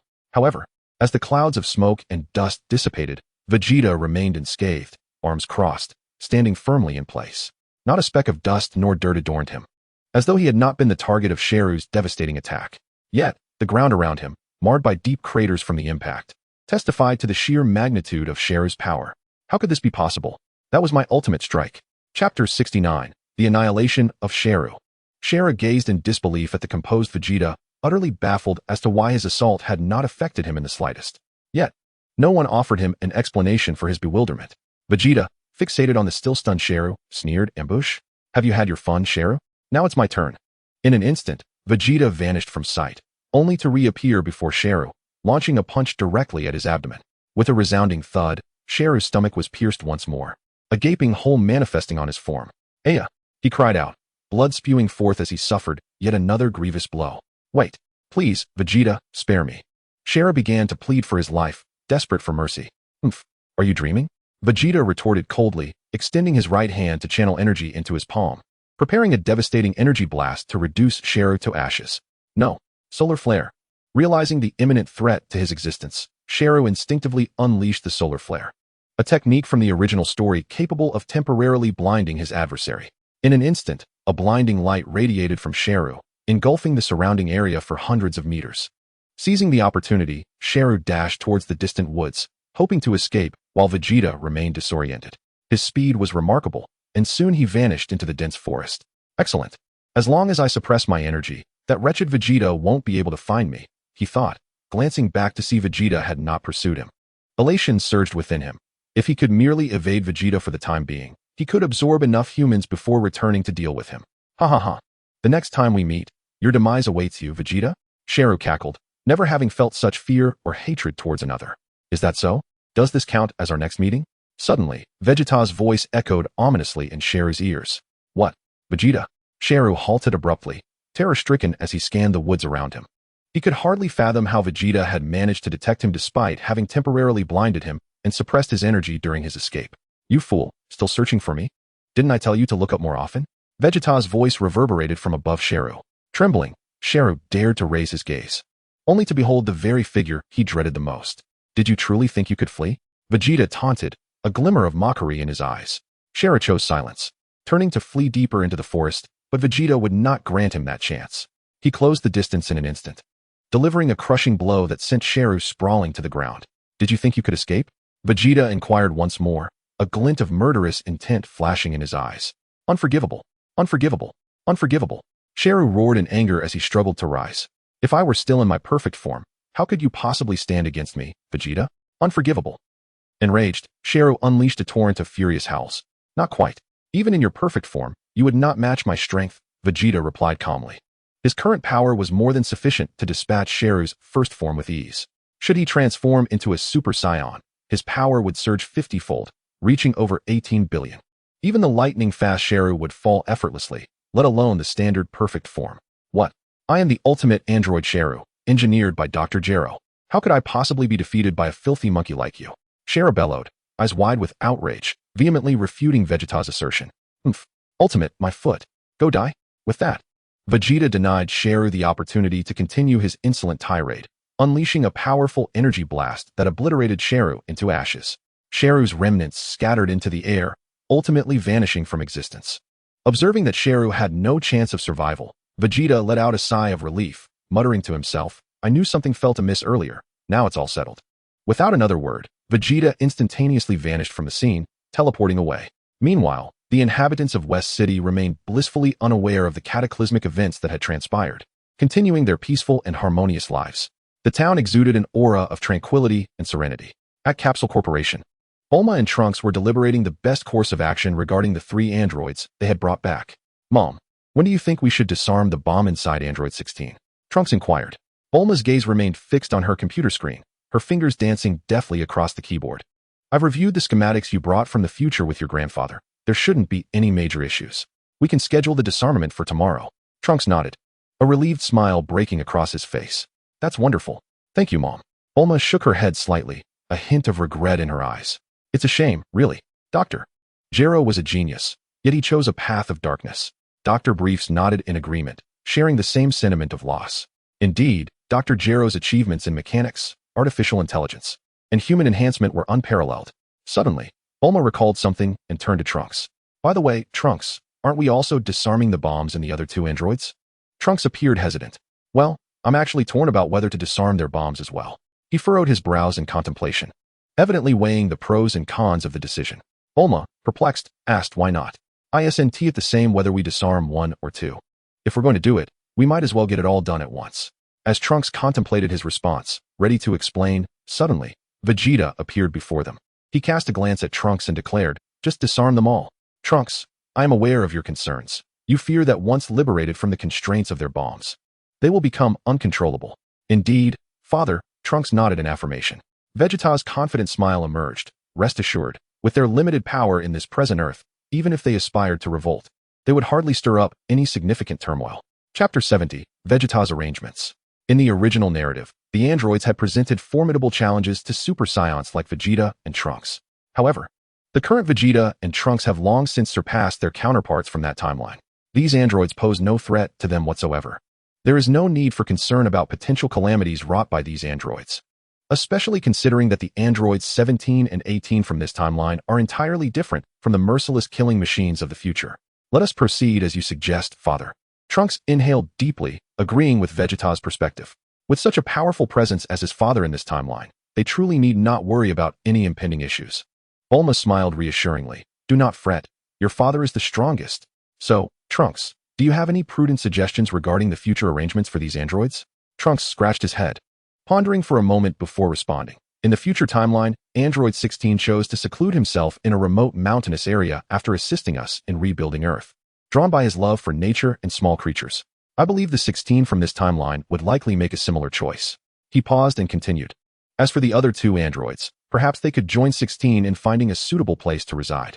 Bulma nodded in agreement. That seems reasonable. I shall provide them with a sum of money to ensure they can enjoy a stable life. At that moment, Trunks appeared to recall something and curiously remarked to Bulma, Mom, I've noticed that ever since Android 18 awakened, Uncle Krillin has been acting rather strangely. Bulma pondered for a moment, then chuckled. Haha, perhaps that fellow Krillin has developed feelings for that beautiful Android 18. Trunks was taken aback by this revelation. Stammering, he asked, Mom, Uncle Krillin, he likes an android? Bulma, while organizing her documents, explained to Trunks, what is so shocking about that? After reviewing the data, I discovered that although 17 and 18 are androids, their internal organs function normally, just like those of ordinary humans. Trunks wore an incredulous expression. Could it be? Bulma looked at her son, this young man who had just come of age, and smiled. Indeed, 18 can also conceive and bear children like any normal woman. Trunks found himself momentarily speechless. Now enough of this. Trunks, you are of age. It is time you consider finding a girlfriend. Back when Goku was your age, he was already married to Chi-Chi, Bulma teased, concerned about her son's romantic prospects, believing he should be exploring love rather than solely focusing on combat and training. However, the topic was indeed somewhat beyond Trunks' comprehension. From a young age, he had been steeped in the traditions of training, battle, and saving the Earth. Matters of romance were foreign to him. Trunks stammered, momentarily at a loss for words, seeking assistance from Vegeta. Vegeta cleared his throat and, with a hint of exasperation, said, Bulma, spare yourself the undue worry. Our descendants will find their own fortunes. Moreover, if Trunks truly wishes to pursue a girlfriend, he should do so after returning to the future. With that, Vegeta turned and exited the laboratory. Then, Mom, I'm going to train with Dad. Trunks seized the opportunity to escape Bulma's inquiries, hastily following after Vegeta. "Wait for me, Dad," he called out. Bulma watched Trunks rush away, shaking her head in resignation. "Doctor." Brief observed the scene with a smile, fully agreeing with Vegeta's sentiment about letting their progeny find their own paths. Like him and his wife, Bikini, they never interfered with Bulma's freedom. With a sigh, Bulma returned to her research. In the spacious living room of the Brief household, Vegeta and Trunks were engaged in conversation. "So, you're saying that Kakarot fell ill even before encountering the androids?" Trunks nodded, reminiscing about the day's events. "Indeed." Gohan and Little Gohan returned to Korin Tower with Uncle Goku shortly thereafter. Trunks elaborated on all that had transpired, including the skirmish with the 3 androids and his decisive action in destroying the cell embryos in the basement, thus eliminating a potential threat to the world. Vegeta nodded slightly, his gaze reflecting a measure of approval for Trunks. Truly, he was the most prudent Saiyan, always approaching matters with caution. However, the conversation soon shifted to a topic of particular interest to Vegeta. "By the way, how is your training with Gohan progressing?"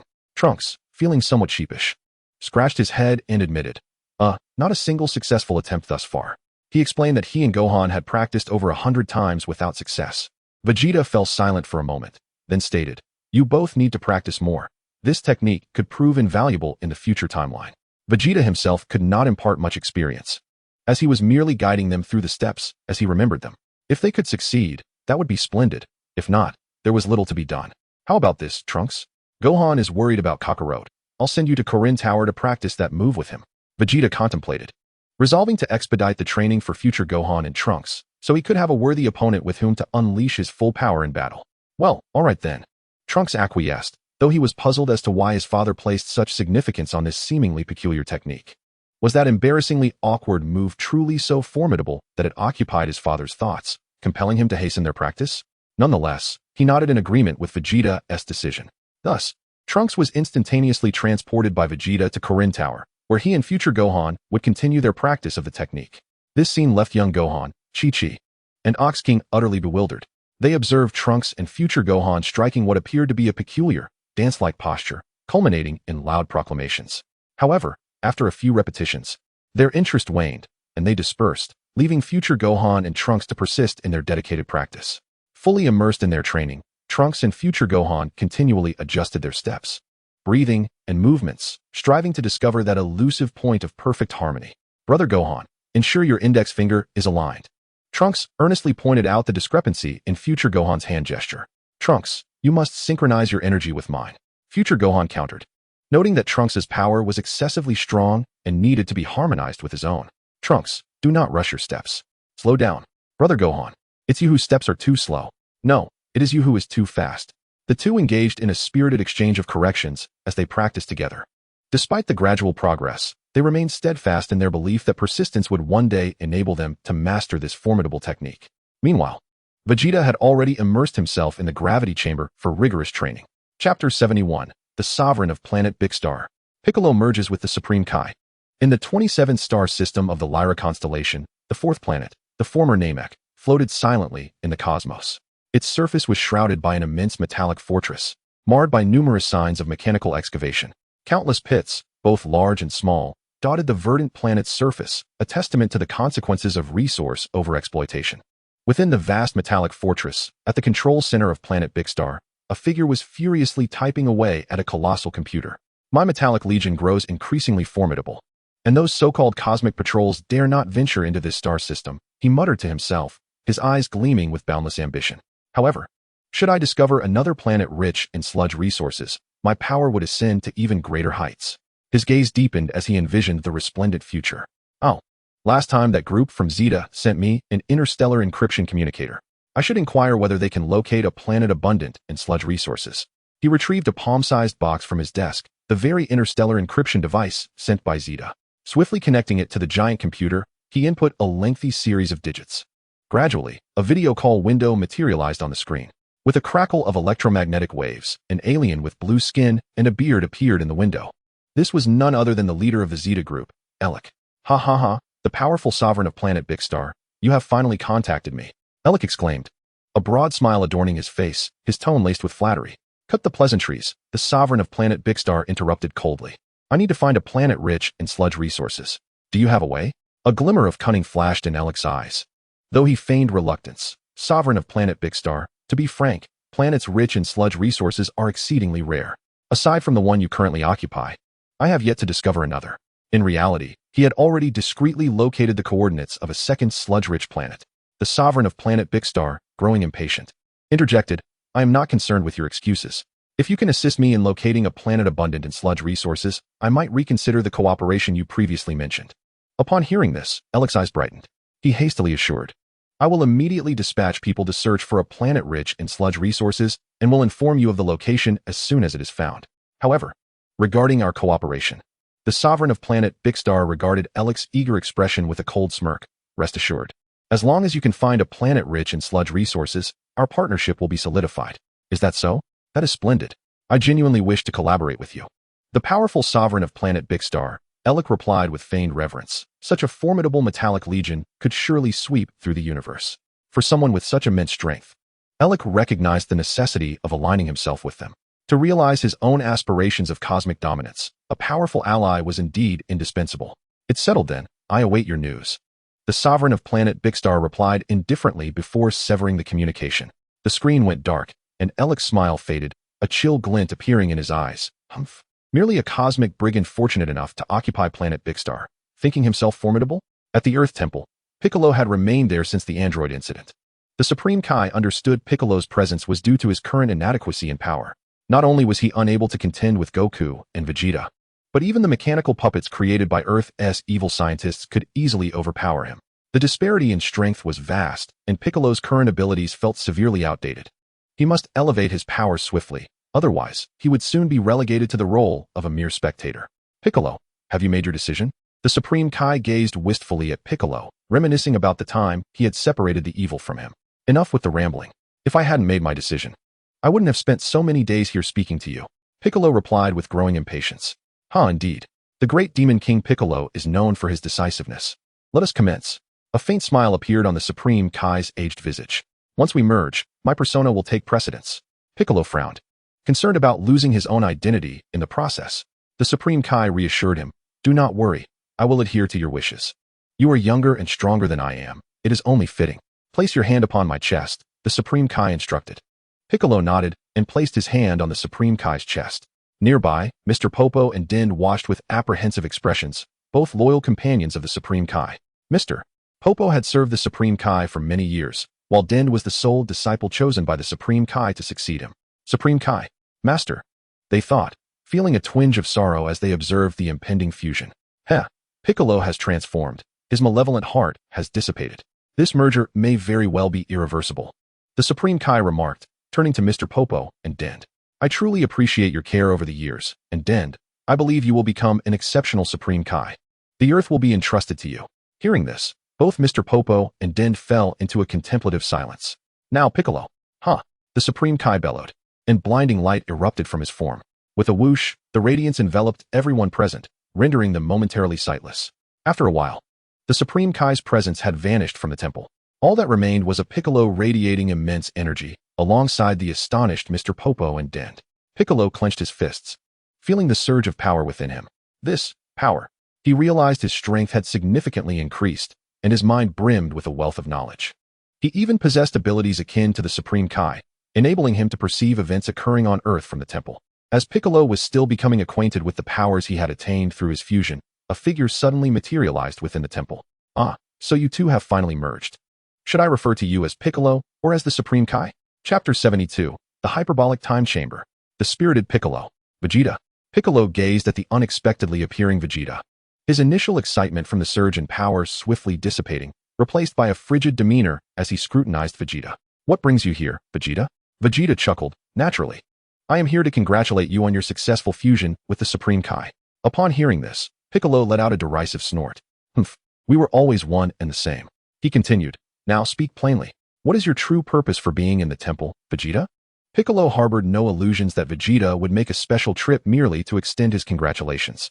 As expected of the astute Piccolo, I have come here to train. Piccolo's expression shifted to one of confusion.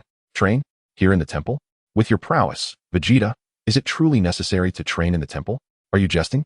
No, you intend to use the hyperbolic time chamber. Now that Piccolo had fused with the Supreme Kai, not only had his intellect sharpened, but he had also acquired all of the Supreme Kai's memories, including knowledge of the hyperbolic time chamber. He recalled the harsh environment of that otherworldly realm, where even Goku had been unable to endure its rigors for long and had fled. Indeed, I wish to borrow the hyperbolic time chamber. Is that agreeable? Vegeta confirmed Piccolo's suspicions with a nod. Even if I were to deny you access, do you honestly believe you would turn around and leave? Piccolo retorted coldly, deliberately posing the question back to Vegeta. Not a chance. I have no habit of retreating. Vegeta's unwavering resolve met Piccolo's incredulity. With a resigned glance at the audacious Vegeta, Piccolo slowly replied, then why not proceed to use it directly? What is the need to consult me? Vegeta smiled. Regardless, you are half the master of this temple, and it is courteous to extend a greeting. Piccolo found himself momentarily at a loss for words, before turning to Mr. Popo and instructing, Mr. Popo, please escort Vegeta to the hyperbolic time chamber. Of course, Supreme Kai, Mr. Popo replied respectfully, nodding to Piccolo. You need not refer to me as Supreme Kai. I remain Piccolo, he insisted, furrowing his brow. Despite merging with the Supreme Kai, the dominant consciousness was still that of Piccolo. It is Mr. Vegeta, please follow me, Mr. Popo said, slightly disheartened, as he led Vegeta towards the hyperbolic time chamber. My gratitude, Vegeta acknowledged as he followed Mr. Popo into the temple's inner sanctum. Just as he was about to step through the grand entrance, he abruptly turned to gaze at Piccolo, who was seated at a distance, and remarked, with your power having surged so significantly, do you not wish to find an opponent to spar with, Piccolo? At Vegeta's words, Piccolo's shoulders twitched slightly. Vegeta chuckled softly before stepping into the palace, accompanying Mr. Popo to the entrance of the hyperbolic time chamber. Mr. Vegeta, the hyperbolic time chamber is equipped with a bathroom, toilet, food, and a bed, Mr. Popo explained as he opened the door to the chamber and gestured inside. Additionally, one may only remain within for a maximum of 2 years, equivalent to 2 days in the outside world. If one exceeds this limit and fails to exit, they may become trapped indefinitely. Mr. Popo added with a serious tone, thus, I will come to remind you before the time limit, to prevent you from losing track of time. Vegeta nodded, a smile gracing his lips. Thank you. I will keep track of the time. Then, Mr. Vegeta, please focus on your training. Stepping into the hyperbolic time chamber, Vegeta surveyed the expanse around him, which was a blinding white. The temperature fluctuations within this space were extreme, soaring above 50 degrees Celsius during the day and plummeting to -50 at night. The air was thin, and the gravity was several times that of Earth. However, this level of gravity posed no challenge for the current Vegeta. Emerging from the rest area, he gazed into the boundless, otherworldly expanse. Taking a deep breath, he murmured to himself, now, I must diligently enhance my foundational combat strength, striving for 1 billion, so that I may unlock Super Saiyan 3. Vegeta's primary motivation for entering this chamber was to train in solitude, free from the distractions of worldly affairs. Additionally, he wished to swiftly augment his combat capabilities, lest he find himself outmatched by the fused entities of future Gohan and Trunks. Although their individual strengths paled in comparison to his, the magnitude of their combined power remained uncertain in his mind. Thus, he resolved to bolster his foundational strength without delay, fearing the humiliation of being bested by their fusion. With that, Vegeta produced a small capsule emblazoned with the Capsule Corporation logo from his person. Tossing it to the ground, it detonated in a plume of smoke, revealing a gravity chamber. This gravity chamber, crafted by Dr. Brief based on the designs Vegeta had previously brought back, was a state-of-the-art portable model capable of generating up to 50,000 times Earth's gravity. It would serve Vegeta well, providing ample opportunity for prolonged training. Very well. Let us commence today's training. Just as Vegeta prepared to enter the gravity chamber, the door of the hyperbolic time chamber swung open. A tall figure strode in, radiating a palpable fighting spirit as he regarded Vegeta. Piccolo, you have indeed come. Vegeta acknowledged as he recognized the presence of Piccolo, aware that he had overheard his earlier remarks. The now empowered Piccolo surely sought a worthy opponent to test his mettle. However, among those on Earth, only a select few were deemed capable of challenging him. With Goku still incapacitated by his heart ailment, and future Gohan and Trunks preoccupied with mastering their fusion technique, Vegeta considered the proximity of Piccolo as a more advantageous option. Moreover, Piccolo himself yearned for a chance to duel with Vegeta, eager to gauge the extent of his own growth against one of the mightiest warriors. Vegeta, do you not wish to ascertain just how much my strength has increased? Vegeta nodded, a smile gracing his lips. Indeed, let us dispense with the pleasantries and begin. With that, Vegeta leapt lightly to a spacious area, distanced from the rest area and the gravity chamber. Come, Piccolo, show me the extent of your current strength. Vegeta declared, arms crossed, his expression serene as he regarded Piccolo. Piccolo observed Vegeta's tranquil demeanor, sensing an air of dismissal. Resolving to prove himself, he shed his cloak, discarding it to the side, and began to stretch his limbs as he advanced toward Vegeta. His energy gradually intensified, and as he approached within 10 meters of Vegeta, he bellowed, "Aha!" In an instant, Piccolo surged forward like a green cannonball, launching an attack on Vegeta. Chapter 73, The Enraged Piccolo. The Suppressed Vegeta. Boom. The moment Piccolo initiated his offensive against Vegeta, an explosive shockwave reverberated throughout the chamber. His right hand extended, he concentrated a formidable surge of energy, which he then thrust toward Vegeta. Demon Light Blast. A brilliant wave of energy erupted from Piccolo's palm, hurtling directly towards Vegeta. Faced with this sudden onslaught, Vegeta remained unperturbed. He calmly assessed the trajectory of the energy, then leaped at an almost impossible angle, deftly evading the formidable strike. Upon landing, Vegeta immediately launched a counterattack. He swiftly closed the distance to Piccolo, unleashing a flurry of punches at astonishing speed. Each blow was infused with immense energy, compelling Piccolo to defend with all his might. Piccolo quickly summoned energy from within, forming a robust energy shield to withstand Vegeta's relentless assault. Yet, Vegeta showed no signs of relenting. He followed up with a fierce kick, aiming to breach Piccolo's defenses. Piccolo, keenly aware, adjusted his stance and expertly sidestepped the strike. Seizing the opportunity, he retaliated with a rapid knee strike, forcing Vegeta to retreat. Vegeta, glancing at the Piccolo who had pushed him back, chuckled, "Not bad." Piccolo merely snorted in response. Suddenly, Vegeta leaped into the air, feet together, executing a kick at an almost impossible angle aimed at Piccolo. The kick generated a powerful gust, seemingly capable of tearing through the air itself. Observing this, Piccolo swiftly jumped back, extending his arms to conjure an energy barrier to absorb the blow. However, Vegeta's kick did not make contact with the barrier. At the last moment, it veered unexpectedly, sweeping towards Piccolo's side. Reacting swiftly, Piccolo tilted his body slightly, skillfully avoiding the kick, though the gust tore at his clothing, showcasing the attack's might. Upon landing, Vegeta offered Piccolo no respite. He immediately unleashed a series of punches, each aimed precisely at Piccolo's vital points. Yet, Piccolo, drawing upon his extensive combat experience, managed to evade each strike with minimal movement. Unwilling to be outdone, Piccolo raised his hands, crossing them above his head. Energy rapidly coalesced between his palms, which he then thrust towards Vegeta with force. Special Beam Cannon. A colossal wave of energy erupted, enveloping Vegeta entirely. In the face of this overwhelming wave, Vegeta swiftly pooled his energy, forming a sturdy shield to protect himself. Concurrently, he utilized the wave's momentum to execute an astonishing backflip, evading the attack's range. This is getting a bit perilous, Vegeta thought, hastily distancing himself from Piccolo, now fighting a considerably stronger adversary. Indeed, he felt pressure. It appeared that defeating Piccolo without transforming into a Super Saiyan would not be an easy feat from a distance. Piccolo watched as Vegeta was pushed back. A flicker of joy surged within him, quickly overshadowed by the realization that Vegeta remained in his base form during their battle. This made him feel underestimated. How could Vegeta dare to engage him without transforming? Having merged with Kami, Piccolo had grown significantly stronger, and yet Vegeta was still seemingly toying with him.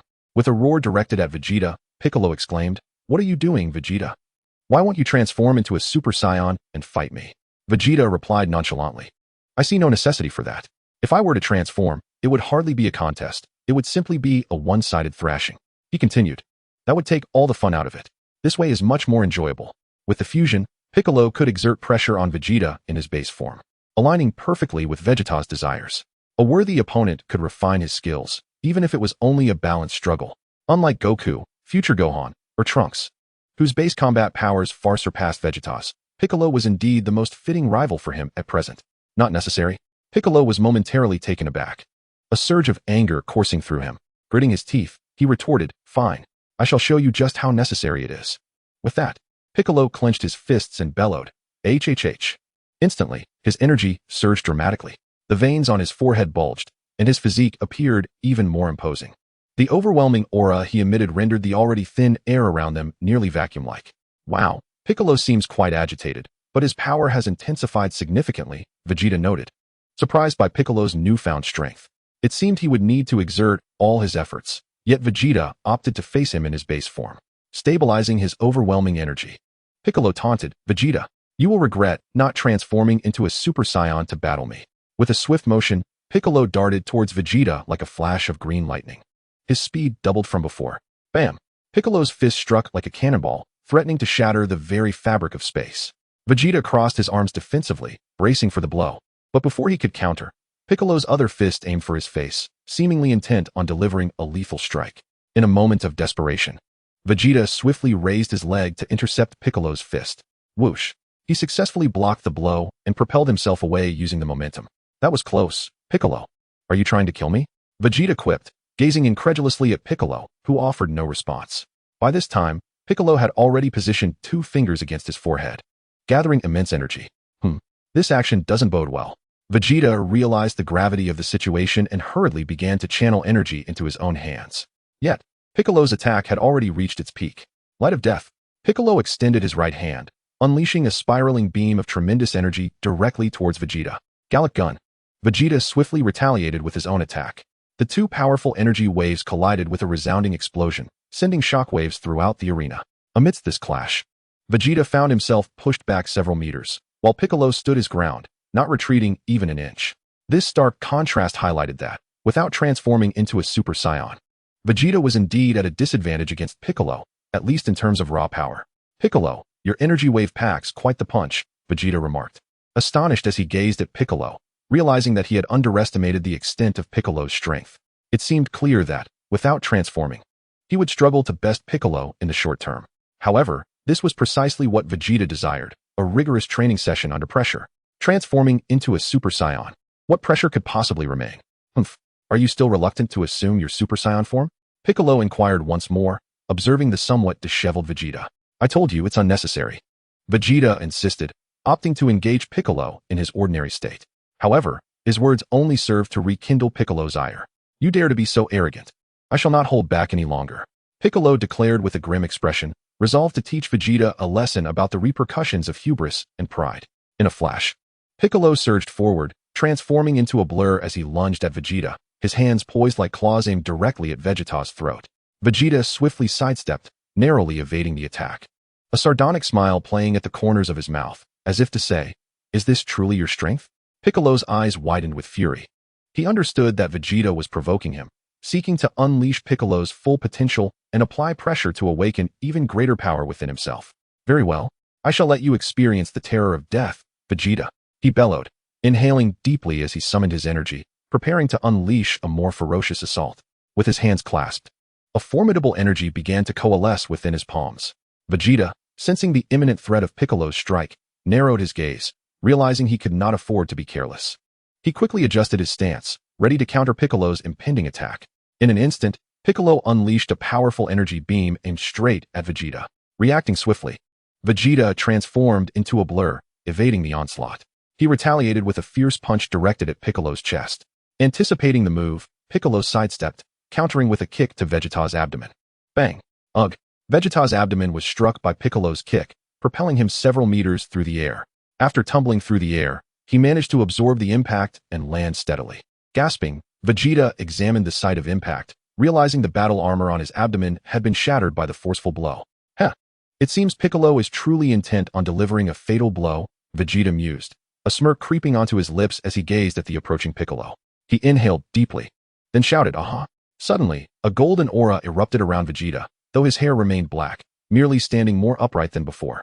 Upon closer inspection, the aura appeared to be merely an outline, lacking the distinct intensity associated with a true Super Saiyan transformation. Piccolo, momentarily halting his advance, regarded Vegeta with a puzzled expression. Vegeta, what is this? Piccolo questioned, his confusion palpable.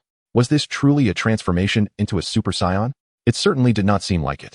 However, the golden aura enveloping Vegeta suggested otherwise, typically manifesting post-transformation. Nevertheless, Piccolo felt Vegeta's power had significantly increased, now comparable to his own. Though bewildered, he chose to focus on the battle at hand. This form is new to me, Piccolo. You should consider yourself fortunate to witness it first, Vegeta declared. While internally he thought, I must suppress my power, otherwise I might inadvertently transform into a full Super Saiyan. Piccolo scoffed him, finally forced to unleash your true strength. Come now, Vegeta, fight me with all you've got. Vegeta contemplated, should I truly unleash my full power, Piccolo would likely be unable to withstand even a single exchange. Bring it on, Piccolo. Bang, bang, bang.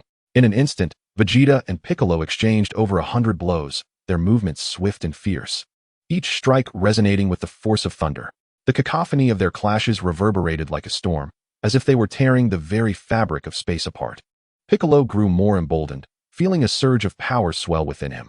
He varied his attacks, sometimes launching rapid punches and kicks at Vegeta's vital points, other times manifesting energy beams in an attempt to breach Vegeta's defenses. His onslaught was relentless, akin to a tempest, overwhelming the senses. Yet Vegeta remained calm, embodying an immovable mountain. Regardless of Piccolo's assault, he remained unshaken. He deftly evaded Piccolo's strikes and retaliated with thunderous counterattacks, each blow precise and potent, as if he could pierce through Piccolo's defenses. As their battle escalated, it reached a fever pitch. Anyone observing would only catch glimpses of their blurred figures colliding, separating, and then colliding once more. Suddenly, Piccolo let out a furious roar, launching himself into the air as he charged at Vegeta. In the midst of his charge, he conjured a massive energy sword in his right hand, poised to cleave Vegeta in two. Vegeta's brow furrowed in concern, sensing the might behind Piccolo's strike. He knew he could not afford to underestimate it. Quickly, he readied his right fist, gathering energy in preparation for the confrontation. Boom! The two forces collided midair with a thunderous crack. The clash of Piccolo's energy sword against Vegeta's empowered fist erupted in a dazzling display of light. Their silhouettes danced within the brilliance, engaged in an intense struggle. Boom! Boom! The two powerful energies clashed and neutralized each other, but at that moment, Piccolo's left hand elongated like rubber, transforming into a blade aimed at Vegeta. However, with astonishing speed, Vegeta evaded, pivoting to deliver a crushing punch directly to Piccolo's chest. Although Piccolo managed to block the blow with his arms, he was still forced back several steps. Unyielding, Piccolo drew a deep breath and charged at Vegeta once more. Their attacks clashed again, their movements swift and fierce, each encounter exhilarating. Piccolo varied his assaults, conjuring energy orbs to bombard Vegeta and executing rapid strikes aimed at his weaknesses. Yet Vegeta seemed to anticipate Piccolo's every move, effortlessly dodging and countering with strikes that struck like lightning. Bang! After yet another exchange, both warriors retreated a short distance. Facing one another, Piccolo gathered energy in front of his chest, compressing it into a glowing orb aimed at Vegeta. Vegeta, prepare to witness my ultimate technique. Explosive Demon Wave. Vegeta spread his arms wide, gathering a potent surge of lightning-like energy in his palms, unleashing it towards Piccolo. Bring it on. Ultimate Flash Cannon. Boom, boom. Two immensely powerful shockwaves collided, instantly producing a series of thunderous roars. Chapter 75, The Failed Fusion. Sun Wukong awakens. In the serene valley of Baozi Mountain, located merely a few kilometers from Sun Wukong's home, sunlight streamed through the scattered clouds, casting a tranquil glow upon the clearing. In this space, future Gohan and Trunks were engrossed in practicing the fusion technique imparted by Vegeta. Young Gohan watched with rapt attention, his eyes shimmering with curiosity and anticipation. Their movements were fluid and synchronized, their index fingers gently touching before they exclaimed in unison, "Fusion, huh?" with the utterance of their chant. A dazzling light erupted from both future Gohan and Trunks, and soon their forms merged together. As the brilliant radiance faded, a figure clad in peculiar extraterrestrial attire materialized before them. "What is this?" Young Gohan gasped, his eyes widening in astonishment at the sight before him. "Huh, we succeeded?" The newly formed figure spoke with a voice that was an uncanny blend of future Gohans and Trunks, sounding distinctly awkward. Young Gohan furrowed his brow and cautiously inquired, "Are you the fusion of my brother and Trunks?" "Indeed, you may call me Gohanks." The fusion, Gohanks, replied with a cheerful grin directed at young Gohan. However, young Gohan's expression turned to one of concern. Observing Gohanks, he remarked, "But it seems to me that your fusion has not succeeded." Gohanks paused, intrigued, and asked, "What is it? Is there a problem?" Young Gohan scrutinized Gohanks's corpulent form, unable to suppress a frown. He hesitantly stammered, It's just that I feel you seem a bit overweight." "What? Overweight?" Gohanks exclaimed, immediately sprinting towards a nearby stream. Thud, thud, thud. As Gohanks dashed off, the ground trembled beneath him. Huffing and puffing after only a few paces, he gazed into the water's reflection and was taken aback. Who is this fat person? Gohanks's eyes widened in disbelief as he beheld his own reflection, realizing he had transformed into a rotund figure, his body seemingly on the verge of bursting. No, how could this happen? How can I be such a large person? Beside him, young Gohan watched the lamenting Gohanks with exasperation, letting out a resigned sigh. Left with no alternative, Gohanks could only endure the agonizing wait for the fusion to automatically dissolve. After an interminable 30 minutes, his form dissipated into a beam of light. With a soft pop, Gohanks successfully separated into future Gohan and Trunks once more. Future Gohan touched his face and turned to Trunks, saying, "Trunks, Let us try again. Trunks, equally puzzled as he assessed his own body, nodded in agreement. Fusion, huh? X2. However, the outcome of the second fusion was scarcely better than the first. The Gohanks that emerged this time resembled a gaunt figure, as fragile as a skeleton, seemingly capable of being toppled by a mere gust of wind. How does it look this time, little Gohan? Gohanks quivered, his voice tinged with trepidation. Young Gohan, exasperated, pressed his forehead with his hand and slowly replied, Sigh, this time, you're far too thin. What? The skeletal Gohanks' eyes instantly lost their luster. He sat dazed on the ground, as if the entire world had crumbled around him. Young Gohan, recognizing the futility of further comments, sighed and stated, Well, I'm going to go home and do my homework. With that, he turned and walked away, reasoning that returning home was more productive than remaining uselessly. Oh, Gohanks replied despondently. Upon arriving at the doorstep, young Gohan spotted his mother, Chi-Chi, hanging out laundry. Just as he intended to greet her, he suddenly sensed a fluctuation in his father's son Wukong's energy within the house. His heart racing, young Gohan rushed into the bedroom, where he found son Wukong standing by the window, gazing out at the scenery. Dad! Young Gohan exclaimed with excitement, feeling a weight lift from his heart. Although son Wukong had taken the special medicine brought from the future during his illness, young Gohan was still filled with worry, unable to fathom what life would be like if his father never awakened. Son Wukong turned, his face radiant with a smile. Gohan, you're back. Dad, you finally awakened. We were so worried about you. Young Gohan's eyes glistened with emotion as he spoke. Son Wukong scratched his head, slightly bewildered. Did I make you worry? How long have I been asleep? Almost 6 days, Dad. Ah, so I've been asleep for that long. No wonder I feel so hungry, son Wukong said, patting his flat stomach. Suddenly, young Gohan recalled how anxious his mother had been these past few days and quickly exclaimed, Oh, I need to tell Mom. He dashed out of the bedroom to find Chi-Chi still busy with her chores. Mom, Dad is awake. Young Gohan joyously pulled Chi-Chi's hand, leading her to the bedroom. Upon seeing son Wukong awake, Chi-Chi was overwhelmed with emotion, tears streaming down her face. Wukong, you're finally awake. I was so worried. She rushed into son Wukong's embrace, tears cascading down her cheeks. Don't cry, Chi-Chi. I'm really hungry right now. Is there anything to eat? Son Wukong said, somewhat bluntly. Yet, Chi-Chi, accustomed to her husband's lack of social grace over the years, chuckled softly through her tears. Of course. I'll prepare a sumptuous feast for you right away. That is wonderful. Thank you, Chi-Chi. Son Wukong exclaimed with exuberance. Chi-Chi turned to young Gohan and instructed, Gohan, go call your brother and Trunks back. We need to celebrate your father's recovery with a grand meal. Sure, Mom. I'll go right now. Young Gohan nodded and dashed outside. Oh, and Gohan, don't forget to invite your grandpa too, Chi-Chi added. Got it, Mom. Before long, young Gohan, future Gohan, Trunks, and King Piccolo returned, joyfully preparing a lavish banquet to celebrate son Wukong's recovery. Chapter 76. The Elder Muli's Call for Help. The group set off for New Namek. After a hearty meal, while Trunks animatedly recounted various events during son Wukong's illness, suddenly, his communicator rang urgently. Mom, is there something wrong? Upon seeing Bulma's name flashing on the screen, Trunks quickly answered. Trunks, it's bad. Elder Muli from New Namek is calling. On the other end of the line, Bulma's voice conveyed a hint of urgency, as if something momentous had transpired. New Namek? What has happened? Isn't Dad in West City? Trunks inquired, his brow furrowing in confusion, recalling his father's mention of a new guardian he had found on New Namek. Vegeta left West City a day and a half ago, apparently heading to the temple, and I can't reach him by phone, Bulma responded anxiously. What? Did Elder Muri say anything over the phone? Trunks quickly pressed. He mentioned that New Namek is under assault by extraterrestrial mechanical soldiers, and many Namekians have been captured. Then the line went dead, Bulma recalled, her voice tinged with distress. Well, it seems New Namek is indeed under siege, and the enemy has swiftly taken control of the Namekians, Trunks mused. His brow knitted in thought as he articulated his analysis. The expressions of Goku and the others mirrored his concern, their faces grave. Bulma, filled with trepidation, asked, what should we do next? Mom, I'll head directly to the temple to inform Dad of the situation. Trunks resolved, aware that in such circumstances, consulting his father Vegeta was imperative. All right, please be cautious, she urged. Don't worry, Mom. Trunks reassured her before ending the call and turning to the others. Uncle Goku, Gohan, we need to go to the temple to find my dad and have him teleport us to New Namek.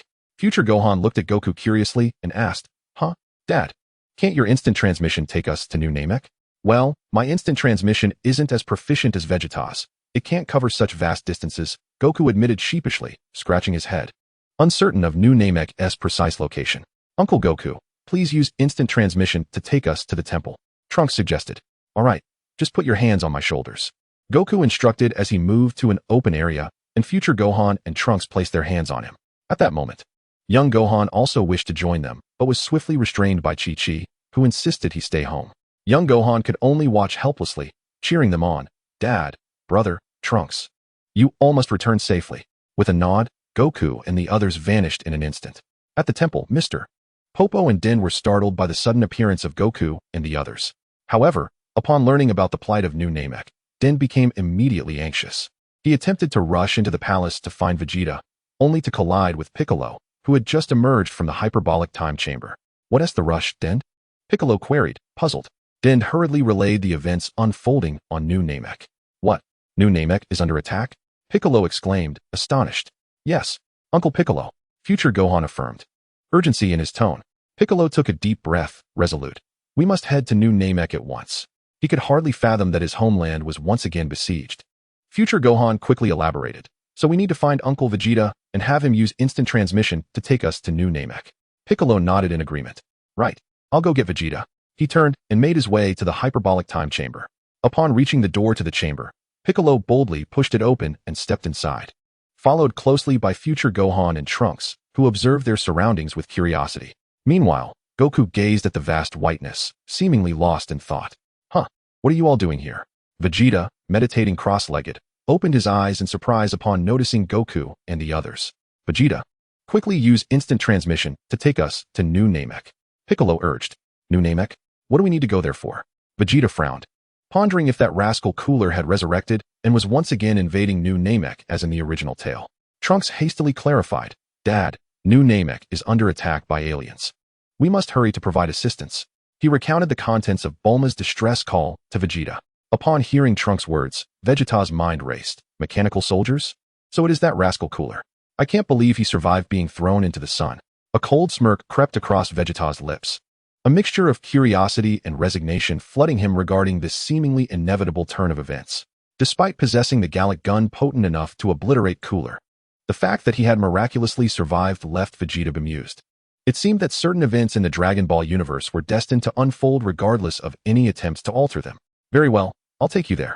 With that, Vegeta prepared to teleport Goku, Piccolo, future Gohan, and Trunks to New Namek. Wow, Vegeta, your ability to instant transmission so many people over such a distance is truly incredible. Goku marveled at the unfamiliar surroundings, genuinely impressed by Vegeta's prowess. While he too could perform instant transmission, he could not manage to transport so many at once over such vast distances. Is this really New Namek? Future Gohan surveyed the area, this being his first visit to the planet. However, it appeared remarkably similar to the Namek he had envisioned. Trunks, examining the surroundings, found no discernible difference from the New Namek of his timeline. Meanwhile, Piccolo sensed the familiar energy of his kin and eagerly soared into the distance. Hey, Piccolo, wait for me, Goku called out, hastily following suit. Dad, Uncle Piccolo, wait for me. Trunks, I'll take the lead. Future Gohan rushed after them, anxious for his father's health to be fully restored. Father, we should move as well. Trunks turned to Vegeta, only to see him pulling a small box from his pocket and tossing it to him. Trunks stared at the box with confusion, glancing at Vegeta and asking, what is this? Senza beans. There should be 4 more in the box. I'm heading back, Vegeta stated, catching Trunks off guard. Back? Dad, are you going back to Earth? Trunks questioned, perplexed. Exactly. The mission to save New Namek is now in your hands. Do well. With that, Vegeta executed instant transmission, leaving New Namek behind. Ah, this. Trunks stood there bewildered, staring blankly at the box in his hands. At that moment, in a village on New Namek, ruins lay scattered everywhere. Bang, bang, bang. With a thunderous roar, a battalion of mechanical soldiers ruthlessly ravaged the structures within the village, seemingly in search of something. In the basement of a dilapidated house, a Namekian youth, akin in age to Dandy, trembled in fear as he concealed himself. What should I do? What should I do? The other elders have all been captured. This Namekian clutched a Dragon Ball, which was roughly the size of a basketball, tightly to his chest. Recalling the words of Elder Muley when he instructed him to hide with the Dragon Ball, Cock, you must conceal yourself here with the Dragon Ball while I contact Mr. Vegeta on Earth. Remember, no matter what happens, do not emerge. Reflecting on this, Cock murmured with a sorrowful expression. Elder Muley said he would reach out to Mr. Vegeta. Yet so much time has passed without any rescue, and Elder Muley has not returned. Could it be that he While Kok was consumed with concern for Elder Muley's safety, he remained oblivious to the fact that he had already been exposed to the mechanical soldiers. These soldiers appeared to be equipped with detectors similar to those once wielded by Frisia's forces, thus Kok's hiding place had long been revealed. Bang! Boom! A powerful energy blast instantly reduced the crumbling house to rubble. The violent tremors filled Kok, hidden in the basement, with an overwhelming sense of despair. Am I to be killed as well? He lamented. Thud! Thud! The heavy footsteps of the mechanical soldiers drew ever closer, causing Kok's body to tremble with fear. Before long, he sensed that the soldiers were merely a few meters away from his hiding spot, almost upon him, ready to uncover and annihilate him. Thud! Thud! Suddenly, the heavy footsteps ceased abruptly, followed by a cacophony of clattering sounds. After a brief interval, the village fell eerily silent, as if it had returned to a bygone era of peace and tranquility, where everyone lived in harmony. Just as Kok's mind wandered, a cold voice resonated from above. Come out, there is no longer any danger. Upon hearing this, Kok's heart leapt with hope, thinking perhaps Elder Muley's mention of Mr. Vegeta had indeed come to fruition. Filled with newfound optimism, Kok hastily emerged from the basement, clutching the Dragon Ball. Upon reaching the surface, he could barely discern the figure before him and exclaimed with fervor, Mr. Vegeta, you have come to save us on New Namek. Thank you so much. However, as Kok's vision cleared, he was met not with the familiar visage of Vegeta, but with a fellow Namekian who bore an uncanny resemblance to himself, accompanied by two others who appeared to be Saiyans, akin to Mr. Vegeta. One of them, sporting a crab-like head, cheerfully introduced himself. Hello, I am Son Goku, and this is my son, Son Gohan. The other, marked by a scar, nodded in acknowledgement toward Kok. Kok, momentarily taken aback, stared in confusion at his fellow Namekian. You are a Namekian from Earth? Indeed, the Namekian before him was Piccolo, who had hurriedly come to the rescue. Yet, Piccolo found himself at a loss, realizing that he was mistaken for that scoundrel Vegeta by his own kin. He thought, I rushed here in a frenzy to save my fellow Namekians, and they think I am that bastard Vegeta? Piccolo recalled his year-long training in the hyperbolic time chamber, where he believed he had become formidable enough to rival the Saiyans. However, he had not anticipated that even at his utmost effort, he could not best Vegeta in his base form, let alone the immense strength Vegeta would wield upon transforming into a Super Saiyan. This realization left Piccolo feeling disheartened, and as he considered retreating to a secluded wilderness, Vegeta had urged him to continue training together. He reasoned that having a sparring partner was beneficial for both, allowing them to exchange insights and evaluate their progress. After a year and a half of serving as Vegeta's training partner, Piccolo had indeed made significant strides in strength, feeling capable of easily overpowering his former self. Even when facing Goku in his Super Saiyan form, Piccolo felt confident in his ability to hold his own. When he learned of the invasion of his home planet, New Namek, he was eager to return and rescue his people. But the fact that his kin were yearning for Vegeta's arrival instead left him feeling dismayed. Taking a deep breath, Piccolo calmly stated, Yes, I am indeed a Namekian from Earth. You may call me Piccolo. Kok hurriedly introduced himself as well and recounted the invasion of their village. Piccolo listened intently, his mind deep in contemplation. Just then, a figure appeared on the horizon, making their way toward the group, none other than Trunks, who had arrived late. Hey, Trunks, where is Vegeta? Goku inquired, noticing the absence of his companion. Trunks awkwardly replied, Dad said that the task of saving New Namek was left to us, and then he returned to Earth. Goku, visibly frustrated, remarked, How cunning. That Vegeta always knows how to hide away and train alone. Upon hearing that his anticipated savior, Mr. Vegeta, had not come, Kok felt utterly deflated. Akin to a punctured balloon, Piccolo scoffed, Perhaps it is for the best. My presence alone is sufficient for the salvation of New Namek. With me here, those invaders pose no threat whatsoever. I do not even require the assistance of Goku and the others.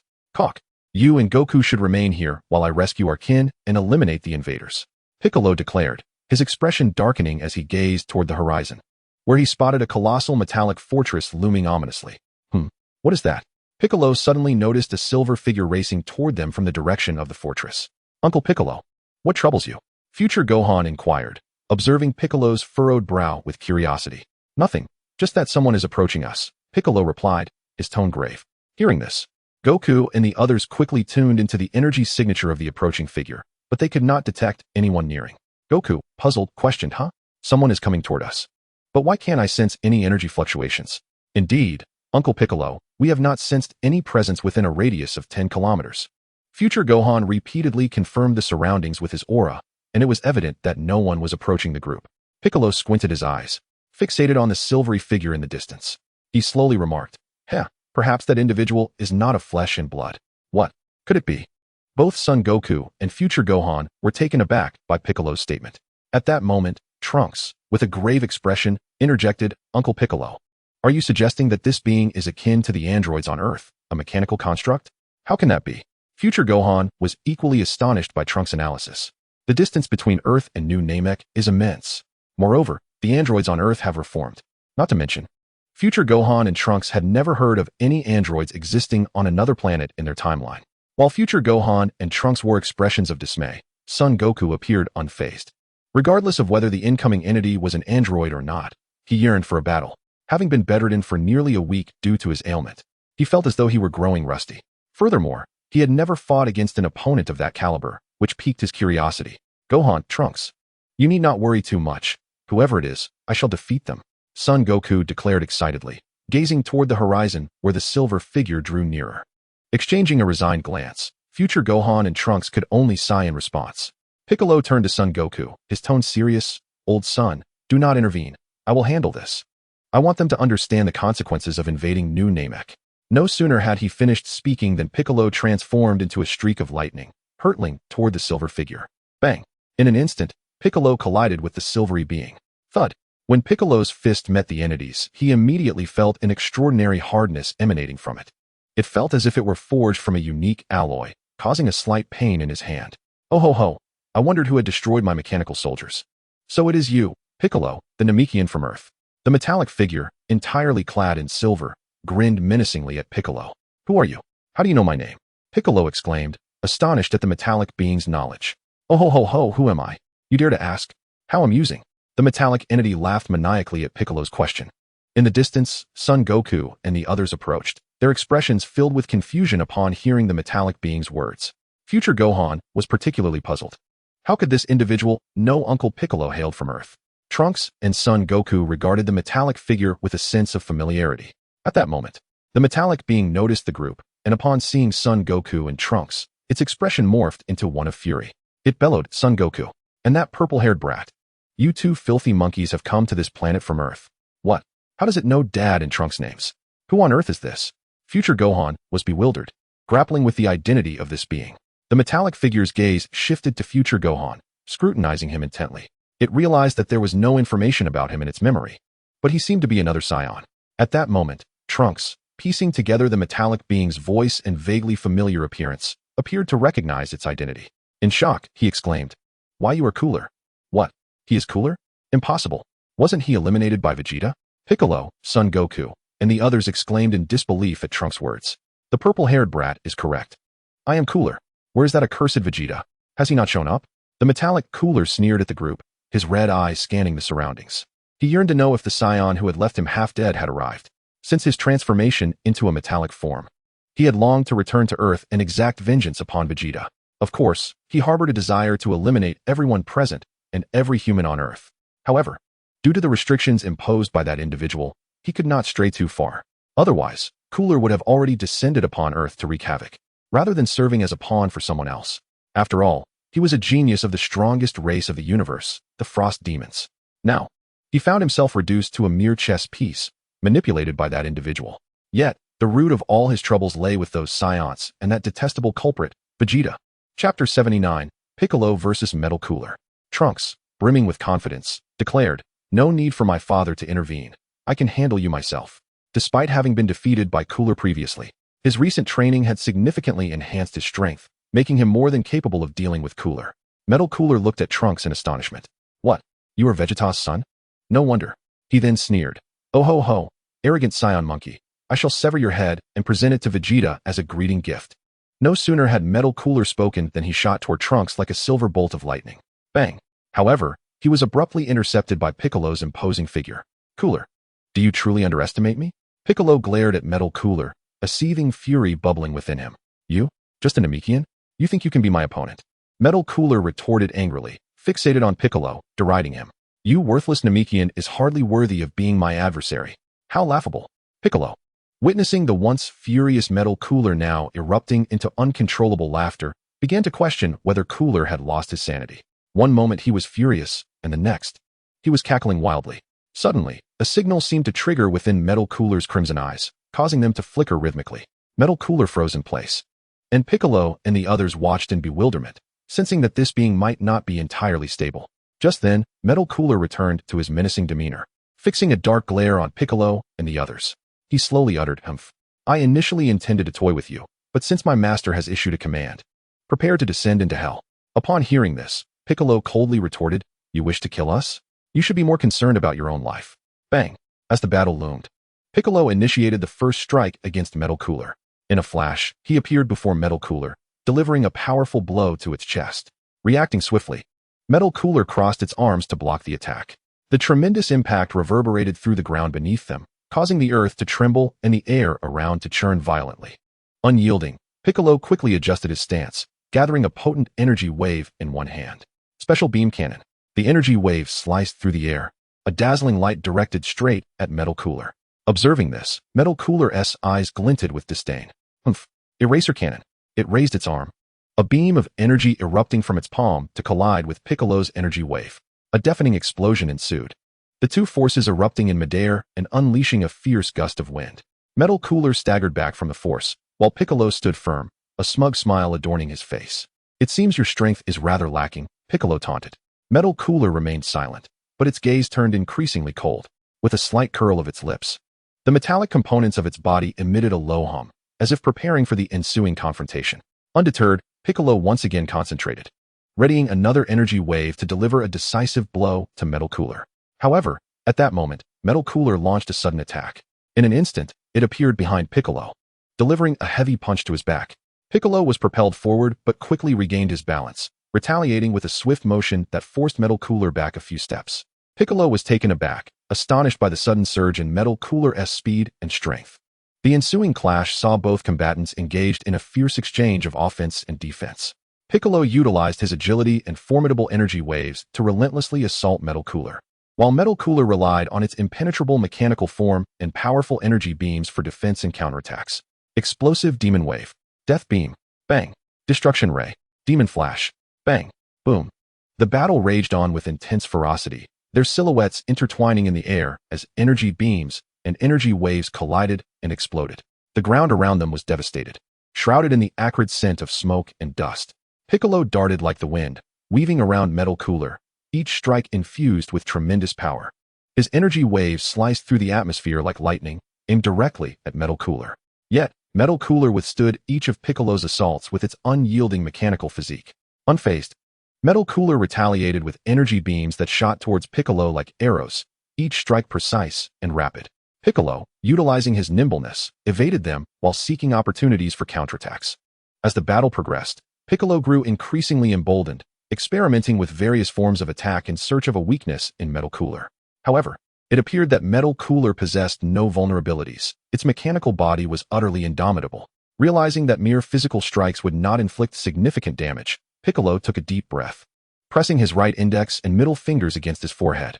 Soon, an immense energy began to coalesce at the tips of his fingers, his aura growing ever more formidable. Aiming at Metal Cooler, Piccolo thrust his right hand forward. Light of the Spirit. His two fingers unleashed a spiraling beam of overwhelming energy.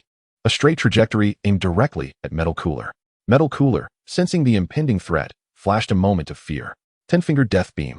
It swiftly raised its arm, firing 10 energy beams from its fingers in an attempt to counter Piccolo's assault. Bang. Pop. However, the might of the Spirit Light far surpassed Metal Cooler's expectations. The beam effortlessly pierced through the energy blasts, striking Metal Cooler squarely in the chest. With a resounding boom, the beam penetrated Metal Cooler's body, sending it crashing to the ground. Witnessing this, Piccolo's heart swelled with elation. Gohan, look how powerful Uncle Piccolo has become. Indeed, Uncle Piccolo has dealt a heavy blow to that Cooler fellow in an instant. Future Gohan and Trunks exchanged astonished glances, marveling at the significantly enhanced Piccolo.